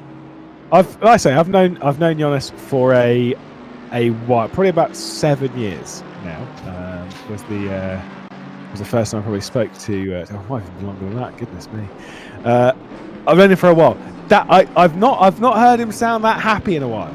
Genuinely, he was loving it. I think he's having a good time. There is something to be said about, especially given the last 2.5, 3 years in sim racing, there is something to be said about burnout and for some drivers refinding joy in this passion of theirs. Because even though it's become, something they do more seriously and they compete in, they got into it because they enjoy it at its core. And so for some, they have to go back and refine that. And so it's good to hear that, for someone who maybe recognized that they weren't enjoying it so much, that they were able to find something. And even if it's on a different platform, I think that's something that things will change. Your preferences change. What cars you want to change, a race will change. Because I remember myself, Lewis, I don't know about you, but I started off as a as a GT3 guy, then became a prototype driver momentarily, and then became an IndyCar driver before I decided, you know what, I'm not a good driver, period, so let me go and talk about racing instead. Yeah, I mean, I actually started as a commentator, and then I moved into open wheels, and I pretty much solely raced open wheels. And then, like I say, it was actually then it became front wheel drive touring cars, because I'd always maintained, I was like, no, front wheel drive touring cars. And then I drove one, and I was like, oh, actually, no, I'm all right in these. And so then I did those for a bit, and then a bit of endurance racing in LMP1s, and then I went back to touring car racing, and it's pretty much endurance racing is pretty much me. Yeah. I don't. Yeah, no, I'm good, thanks. Anything that requires any sort of talent to drive is just not for me, Chief. To be clear, by the way, did you also just admit that the only reason you like touring cars is because you're not slowing them? Yeah. Okay, good. Just making sure. No, so yeah, but this is not a controversial opinion, because I've said this before. When someone's like, "Oh no, I hate that track," and then you go, "Why do you hate that track?" and they go, "Oh, I'm not very good at it." No, fair, but I just want to make sure I just want to make sure that bus. we're both on the same page that front wheel drive is not good. Just want to throw someone under the bus. Yes. Here, just a touch. My good man Colin Spork. He's obviously not watched the Sportcast. It's fine. But for Le Mans Virtual, we're heading into Sebring, obviously, which is great track. Yes, fantastic. He was like, "Don't understand why people like this track so much." Whoa! I'm kind of like, "What do you mean?" And he was like, "Oh, you know, it's not that great, is it?" And I was like, "Are you not very good here?" He was like, "No, not really." I was like, "Oh, there you go then." It all makes sense. Spooky. It's quickly it's shocking how quickly it all adds up as well. Oh yeah. That you will not find many drivers in sim racing that enjoy a track that they're objectively bad at, right? Like I really like Albert Park, and when people say, "Why do you like Albert Park?" and I'm like, "Because I'm actually pretty quick there." There's genuinely no other reason. I get the flow. Yep. Terrible. Such an ego. We drive through penalty just come down for the 77, by the way. Visceral. Yeah, and they've been up there in that fight for the top 10, so not exactly sure what's happened. Speaking of top 10, by the way, Lewis, 10 cars left on the lead lap. Yeah, I don't think that is too much of a shock, to be perfectly honest, considering the pace of the top two. Like you say, they've been class in the field. Although, as much as we're talking about the pace of the top two, very recently the fastest lap's been set. Was it by one of the top two? Actually, no, it wasn't. It was by that third spot. You can see pop there with the purple graphic next to the name. That is because they've set the fastest lap, a 2:05.262. Track's getting much faster. Yeah, because the sun will continue to set, and this is where, of course, we had talked about earlier, adjusting tire pressures and figuring that out. Bit of a look there from the SMP Racing machine as it a slightly different line on the entry down into the corner that leads you onto the back straightaway. And you can see that you were talking about this line. They're all running this line. So you I think, crucially said it. There's no risk to taking it. And, of course, if it's 100th, there's 1,000th. Racing drivers will look for whatever they can get. The only bit in it which was risky, which you have to understand the car you're in, which Jonas did there quite nicely, is the curb that appears. And you saw we were on board with Shamatinsky, who drove off of that bit. So they weren't braking on that curb. Now, Jonas Raivio just went over it. I have seen Jonas Raivio at Spa. Now, you know where No Name is up to Puon? And there is a bit, this is what even what Ewan was talking about earlier, is that you've got the edge of the track, which is the white line, and then you've got a little bit of grass, and then you've got the green bit of concrete, right? Yep. Which was just about wide enough for a BMW M8. And so left, there's a great gif of it. He leaves No Name, has two wheels off of the track, but then those two wheels just fit straight into that tiny groove where you've got the green concrete, and he's driving there, two wheels on the green concrete, two wheels just on the racetrack, driving that, and I'm like, watching it, be like, that is the most ridiculous thing that I've seen. That is, I mean, that's hilarious, but it's ridiculous. That is pretty incredible. So funny. I mean, but again, it's like, well, how much does that gain you? It's like, well, maybe 100th or two. This is in Le Mans Virtual, so it's like, wow, it's whatever we can get. Yeah, that's why we had that great lawn mowing debacle in the Ardennes Mountain earlier this year in a certain other platform. Yeah. Oh dear, goodness me. Still a bit of taste. In I'm just glad I wasn't there. Yeah, like I'm so glad that I knew that I wasn't going to be on there once I found out that it was going to be an issue, because boy, I would have got in trouble with some of the stuff that I would have said. Yeah, sorry, we'll be joined in a second by someone who was on that broadcast, unfortunately. But He didn't get in trouble though, so I'm disappointed. No, that's true. He didn't say enough. We need to teach Ewan to be a bit more to not be so good. Well, yeah, to be a bit more controversial, to be honest. Yeah, no, exactly. To be wrong more. Yeah, exactly. Morgan comes in the pit lane, by the way, to serve that drive-through penalty. The position's quite close. Obviously, there's this one here, which Shemetitsky might go for, but he's not there. Adar and Malinovsky also quite close to 6th and 7th. Another couple of battles as well.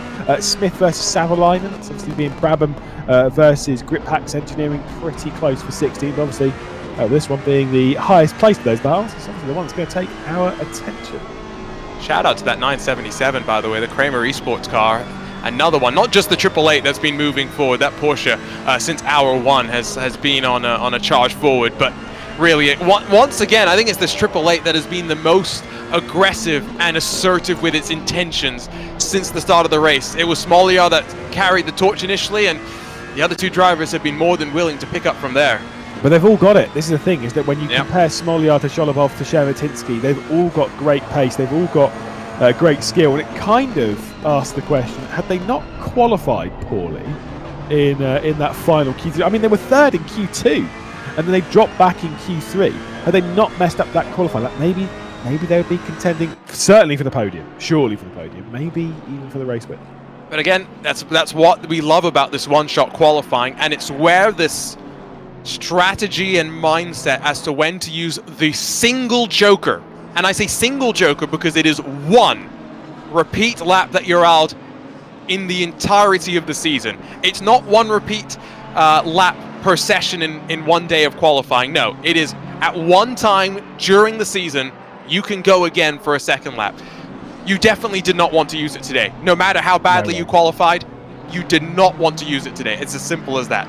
But moving forward to the next round, Monza, I think there is something to be said to use the Joker if you're in danger of being in the mid or the back of the pack, because that is a very scary place to be at the Temple of Speed. Yeah, I say, I don't know. I mean, for me, I just like make sure that lap was clean, and let's try and save it for the final. I'd want to use it as late as possible in the season, but it is what it is. Anyway, Arjuna's going to leave the commentary booth and shut the door behind him. Sick words. It's Ewan O'Leary.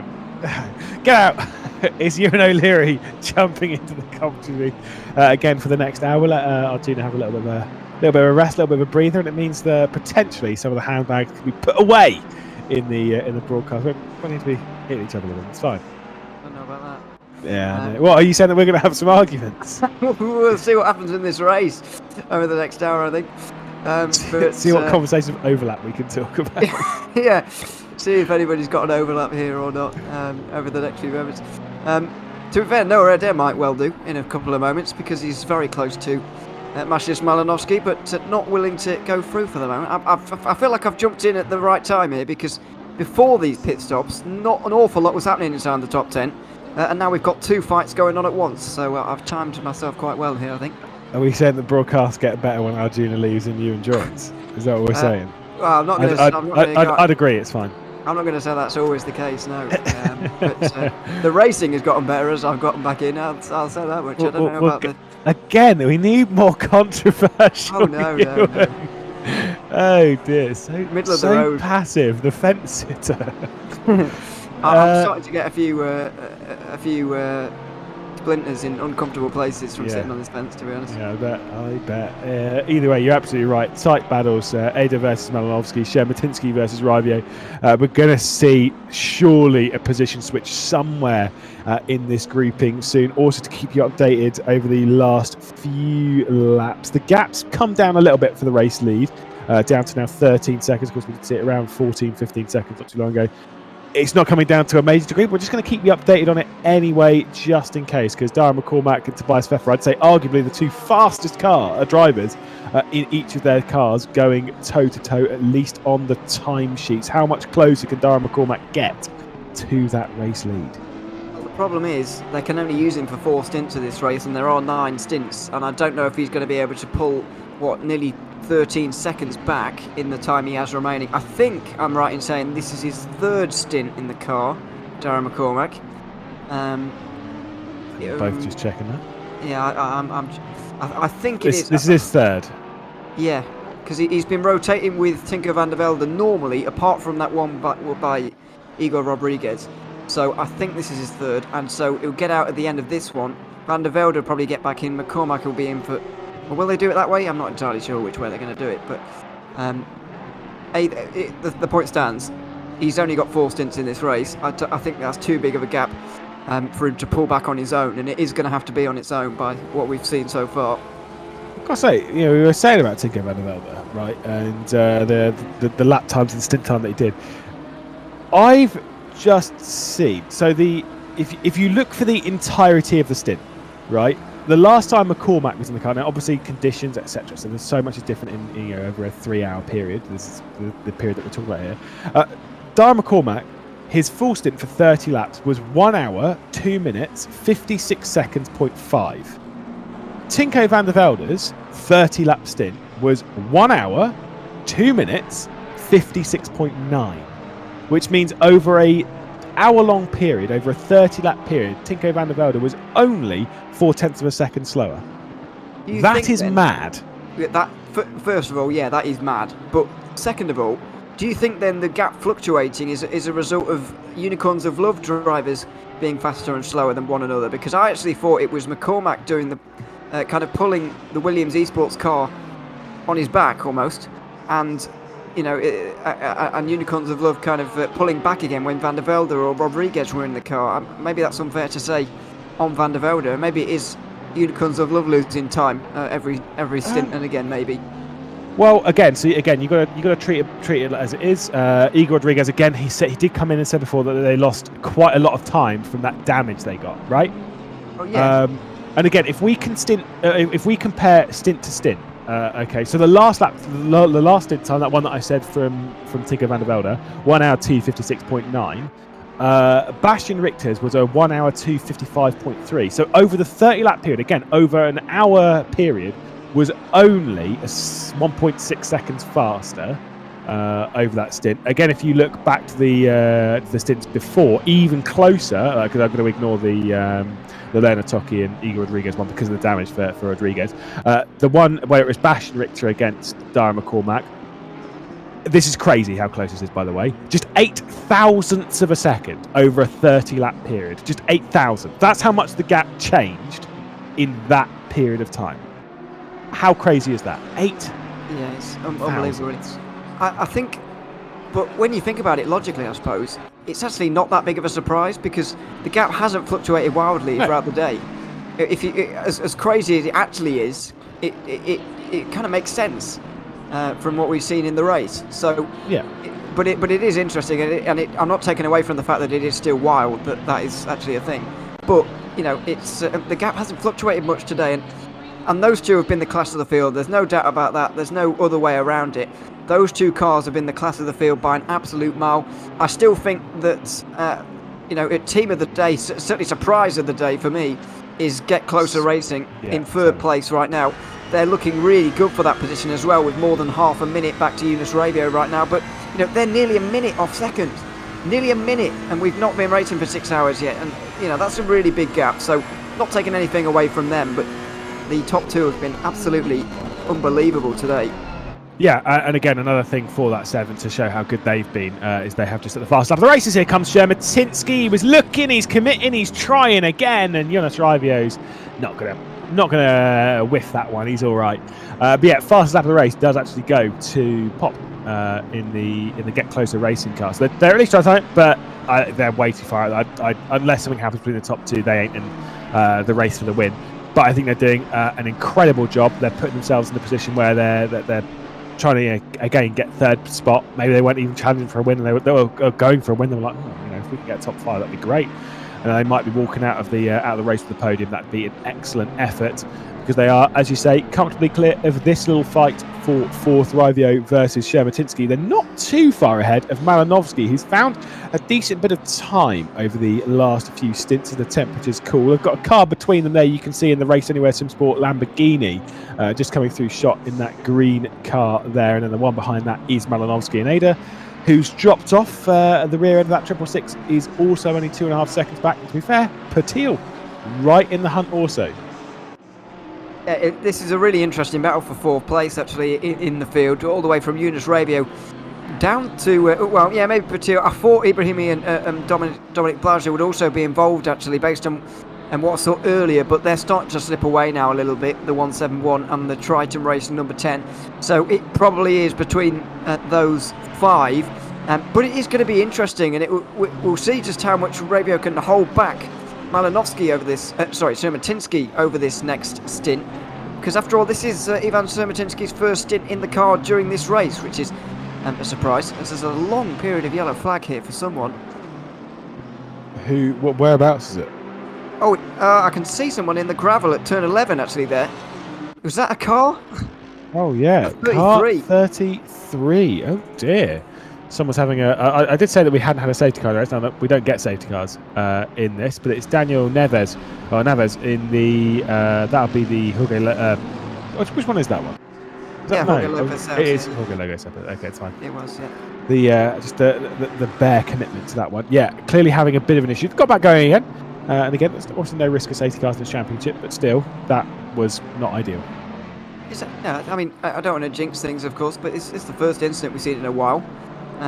We've not seen many, because as you say, to your point, there aren't safety cars in this championship, and we don't use them on ACC, but if we did, it wouldn't matter, because we've had a very clean race, and that's exactly what you want, really. I think, as Arjuna said earlier on, maybe the monetary incentives for not getting involved in incidents may be helping ever so slightly, because if you do get involved in incidents, prize money does get taken away, and obviously teams don't want that. People are being a bit more careful as well. I'm not sure how much. We'd obviously need more investigation into that and proper data, but maybe it is playing a role. I don't know. I will say, compared to most, I think this has been fairly clean around. Okay, that to me is a technical issue for Neves. That seems like a substantial technical issue because 2 reasons. Number one, I mean, you wouldn't go off like that generally, and if it was a rage quit, do better, because I want to see a much bigger crash if it's a rage quit. That wasn't it. It clearly was wheel failure or something, or like I say, a pop-up, a screen turning off. I mean, we've both had a bit of an issue with that today. That's fine. But anything like that. It's. I would be surprised if it's a rage quit. Put it that way, because you get 100 points for finishing this race. As it says in the rules, it doesn't matter how many laps down you are. So they could park up for 3 hours and come back out for the final laps and get those 100 points, but they would obviously slip to 41st. But you do get a lot of points for coming across the line, and that has encouraged a lot of people to say on here we're still only on 1 retirement today, which is absolutely fantastic. Yeah, don't get me wrong, I was being cynical. I definitely know it wasn't a rage quit. We are sick. You know my sarcasm, it's fine. We've got this 3-way fight for 22nd. You've got the 90 in there, Carbon Sim Sport. You've also got Batafilia, of course, for the Arnage competition machine. Carbon's just dropped to the rear end of this. As you can see, Garbas going around the outside. Got the inside of Batafilia. Oh, sorry, it's not even Garbas. That's in the 90, of course, for the Carbon Sim Sport. It's the SDL Esports car that is making it side by side through the double hairpin section, and it is going to go the advantage of Arnage competition, who pick up 2 spots and there's pretty much as many corners realistically. Super effort from Batafilia, but we've seen this car with its off strategy running. They constantly are making moves. If it wasn't positions gained when it comes to your starting position to your finishing position, but it was actually done on the amount of overtakes you've done on the day, I'm pretty sure our nice competition would be up there, because they have made a lot of moves today. They have been on our screens fairly often, and that's not always a great thing if you've been on the screen and been on the broadcast too often, because it means you're involved in fights and losing time, and maybe incidents as well. We haven't seen too many of those, but it does mean that they've been losing a lot of time in battles, and I do wonder whether it's the smartest thing to, especially at that end of the race. We're getting towards the last third of the race now, into the last 3 hours, so it's a little bit more understandable to be fighting, and we're certainly going to see that in the battle for fourth position, currently being headed by Yunus Rabio up towards the front. Here it is, but yeah, it's still pretty early. I mean, there's quite a long way to go. Yeah, certainly is. As we'll again tick off more. We're approaching 1/3 left to go in this race. It does mean that we've obviously gone down quite a few laps in the other splits as well. Obviously in the rivals and in the challenger splits, which again, as I've said a few times in this broadcast, you can jump into the Twitch.tv /VCO Esports, the command center down below, where you can actually put on all 3 broadcasts at the same time if you really want to, and then you can pick and choose whose commentary you want. And if you fancy listening to a little bit of Spanish, there is a Spanish broadcast on there as well of the cash grid that we are presently looking at. And like you say, it's good to check in. You were handing over your update to those splits a little bit earlier as to what's been going on in split 1. It's been an exciting race. To be fair, it's been an exciting race in all 3 as far as it seems. Yeah, it seems like it. Everybody's, all the broadcast team have been very much enjoying their relative splits to be watching in this in this race here this afternoon. I get the feeling though that our split, I think, more than any, we've seen the most consistent leader in terms of, I mean, I can't remember the last time Unicorns of Love didn't lead a lap. I think it was in the first hour, the last time they didn't lead a lap. And also, we've had probably the most manufacturers in the top 5 or 6 or so. I think Rivals have got a pretty good split of 5, but down in Challenger, there's a lot of Aston Martins down there doing very well. And I know there's a fair amount of Aston Martins here. It's the most picked car, but they're not quite doing as well as they are in some of the other categories, other splits further down, where there is certainly a more dominant car. I think that's what we've enjoyed the best of, is the variety of manufacturers. Yeah, exactly. When it comes to what BOP was supposed to do in this split, it's exactly what it's doing exactly what it's supposed to do. When you look at how many different manufacturers we've got up there, as you brought up earlier, 6 in the top 6. You know, that's brilliant. That's exactly what we wanted to see. We want to see that because it's that differential. It would be so easy to go, oh well, here's the standard BOP. Everyone's going to pick an Aston. Everyone's going to pick a McLaren. It's like, yeah, boring. I want to see the vibrancy in GT3s. We've got so many of them on the platform. It's nice to see them. It's exactly what we've got. This is the kind of thing that you get in real life that is really absent from sim racing. I think that ACC does the best job of this, not in terms of, we could argue all day about who does the best BOP out of any sim. I don't want to go down that road, but in terms of getting different varieties of manufacturers onto the grid, just because there are so many to choose from, ACC probably does the best, in my opinion, of any sim in sim racing, to get that variety. But there always is that thing of, there's going to be a strongest car, everyone's going to pick it, or a lot of people are going to pick it, or at the very least, even if everyone doesn't pick it, all of those that did will be in the first positions, and we don't want to see that either. So this is the best way to do it, and it's really created that variety that you get in real world that is sometimes missing from the virtual world, as Maciej Malinowski is making his presence known.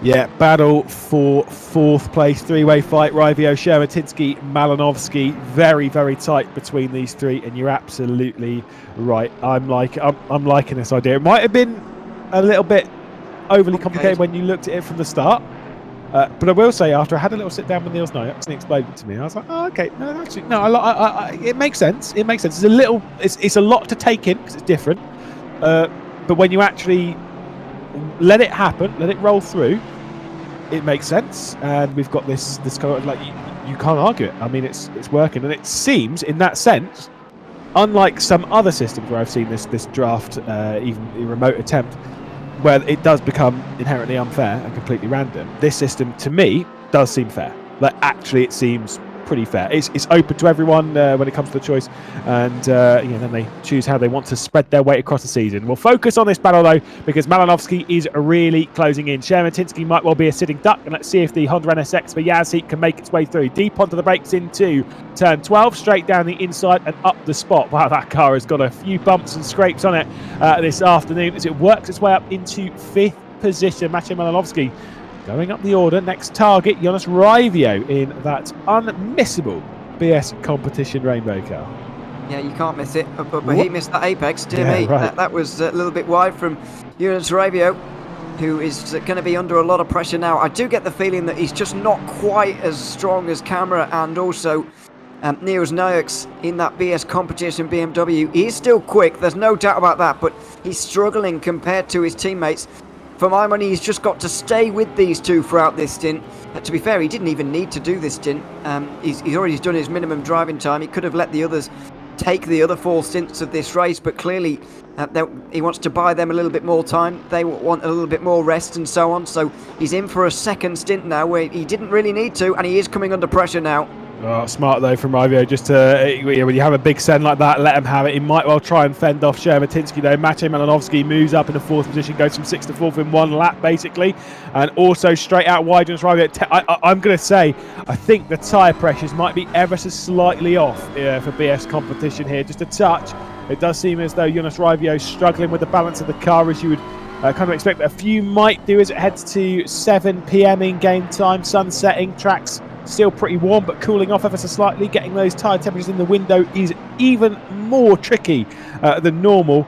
Jonas Raivio, I think, is feeling that maybe through his inexperience. But I will say, Ewan, you do not learn by sitting and watching. You only learn by getting out there and doing it. Jonas Raivio certainly is giving it a go. He's going to receive the slipstream from Malinovsky. It might well help him fend off Shermatinsky. Might do, but it's only a matter of time anyway. He's only just shying away from the inevitable, I think, by staying in front for another lap here. Shermatinsky is going to be too far away. That Ferrari is not great on the back straight. It's not particularly quick, and it is making it slightly hard to make moves and go through the order. It's not easy to overtake that big BMW anyway. But with the straight line speed that Ferrari has, it's making life even more difficult here. I'm afraid going to have a half look to the inside at turn 16. Not going to be able to, and we'll probably want to get it done before the lap traffic just up in front, to be honest, because it could go any which way then. I forget, do you know what engine's in the BMW M4? I want to say it's a straight 6. I don't know. I've got no idea. I do remember the M6 coming out and the twin turbo, the rise of the turbos in that era, late 2010. That was a V6 though, wasn't it? Yes, that was entirely different. Yeah, it's entirely different. That's what I mean. But I'm not automotively brushed up. No, me neither. Right, me neither. Every time I watch like any broadcast with an actual professional on, and they're like, "Oh yeah, mate, it's a V8." They actually made the initial one of this back in 2007, and it was actually for a Ford Transit. And I'm like, I have honestly, you'll speak if you stick a V8 in a Ford Transit, but no, it's just like in through one ear and out the other. I'm like, no, I don't understand it. But I'm pretty sure BMW is in line. It's definitely a twin turbo. It's inline 6. I think Ferrari's a V8. I really hope it is anyway. I'm pretty sure it's V8. But either way, different philosophy in each of the cars, and it does seem as though the BMW is slightly faster in a straight line as of this point, at least what we saw in the previous lap. Certainly keeping those at bay from behind. If you are cringing at our lack of knowledge of race cars, well, we're very sorry. This is what we handle best, the racing, and that is exactly what's been said there. Big send down the inside from Shermatinsky. Raivio with the up and under onto the straight, and now we'll really see which one's the fastest in a straight line. The better drag from Jonas Raivio, but Shermatinsky's going to be close. He is, but struggling once again on this back straight. I know he didn't get the best run onto it, but still could have done with a little bit more speed. Late on the brakes, very late, too late probably. Oh, he's off, and he's, well, not quite off the road, but too wide, and he threw away a golden opportunity there. Well, I am being told by Tommy Ayala, who is in chat. It's a twin turbo inline 6 3 litre, he thinks. So either way, obviously he's right. He's here. What? Yeah, Tony knows what he's talking about. Obviously, he's here in support of his friend Jonas Rivier, who we can see on our screen at the moment. It's one of those things. Each of the drivers do have their own, even if it's just mates and whatnot. They do have a little bit of a fan base watching on, and that is exactly the case here. That car, though, I guess he is definitely struggling on the balance right now. This tells me this could be a bit of a frustrated Jonas Rivier after the second stint that he's doing this afternoon. It could well be. He seemed fairly upbeat and fairly, I don't want to say pleased with this first stint, but not downbeat about his performance or anything like that. But maybe he will be after this. That was a dangerous one for Ivan Shermatinsky. I think if those lap cars weren't there, he would have gone for the big dive, the big send into turn 1 there. But the presence of the lap cars made him think twice about that one, and so he's going to stay behind. Sorry. He gave it a go, didn't he? He did give it a go. Well, he thought about giving it a go, and then just saw the other 2 cars and thought, actually, maybe it's not a good idea, as the Porsche gets out the way in a slightly unorthodox position. Yeah, that was not good from Shermatinsky. Asked a little bit too much to the rear. I think they're both getting a little bit frustrated in the setting sun here of Texas. Just trying to throw these cars around, maybe a little bit too much than what the tyres can handle. They're seeming to struggle a little bit. I wonder if there's any other cars out there that seem to struggle. Normally, if 1 or 2 do, generally, 3 or 4 do. A couple of close battles out on circuit as well. There might even be a bit of a 5-way fight, by the way, for 19th pretty soon. Because Simard and Metropolis, pretty close. Burke, Batifulier and Rezer in the SDL Esports car also quite tight in contention. All 5 of those separated by around 4 seconds. So it could be quite tight there. Certainly could. There's a couple of battles going on inside the top 20 at the moment. Oh dear, Jonas Rivier off the road on his own down at turn 12. What was that all about? He just outbraked himself, but that's a really uncharacteristic mistake, especially since he didn't really have any pressure on, and he wasn't really that close to the number 1 BMW, I wouldn't have thought. That was really weird. I mean, the thing is, when the car's grip's changing a lot at the moment as the temperature's starting to go once again out really wide from Shermatinsky. It's almost as if it's raining, right? With these weird lines that we're seeing from them, just how much they're struggling with the cars. Jonas Rivier bails for the pit lane. So that is way early, isn't it? Very interesting. Yeah, so they're very interesting. Definitely way off on the tyre pressures, and they're trying to get ahead of the problem, which I don't think is a bad idea. Well, he's been out for 20 laps now. They've backed themselves into a little bit of a corner with the strategies. This will basically be their short stop for the day. So I think they'll come out in all of this in 4th position, because this is going to be such a short stop. They're going to get Rabio out, and it's not the worst call in the world from BS Competition at all. I'm just surprised. This is the first short stop we've seen from somebody inside the top 10 all day. Yeah, I mean, I'm not that surprised. Ignore the voice break, it's fine. I'm not actually that surprised. I think that the short stint for most of them will be in that last stint, but that's fine. I think that's the thing is you're saving that short stint for the last stint, or for if you have a drama, let's say. For BS Competition, I feel that was right. I like it genuinely. I think there might have been something off with those tyre pressures, right? And trust me, and he was like, oh, well, if it's off by a few, then you can just drive it in a slightly different way and get the temperature back in and get the pressures up. And all that. It's like, you can if they're out by like 0.2. When they're out by like a whole PSI, you are going to struggle with it, and you will start losing a lot.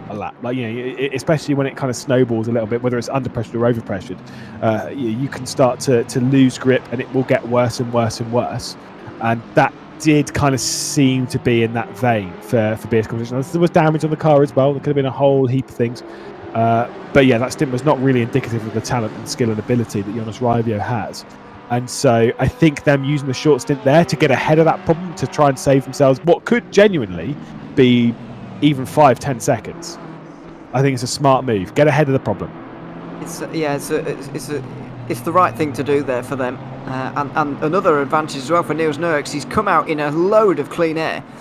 In terms of it, at least in terms of positions, he's still out in 10th place. There's a huge gap up to 9th. He'll only have lap traffic to negotiate, which will be a little bit easier.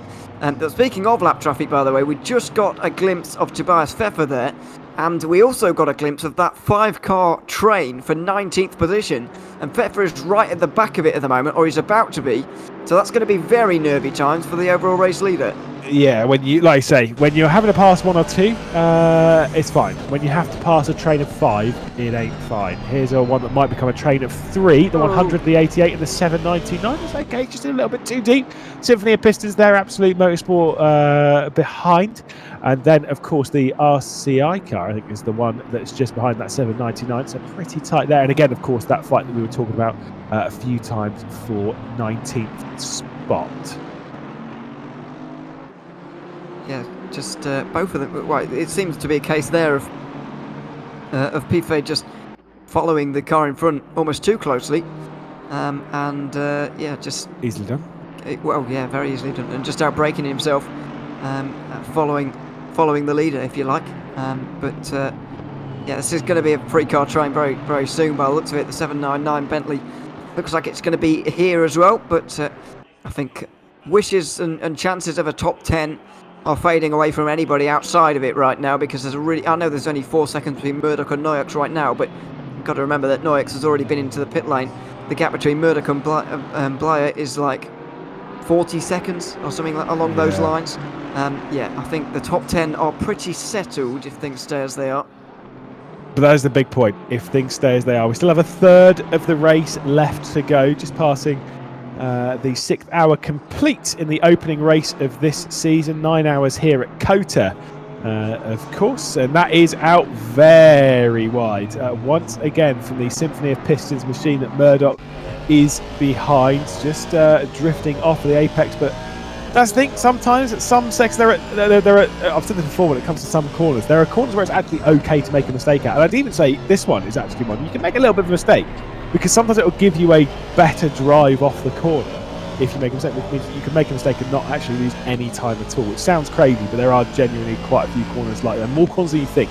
And it's not, it's about knowing how to recover rather than sometimes knowing how to hit an apex. So there is that to be learnt. But either way, Murdoch having an issue because Piffet's diving down the inside. It's going to be 3 wide though, because the virtual drivers by TX3 machine is trying to get out of the way as they'll go all the way around the outside. Fabien Piffet is going to try and make this spot up. Murdoch with the inside line, space given between the two, up and over the curb, going through the exit of the first hairpin into the second as they head left and through the final part of what is realistically an arena section. And Fabien Piffet does get that position done.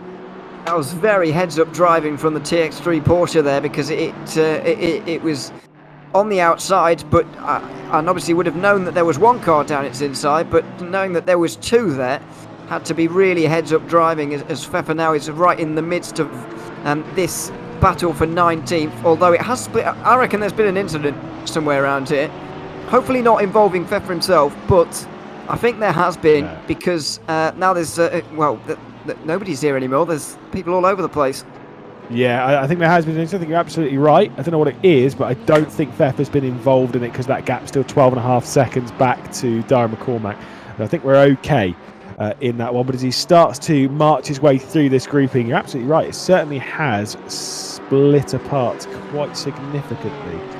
I guess easily done, but still not ideal. I was looking forward to that 5-car fight. Well, it was a thing for a short while, but it was clearly very short. It was over 19th, and I think Luca Burke was involved, but all of a sudden he's 3 seconds away somehow.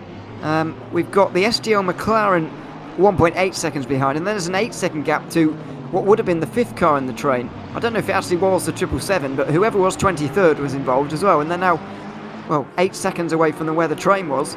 So, yeah, there must have been something going on there, but I guess it's bound to happen with 5 drivers battling over a position. Yeah, I kind of do feel a little bit for Tobias Pfeffer, although he looks fairly calm in there. I mean, obviously as calm as you can be when you're wrestling a Porsche 911 around a racetrack. Now I know it's not quite as physical as doing it in the real thing, but it's still hard work. Let's just say that, and it's hungry work also. But at the front, Tobias Pfeffer still managing to keep the race lead in a comfortable grasp. I think it's come down a second maybe over the stint. There's not 12 stints left to go, so even if it were to come down that margin for the rest of the race, it's fine. It's just, I think, like I say, it's about, for Williams, all they could do now is keep the pressure on and hope that the Unicorns will make a mistake, or, like I say, maybe a bit overly ambitious through traffic, maybe get a little bit stressed out through it. I think that's what it's got to take now at this particular point. By the way, we're hearing that there was no incident between those drivers, but just a splitting up of the pack there, and so well, I'm quite surprised to learn that, to be honest. But that's apparently what's been going on. But yeah, I agree. I think Unicorns of Love are going to have to make a mistake now to lose this race, and a fairly major one as well. If we go back to those stint times you were talking about earlier on, then and think about how close the gaps were. Effectively, Williams would need 4 seconds per stint, which, based on the numbers that you gave earlier on, is just not going to happen. It's not feasible for them, really. So it's going to need a mistake. But with 41 cars out there, there's a mistake around every corner. I think realistically 2 seconds a stint is potentially possible. Yeah. But like you say, you need to double that. And I'm talking about 2 seconds a stint being possible. Not saying it's easy and not saying it's guaranteed. I'm just saying it's possible. To have 4 seconds a stint for the next 3 stints, I just don't see it. I just don't see it. It's going to come down to that final start if they can try and shrink any time out of the car, really. But like I say, I think this is more in the hands of Unicorns of Love. I genuinely think Williams Esports, that all they can do is just put in as strong an effort as they can to try and get close, and then it all comes down to Unicorns of Love. If Unicorns of Love make a mistake, then the door's open, but it has to be that mistake. And do you know what? As much as they might well be a young team in Unicorns of Love, they're not idiots. They've done a lot of racing. They will know that more than anyone else. Yeah, and let's not forget that this is not a single race. It's not a special event. It's not, a standalone event. This is a championship. They'll score 90 points for finishing second. There'll be, I can't remember where they qualified quite, but it was 4th, and that's another good heap of points. So if they've got serious designs on winning this championship, which I'm sure they have, then this is a good performance. I think a bad performance for Williams today would be finishing off the podium. But as harsh as that sounds, they're only using 10 kilograms today. So while they are going to be disappointed on missing out on the win, they're only after all losing 10 points or so. They're still in the championship. They have utilised their kind of lighter day, if you like, in terms of weight, to pretty good effect, even though it may be not as good as they were hoping for. And Williams Esports fans, as much as they, like you say, they're having a bit of a lighter day today, they definitely will be having at least one more in the season, depending on how they're going to take the rest of their ballast. We were having a chat with Darren McCormack earlier. He didn't want to give too much away, which I think is I've always said this as a commentator. I don't actually want to know. I like the idea that we have to work it out a little bit. If we just got told everyone's strategy right now, we would then tell you, and then it'd be boring. Because it's like, well, we'd actually look at this and be like, oh, this fight doesn't matter because our Nars competition is only going to pick twice from now on, and then for whatever reason, the Visceral Esports, they're actually running a triple short stint or so, and it's kind of like, oh right, so we already know what's going to happen. Boring.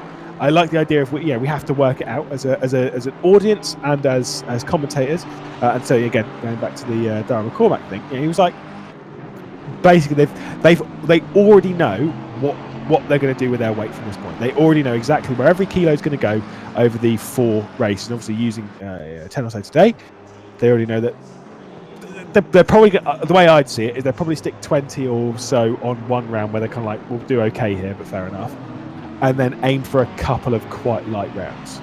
At least that's what I would do if I was in their boots. If they put 30 on for one of the rounds, then that gives them 17 remaining over the next 2, and it's not a lot at that point to put on really. So yeah, they could do. We'll see how they really want to play it. And that's what I was speaking about a little bit earlier on. Is our team's going to go for 4 consistently good rounds, or 2 great rounds with 2 poor rounds? Which one is going to give you the bigger score? Because as I've mentioned previously, the fall off is quite severe, especially at the top of the point system. 4th place loses 22 points, which is fairly significant, really. So I don't actually think that the 4 consistent GT3 rounds is the way to go. I think going for those 2 great, possibly winning GT3 rounds is a better way to go because of the amount of points it gets you. Yes. Oh, here we go. Arnage competition. Getting down the inside. A little bit of contact. A little bit more contact as well. Abalante. Oh, that is just naughty. That's not what we want to see. Abalante and Batifulia coming into contact, coming into blows. They were rubbing each other on the straight, and it just got worse and worse and worse and worse. That's not what we want to see. That's a big, big shame. We'll have to take another couple of replays of that. I'm sure Steve Powderly, broadcast director, is going to be firing up the replay machine so we can see that one a few more times, because that was messy. Very messy. Yeah, it's certainly allowed the 77 to get back involved on their recovery drive. Now trying to get through on Batifulia, who really has been involved in it today. In whatever it is, he's been involved in it. And so we've seen a lot of Arnage competition, for better or worse. And we'll see now whether they're going to be on the receiving end of an overtake here. Abalante obviously dropping down the order now. We'll see where he filters out again. But rather... oh, yeah, and tried to go down the inside. 77 couldn't quite do it. Here's a replay we'll be looking for. This is the moment for Darren McCall. Second place. Well, we did get told there might have been a yellow flag for Darren McCormack. Oh, my goodness. That is a terrible rejoin. That is, I mean, don't get me wrong, he was out of control. That's not what he was trying to do, but that is an awful rejoin. Yeah, well, no, yeah, you're right. That's exactly not what he was trying to do there. He was trying to get going again normally, accelerated on the grass and span in front of that Aston, basically. Yeah. I wouldn't put it down as a bad rejoin, just a not unlucky, but a loss of control at the wrong moment. But I think this thing is because he was trying to rush it and try and I think we should get it. I get it. Yeah, you're emotional, or whatever. But like, yeah, I don't know. I'm not. I get it. Yeah, it was. It's definitely not the worst rejoin I've ever seen. But still, there was a car coming through as you just smashed the throttle down. It's not a good look. No, I don't disagree with that. But yes, it's. I don't think you can pin. I've certainly had worse rejoins. That's fine. Yeah, we'll cover that one off. I've seen some of them actually. I was commentating on one of them. Look, it happens. It happens to the best of us.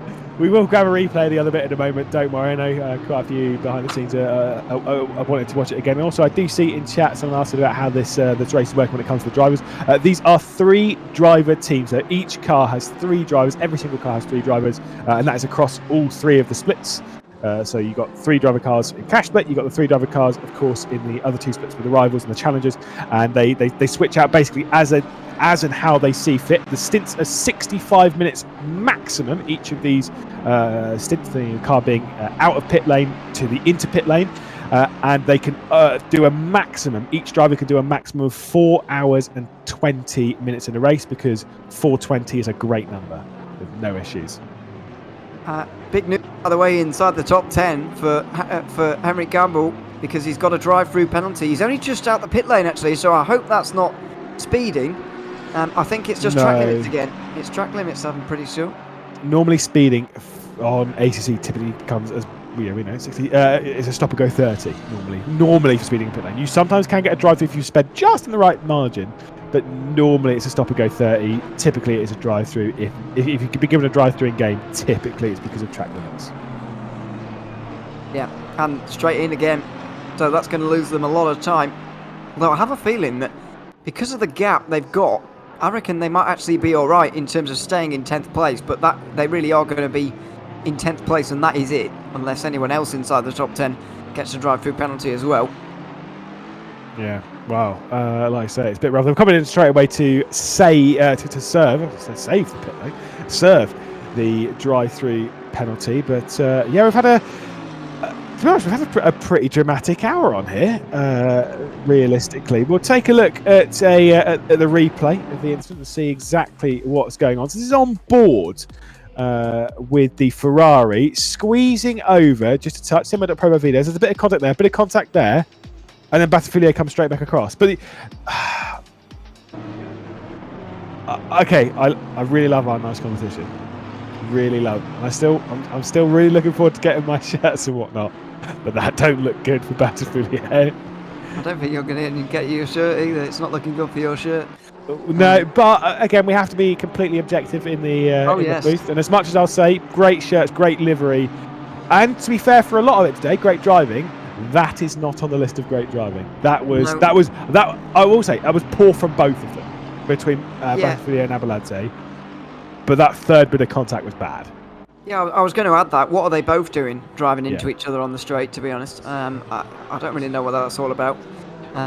Just frustration and anger at this stage in the race, I guess. But yeah, it's pretty poor driving to just be sideswiping each other, I suppose, right the way up the straight. But there we are.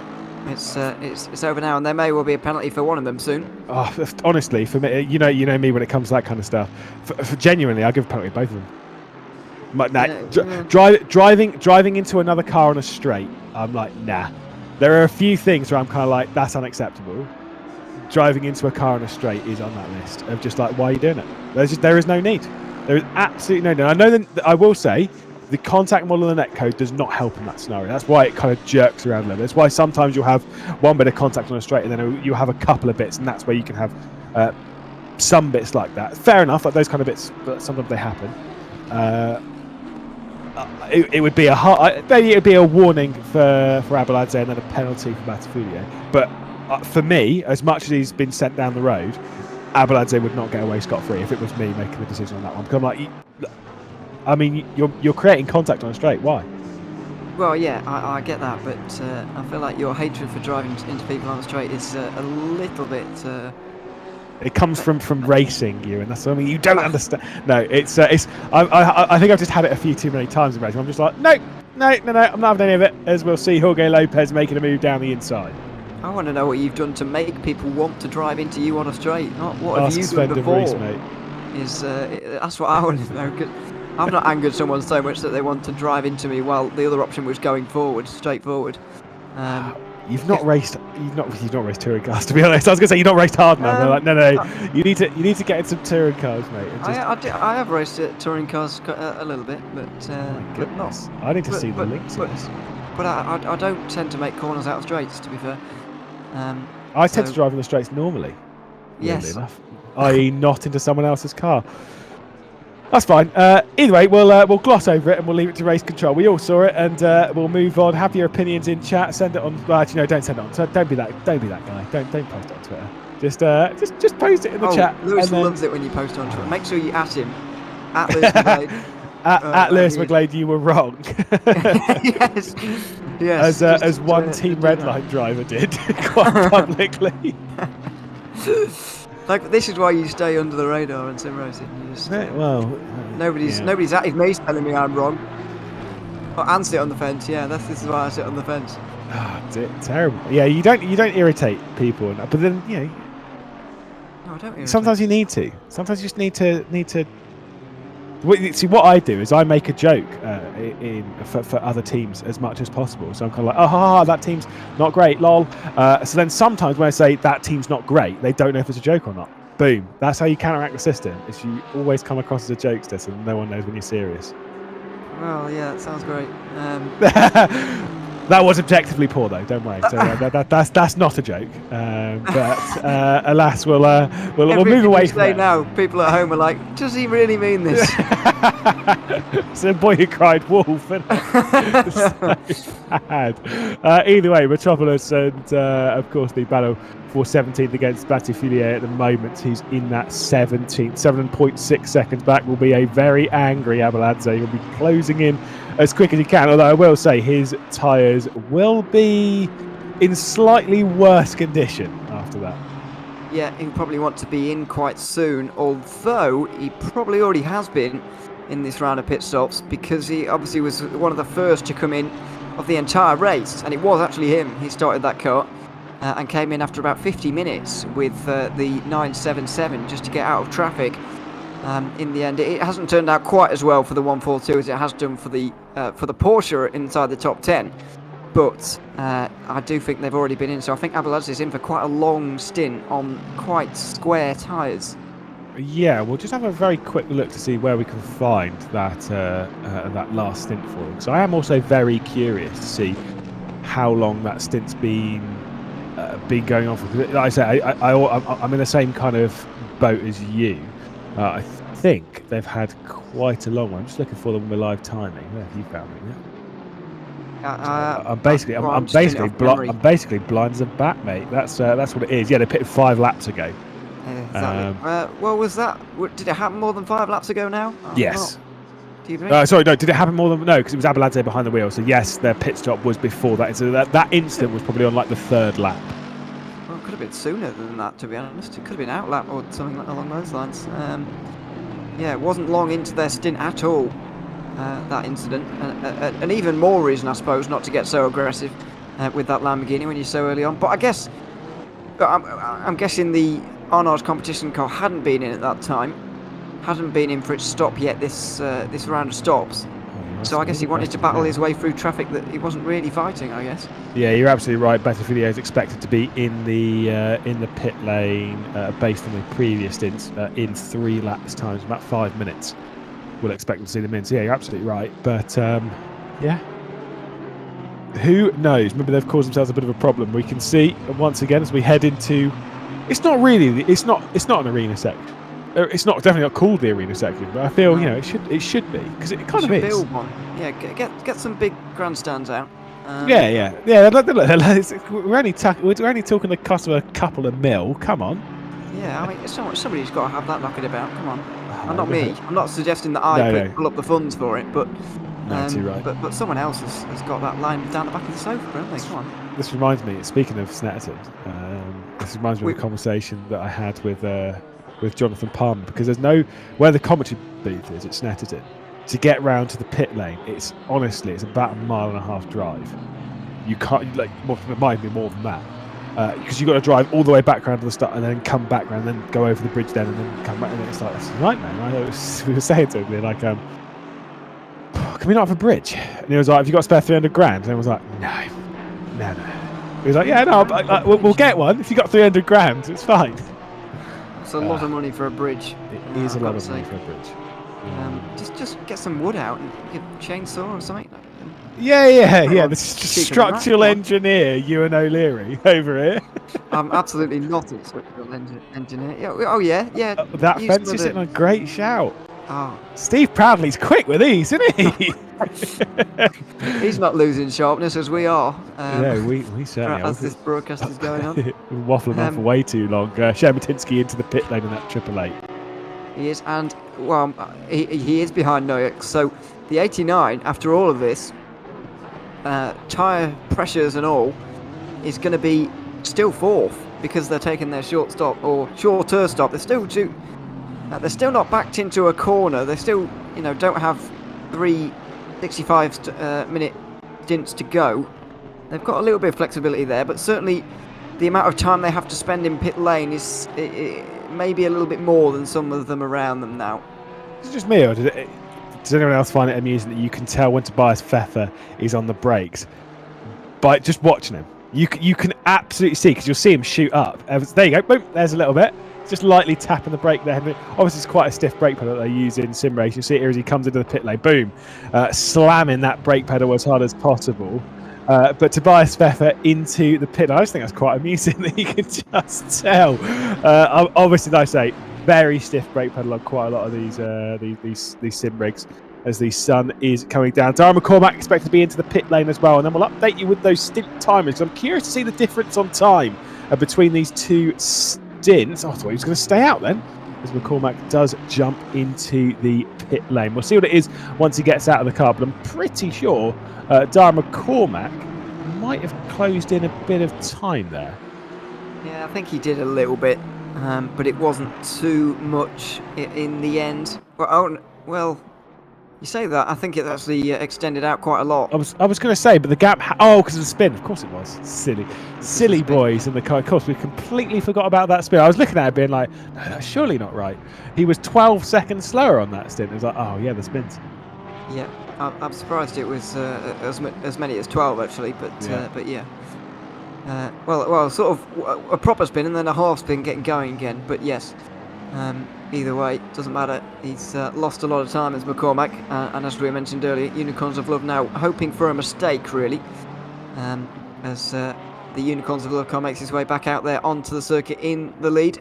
I've got to say, I'd hate Tobias Pfeffer's brake pedal if I was...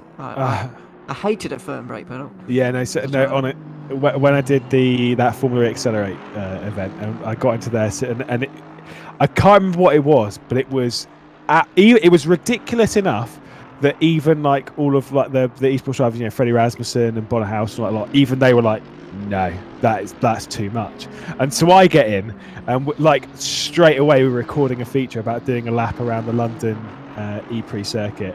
I get on the brake for turn 1 and it doesn't move, and I'm like, oh, okay, right. I would have actually liked to practice lap on this because it was so that my pedal can move all the way down to the bottom, probably with like only 20 kilos of force, if that. Whereas this thing, like you're talking, probably not far off 100, 120 kilos. It was way too much. It was very stiff. You've got to have a big left leg to move that. Yeah, I don't have big legs, unfortunately. You are quite skinny, yeah. Well, yeah, that's true. And so yeah, it's all about personal preference again, isn't it? We were talking about this with Ours Junior mentioned this earlier on about his preference for a firmer brake pedal. I would hate that, to be honest. Me too. You can get, I think you can get a bit more feel for it though. Yeah, well, what, when you've got a firmer one, do you think? When you've got the right firmness.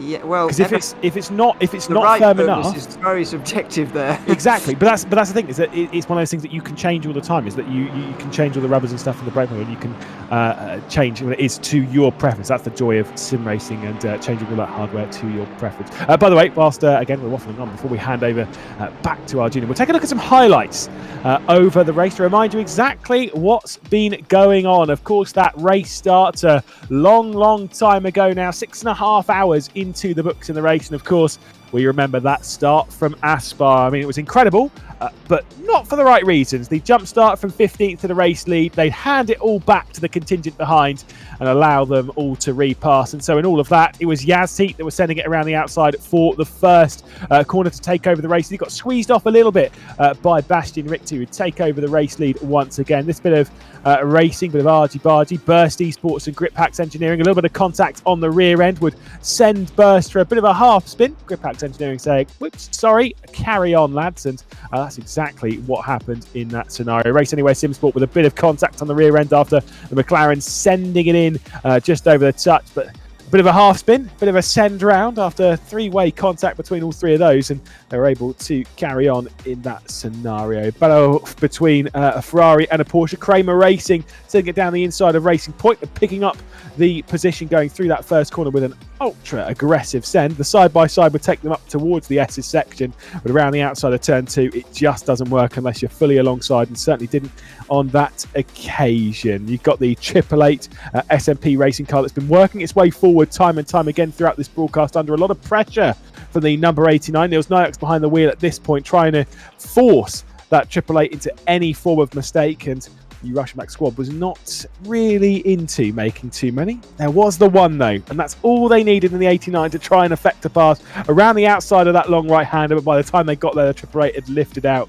We had that enormous moment for the Jorge Lopez setup car. It was a bit of an issue when it comes to a hardware failure. And then this mistake, of course, pushing for everything they could. Jonas Raivio behind the wheel, overdriving a touch, tyre pressure's out. Not really 100% sure as to what was going on with the 89, but that was the position switch the 888 had come back through. This moment as well, Dara McCormack pushing for all he was worth to try and catch up to our race leaders and overcooking it a couple of times, rejoining almost into the pathway of an Aston Martin, but alas, able to carry on without too much drama. And then there was this contact on the straight. Simwed Pro by Vides, and contact with our Nage competition once, twice, and then a final third time. Goodbye and see ya. Simwed Pro sent off into the barrier. Our Nage competition and Maxime Batafilia were able to carry on in that scenario, but not the scenes we'd like to see. Now, as Arjuna jumps back into the commentary booth, I am rushing out of it and locking the door behind me.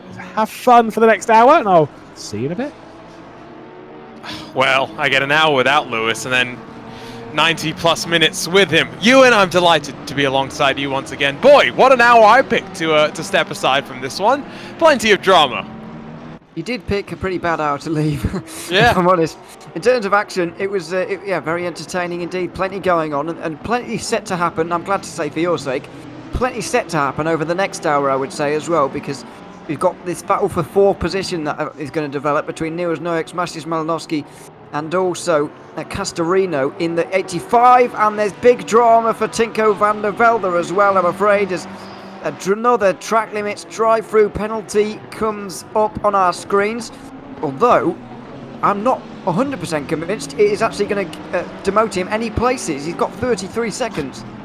Yeah, it very well could. Just relinquish any sort of pressure that the Unicorns of Love cars are feeling. Here's another look at this moment down the back straightaway between Arnage and that 142. 1, 2, 3 bits of contact, and well, it's not the first time that 142 was involved in drama over the course of the day. Check back in, by the way, with BS Competition, and Naoyok's trying to recover after that car's been around and aggressive on the defense. Was there contact with the Yassi 666 on the run up to turn number 1? I think there was. Not entirely sure, really. It was difficult to tell, but Noix certainly went too deep into turn 1 there. Malinowski wasn't going to say no to that opportunity, and so is straight through into 4th position. And we'll see if he can get away now. You'd argue that he probably can, but this BMW not getting any stronger as it goes along. The Honda starting to come into its own again after a bit of a shaky start. So confirmation that Van der Velde down on pit lane, by the way, to serve that drive-through penalty. We did mention, I think, over the course of the day that was one of the talking points on many a side coming into this, both in terms of the one-lap qualifying shootouts, but in the race itself as well, and especially given some of these racing lines being taken by the driver, especially down the main straightaway. It does look as though, by the way, Van der Velde should be exiting the pit lane. I think Ewan O'Leary was right. Should not drop him behind the number 7 Get Closer Racing Aston Martin. However, the gap will 100% have shrunk down as Malinowski is the most recent car to pick up the drive-through penalty. When it rains, it pours. And I have a feeling that this is going to be the story of the last third of the race, because that's 3 of the top 10 in this last hour. We saw it for Gumbel as well in the 977, dropped into 10th place. As I mentioned earlier on, with the gap between 10th and 11th right now, I think all of those that are inside the top 10 as of right now are going to remain so until the end of the race. But in what order they finish is still very much up for grabs. And Malinowski is going to have to come down pit lane very soon. So you can see Van der Velde still 6 seconds out in front of Gorka for that 2nd place. Sun is setting, and the track itself will continue to evolve as we roll past about 8 p.m. virtual standard time here at the Lone Star State. So now Naox, of course, will know that he will regain 4th in a handful of moments. A gap between 2nd and 3rd has come down to 6 seconds at the last timing line, at least that I saw on that left-hand side of your screen. So it is going to be a little bit of a fight moving forward in this final stage for 2nd on the track in this season opener of FLExTREME. Naoyox, by the way, is not totally clear of those behind. Just for myself and for those that may have missed the last hour or so, Ewan, what's happened with the likes of the 888? Well, aware of the 85 and the 171 being able to reinsert themselves into the equation here? The 85 and the, what did you say, 85 and... 171. 171. Well, I think it's hard to tell at this point, in truth. Not too much in terms of on-track battling, in terms of on-track incidents, I should say, has gotten people inside the top 10 to fall back. But I have a feeling that the games are starting to be played now with fuel, and we're talking about those spare 40 minutes earlier on, where teams have got a bit of spare time in the race that they don't need to actually fuel up for. So I think a few of those games are starting to be played. They certainly are by the 89. They have been all day by the 85. The 171 may well have just taken a slightly shorter fill there, because they did only a 25-lap stint, whereas every other stint in this race for them has been 30 laps. That's the first time they've done anything different. So a little bit of strategy divergence even at the later stage of this race as teams try and make slight adjustments where they can to put themselves back into good situation as we will race into the night, and there's no real night lighting that I'm aware of at this track, so it is very much just going to be just drivers' headlights paving the way as they continue to run into night. So the gap for the lead, 48 seconds that now Bastian Richter, who I'm sure is in his final stint as he winds out of the final corner, enjoys no pressure whatsoever here. And I mean, I think we had talked about this slightly earlier for Van der Velde, McCormack, and for Rodriguez. All they could do really is throw the book at the 14 crew and see if they would stumble, but unfortunately it was McCormack that made that mistake, and then with the track limits infringement, Williams did all they could, but the Unicorns of Love absorbed the pressure as best they could. Yeah, they did very well, and as I was saying to Lewis a few moments ago, I can't remember the last lap the Unicorns of Love didn't lead in this race. They have led a good portion of this race, and they're continuing to do so. But Bastian Richter will have to get out of the car for good at the end of this stint. This is his 4th stint of the race, and with a 4 hours 20 limit, he will be very close to touching that soon. Yeah, that is, I think, the bigger concern, and I have the understanding that it would be just like the 65-minute stint length timer. It is an automated penalty that the drivers would then receive, so it is definitely not something that they will be wanting to float with. Do remember that in terms of prize money, we're not just talking for this cash split at least about championship winners grabbing €1,000, but the race winner gets €100 as well. So there's a little bit of incentive, and more incentive to keep things clean on track as well, because every penalty you get will end up taking away from your potential for prize money at the end of the season. Niels Najox has been caught by Castorino in the number 85 Ferrari as they work through the penultimate corner, and the gap up to Malinowski up to 1.9, so that BMW starting to struggle. I think I saw Malinowski off to serve the penalty. Yep, so this will become the battle for 4th now, and Castorino's going to fancy his chances. This BMW, as the sun's going down, the track temperature may be going down as well. I don't think either of those things are particularly helping the 89 right now, and the Ferrari is only getting stronger as the race goes on. For it to be up here inside the top 5 from the lower parts of the top 10 at the start of this race is very impressive indeed from Amadeo Castorino and his teammates as well. However, I'm pretty sure Castorino has been in that car for quite a while now himself, so I don't think he's too far away from getting out there and handing over to one of his teammates. So has Malinowski been able to hold on to a spot inside of the top 6? I think he has come out in front of the 171 as we get a look on board with another one of the drivers rocking the 49-inch ultra-wide monitor as they plunge down the hill and into that crucial braking zone at what is turn number 12. Van der Velde, by the way, builds his advantage back up to about 7 odd seconds to Gorka in that Get Closer Racing Aston Martin. So no real switch around looming there. 42 started this race. At the last count, we still had, I think, 41 running, although we're at that point now where just 7 cars are on the lead lap, and it again just speaks to the relentlessness and the consistency of the Unicorns of Love in their 14 out front. And other than the Lamborghini for Williams Esports, no one has been near their level over the course of the previous 7 odd hours. Yeah, absolutely nobody. And the frightening thing is that they've got exactly a quarter of their season's BOP ballast on board right now. So if they were to do the same, then they could produce some really frightening performances a little bit later on in the season. It's going to be very interesting to see quite whether they can manage that.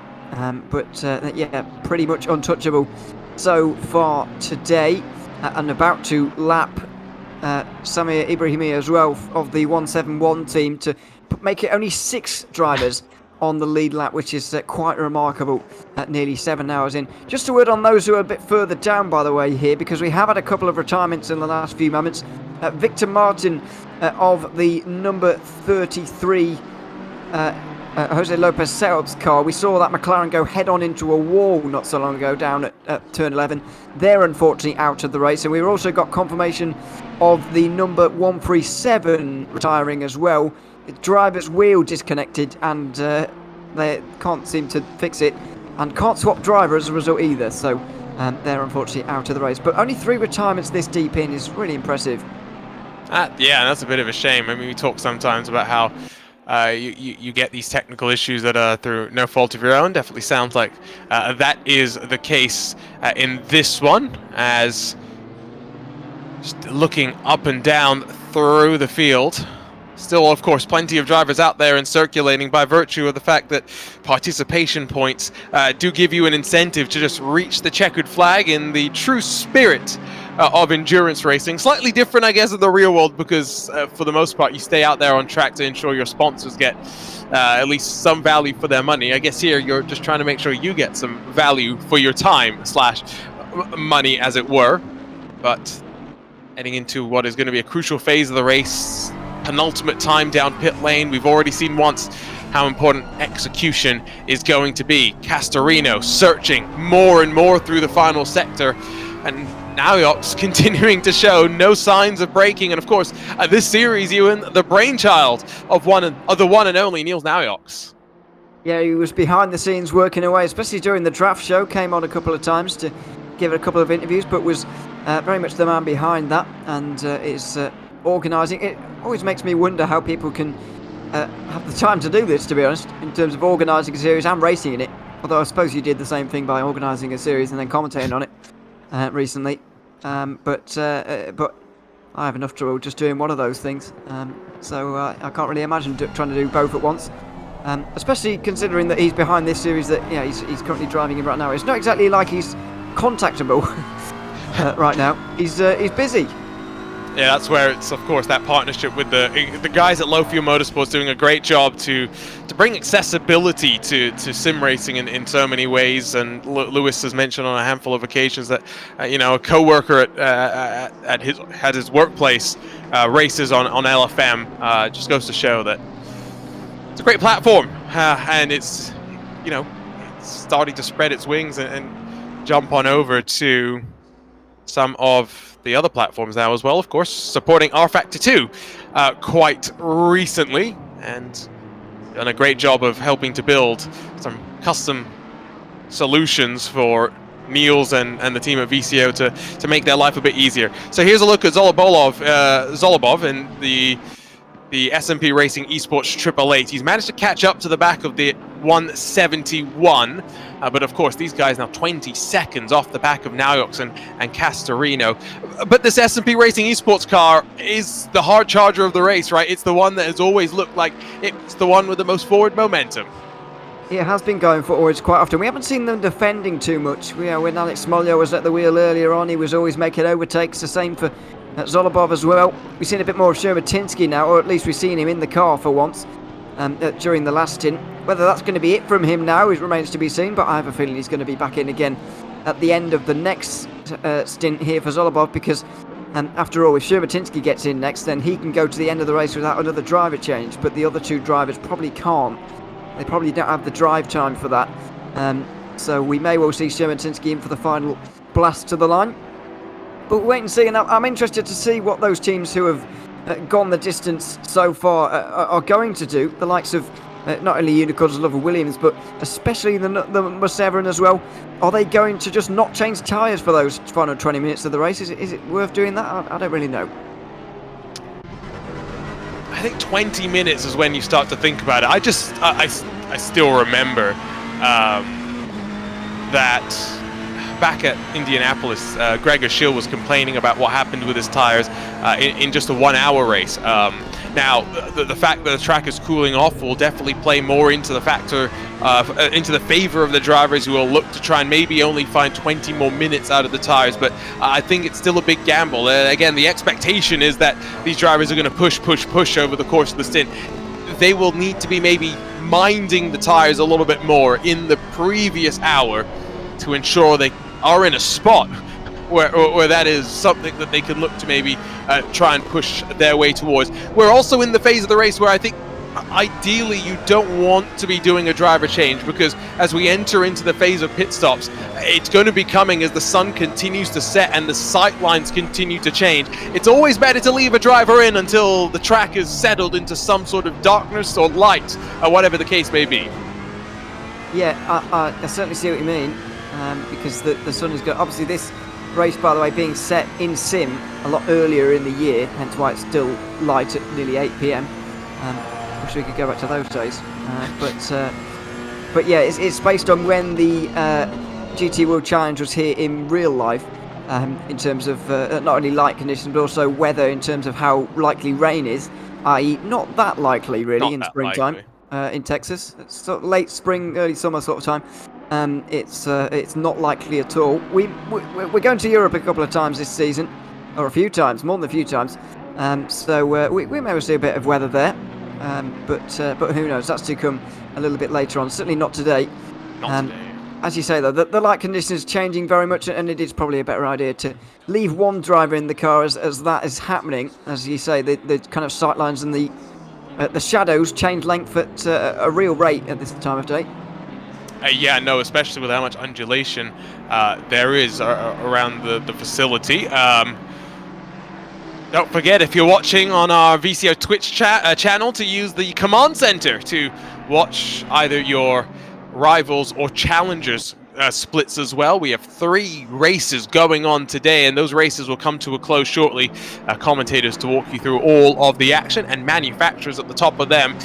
That is quite nice to have a healthy mix of, and of course, healthy mix at the top of the field here. Again, 6 manufacturers inside of the top 6, although Ferrari is looking quite strong right now. Again, if you're just joining us, we have this unique concept of the BOP budget. Drivers and teams, when they picked their cars, were given a BOP of a certain number of kilograms to use over what will be 4 races in the GT3 cars. And they can use them how they like, as long as they don't put more than 30 kilos onto a car during any race in particular. The budget that they have you, and of course correlated to the base BOP that the organizers elected based on just the performance of the cars, but then as well the popularity. So the more a car was selected, the more it was picked. And there we go, our producer right on cue showing you exactly how those budgets will play out over the course of the season. Yeah, so that's the amount of ballast that you have to take throughout the year as driving one of these cars. You can forget about the Audi, to be honest. We haven't got any in the cash split. But the others, it's certainly worth thinking about. Especially we've been talking about this with the Honda. You can see Ibrahimi at the moment in the 171. 106 kilograms to take on over the course of the season. That's an awful lot of weight. And the minimum weight is going to be, 16 kilograms? Yep. Which is not insignificant. I was trying to compare it to something then, but I don't really know what weighs 16 kilograms, to be honest. But it's not insignificant. Yeah, I mean, like, for example, there is a handful of teams, even in this cash split in the Nissan, who will be able to have a 12-kilo split across 2 races if they wanted to, even less across 4 races. So, yeah, it plays into how you will select, and of course we went through that draft process with multiple rounds. Shout out to Steve Proudly, by the way, for pulling that up without me even prompting him. He was just reading my mind there. Such a different way of thinking about BOP, and it's meant that drivers haven't complained about BOP because they put themselves into the situations they are in, and they have ultimately, albeit a small amount of control over how they will elect to BOP themselves over what is going to be a very fascinating season. Of course, Circuit of the Americas, the season opener, Monza up in just under a month's time on the 18th of December. Then on the 7th of January, it's slightly different. We go into the 992 Porsche Cup car at a track to be voted at between Barcelona and Paul Ricard by you, the public. And that, of course, will be just a 6-hour race, 9 hours at Spa 2 weeks later. 2 weeks after that, 6 hours in the BMW M2 CS Racing Cup car, and then GT3's Watkins Glen to close out the season on the 18th of February, of course, with all roads then leading to the Esports Racing World Cup and VCO's first in-person sim racing event at Arcadia, the home of the Unicorns of Love, from the 24th to the 26th of February. I mean, you joined us for one of those ERL events. They are something else. That is esports racing personified. Yeah, it's certainly very entertaining indeed to watch the ERL events. Another new and slightly different format. I know we've been dealing with the ERL for quite a while now, so it doesn't feel that new anymore. But it's still a slightly different way of thinking about things once again, and yeah, it's written. Thought through really well and organised very well by VCO once again. So Yeah, it's been very entertaining so far, and it's all going to culminate at the end of, well, I say the end of the year, it's sort of start of next year, isn't it? But you get the idea. It's end of sort of a season kind of thing with that World Cup. So yeah, it'll be good to see, be good to watch along, and yeah, we'll see how it gets on. But I just want to go back to something you said about. I know we've spoken a lot about the ballast and whatever. I just want to go back to something you said a couple of moments ago about teams kind of not being to blame themselves for picking the cars that they choose. I would slightly argue that teams always choose their car and so always make their bed that they're flying. Well, so I get what you're saying, but like not anymore. They do that for every series, really. We are in a new era of sim racing with the manufacturer backing, where, for example, Niels Naujoks, BMW, Lewis mentioned this earlier, it would have been great to get Niels back in a BMW M6 GT3 car, but of course, BS Competition being an official BMW sim racing team, they're going to use the latest and greatest, the BMW M4 GT3, and of course I don't blame them. I love the split livery, as everyone knows, and they picked a personal favorite in the Pride one, but I get what you mean, but again, I think we are now in that era where it feels a little bit different. You drive the car that you have to drive as much as you might want to drive something else, and that's why in some of the other series, BOP ends up being a little bit more of a hot button topic, closer this time for Castorino than he's been at all. And as the clock ticks to 8 p.m. virtual standard time, the sun is not entirely below the horizon, but at least this part of the track is quite dark and quite gloomy, not entirely lit by the headlights just yet, but give it 30 minutes or so, Ewan, and we are into the night. Yeah, and as you mentioned earlier, not exactly lit by headlights either. Sorry, not headlights. There are headlights, obviously. There are not floodlights around like we see at some other circuits around the globe. So it is about finding your own way with the headlights and through the darkness. What makes this kind of racing so special? Endurance racing, it does really feel like a proper endurance race when it either starts or ends, or indeed through the middle, has a period of darkness. Really makes it feel like a longer race. Obviously, it does get a little bit repetitive sometimes if every single race ends with about roughly 2 hours of darkness. But if things are changed up every time, as they normally are, then it's good to see. So yeah, it'll be about finding your way through the darkness through these last few moments. It does seem that the BMW has not quite been a fan of these slightly cooler temperatures. Yeah, no. Good point as well. Changing conditions. The one tool that these drivers have left to them to adjust is really tire pressures at this point, and there's only so much that those will allow you to adjust. You're really just trying to keep in the window for the tires. It's not really like you're doing too much else. Just wanted to touch on top speed for a second here, because they're all in the same sort of a ballpark, 261, 260 kilometers an hour. It does seem as though Aston Martin and Lamborghini do seem to, across the board in terms of the setups that are being used, how much rear wing and downforce has been applied, those are the slipperiest. It's been the Triton, rather than a handful of the Aston Martins that are being quite quick, and the Williams Esports Lamborghini in particular, 261, 260 consistently at the end of the back straightaway in a straight line. They're making up lots of time there. But like we heard from the Williams drivers, I think they said 3/10 made up in a straight line, Ewan, but then they can't do much in the corners. Yeah, exactly. It's no use if you're really rubbish through the corners, having a really fast car in a straight line. You've got to balance it out. You've got to find that balance. And some teams certainly haven't been able to do that so far. I have to say the Ferrari hasn't looked particularly strong in a straight line. That's been the most noticeable thing inside the top 10. We're seeing that a little bit again with Castorino and Neuer, so we might have seen that with Zolobov and Malinovsky actually, but the 666 got through pretty quickly anyway. Yeah, it wasn't too staunchly defended, and that's already back up to 1.4. That Yas Heat 666 has looked quite good over the course of the day as the drivers, with limited practice time, find their rhythm just that little bit more and get into the groove just that little bit more as well. Don't forget, by the way, that 2 more races, like we said, the Challenger and the Rival splits.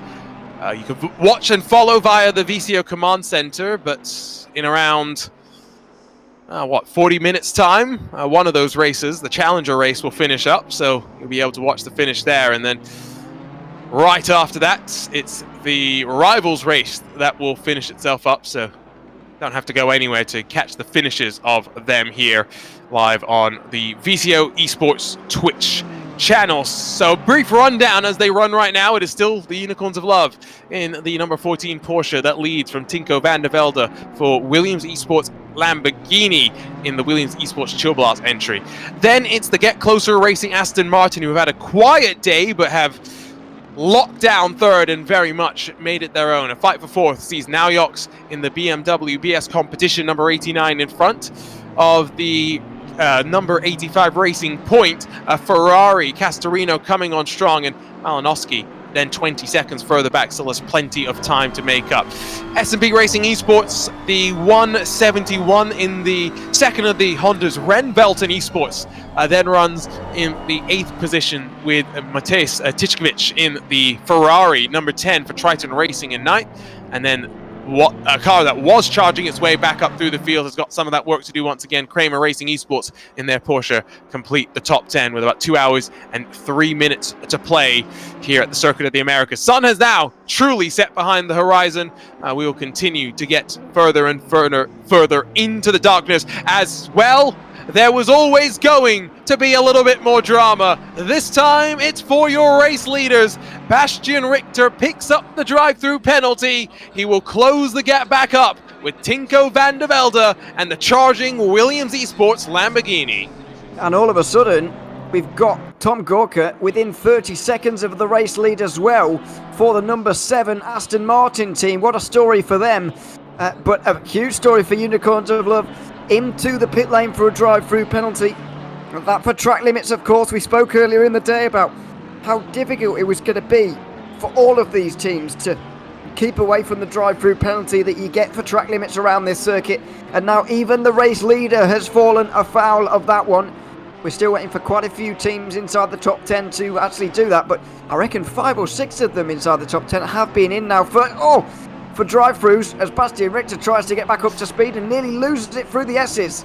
He's not taking it easy. That's without a shadow of a doubt. That Unicorn is pushing and right on board with him as he will filter up through the exit of the S's, crest the hill, and then dive down into that tricky braking zone that leads you onto that back straightaway. So the gap now would appear to be closer to 15 to 20 seconds. So it's still comfortable, I'd say, but by no means can you relax now if you are the Unicorns of Love. I think we're going to see Tobias Pfeffer and Leon Otoki drive this car to the end of the race. They will just be looking to keep it between the white lines and to avoid any sort of shenanigans. Final corner, we see the BMW BS competition car wind its way through, still hunted down by Castorino in that Racing Point number 85. Now, just trying to look up and down through the field. In terms of those that have been able to work their way forward, I think one name that stands out to me, I think SOP Racing in their BMW still running up inside of the top 15. They're one that were running a little bit further down. We saw the Grip Packs number 69 up and down through the field as well, and then the Bentley in the oddly numbered 911. They're running in 15th. It has been a race, though, where so many of our strong teams, not just the GTWRs, that was the big surprise for us, though, Ewan. I think a lot of the teams that I think you and me maybe came in thinking, oh, we'll see them up towards the front. It's just not played out that way, and maybe it's just because of the BOP, and next time out at Monza, it will be a totally different situation. Well, this is my thing with this format. Are you going to do, 2 throwaway GT3 races and 2 absolutely storming ones, or are you going to try and go for 4 decent ones? That's really what we're set to work out throughout the entirety of the season. We'll have a better idea at Christmas, as I mentioned earlier, when we go to Monza, because it is a pretty different circuit to this one. Much more high-speed nature, and there's very high speed as well, but has high-speed corners in it as well. Whereas Monza doesn't really actually have that many high-speed corners. It's sort of medium to high speed. It's not quite as technical as Spa by any means. There's some different tracks on the calendar for this one. Different challenges that each bring with it as well. And we'll have a better idea as to who takes what throughout what race and where that takes them. Because yeah, it's one of those things that you've got to let play out over the whole 48-hour season, really, rather than seeing it all unfold in round one. Like at the end of the first round of the F1 season, for example, we have a pretty good idea about who's going to win, unfortunately.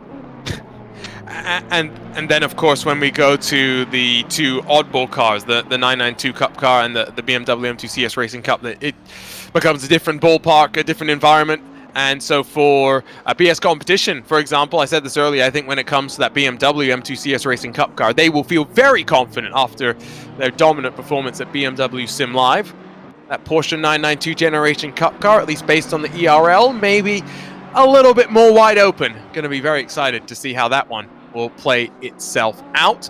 So 19.7, the gap between Richter and Van de Velde, and then another 13 back to Gorka, who is very much still in touching distance, but has started to slip backwards once again, but very much still ensconced in the podium situations. You'll see lap traffic, of course, going to play a factor as well, but this is where patience is so important, and it's where experience plays such a vital part as well, Ewan, because lap traffic is not something you can study and practice by yourself. It's something you have to experience and just get repetitions under your belt. You just have to do it a lot to get good at dealing with lap traffic. Admittedly, it's less of a factor than we see in multi-class endurance races. This is very different with the GT3 only race, but even so, there is an art to doing it, and you do need to get good at doing it as well to just get that little bit quicker at going through the order. On that occasion, Van der Velde had the fortune of the Aston Martin in front pulling out the way, but that definitely doesn't always happen. Here's a look on board with Niels as he rides. Camera shaking plenty to just show you just how much force he's having to deal with through the direct drive wheel. Of course, sim racing, even just in terms of the inputs, has changed so significantly over the last 10 years. In the last 2 years, the ubiquity with which direct drive wheels are now being available at so many different price points. It's great to have that accessibility, and this is maybe slightly earlier than expected, but BS competition to the pit lane with 1 hour and 57 to go. Well, it's actually 30 laps for them. It was the last stint that was really short for BS competition. The one previous, so the one you were off air for, Arjuna, was very, very short for BS competition. Lewis suspected that the tyre temperatures might be off for Eunice Arabia, who was at the wheel at the time. I'm not entirely convinced any which way what was going wrong, but something certainly was, and it was costing BS competition a lot of time. They decided to come in, and so it's kind of put them into this position where they have to come in at this situation, have to do 30 lap stints to the end, they're in a very different position to the likes of the two cars on your screen right now, who are still doing 30 lap stints almost religiously in this race. So, strategy games now coming to an end, and with a position you put yourself in at the start is what you must unwind at the very closing stages of this one. Do want to give, by the way, a bit of a shout out to the one and only Danny Elgabe, not just doing some fantastic posters and design work for the MC Esports Michelin Global Championship, but a lot of your broadcast assets today. He's taken on some new challenges after joining the team at VCO, and the ever-talented Danny continues to showcase why he is so good. Back with Leipert Esports, at one point inside of the top 20, but now behind the 777 and the 240 that does have a 15-second penalty lurking large over it. So really it's the battle between the Prime and Firefly E-Racing Mercedes versus Leipert and the 42. Yeah, three-car battle here, but the other two behind are going to be very wary of the fact that the 240 on our competition car has a 15-second time penalty. I just wonder if that is because of the incident that we saw with Vyacheslav Abeladze going down towards turn 12 just about an hour ago. I'm not entirely sure. It's quite a severe penalty, but it was quite a severe incident. The two of them were driving into each other down the straight, so that could well be the cause of that penalty. It's a three-car battle, as there was a two-car one for 30th, I think that was, a little bit further down. Yeah, it looked like Victor getting through. Now, I wasn't sure if that was lap traffic or not, but whatever the case may be, the contact was definitely made.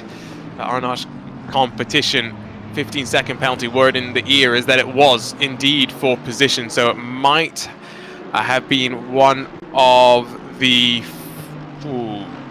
McLarens, Porsches. I didn't get a great look at it, to be honest. I was trying to pick up some strategy things on my timing scene. 55 Lamborghini, Victor Nicolai, but the other car was the question. Ewan, I mean, as we get set to say goodbye to you, because in about 20 minutes time you will head on over to another endurance race which continues to rumble on, but FLExTREME round 1, we're underway, man. What have you thought about it? Yeah, I've very much enjoyed it so far. As we about to see a move here, yeah, been very enjoyable so far. It's another new format produced by VCO and all of the guys down there, and another very successful one as well in terms of the racing that it has produced. Maybe a bit one-sided in terms of the fact that Unicorns have led almost every single lap so far today, but over the season, over the course of the season, it's going to develop, and I feel like people are going to rate this format even more highly, because it's not like, you know, at it's not like the playing field is level for everybody here today with the ballast and whatever. So that's going to develop as the season goes on, and as it goes on, I think people are going to appreciate the format a little bit more, because it is going to throw up some interesting surprises and hopefully a close championship as well. It's yeah, very much worth getting excited about for the next couple of rounds, and slightly unusual distance as well, at 9 hours, which you don't see too often, but we don't want to see more 6-hour races. I know we've got 2 this season, but we have 6-hour races all the time. Come on. Yeah, I think the thing is as well, the format will evolve. Teams will figure it out. The organizers will tweak it as they decide as well, and just like we did with the ERL, there will be learnings across the board as we wrap this thing up at the 3rd week of February with, like I think Ewan mentioned earlier, a total of 48 hours of racing between today and between then. More drivers heading down to pit lane for what will be the penultimate time today, as we check back in with Arthur Camera taking over from Niels Naujoks, has come out 9th on track, albeit in a bit of traffic with Tishkovic in the Triton number 10, the next up the road in front of him. However, again, he's just going to be focused on the task at hand, which, like you mentioned, Ewan, is hitting a fuel number now to the end of the race. Pretty much. He doesn't have to do any fuel saving, but he is certainly going to be putting in a 30-lap stint here, I would imagine. 30-lap stints have been pretty rare, actually, for this team. They've only done... well, that was the 3rd one just then, and we've done 7 stints now in this race. Quite rare, really, considering that some of the other teams have done exclusively 30-lap stints so far in this race. But you saw with the strategical intrigue and the differences in strategy between all these different teams, as we're not far away, by the way, from seeing the 85 into pit lane. Castorino will be in soon. Be very interesting to see where he is in relation to Camera when they come out. Of course, fresh tires on the number 89, but a full tank of fuel, so undercut versus overcut, which one will play out in these cooler track conditions as we continue to race into the night here in the Lone Star State. A gap for the lead, 20 seconds between Bastian Richter, still behind the wheel of the Unicorns of Love Porsche 911. Tinko van der Velde repping Williams Esports Chill Blast behind the wheel of the number 5 Lamborghini. Get Closer Racing's Aston Martin, then 15 seconds further back in 3rd.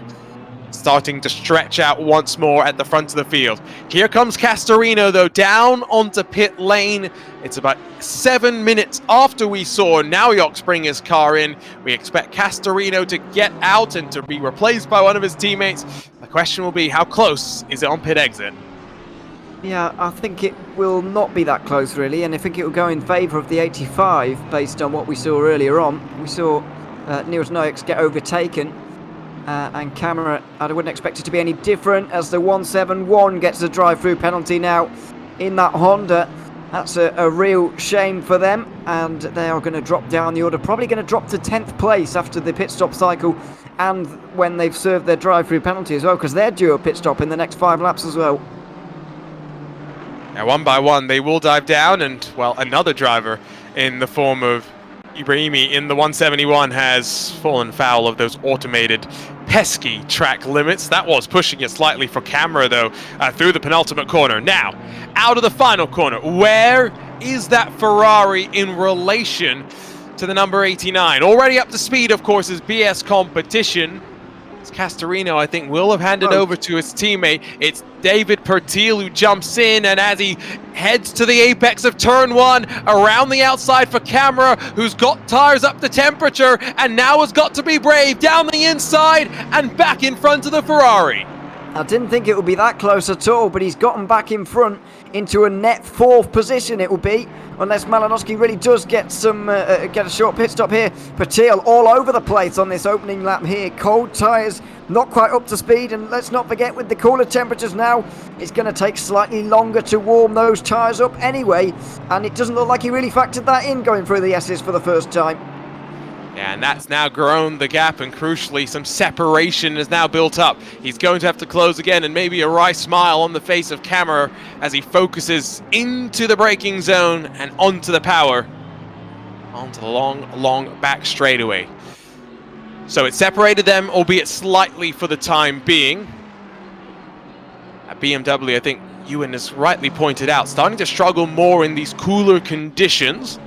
I'm not expecting them to pull away by any means, but the traffic continues to be relentless and ever present. Here is the race leader rounding through the triple right. Don't think he's due for a pit stop this lap, Ewan, but it's a handful of laps away. To be lap 202, and lap 210 would be another 30 lap stint for him. Just depends whether he wants to go for another 30 lap stint or whether he's going to go for something a little bit shorter on this occasion. There's no real need to do anything different. I think they're going to get all they can out of Bastian Richter because this will be his final stint in the car. They'll get someone else in for the remainder, quite possibly. Tobias Pfeffer might... Well, Leonard Toki's only been in for one stint so far, so maybe they'll use him up for the final less than 90 minutes as it will be at the time. Or maybe about 90 minutes.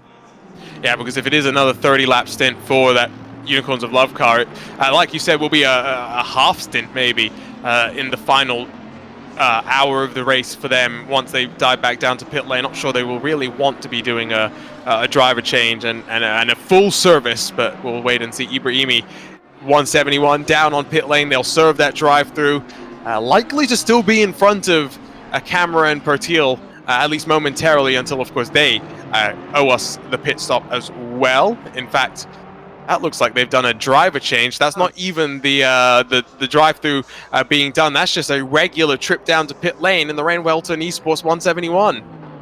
Yep, Joris Appel back at the wheel now, and just ahead of Marco Bischoff. Bischoff was running 10th, by the way, before this pit stop cycle. Ibrahimi only just in front of Bischoff now. You can see that he's certainly going to lose that place with this drive-through penalty. But yeah, I'm very surprised that the 171 didn't make their stop just yet, because that was another 26 lap stint for them. They had laps in the tank there.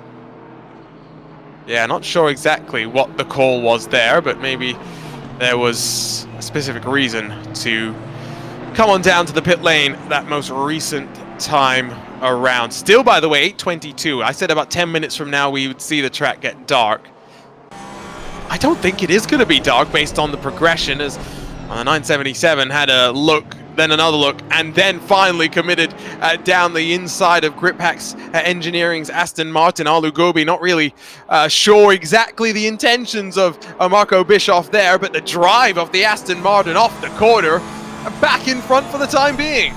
Absolute rocket ship in a straight line. That number 69 there, although very well, actually, I think Alu Gobi just lifted off ever so slightly down in towards turn 12 there to let Bischoff through.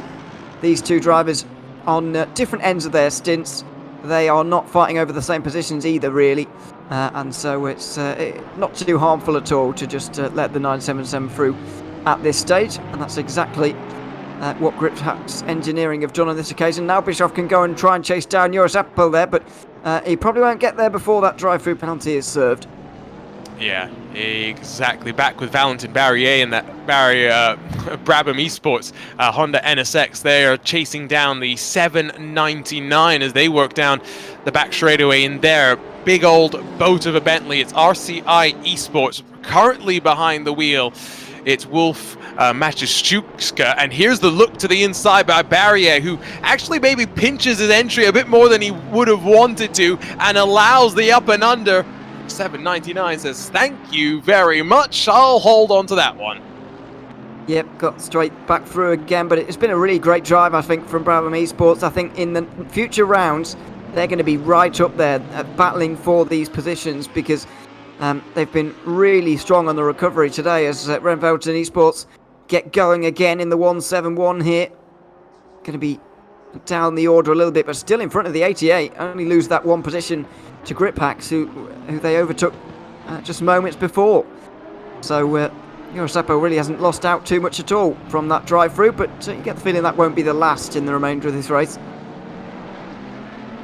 An hour and 45 to go, still waiting for a handful to come down and make what we believe to be penultimate pit stops in this race. If you're just joining us, hello everyone, welcome along to VCO Esports and Low Fuel Motorsport's collaboration for FLExTREME. It is all about taking BOP and taking it to the next level, and drivers have, and teams indeed have, a little bit more control over their destiny. We're here at the Circuit of the Americas for the season opener, 9 hours at the Lone Star State, heading into the final hour and 43. My name is Arjuna Kankipati, along at least for the next 10 or so minutes with Ewan O'Leary. Lewis McLeod will jump back in alongside myself to run you down through to the checkered flag and through our post-race coverage as well. It's been a fascinating one, to say the very least, and while yes, we have a somewhat runaway leader at the very front, it has by no means been easy. It is still Bastian Richter and the Unicorns of Love that leads, but I mean, the story of the 18-second gap that is held now constant for the last 15 or so minutes, Ewan, it does not tell the story of the last 7 hours.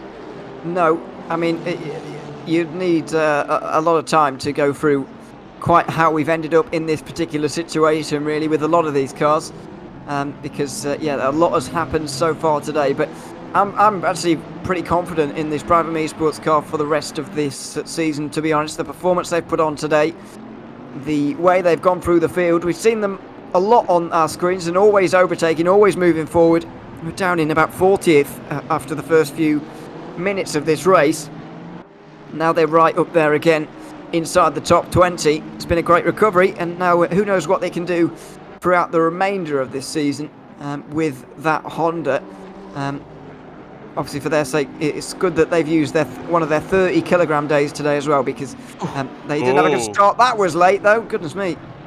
Now, I think the first move was a little bit just because the car got loose, and I'm thinking maybe more miscommunication than anything there, as Valentin Barrier with a very, very nervy moment, and now will defend all the way up on the run in towards turn number 1. Now this, I believe, is a car that is a lap or so down from the Brabham Esports entry. Indeed, it is the 121 that has Manisha behind the wheel right now, that's trying to work its way through. But of course, they're trying to run their own race right now, so you can understand why there is a little bit of urgency to work their way on through. Another victim of the drive-through penalty, by the way, in the 142. Mikhail Baikov. It's not long got into that car, actually. Abeladze was in there previously, now it's Baikov. But will be making his way down pit lane for a drive-through penalty, which will interrupt his battle with Arnage Competition for 21st position. You can see down there at the moment as the number 10 Triton Racing car comes in after 29 laps for them. So we're pretty much on schedule. They've not really been doing very long stints all race, to be honest. And they're continuing that trend here. Next in should be the AAA, and then we'll see the rest of the top 4 in pretty soon after that, and we'll have a better idea of really where we are in this race. Yeah, it's definitely starting to all filter back in together after the strategy started to diverge and work themselves outwards. Still not into total darkness, even though it is 8:30 p.m. I thought it would be about half an hour. I think probably at this rate, give it another half an hour, and then we can start thinking about what darkness is truly going to look like. Not going to be much darkness. We mentioned the lack of rain as well. The forecast that was projected by some of the teams was about 25% chance of rain. Rain would have mixed things up for sure, especially with how the BOP ballast and budgets have played around. But I think I'm glad that for this first round of the season, we've gotten an indication of how the budgets play out in a dry race, Ewan, because it makes things a little bit easier to pick apart. Oh, goodness, yeah. How would rain affect Ballast? Would it be sensible to have an extra bit of weight in your car to... If you're a Porsche, yeah. Well, maybe, yeah. Yeah. Although, well, yeah, you do have to take on 80 kilograms, I suppose. It's not insignificant throughout the season for Porsche, so, yeah, maybe. Many unicorns will have absolutely in the money here. Well, literally and metaphorically, I suppose. For the way they've chosen their car and the way they've started this season, because in a dry race they're doing pretty well. You have made me wonder now, by the way, what would it be like if are you allowed to use more ballast than what's in your budget? So hypothetically, if the final round of the championship is a rain race, yeah, like is that even an option? Well, we'll see if we can get clarification there. Get Closer Racing. We'll dive down to pit lane from third. So Gorka, I think, likely to hand over and be done for the day after what's been a very strong drive for him over the course of the day so far. I was about to say evening so far, but I don't think in any part of the world has it truly been an evening for the past 7 hours. 69's Grip Hacks Engineering also down onto the pit lane, by the way. Here is Arthur Camera, who is right on the back of the 142 Ferrari to put it a lap down. Of course, Bykov still yet to serve his drive-through penalty, but you'll note the gap, Ewan, back to the number 85 Ferrari. It's up to 2.2 seconds. Yeah, it's a gap that's extending. My comments about the BMW falling off the pace in the darkness is becoming slightly untrustworthy, really, over the last few moments. It's looking pretty good right now. Camera doing a good job. We'll have to negotiate a little bit of lap traffic here, but yeah, still believe they're in net 4th position once these stops have really finished. Have a quick chat with Niels Niox before we say goodbye to Ewan O'Leary. But Niels, I mean, out of the car once again, I think for the final time today. How are you feeling about the race so far in that BMW for BS competition? Overall, quite happy, because we were obviously putting all the ballast in this car for this race, because we were thinking, you know, we're going to have a drive-through anyway, so let's at least ditch the weight while we can and be a little lighter for the other races. So we didn't expect much, but yeah, I think sitting net 4th position right now is more than we were hoping, I think. So if we can bring this home, and it looks like it right now, I'd say, then we're really happy with this. I mean, we mentioned it a couple of times, but of course this is your brainchild in some ways. Lots of hard work behind the scenes. I mean, now that you sit back and you're past the draft show, which was great, amazing viewership and a really entertaining format. We've had 7 hours of racing, 2 other races about to come to a close in about 10 minutes time. I'm sure you are just thrilled with how the reception to this has been and how it's actually played out. Yeah, really still have to process everything, because today was really tight, to say the least, schedule-wise. People complaining here, there, for all the good reasons because of the initial delays and issues, but we'll certainly try to amend this for the second round. So I didn't really have time to let it all pass through my brain yet. We'll certainly debrief on Monday. It's check all the things that we still need to improve, and there's certainly quite a few. And managing driving at the same time, that is definitely challenging. I don't know, I need a personal manager or something. But yeah, it's been fantastic that we actually got 3 grids, even though 2 and 3 aren't completely full. But they are all still there. A lot of teams made liveries, which is really great. They're all abiding by our communications plan. People are really active on Instagram, Twitter. It's really great to see a lot of the teams that you don't often see in the pro splits, or like on the in the typical broadcast, right? But they are also teams, and they also do a lot of work. They also do the promotion, and it's good to give them a bit of airtime as well, not just on the broadcast, but also just retweet them, just put their stories into our stories and give them a bit of what do you call it, ad space. I'm really happy. I think we have a really good start with a few hiccups, so I am looking forward to the rest of the season and looking forward to bring it home. I'll ask you one more question. Monza up next. Is that a track where you would be willing to use your joker to try and ensure you're not in the middle or the back of the field come qualifying? Hopefully we won't need the joker, because we know the BMW is quick on Monza. There are a couple other cars as well, so we'll have to see if other cars try to go ballast free, basically, to have a really good shot in Monza. Will be again the same gamble. We'll have to review after this race how much everybody used, and then make up our mind how they might approach the next races. So there's a whole lot of technical, strategical stuff to process.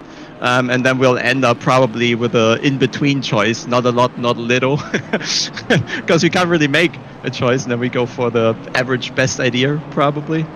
Yeah, but Monza should be one of the tracks where we need to capitalize on what the BMW can do.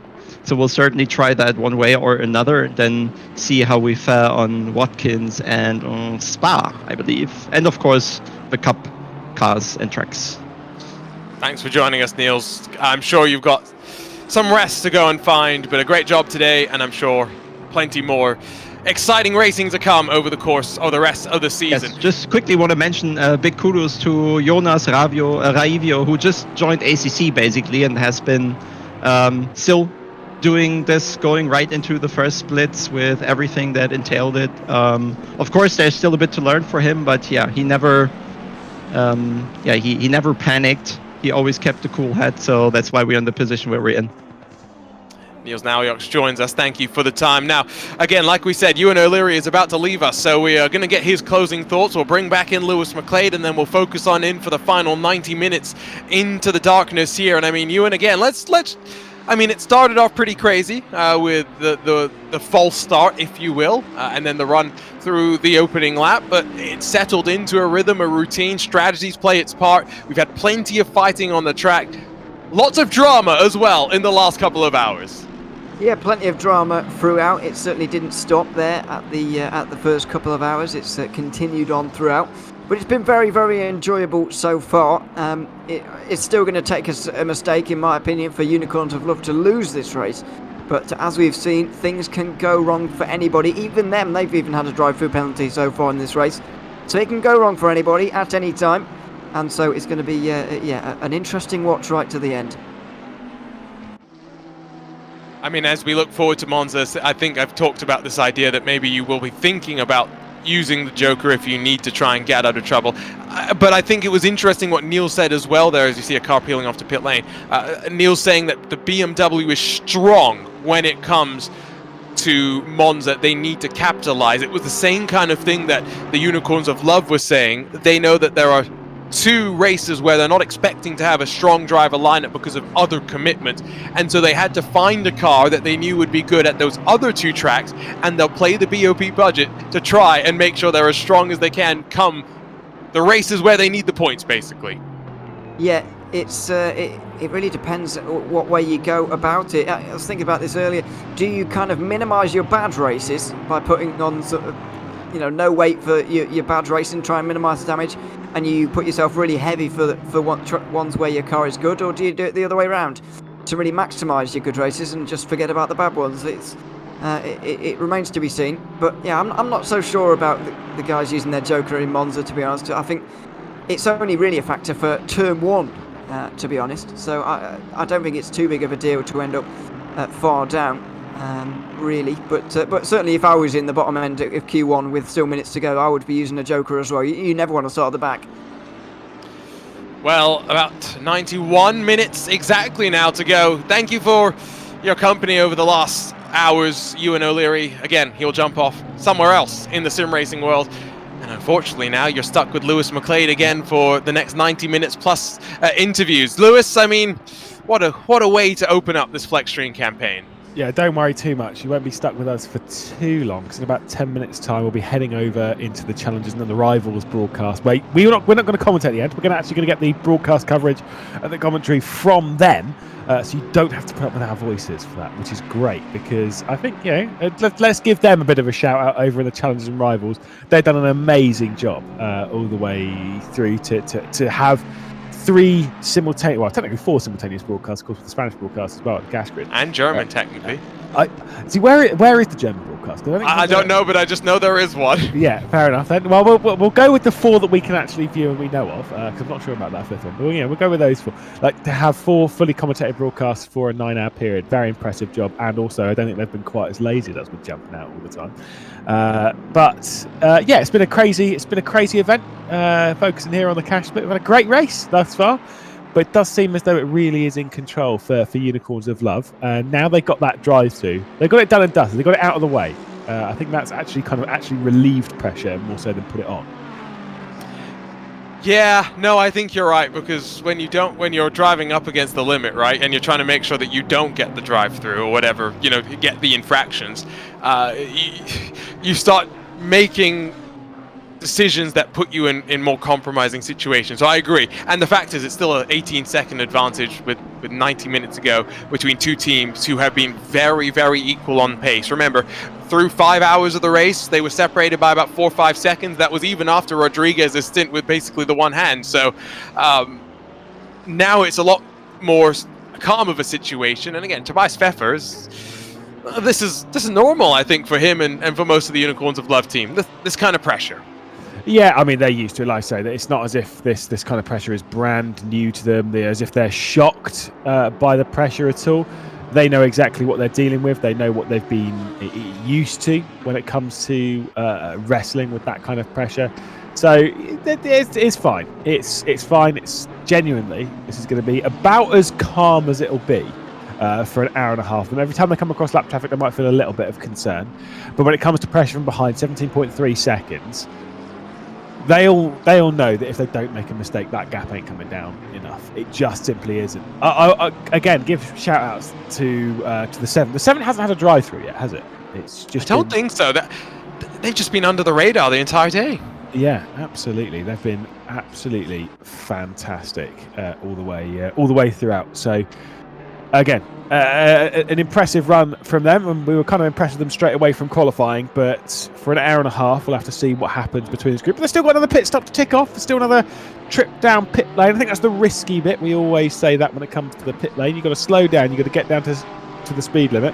And if you don't get down to the speed limit, if you do speed in the pit lane, the penalty is unbelievably harsh, because it's not a drive-through. It's not a 5-second time penalty in your stop. It's a stop and go 30.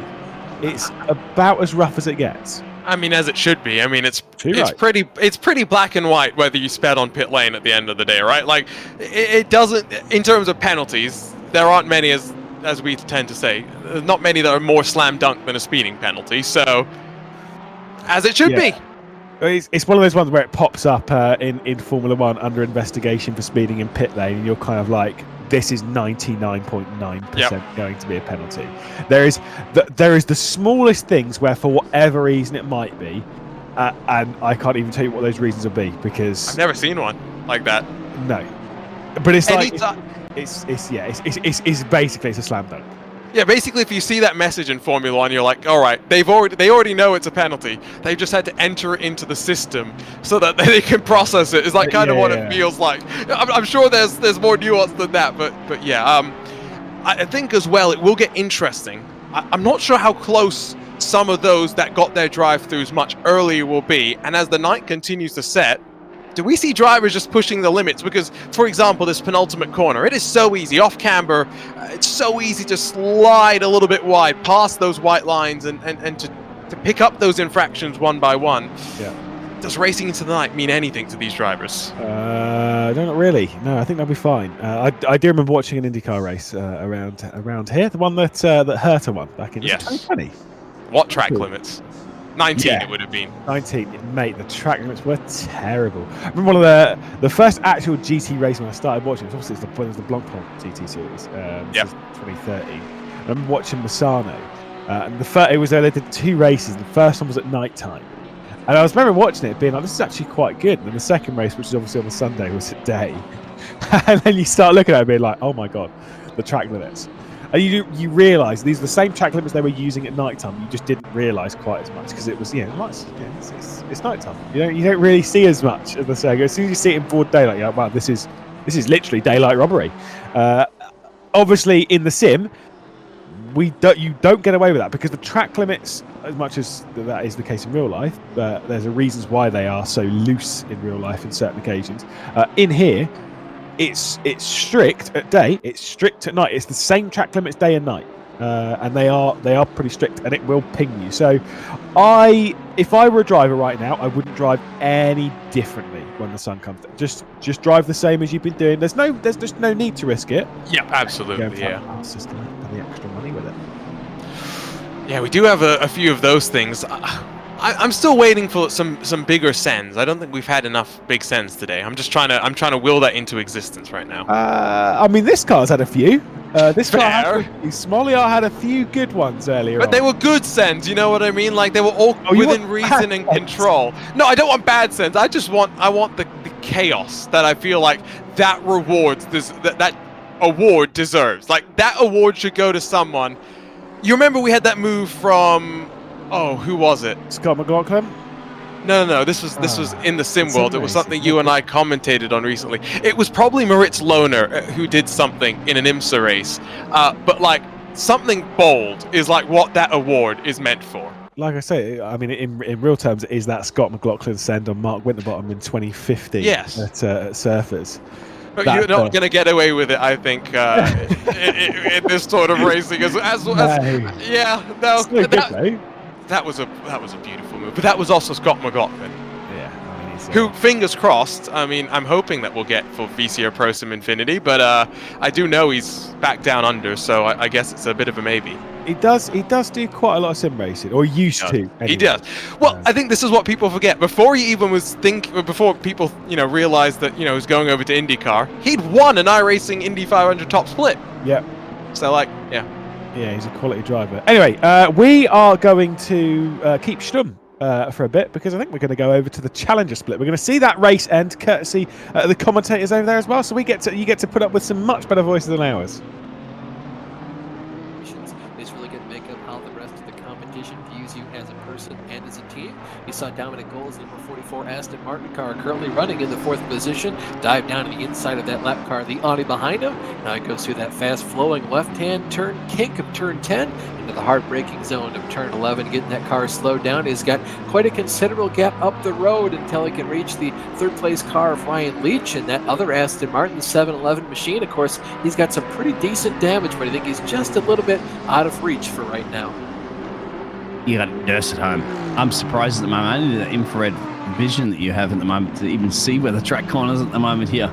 As we've gone from daylight into nighttime, the heat of the desert, not really the desert, of course, in Texas, but Austin, Texas, that's the music capital of the world, is delivering another showdown in Texas. And the showdown, of course, has been for the 214 car of the Bentley. And the Aston Martin domination there, 2, 3, 4, and 5. If it turns out what it is, McLaren splitting up the top 6, the second 6 there.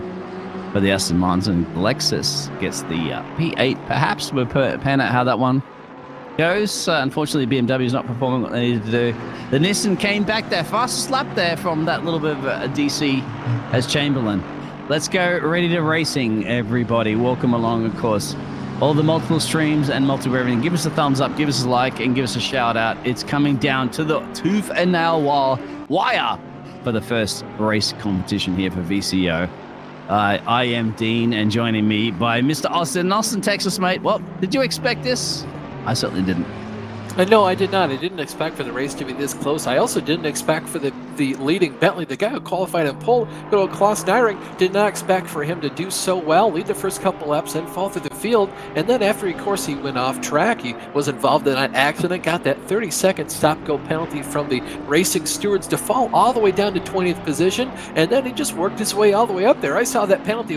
Wow, that car was really fast. It'd be an absolute shame for them to not finish up there in the front of the field, not even in the top half. But before long, they cracked the top 10, and they cracked the top 5. Now they've just taken another lap here in the lead. They started first. They're probably going to finish first, but it has not been that simple in the slightest whatsoever. You see him now navigating the turn 1 and 2 complex into the S's. Back further through the field, this, of course, the driver in 3rd place. This is Ryan Leach. He is limping that car home. Just recently got a ton of damage to the front end of that Aston Martin, Dean.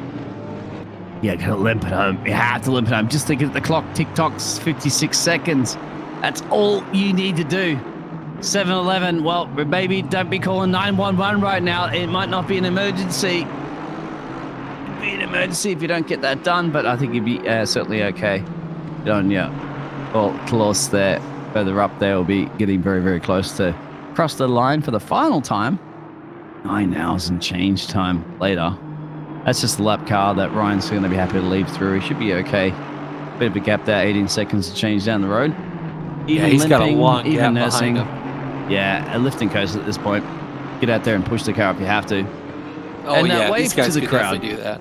Yeah, wave to the crowd as you go by. Of course, time ticking down on the clock. We're 9 hours into this thing just about. We've got the final 10 seconds left before the end of this dealio. And then we'll come by to get the white flag, of course, and finish off the race. Of course, we'll go look at the 2:14 now. So this is the white flag. Time is officially out on the clock. So this is going to be his race done and dusted. He just has to make it through these last couple of right-hand corners before he's got to go through turns 19 and 20. See around that big old observation tower lit up, always changing multicolored. Beautiful circuit here. Circuit of the Americas in Austin, Texas. This is the number 214 car as Klaus Nyring brings this thing home. 2 more left-handers to go. He started first. He's going to finish first. It was not that simple. He gained a whopping 20 positions since about hour 2 of this race. He's going to come off turn 20 and take the checkered flag here in the VCOxLFM FLExTREME race. 9 hours at COTA. Delivered from the Bentley as represented to everybody else in the Aston Martins, the GT3 car, the 214 car, NSN Racing. Congratulations, you are the victor of the USGP. Austin, Texas is yours, Bentley's yours, and the NSN Racing have won the first round of the Challenger Series. Series. A commanding victory, too. Look at how far back the second place guy. Absolute domination of the field today by Klaus, the entire 214 team. Congratulations to those drivers. All 3 of them did just a phenomenal job from the start of the race until the absolute finish. Checkered flag in the air. The rest of the podium now going to come by to finish the race. You see Fladdy Rockmott, he's going to come down about 10 seconds behind. He's coming through the last 2 corners right now. Let's try through second there place. for the 44 car. Should be okay, but oh, champagne tastes sweet, doesn't it? If you're on the top steps of the podium. Here comes the 7-Eleven machine. Ryan Leach for the Pit Stop UK. All the first 3 guys on the podium. Lots to be proud of. Of course, he brought that home thing in shambles. I'm sure he thought his race was done. I thought his race was done for him. This entire team absolutely almost gutted. Look at him. He's going to bring it all the way down. Waving to the team, waving to the crew members and the fans. Wave to everybody if you can deliver that car home after 9 hours of a grueling race. And unfortunately for Dominic Goals, that 44 Aston Martin team, a split strategy didn't quite work out for them. They're going to come home in 4th position, but you know what? It was hard fought. They gained a lot of time before the end of this race. Still have a lot to hold their heads high about.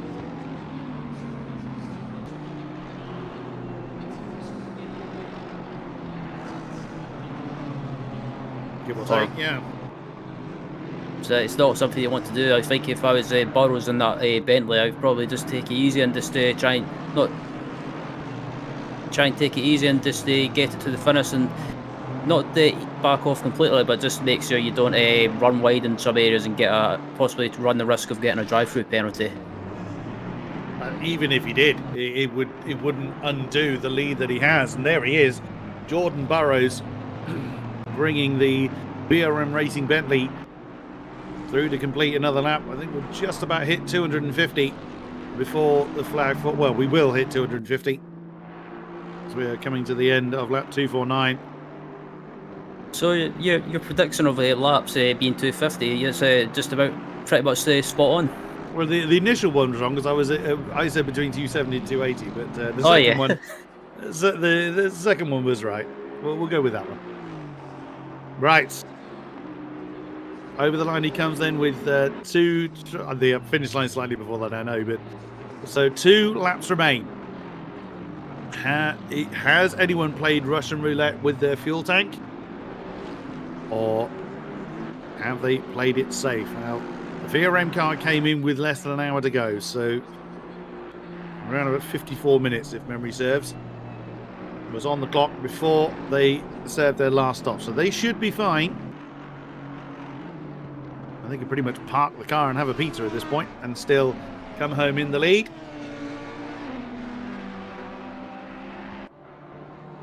There's Nico Shatsky in the number 47 car. The TSR Audi has had a very up and down race, but now finds itself in a strong podium position.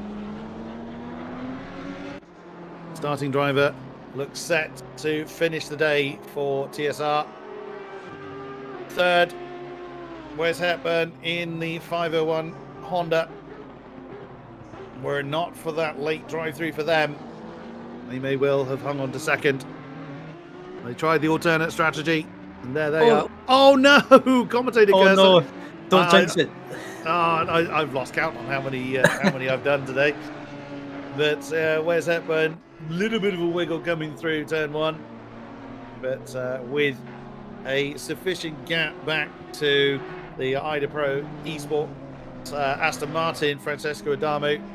Nothing immediately to worry about for Hepburn. If nothing else, I just puts an end to any potential challenge that he might have thought of mounting. But, that looks like that's the Clash Sim Racing number 73 that's just behind Hepburn. You can spot them in the dark because of how bright their livery is. Peter Stife on the back of Manoli as they come over the line once more. There's our race leader. We are on the final lap. The checkered flag will be prepared for when Burrows gets back over the line. And Peter Stife has been staring at the back of the 120 Aston for so long. Those colours are ingrained in his mind now. And there it is. The white indicates the white flag. The final lap of this 9-hour race here for the rival split at Circuit of the Americas. Jordan Burrows will have the joy of bringing home the VRM Bentley to a superb and very well-deserved win. Still got half the lap to do through turn 11. Much like the rest of the race, he has had no challenge. And into the pits, would you believe, on the final lap, Jose Jimenez in the treble 9 Ferrari from 12th. Oh my goodness me. We still have twists and turns in this tale yet. Oh my goodness me. Yeah, it's unbelievable. Maybe just wasn't able to get to the end on fuel and needed maybe a couple, two or 3 litres of fuel to get to the finish. But yeah, so a bit of a late race drama in the pits.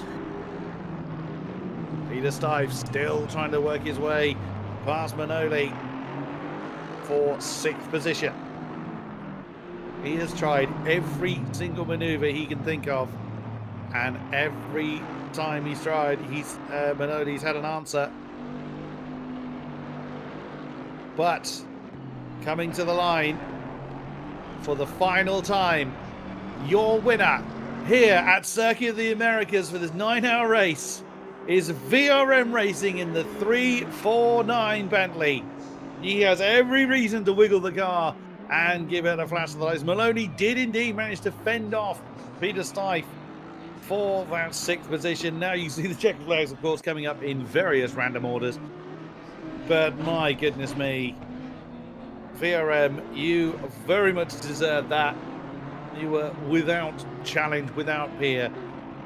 As we now see Nico Shatsky, a great recovery drive for the 47. They led in the first part of the race. They dropped down 7th or 8th, and now will come home in second place. The fireworks going off. That's not distracting at all for the drivers in the closing stages of the race. Various other positions coming in. Vieniger coming home in 8th, Toffer in 9th, Vichak in 10th place, along with Rosu in 16th, Pochipian in 17th, Smokey 18th, Kruger 19th. But here comes the second spot of the podium. Nico Shatsky claims it for the 47 team, and then it's Fusion Racing in the 501 Honda rounds out the podium in the hands of Wes Hepburn. Adamu with a very late pit stop. Didn't really drop the... Well, big congratulations there to VRM Racing for victory in the Rivals, and of course to NSN Racing, who were dominant from pole position, of course, in the Challengers. Fantastic racing, and we've already got 6 drivers coming across the line as victors. Rejoining things, though, in the cash split, in the top split, looking to see who's going to become our 3 drivers to cross the line as victor in here. An hour and 10 minutes left to go. Still a pit stop on the cards. Dara McCormack's closing in. And we're seeing, as we were cutting away there, a little bit of drama for SMP. They went for a bit of a spin, didn't they?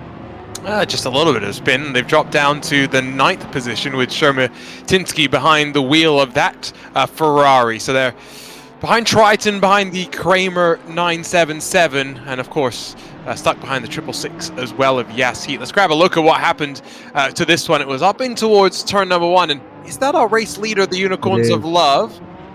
Well, it explains the few seconds that I suspected they lost. They might have a bit of damage on from that, to be honest. Yeah. No, the gap's down to 11.5. Now, I'm just looking at lap times. 2:08.3 last time for Tobias Pfeffer. I think we'll get a better indication, if we're being honest, this time at the line of exactly what the state of the car is as he works his way once again to the line. This time it's a 2:05.9, so he's bang up basically on the money once again. Yeah, that's absolutely fine. Just lost, like I said, just lost an extra couple of seconds there. It's not going to, like, when you have moments like that, that's when you start feeling the pressure a little bit from behind. But, you know, 1 or 2 of those, it's fine. So they've still got 11 seconds of a race lead to deal with, so they should be okay. When it comes to tight battles, by the way, inside the top 10 as we approach our final pit stop, we head back to Valentin Barrier for Brabham Esports, who's worked their way up the order quite nicely.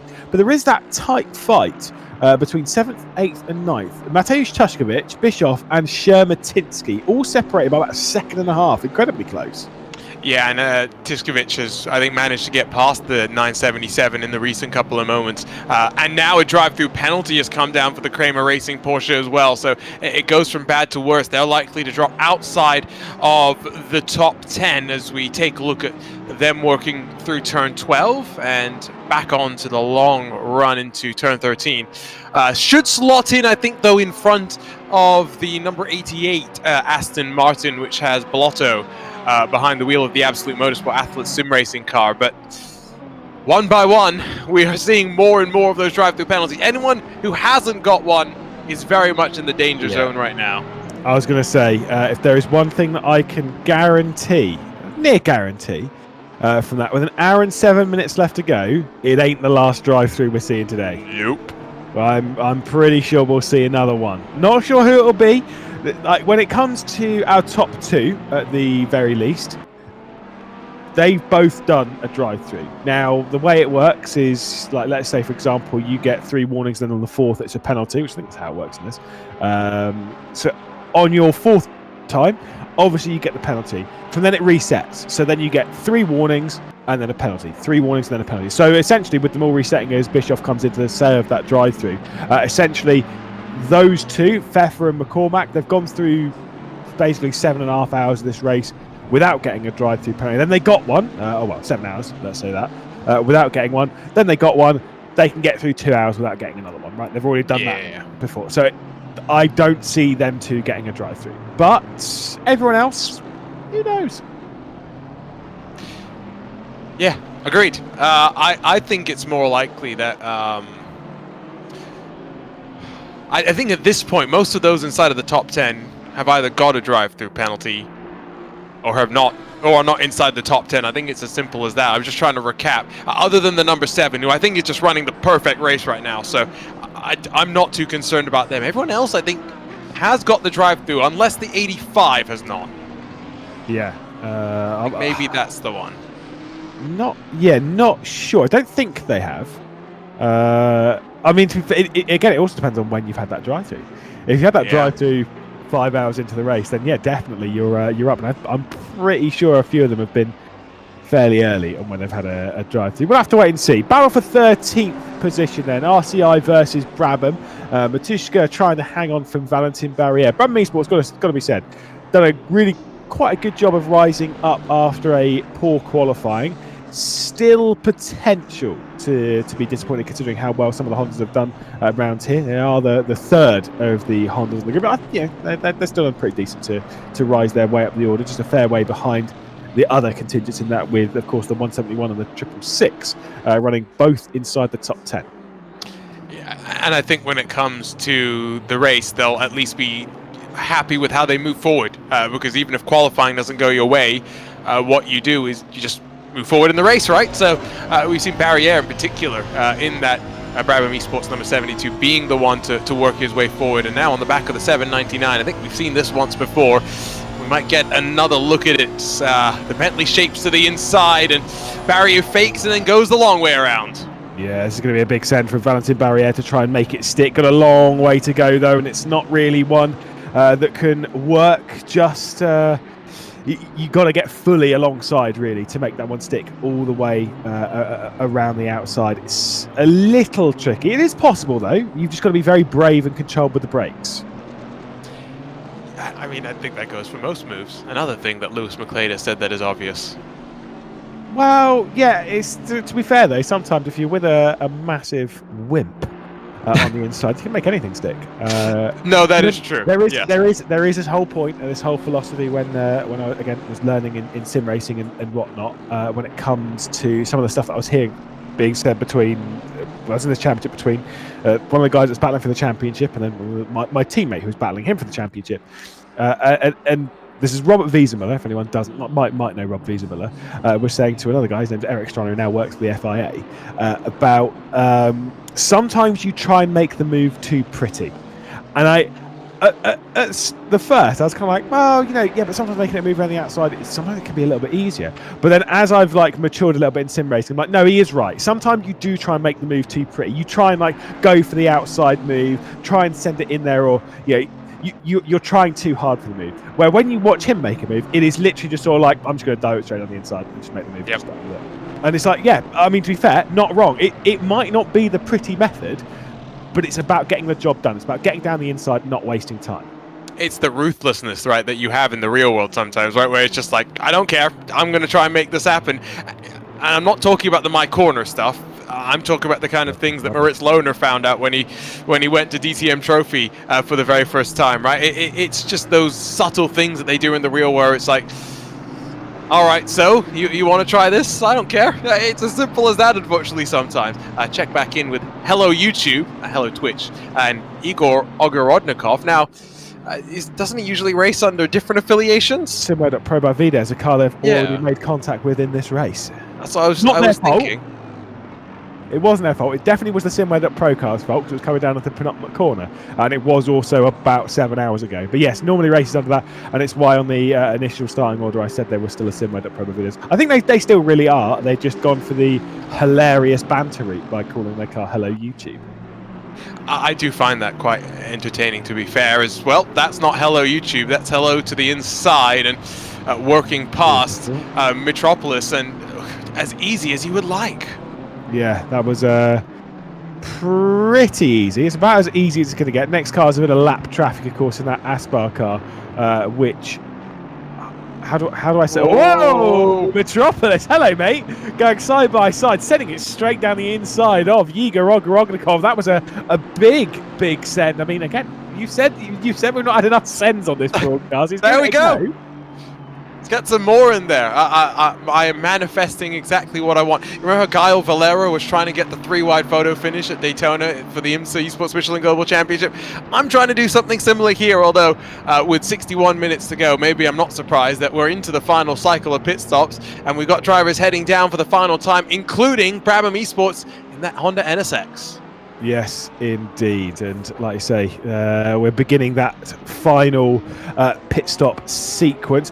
Whilst we are, I think it's probably best that we're going to grab a couple of interviews from the winners of both Rivals and Challenge. We're going to start with the challengers because we've got Klaus Nyring, who's going to join us in this broadcast now after a super victory in that. Obviously, you started from pole position, and I mean, the bits that we jumped in, it looked pretty simple. But I think you've got to give us here on the Cash Split broadcast and the main broadcast here a little bit of a talk as to what actually happened through your race, Klaus, because it was a bit of a tough one. Yeah, it was not as easy as we thought when we took the pole, and we thought it would be easy sailing from there. But the guy who started in the car got a stop and go 30 for speeding in the pits, so then put us back into P20 or so. But amazing pace from my teammates made us realize that we could actually fight for the win in the end if we had kept our head down. So that's what we did, and that's where we ended up, P1. Now, tell us a little bit about racing in this. Of course, there's 3 races going on at the same time, all the time. Do you kind of pay attention to what's happening in the other races? Maybe seeing what's happening with how some of the cars are performing in the other races to give you a bit of an understanding of what to expect, or do you just literally keep it treat it like a normal race, keep it completely as you're doing it? I mean, the races are long, so we focus more on our own pace and our own setups more than we look at the other cars. But it's interesting to see that the Bentleys are not on top in the top split. I would imagine that as well, looking at the BOP budget. But yeah. And very quickly, before we let you go, we'll roll this one all the way back to qualifying, because qualifying was a little bit of an interesting one, obviously, with the way the Q1, Q2, Q3 worked, getting all of your teammates involved. How do you find that format? Do you like it? Something a bit different, getting the team involved rather than just the one driver? It was quite exciting, I think, for us drivers, and I hope as well as exciting for the viewers. It's not very common in our driving that you only have one lap to set a result, so that was definitely different. And on such a long track, it's quite easy to make one mistake, especially when you're pushing, so that made it very interesting. Wow, what a super drive it was. We are going to let you go and enjoy this with your team. NSN Racing, then victors of the Challenge Split. Thank you. There we go. I mean, super stuff. We'll catch up with Jordan Burrows as well. We might as well just knock them both out at the same time very quickly whilst we're here, because I think Jordan Burrows is standing by to have a little interview with us. Of course, the victor in the Rivals Split, the second split, of course, to the Cash Split. And like I say, we jumped in a few times to your race. It was quite tight. There was a lot of different leaders in your split through the early stages of the race. Jordan, talk us through your race. Give us a little bit of an understanding as to how it went from start to finish. Yeah, thank you. So I think in the first stint we noticed that obviously the sort of top 10 cars were quite closely packed closer. So with that we took an undercut, pitted about 20 minutes early, something like that, which is why we were sort of off strategy the entire race. But we thought that with them 20 minutes we'd be able to get into clean air straight away, and it definitely paid off in the long run, where we got both track position throughout the race and we also saved ourselves a lot of time. So apart from that, we just kind of kept it clean, made sure to not try and get too many track limits warnings, and went from there, really. How hard was it keeping it within the track limits? We've seen a fair few penalties, of course, here in the Cash Split as well. We did see a few in each of the splits. Was it quite hard to keep it within the limits at all times? Yeah, absolutely. And I think, as all of us as sim racers, you have that urge just to push that little bit further every single lap, and you think it'll be okay, it will be okay, and then you sort of get the warning and it's like, right, let's time to dial it back again. Even in my final stint, I went in with no warnings and finished it on 2, thinking, right, I'll get 1, I can take 1, that's nice and safe. And then sort of I got the second one a lap later and was like, right, time to dial it back again, just keep it really clean. Especially in the dark, it was tough. Yeah, I bet. And finally, of course, one of the major talking points of the season is about the BOP budget. Is it a yay or nay from you? Do you like it? Do you like the idea that the BOP is done essentially by the teams and by the drivers, and you're treating it on a round-by-round basis? Yeah, I think it's a really good idea. Gives you flexibility as the team to decide sort of if you want a drop round with a lot of ballast or not. So that's why we chose the Bentley, really. So. Well, cheers, Jordan. Jordan Burrows, who's joined us, of course, from the VRM Racing team, the ones that were victorious in the rival split. Super job. Cheers, thank you. There we go. Gina, victors from each of the splits. Congratulations to you. It's been a super effort from them, hasn't it? Yeah, no, it's... I think Neil said it earlier when we chatted with him. It's great that it's not just about these top teams in this in this cash split, but it's also about giving opportunities and exposure to those in smaller splits who still put all that work in, social media, setups, engineering and all of that. So it is very much a great way for us to recognize that, and it's not that there's no prizes on the line, but they have the HyperX headsets, of course, for our champions in both of those splits, so at least there is something on the line. Yeah, they are fighting with something. Laser show, here we go. I mean, I want to see this just constantly, to be honest. I don't know, well, it's a bit of banter, I guess. But, I mean, super effort there as a nice little laser show. We're just going to give a bit of a shout out as well, because as much as we did have a little bit of a chat with Klaus Nyring, obviously from the challengers, but obviously it's a team effort. It's not just a single driver. Whilst we did chat with Klaus Nyring, shout out to his teammate Dekesa and De Preter, who were both the Belgians that were alongside the Dane, as well as obviously we did just chat with Jordan Burrows there, but to James de Havelander and also to Felipe Moreira, the two drivers that were alongside James Burrows. Obviously congratulations to all 6 of those drivers, and well, maybe we'll be chatting with them in rounds to come, because they've got that kind of pace.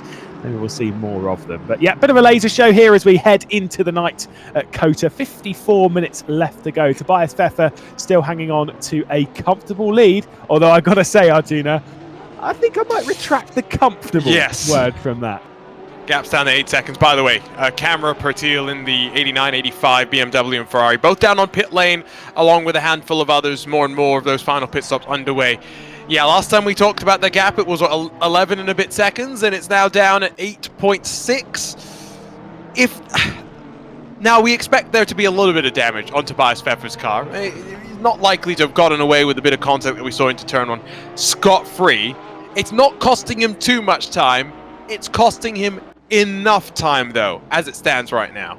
A concerning amount of time. I'm sure, like, again, this is the whole thing, is they'll be running the numbers behind the scenes, going, how many laps would we have left?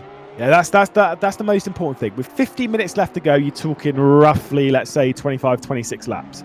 And then you take the gap at the 8.4 seconds and you divide it by the amount of laps left. And that will tell you how much time you can lose per lap. And I can tell you it's okay. It's not great, though. It's going to be a little bit concerning. I don't know what the gap would be. I think it's probably about 4-5 tenths a lap they could lose.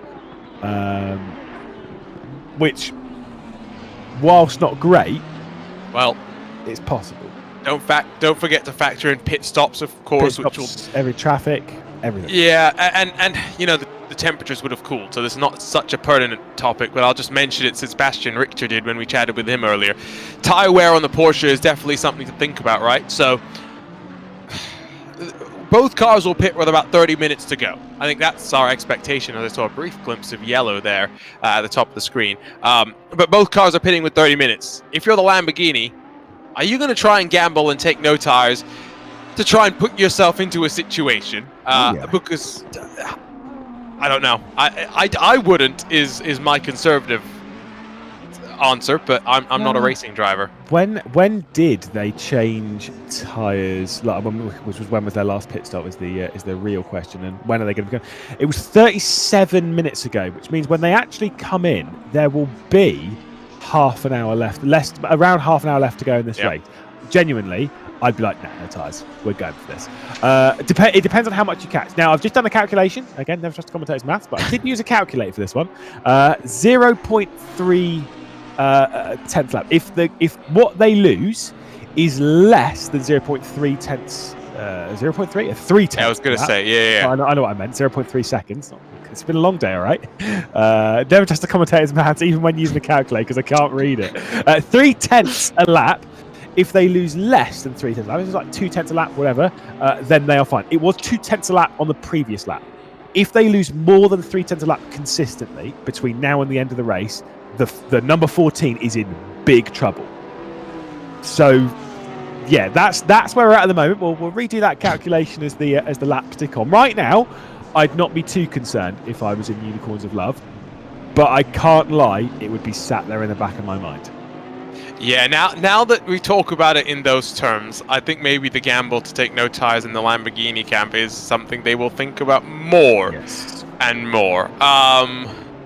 It's a championship which, you and O'Leary said this earlier, rewards winning at the end of the day. As much as all championships to some degree reward consistency and just making it to the end, it's 10 points the difference between first and second, a further 7 points difference back to third. So you finish third on the podium, you're already 17 points back from the driver that finishes in first. Yeah. It's a short season, it's a short championship, no drop rounds. You got to be thinking about the championship at all times. Yeah, but I will say, I mean, yeah, winning is highly valued, but it's why even with that point structure, I genuinely think you can. That's a point structure which is a little bit more forgiving if you have a bad round. Yes, because you got participation points that bump it up a little bit more. Yep. But you remember, I keep going back to IMSA because it is literally just finished. But remember how close it was between. It's a very similar point structure in some ways to what we had with IMSA. SimRC and RHG, they would have finished 1 point separating them if it played out a certain way in the championship. Yep. So I'm just saying, I agree with you, but I've really started to realize that in these short championships, and these are short championships, there is no. You always have to be pushing forward. Yeah, I mean, I will say that, like I say, for 2021, when we did the SimGrid VCO World Cup back in 2021, it was a 5-round championship. There were 3 12-hour races and 2 24-hour races. And when we did that, I'm pretty sure the team that won the championship was on the podium in 3 races. And I'm pretty sure two of them might have been a victory. One of them might have been a victory, and then the other 2 were just podium there. They were on the podium in 3 races, and the other 2 races, I'm pretty sure they were like 10th or lower. Yes. Right? Because again, point structure rewards victories, and especially on this, especially with how the BOP budget's going to work. Yeah. Kind of, if you're there or thereabouts, yeah, that's fine. Like, take for example what Niels Nyx was saying when he was in for that interview. Right? They've taken quite a lot of weight for this round because they're trying to get as much of it gone as possible so they can, come strong later on in the season. The fact that they're 6th, and they're actually in the fight for 4th really in this race, right? Way more than they would have expected. If they can walk away with a top 5 finish on a round where they're putting in an awful lot of weight, that is unbelievably good. That is so strong, which puts them in a really good stead. Even though they finished in 5th, which, I say, from a championship perspective, you might go, it's all right, it's not great though. But they're playing the long game here. Meanwhile, this car, which has taken less weight for this race, we've said before, to be honest, they need to take advantage of that less weight to kind of need to win. Kind of. Yes. But I think, again, the problem with this, and I think even to some degree listening to Niels try and explain his process, how him and the team, not him and the team behind the scenes at the competition, but him and the team at BS Competition are going to work on the rest of the plan after this using data. It did make me realize that you can do all the planning that you want, but until we get down to race day, it's genuinely one of those championships where we went into IMSA with some expectations of what was going to happen. I came into this with no expectations because I truly think that we are going to see a lot more games as we work through. Yeah. The 2 cup car rounds are the ones where I think you are going to have to make sure you are towards the front, though, because there is less variability in some ways about them because there is no BOP ballast. No, I think you're absolutely right. If there are the 2 most important rounds in this 6-round championship, in my opinion, are those 2 6-hour races. If you can nail both of those, they're not paying double points or anything like that. That's not why they're important, but it's the fact that everyone's in equal machinery. That's why they're actually almost more important because everyone else has just as strong of an opportunity. It's kind of where Darren McCormack said, no, we've got the plan. We know what we're doing for each of the races, and we're going to stick to it. And all I'm thinking of that is, I don't think so, Chief. One thing they are doing, though, look at that gap. Yeah. Last lap time, it came down by half a second. This lap time, I'm pretty sure it's come down by close to a second. Dara McCormack is firing to try and catch down Tobias Pfeffer, our race leader at the moment. Flat 6 power versus V10 power. Coming down into the final corner. We're able to get a bit of a launch on this lap as to what's actually happened.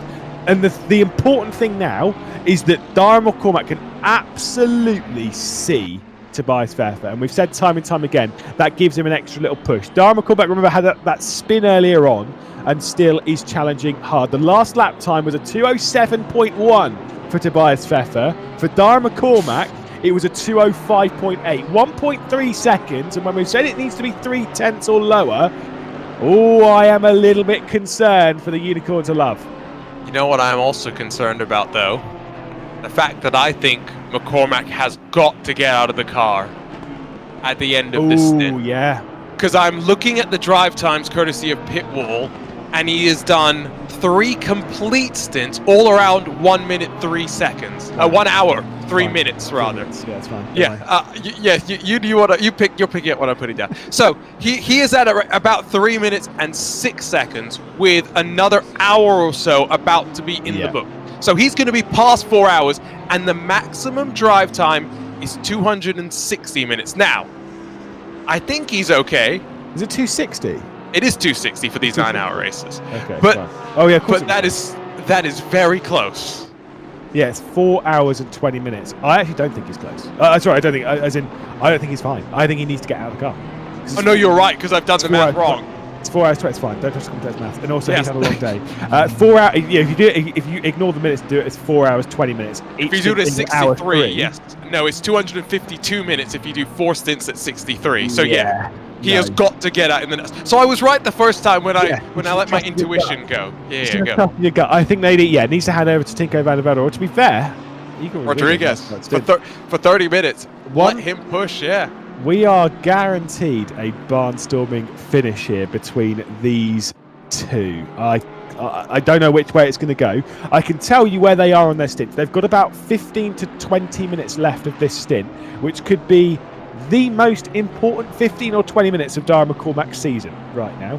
Is getting on after that Porsche. This lap time by 2:06.1 for Tobias Pfeffer. So it's clearly lap traffic that slowed him down. 2:06.3 for Dara McCormack, going out ever so slightly. So again, I'm not sure. I don't think it's damage. I think it's just lap traffic. I think also maybe a little bit of mentality struggling, just a touch.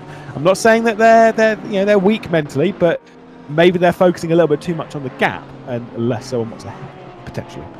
We'll have to wait and see. Now, we talk about the potential drama when it comes to McCormack hitting the driver time, and that would be an immediate in-game penalty. So that's not something that's going to be post-race like in some other platforms. That will happen immediately for them. But I don't think Tobias Pfeffer is in any danger of coming up against that bracket. So I mean, hypothetically, if the Unicorns of Love really wanted to gamble, they could throw him back out there without changing tires. Yeah, I don't know if they'd want to. I'd want to change tyres. I would too. I would leave Tobias Pfeffer in the car, though. Yes. Absolutely. Because, again, this is not me, not trying to disrespect Slayer Natoki or even Bastian Richter, who's actually been very fast today, as you would expect. I would still say, even though it comes down to the marginal tenth or two, maybe even half a tenth of a second, I would say Tobias Pfeffer is the fastest in that car. I would leave Tobias Pfeffer in that car. Also, he's in the rhythm. He's got that transition right. He knows where the braking points are at night time. I know they all do, but as we know from doing endurance racing, that first lap you do at night time, even though you know where the brake markers are, you still go out there and it still takes you a lap just to adjust. And that lap can cost you half a second to maybe even a second. And they can't afford that. So I don't know if you mentioned this, but just remember, Bastian Richter has done his maximum drive time, basically. Yeah. So he's not an option. So when you say that Pfeffer is the fastest driver in the car, I was about to say no, he's not. But he is the fastest driver, I think, left in the car. We had the one stint from Leon Otaki. We have not seen him outside of that. So it is somewhat kind of hard to judge. But I agree. He is in the rhythm. He is in the car. Just leave him in there. And we're expecting, again, McCormack to have to change tyres, so if Pfeffer is going to change tyres as well, that's not an issue.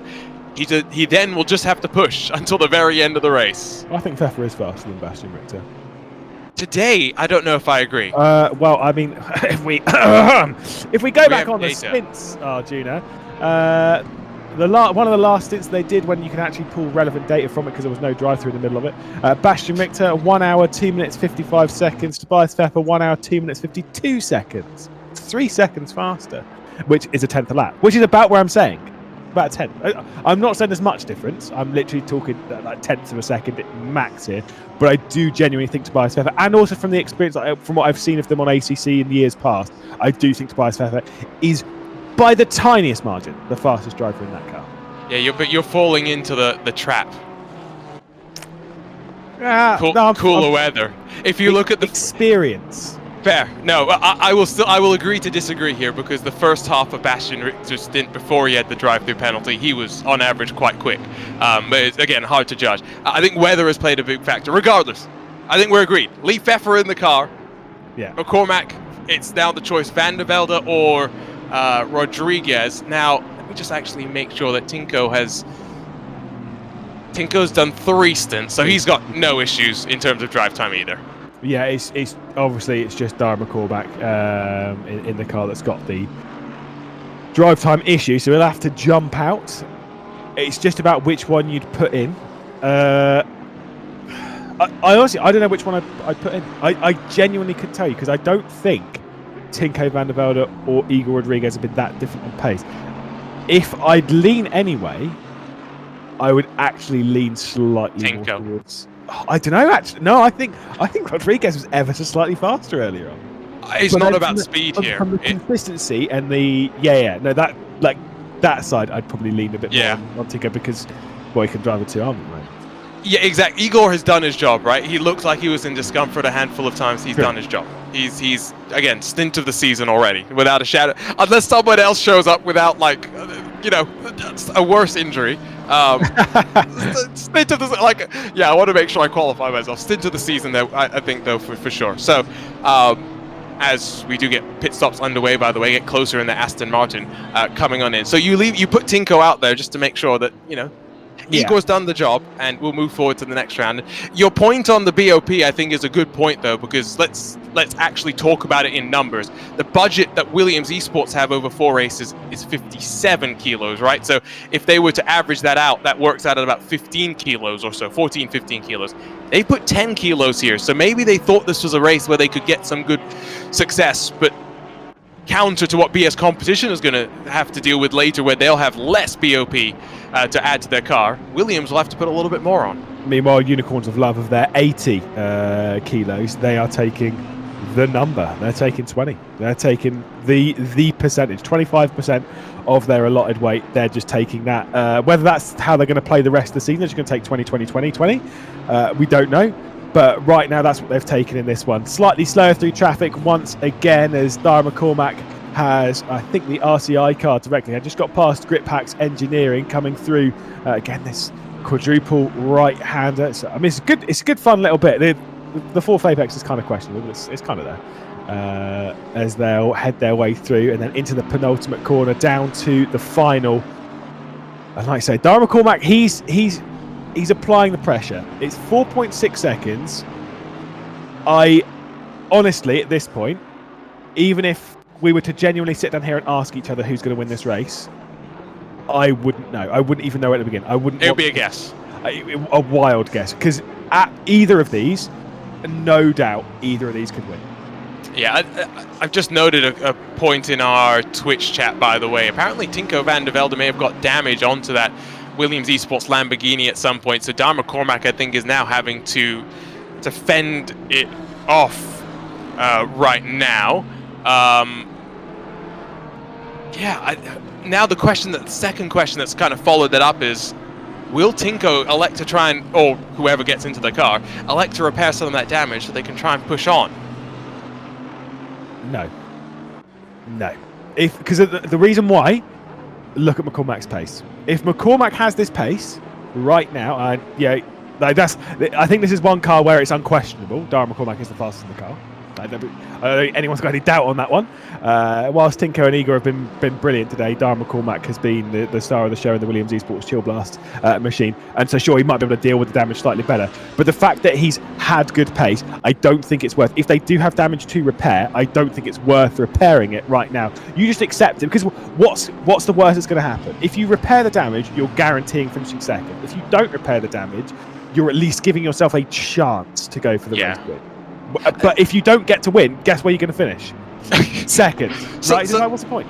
Right, so this is where, again, you called me out earlier for my lack of knowledge when it comes to Assetto Corsa Competizione, but it's where it's where it shines, right? Because like when it comes to the other platforms that I'm more familiar with, I know the trade-offs on the damage, right? Here I genuinely don't have the sense, so I'm kind of going from what the teams are. By the way, Battle, Grippax Engineering, at one point up inside the top 10, Salvinen on the back of that 799 BMW. It's not just at the front where there's plenty of excitement with 35 minutes to go, and we said what a stacked field we had at the start. Let's try and talk about them, I guess, as we work our way to the checkered flag. Yeah, we got a couple of close battles. Like you said, Savalainen versus Grady, like we've seen now. Murdoch's closing in with Magnini. We've got a couple of three-way fights as well. Fiala, Erbrick and Addison also quite close for 19th spot. As the sun's come down, we've gone into the night here at Kota, and we're heading into the final half an hour of this first race of the championship. We've got quite a few battles opening up. There is the battle for 20th spot, our Arnage competition, who we've seen making many moves today. Well, they might well just be dropping one to the West Competition Racing. Pretty fight this, white and pink of the Arnage competition with that black and blue of West Competition Racing. Certainly does look quite good as we head back up to RCI versus Grippax Engineering. Yeah, that Arnage car, by the way, another one that didn't qualify well, has had to work its way forward, has had some penalties that have pegged it back. You talk about how the cars look. I mean, overall, we have a spectacular looking field up and down, and you made that point about not maybe enjoying some of the more recent Unicorns of Love paints, but this is a fine return to form. Yeah, it's because I don't know, I can't even describe it, but like when I show you the livery, like that one they had on iRacing in that Formula 4. I'm not a fan of it. Now, yeah, right back on it. Love the livery today. Let's see if Savalainen can get past Grady to the outside, committing down to 12. Straight around there, space given. Beautiful move from Grippax Engineering. That was super. Yeah, that was spectacular, and it goes to confidence, right? Outside line, maybe not the preferred one, but if you pinch the driver in quite nicely and trust them to leave enough racing room, you get the move done, and it's up to 13th for that 69 Aston Martin. Yeah, it takes two to tango, and that was a good little display of that space given. And again, brave to go around the outside. Savalainen though with superior grip at the moment. Pit stops beginning then. The final ones this race. Jaroslav Honzik into the pit lane, of course. Yazhik coming in from 4th position. We're still awaiting that pit stop for the top two.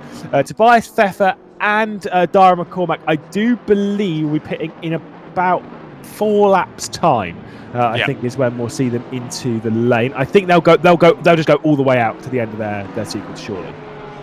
Yeah, they're on to lap 27 of their stints, and basically by the book, it's been 30 laps every single time. So run it dry, bring it in, put as little fuel in to get to the end of the race as possible, and then just leave it all hanging out there. Gap is down to 4 seconds. Again, traffic gives and the traffic takes. It's taking a lot from the Unicorns of Love right now.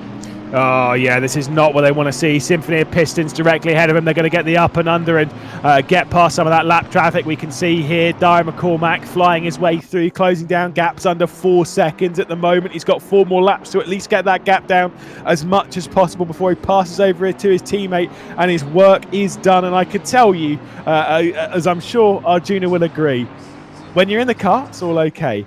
When you're in an endurance race and you're battling for a lead, if there's one thing that I hate is getting out of the car and letting my teammates do it. It's not because you don't trust your teammates, but it's because as racing drivers, we like being in control. And the moment that you have nothing more that you can do for a race win and it is out of your control, you absolutely hate it. You call it light control. It's a pathological need for control at the end of the day. That is what we race car drivers want and have. The gap has come down to 3 seconds.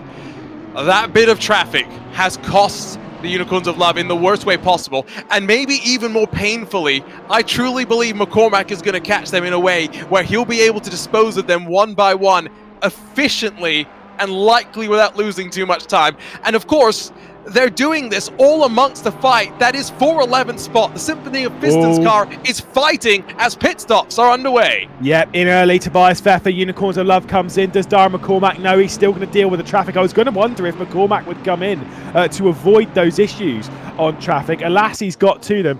If there's one thing that I've seen from McCormack when it comes through traffic, almost like, you know, an LMP coming up against a string of GTs, the ruthless nature of how they just of how he's been firing his way through the traffic. That won't help though. Slightly wide at T1, a little bit of time will be lost, but of course we will not know exactly how much time until he comes in and see the gap. Tobias Pfeffer's surely going to stay in that Unicorns of Love car, but as we've said time and time again, we know Williams Esports, Darren McCormack's got to get out. Which driver do they pick? 30 minutes left to go. You can see on the right, Tobias Pfeffer remaining behind the wheel. They'll be taking this car to the checkered flag. Are you tense, Lewis? Because I'm tense right now. And I think you're right. McCormack should have pitted. As soon as he saw the Unicorns of Love car coming in, he should have followed because he's now losing all that time. I thought he would be able to catch them in the right places, but the exit of the S's, he didn't lose as much as he could have. But it could have been enough. I just heard in my ear that, you know, they want to maximize the stint. But at the same time, I think your point is quite valid that if he loses 2.5 seconds on track right now, how much time can he also make up in the limited time he's got remaining?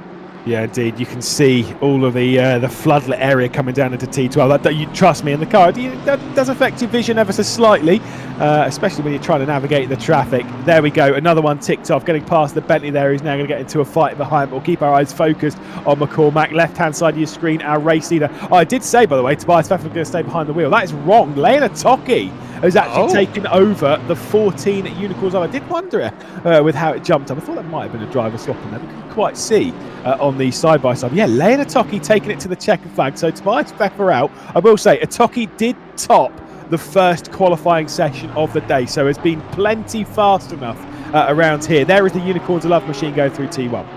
Yeah, no, and even in his... T12, T11. I can count. Even in his stint, he was a little bit slower compared to Bastian Richter, but I still think this is going to be a solid stint to the end. The question will be, really, Tinko van der Velde, how much speed does he have to challenge? And what has Darren McCormack been able to do with a handful of laps extra that he still has? He's on to lap 29, so at most I think we're looking at 2 more laps from that Lamborghini. This is going to be a thrilling run. I can't wait to see where this is going to end up. I don't know. I don't know which way this is going to go. The thing is Unicorns of Love have made their bed. They've pulled their call. They've done what they were going to do, right? Williams can now respond. They can decide whether they're going to take tyres or not. They can decide what they're going to do. They have an option here. What do they do? Are you really not going to take tyres? I don't know about that. Quick step aside from the race, by the way, because it's not just those on track that are looking to win prize money and gear from our friends at HyperX, but we've just had the first drawing of the season in the Twitch chat for a HyperX Cloudflight wireless gaming headset, and Iridius_Pazzer09 has been drawn as the first winner of a delightful HyperX gaming headset, which of course some of our champions will be able to get as well. Yeah, you get free stuff for just watching. I mean, it doesn't get much better than that, does it? So true. Like the fact that you just get to sit back, you just get to watch some of the most thrilling racing. Lena Toki, oh my goodness, a 5-second time penalty has just been dished out. But for what in particular? Because 5 seconds indicates that's with race control, if I'm thinking clearly here, which would indicate likely for what happened into turn 1 when we saw the replay, what, about an hour or so ago? Yeah, do not know. We do not have a line on the blower to race control, but Darren McCormack's picked this one to come into the pit lane. Now that they know what they've got to do, keep it within 5 seconds of the number 14. We are going to see a driver swap. We are going to see tyres changed here, but what else can they do? Is there anything else? They're going to take ever so slightly less fuel, but I don't think it's going to make any difference on the pit stop. Darren McCormack brings it in for the final time. Make sure he's not speeding into pit lane as Lena Toki continues round. This has become one of the most nail-biting finishes well, to be fair, of the year, really, when it comes to endurance racing. And if the rest of the season's going to be like this, I am all for it. it is something. That is for sure. So for those unfamiliar, that 5 seconds will be applied at the end of the race just as a time penalty. So we're not expecting Otaki to come back in, right, Lewis? No, Correct me if I'm wrong. No, absolutely right. When it says plus 5 seconds like that, it will be dished out post-race. When it says SG and then a time, that's a stop and go where they'll have to come in and treat it as a separate penalty. Either way, we'll treat this as a normal race for now, as we'll see the drag race up towards turn 1. Coming to the end of pit lane, it is indeed Tinko van der Velde behind the wheel of the Williams Esports. The race lead will go back the way of Unicorns of Love, but will it be within 5 seconds? I think the answer is yes, but I think the answer is only just. We'll get the indication at the next timing line, and well, now we get a sprint. It's as simple as that. The Unicorns of Love have dominated the race so far, but now it is a totally different ballgame. This is going to be, yeah, absolutely. There we go. So it's 3.3 seconds. So right now, Williams Esports win. It comes down to lap times from Tinko van der Velde. It comes down to lap times for Leon Otaki. Maybe it's not the side-by-side brawl that we wanted, but I think we're still in for a little bit of a barnstormer between these two. It comes down to the most ridiculous 25-minute sprint, and there are plenty of other battles as well that we'll be discussing whilst we look at it. There is Leon Otaki with a little bit of lap traffic, ticking off some more laps. We'll see where that gap goes. Is it going to go up or going to go down? We'll have to wait and see. Yeah, it's going to be not all racing has to be side by side to be tense. This is going to be tense until the very end. Otaki is going to push. That's all he can do, right? Is go lap after lap after lap as fast as he can. They're not really concerned too much about, third on back, given the margin that these two teams have been able to build up over the course of the race, despite being pegged back a couple of times. These two have been the class of the field, and it's a drag race, a sprint to the end. Certainly is. Let's keep our eye close to it whilst we also discuss some of those other close battles, some of those other great performances also. Of course, we've said before about the number 7, how they've done an excellent job to rise their way up the order. They start from the front row of the grid. But to keep there, to be honest, the expectation was realistic. They might have dropped back.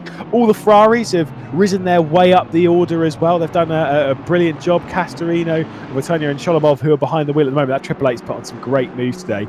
But I've got to say, the 89, no bias to BS Competition and Niels Nyox, not just because essentially in this series he is effectively our boss, but also because just they've put on a great performance today with that ballast in a race where they weren't necessarily expecting to do it. And the fact that they're pretty much slam dunk at a 4th place finish right now is looking good. Yeah, it's looking all right, isn't it? It goes into now what comes next. Niels talks about the data analysis, right? And I think that's going to be such a curious thing about how these teams head out of this race with a different understanding of how the series is going to work, because it wasn't just unknown for us, for VCO, right? It was an unknown for everybody, and so we've all been figuring it out as we go along. Yeah, a new chapter for BOP. I think, as I've said, when it comes to other series and whatnot, where we shouldn't really copy them or not. I do genuinely think quite a few other series might look over and be like, oh, hang on a sec, that actually looks all right. Because again, genuinely think about it right now. As we've said time and time again, we've got a grid full of marks, all different types of manufacturers up and down the order, and not only that, they are all in their own respects competitive. We've got 6 different manufacturers inside the top 6. I mean, you can't ask for more than that. You can't ask for more variety, realistically, than what we have in this championship right now. And the only way you really get that is by having something like a draft. And I know, sometimes, sim racing stuff, when there are some of those changes, those oddities, a lot of us kind of look at it and be like, oh, God, it's a bit much, isn't it? And then when it actually is put into practice, and then you go, oh, actually, no, to be fair, it's pretty good. And this is where you just have to be willing to try stuff, right? And be willing to change things. There was, after the initial announcement of the series, even from some of those racing, a lot of feedback that has been taken in to adjust things, right? So the team at VCO is never sitting still, and I'm sure Niels has plenty of things that he'll want to improve, especially like he said, because of how crazy this morning was for him. He hasn't really processed the fact that the race is underway, and for the most part, it's been a smooth ride so far and a success as well. So I'm sure he'll sit down after this weekend is over and have some things that he wants to tweak moving forward. But so many things that I think, like you say, we are very excited about what they might look like in the future. Got our update, by the way, from Race Control as to why Lena Toki, or why the Unicorns of Love, it's not really Lena Toki's fault, but why the Unicorns of Love have received that 5-second time penalty. Someone was quite right in chat. It was contact on lap 2:19 going down into 10:11 to what is effectively the hairpin going onto the straight, the one that we've just seen Tigger van der Velde come through into 10:11 versus the 888, which obviously is the SMP racing car Sholobov. I think that was the one that we kind of saw when we were watching the other splits, when we were seeing the we just saw the television. SMP car around. Exactly. I think it was then, and didn't quite see exactly what it was. But yeah, getting that 5-second time penalty, now have the work to do. And that 5 seconds, at the moment, looks like it's going to cost them the victory, because Tinker Van der Velde started out in the first few laps of stint, the gap started growing. It went up to 3.9 to 4 seconds. And as the laps have ticked on, it started getting closer and closer to the point where I'm almost like, Race Control, can you move that 5-second time for me? Because I want to see this battle. I would not be opposed to that either. We don't make the calls in this championship, unfortunately. No, and unfortunately, we make no calls in any championship, which I think is a good thing for all the drivers. But at the end of the day, you make your bed, and you've got to deal with it.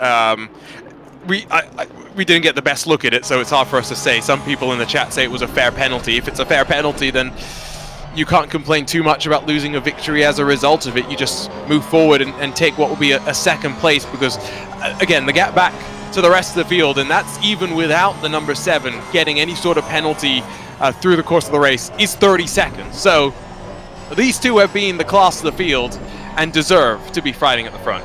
Is it bad that I feel a little bit bad for Lena Toki, where he's essentially been lumped with a 5-second time penalty, nothing to do with him, but he's been lumped with it, and is like, right, try and win the race for us. See ya. It's what endurance racing is about, though, right? It's you about win and lose as a team. Exactly. There you go. You could not have said it better, and it goes even to those behind the scenes, right? Those doing the engineering, the spotting, etc., etc., etc. Sim racing is not just about the 3 drivers behind the wheel anymore. It's about the crew behind it that makes it possible. Yeah, and like you say, like we said, you win and lose a team. You are a team in this environment, and in that sense, I think it's important to, as you should do in a lot of other sports, is it's almost like treat it as a blameless environment. Understand what went wrong and why you lost it, and don't blame anyone. Like, whoever it was, but I think it was Pfeffer behind the wheel, don't point the finger and be like, you cost us the win, because without him you wouldn't have been contending, right? And I'm not saying that's what it's like behind the scenes at Unicorns Love. I'm sure they're a very supportive team and whatnot. They've been teammates for long enough, and to be quite honest, if you aren't on a supportive team, don't stay. Is genuinely my opinion. There's no point in doing a hobby, or even if you were doing it as a job, where you were doing it in a toxic environment where you aren't getting the respect you deserve, and the appreciation from the entire team that's warranted, and that going around and being a somewhat wholesome environment. If you're in that kind of environment as a driver, just don't stay. Just go and fight. There are plenty of teams in sim racing that will absolutely absorb talent. Go for one of them. Agree. No, because I've been in your team briefly. I mean, technically not really. Technically, that was an amalgamation of about 50 different teams. Yeah, it was horrible. That's when I was speaking about not blameless environments, that wasn't it. Yeah, I mean, you still try and blame me about stuff in a charity race. Sorry, mate, how many of our fast repairs did you use? Handful. Yeah, it was more than one. Handful. Gaps down to 2.5 seconds. It's academic, I think, at this point, with that 5-second penalty. Would have been a lot different of a finish without it, but it's the finish that we are in for. And again, this cash split has live race control. The challenges and the rival splits, where possible, when the resources are not being used in this cash split, have live race control. Outside of that, they still have post-race race control. So there is the watchful eye of the LFM stewards across the entirety of the FLExTREME grids. Yeah, which I think is one of those things that you accept, right? You understand that that's the case. That, you know, especially when you're racing in those lower grids, I don't like saying that you're not as much of a priority, because it's kind of like everyone racing, you know, they race their own race and it's as important as everyone else's. That's, you know, the joy of racing. But, you know, naturally speaking, those in the higher splits, there's only so many resources to go around, and I think doing it post race is fine. Like I say, when the resources are there, sure, they'll have a little bit of live race control, but for the most part, it's not really needed. I'm pretty sure 99% of the drivers taking part will fully understand that, and I'd hope so anyway. That's just how it works. When you've got 3 9-hour races going on all at the same time, you've got a lot of work to do. Ignore us popping up on screen there. I know that was terrifying for literally everyone sat at home. Certainly woke me up. Oh dear. Woo! Yeah, you can see that I have none of my lights on right now as well, because I'm trying not to be blinded. I just switched mine all on. I was like, no, I'm gonna start getting ready for Steve here, because otherwise, I know what's gonna happen. Is that what would happen? It'd be like, you're on cameras in 5 seconds. I'm like, oh my god, my lights aren't on. That was a wake-up call, and that's funny, given that I had the wake-up call at 1 o'clock in the morning. Oh boy, that was an early start, but what a way to start off FLExTREME as well. It's been a lot of fun, and I think we're just now enthused. This was the same thing that I think happened with us in the Esports Racing World Cup, right? Is around that first day, we all just loved the idea so much that we're like, we want to see this more, and we want to see it grow and get better. And I don't know about you, Lewis, but I feel the exact same way right now about this. Yeah, like I say, I mean, with all of the different things that we've seen be attempted, be tried by VCO, and again, I know we're live on VCO, so there's all those people that'll be like, yeah, of course they're biased towards me, whatever. I like the fact that we've had that ability to experiment. Any championship that we've done, with the one specific exception, which was probably the IMSA one, which I am really happy with anyway. All of them have been the exact opposite of a typical racing series. The IMSA one was just great because of that partnership and whatnot, and it was, you know, in a sense, a typical racing series. And you really want to do it. But when you look at the Esports Racing League, when you look at the Esports Racing League, when you look at Infinity, of course, or even ProSim last year, and now this, everything that has been done has been, like I say, different and something which is new to the sim racing world. And like I say, innovation only starts from experimentation. Yeah. And how much the landscape has changed since 2020, when VCO started doing some of these crazy things. Can't wait for ProSim Infinity, December 9th and 10th. That's going to be a lot of fun as well, with what should be a very stacked lineup. Lewis, you and I were talking about a tentative commentary schedule. These poor viewers are going to have to deal with basically us for the entirety of the 24 hours. Pardon, sorry, I heard something else in my ear then.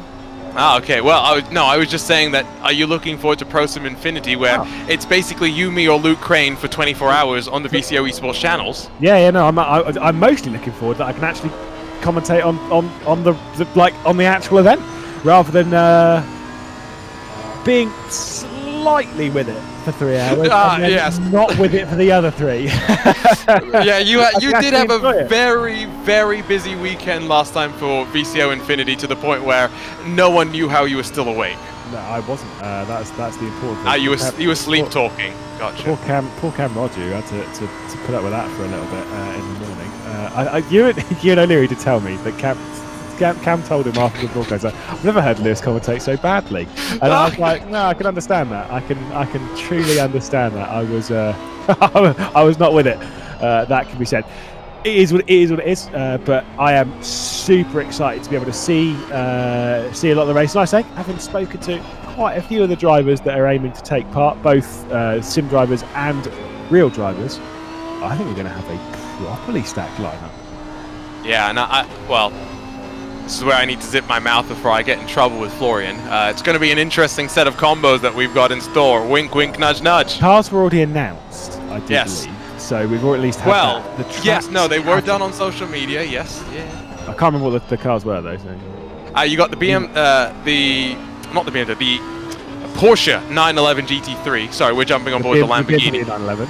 Yeah, I'm getting myself. We have so many different manufacturers that I'm getting myself all sorts of twisted. We have the Porsche 911 GT3 car. We then have the iRacing Formula 4, which is a favorite for everyone. IndyCar, the Dallara P217, and then the Honda Civic Type R. Yes, I did see the Civic Type R being on there almost to the point of I was like, no, I might bail on commentary and go, I want to go actually. I do quite like the TCRs on iRacing. Do give it a go, although not typically the Honda. I've actually started getting quite used to the Elantra, and I've always used the Audi. Yeah, but you know, let's mix things up a little bit for a bit. You know, right? I'm bored of seeing that Elantra. I've seen it for exactly. Yeah, it's I mean, it's a very pretty car, but yeah, Honda Civic out in action. I mean, like I say, great little lineup, and then I can't wait to see the track selection also. I say for 24 hours, it is just going to be madness. It's going to be madness. You've got to treat it as if like it is a championship, an entire championship rolls for one day. And also a championship where you have no practice and you keep jumping between different cars all the time. And you're extremely sleep deprived, have no idea what's going on, and it's basically just go with the flow. I still...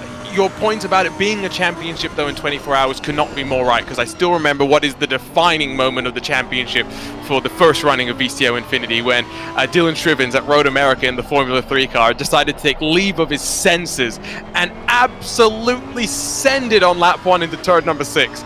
Took himself out of the race, and to be fair, I think if Shrivens finishes top 10 in that one, Urano beat Team Redline to be crowned your VCO Infinity champions earlier this year. So, one moment, it was... Although, let's be honest, red and black teams, we don't want that again. We need some diversity at the front of the field. Yeah, please. I will say Urano were the most... I mean, obviously, they were challenging for it, of course they were. But Urano were so impressive with that event. Like, unbelievable. Next level. They were the team to beat at times. I was so impressed with them. Everyone was going into it being like, yeah, red line, yeah, fair enough. Well, Coanda should have been in contention, except their internet didn't want to play. Here's a battle, though, for the race lead, because Van der Velde is on the back of a Toki and wants to do it on track. Yeah, and to be fair, I respect that, because the 5 seconds, if he wants to win this race, he just sits there. He just sits there. But, let's be honest, that's boring, isn't it? That's so boring. Go Van der Velde, you got to go for it. You got to give it a go. There's 8.5 minutes left. You've got an audience sat here watching, waiting, wanting to see a move. Don't wimp out now. Let's see a big one. Come on, send of the season. Give it a go. Let's do it. Send of the season in the first race for what doesn't need to be a move. Can you imagine the scenes? Mate, if he does launch it from a long way back, not only would it be send of the season, it would be unnecessary send of the season. Yes. As we head back into the laser show here towards the arena section. I mean, it's just keeping these drivers awake, that laser show, let's be honest. And I think that is the environment that describes why this track has attracted so many, despite all the other attractions that now have Formula One in the US. And it's as easy as pie. I don't think we're even going to see a Toki fight this one too hard. No, I think Tinko Van der Velde is going to go. I think there's actually a bit of a door bang between the two of them there. You can see the lights coming back on just as they're being re-rendered. I think this is actually side by side for the race leaders. Leon Toki is going to give something a go. Tinko Van der Velde, though, who cuts across, will take over the race lead, ignoring that 5-second time penalty for Unicorn to love. And Williams Esports Chill Blast do hit the front. This is going to be a bit of a race. I know the 14, so they've got that 5-second time, but sure they're still going to go for it, though. I think maybe part of this as well is that Lamborghini is fast in a straight line. Like, we're talking 3-4 tenths faster on the straight. That's what we heard from, I forget which driver, from one of these two camps earlier on in the race. There's a big bobble there from Leon Toki. I just wonder if cooler conditions are suiting this Lamborghini better. It's faster through the corners than it was earlier, and it's still a rocket ship and one of the fastest cars in a straight line. Yeah, I mean, it was, like you say, so fast in the hands of Dara McCormack earlier on. Now, like I say, pass it over to Tinko Van der Velde. I think even without that 5-second time penalty, we'd still be, I mean, obviously we would now. I know they might have given up a little bit in that fight, but I still think, almost regardless, considering all of that, as the sun's gone down, I think this is leaning more towards the idea it probably might have always been Williams Esports Chill Blast in this race. Again, though, as we've said quite a few times in this broadcast, if there is one thing which is undeniable, is that these two have been class of the field today. Unicorns Love and Williams Esports have been absolutely incredible. The question will be, can they carry this forward? Of course, Unicorns of Love defining their BOP budget equally across the 4 races, at least we think, based on what they've done here today, whereas Williams Esports in their Lamborghini electing to take a little bit less of their budget than they might do if they averaged it out.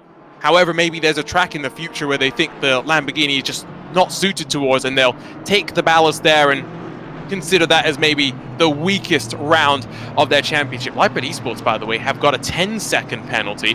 That's going to drop them outside of the top 20 and potentially behind the 777. Yeah, if they can get past Addison in that #1 West Competition racing car, get on with it a little bit, they might just keep the 777 at bay with the gas. They do need to kind of get along with it just a touch. So yeah, we'll have to wait and see whether Bruden can get past Addison. But it's got to be a pretty significant send. Back up to our race leaders. 4 minutes 50 seconds left to go. That tells me that we've got 3 laps to complete the 9 hours of COTA here. What is happening? We're hearing that Live Party Esports might have had a little bit of contact there with Addison. So if he's got to get 10 seconds down the road, that's not going to help.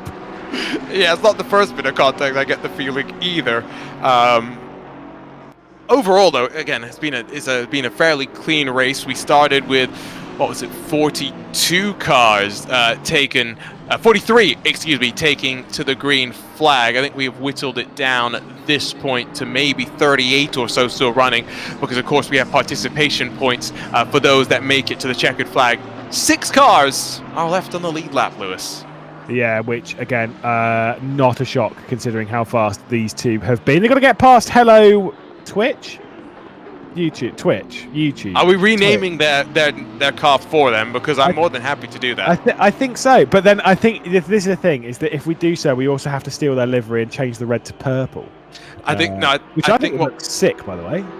I think we just make it a Hello World car, and we make it a programming livery. You see what I'm doing here? Oh, God. Yeah. Awful. No, I think we're going to keep this on topic of the race at hand. We're just going to change it to Hello Twitch, and we're going to change the red to purple, and we're going to change... Why not? We'll just change the white to grey. Grey and purple. Great colour scheme. Right? Actually, the Twitch purple, I do quite like. Yeah, I don't know what it works with, though. Well, I'll tell you a story of years past. When I was racing a championship called the GPVWC ITC, which is it's Grand Prix Virtual World. That's a lot of letters in there. Virtual World Championship International Touring Cup. Woo! God, I remember 2015. There was a team in it, Enterprise GP, which was run by James Kirk. Genuinely, Enterprise James Kirk. His middle name is Thomas as well, so it's James T. Kirk. Great stuff. Actually, a commentator over on Rocket League now, as well as doing the Esports WTCR Championship with me. But his team had Kevin Siggy as their driver, which is always well and good. And they were actually sponsored by Twitch. And so they had it was like this livery with the Twitch purple. And I genuinely think it looked so good. It was such a pretty car. And then Kevin Siggy beat me in the championship, so I'm not salty. I finished 4th. Couple of battles that I'm tracking, by the way, Lewis. 85, 666. That gap's down to 2 seconds as Yaroslav Honza goes on a charge at the end of the race. But Zolobov in the 888 for S&P Racing Esports as well is hunting down that 171 machine with about 1.5 seconds separating them with, I think, officially 2 laps to go through the field. Absolutely 2 laps left in this race. Obviously, depending on where they are, they might get an extra little one, just comparatively to where they are on circuit. So they might actually be starting 2 laps to go quite soon. Not 100% sure on that one, but You're absolutely right. I mean, Jaroslav Honzik's doing a great job to close back in on Castorino and at least give a challenge. Same as with Sholobov and April. So I think we're in for a couple of little last-minute races towards the line. Makovkin and Riley also quite close in the 911 versus the 77. Those are the ones that we've actually just passed. We've just passed the 911 recently whilst focused on this group. And I think Riley in that 77 is closing in aggressively to the 911. So there's going to be a tight little fight there. But I think Riley should actually pass Makovkin pretty quickly. 1 minute 10 seconds left to go. Definitely one more left in the bag, and it's one more that I think these two should go out. Obviously there'll be a bit of disappointment in the Unicorns Love Camp, but one final celebratory lap. I think both of these two need to give themselves a pat on the back, not only for the show they've put on, not only for the drama, but just for the display of skill that these two have put on all the way through the day. One lap left to go. We've called them the class of the field so many times, but coming into a new championship, understanding it, hitting the ground running, it's truly hard to explain just how good they have been. One more lap to go and 30 seconds clear of the next best car, 90 seconds best of the 4th place car. Yeah, it really is impressive. And again, it does give a bit of a shout out to what the 7's been doing today. I mean, Get Closer Racing. They've been far away from quite a lot of people. Let's say that. So it might be Get Further Racing, but they've done a great job just to keep away from everyone and fly under the radar in a sense when it comes to the in-race action and hang on to a very well-deserved 3rd at the moment. Those gaps not coming down too much between Castorino and Honzik, and also not too much between Sholobov and April. We are keeping an eye on them just in case we'll see some switch. Bruden and Addison once again very close. I know it's not actually a position which will switch generally because that 10-second time penalty will move it back, but I still think Bruden, who has now got through, still dropping back to that 21st spot. That 10-second time penalty is going to move them right down the order. Yeah, no, it will. To your point on the number 7, by the way, it's get as far away from me as possible so I can get through this race cleanly, because remember, they are, I think, are the only representative in the top 5 who has not gotten the drive-through penalty for track limit violations over the course of the 9 hours. They have quite literally kept their nose out of trouble, still being quite legitimately one of the faster cars in the field over the course of 9 hours, and I have a feeling we're going to talk a lot more about them over the course of this season. Well, Pop had the fastest lap of the race for ages through the middle, so they've had some good speed. They've not been resting on their laurels too much, and neither has this team. A few more corners left to tick off then for Williams Esports Chill Blast. And what did it take for them? Well, they had a bit of a spin in the form of Dara McCormack, but they've kept their noses clean. They've had to settle for a drive-through penalty also. Tinko van der Velde will bring it up towards the line with a superstar stint from Igor Rodriguez and also a brilliant run for Dara McCormack. Tinko van der Velde brings it to the line, and Williams Esports Chill Blast open up the season here in the VCOLFM FLExTREME with a victory at the 9 hours of Kota, just ahead of a well-deserved Unicorns of Love. It was a fight to the line, at least on track, but that 5-second time penalty will make it seem like a more dominant victory. Alas, it is not the case. Get Closer Racing, though, with a couple more corners to tick off. I think this deserves a round of applause. They've been super all day with that 2nd place in qualifying. They've flowed under the radar,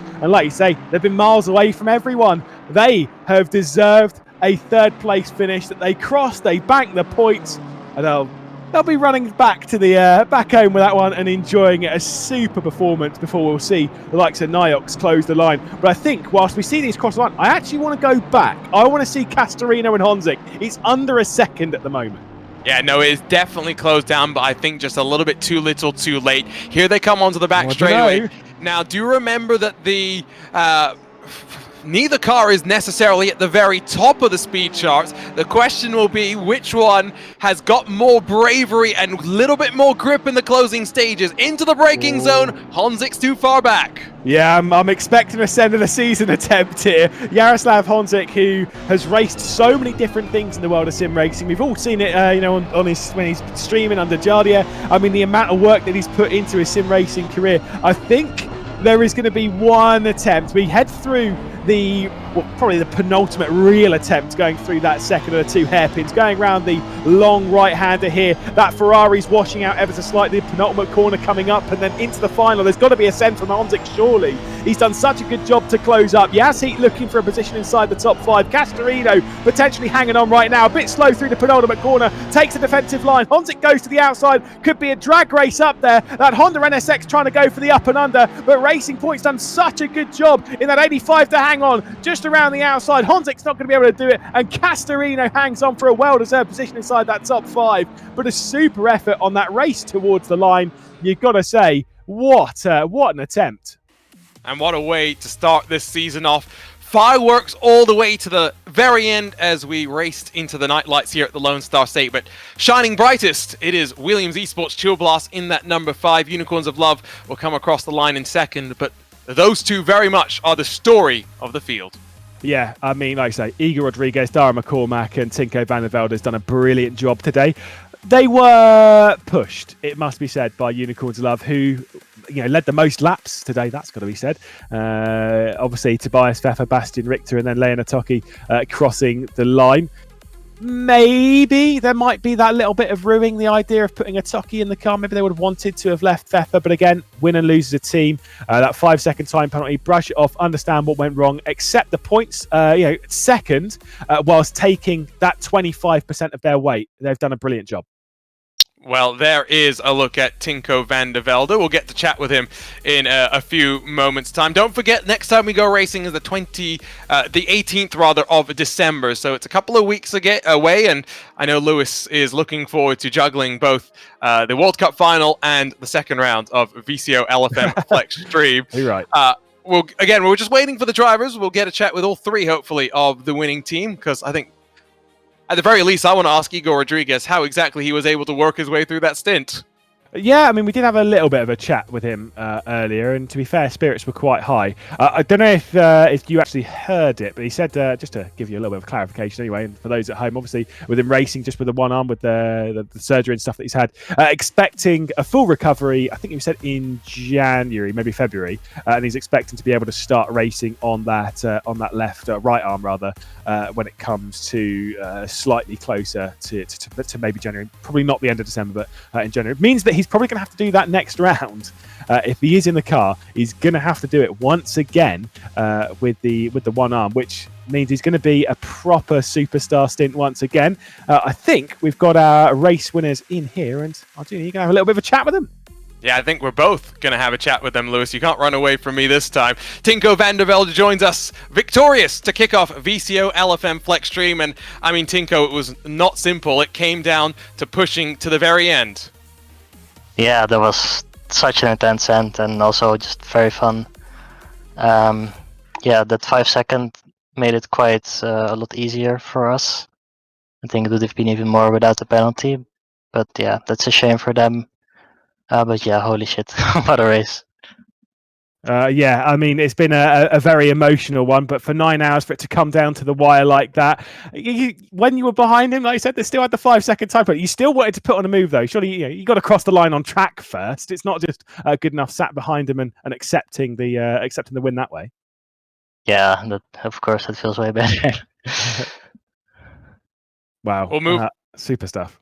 Yeah, we'll move on over to Dar McCormack for a second, because you were really pushing and bringing the most out of that car, Dar. How much fun were you having around the Circuit of the Americas, and how did you guys think about the BOP budget and not bringing too much weight into today's race?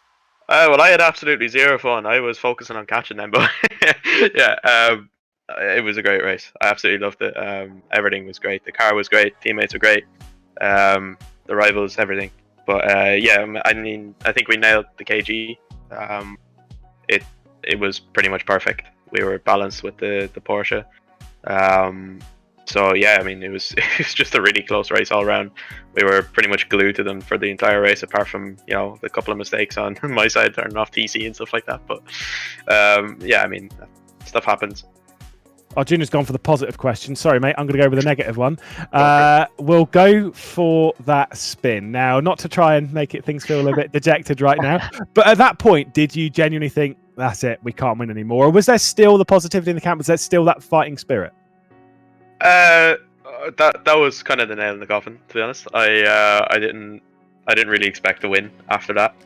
I just focused on keeping it out of the wall because we had 2 incidents within a lap. So yeah, I mean that was unfortunate. But yeah, I mean the win was always on the cards. You need to keep hope up. It was just in my head. I didn't believe it at the time. So yeah. And now we'll move over to Igor Rodriguez, who I think has already won the unofficial award for the most clutch stint of the season. One-handed, not many mistakes, and right up there in terms of pace. Igor, how difficult was that stint? We did see you a couple of times having to use your injured hand to try and brush your face and just get a little bit more comfortable. Yeah, definitely a lot intense. So on qualifying already, like, you need to do one clean lap and one shot. So with one hand and those S's, bro, you just get too nervous. But with a lot of practice, I was able to pull it off. Now, when we were having that little bit of a chat earlier about again the recovery time, the expectation is then, if are you doing the next round? Are you going to risk it again, come along for round 2? And obviously that means that you're going to be racing one-handed again. It's going to be tricky, surely. Yeah, next round I will probably do, and we'll probably also do with one hand again. But since it's Monza, it should be a lot easier for me. And my goal is like to try get the pace of the boys and get another win. Well, congratulations to the trio for Williams Esports Chill Blast. Victorious to open up the 2022-2023 VCOxLFM FLExTREME campaign here at the Lone Star State. Lewis, I mean, let's not dawdle too long. Let's wrap things up because it's been a long day for those watching and for us here as well. 3 races, 3 great races, and what a way to start this new journey for VCO and LFM. Yeah, can't wait for more, of course. Like I say, having 3 grids. I know Niels Noakes was saying earlier about how the other grids, you know, they're not full or whatever. But I'm like, mate, still there's a lot of drivers across all of our series and whatnot. There's a lot of drivers taking part in this championship. It's a big moment for VCO and LFM to have a championship like this, and for us in the cash split, for it to have come down to the wire like that, honestly, that's about as good as it's going to get. And the driving standards, whilst we had a few little issues throughout, I've got to say, I'm genuinely impressed. I think we've had some great racing. We've had some top-notch sense. We've had some great moves, great respect, and a cheeky little bit of banter in the commentary booth, even though I don't like it. We had a lot of fun today, I think that's for sure. Thank you for everyone who has joined us, whether you watched this or something else. We'll be back on the 18th of December for round 2. We'll see you there.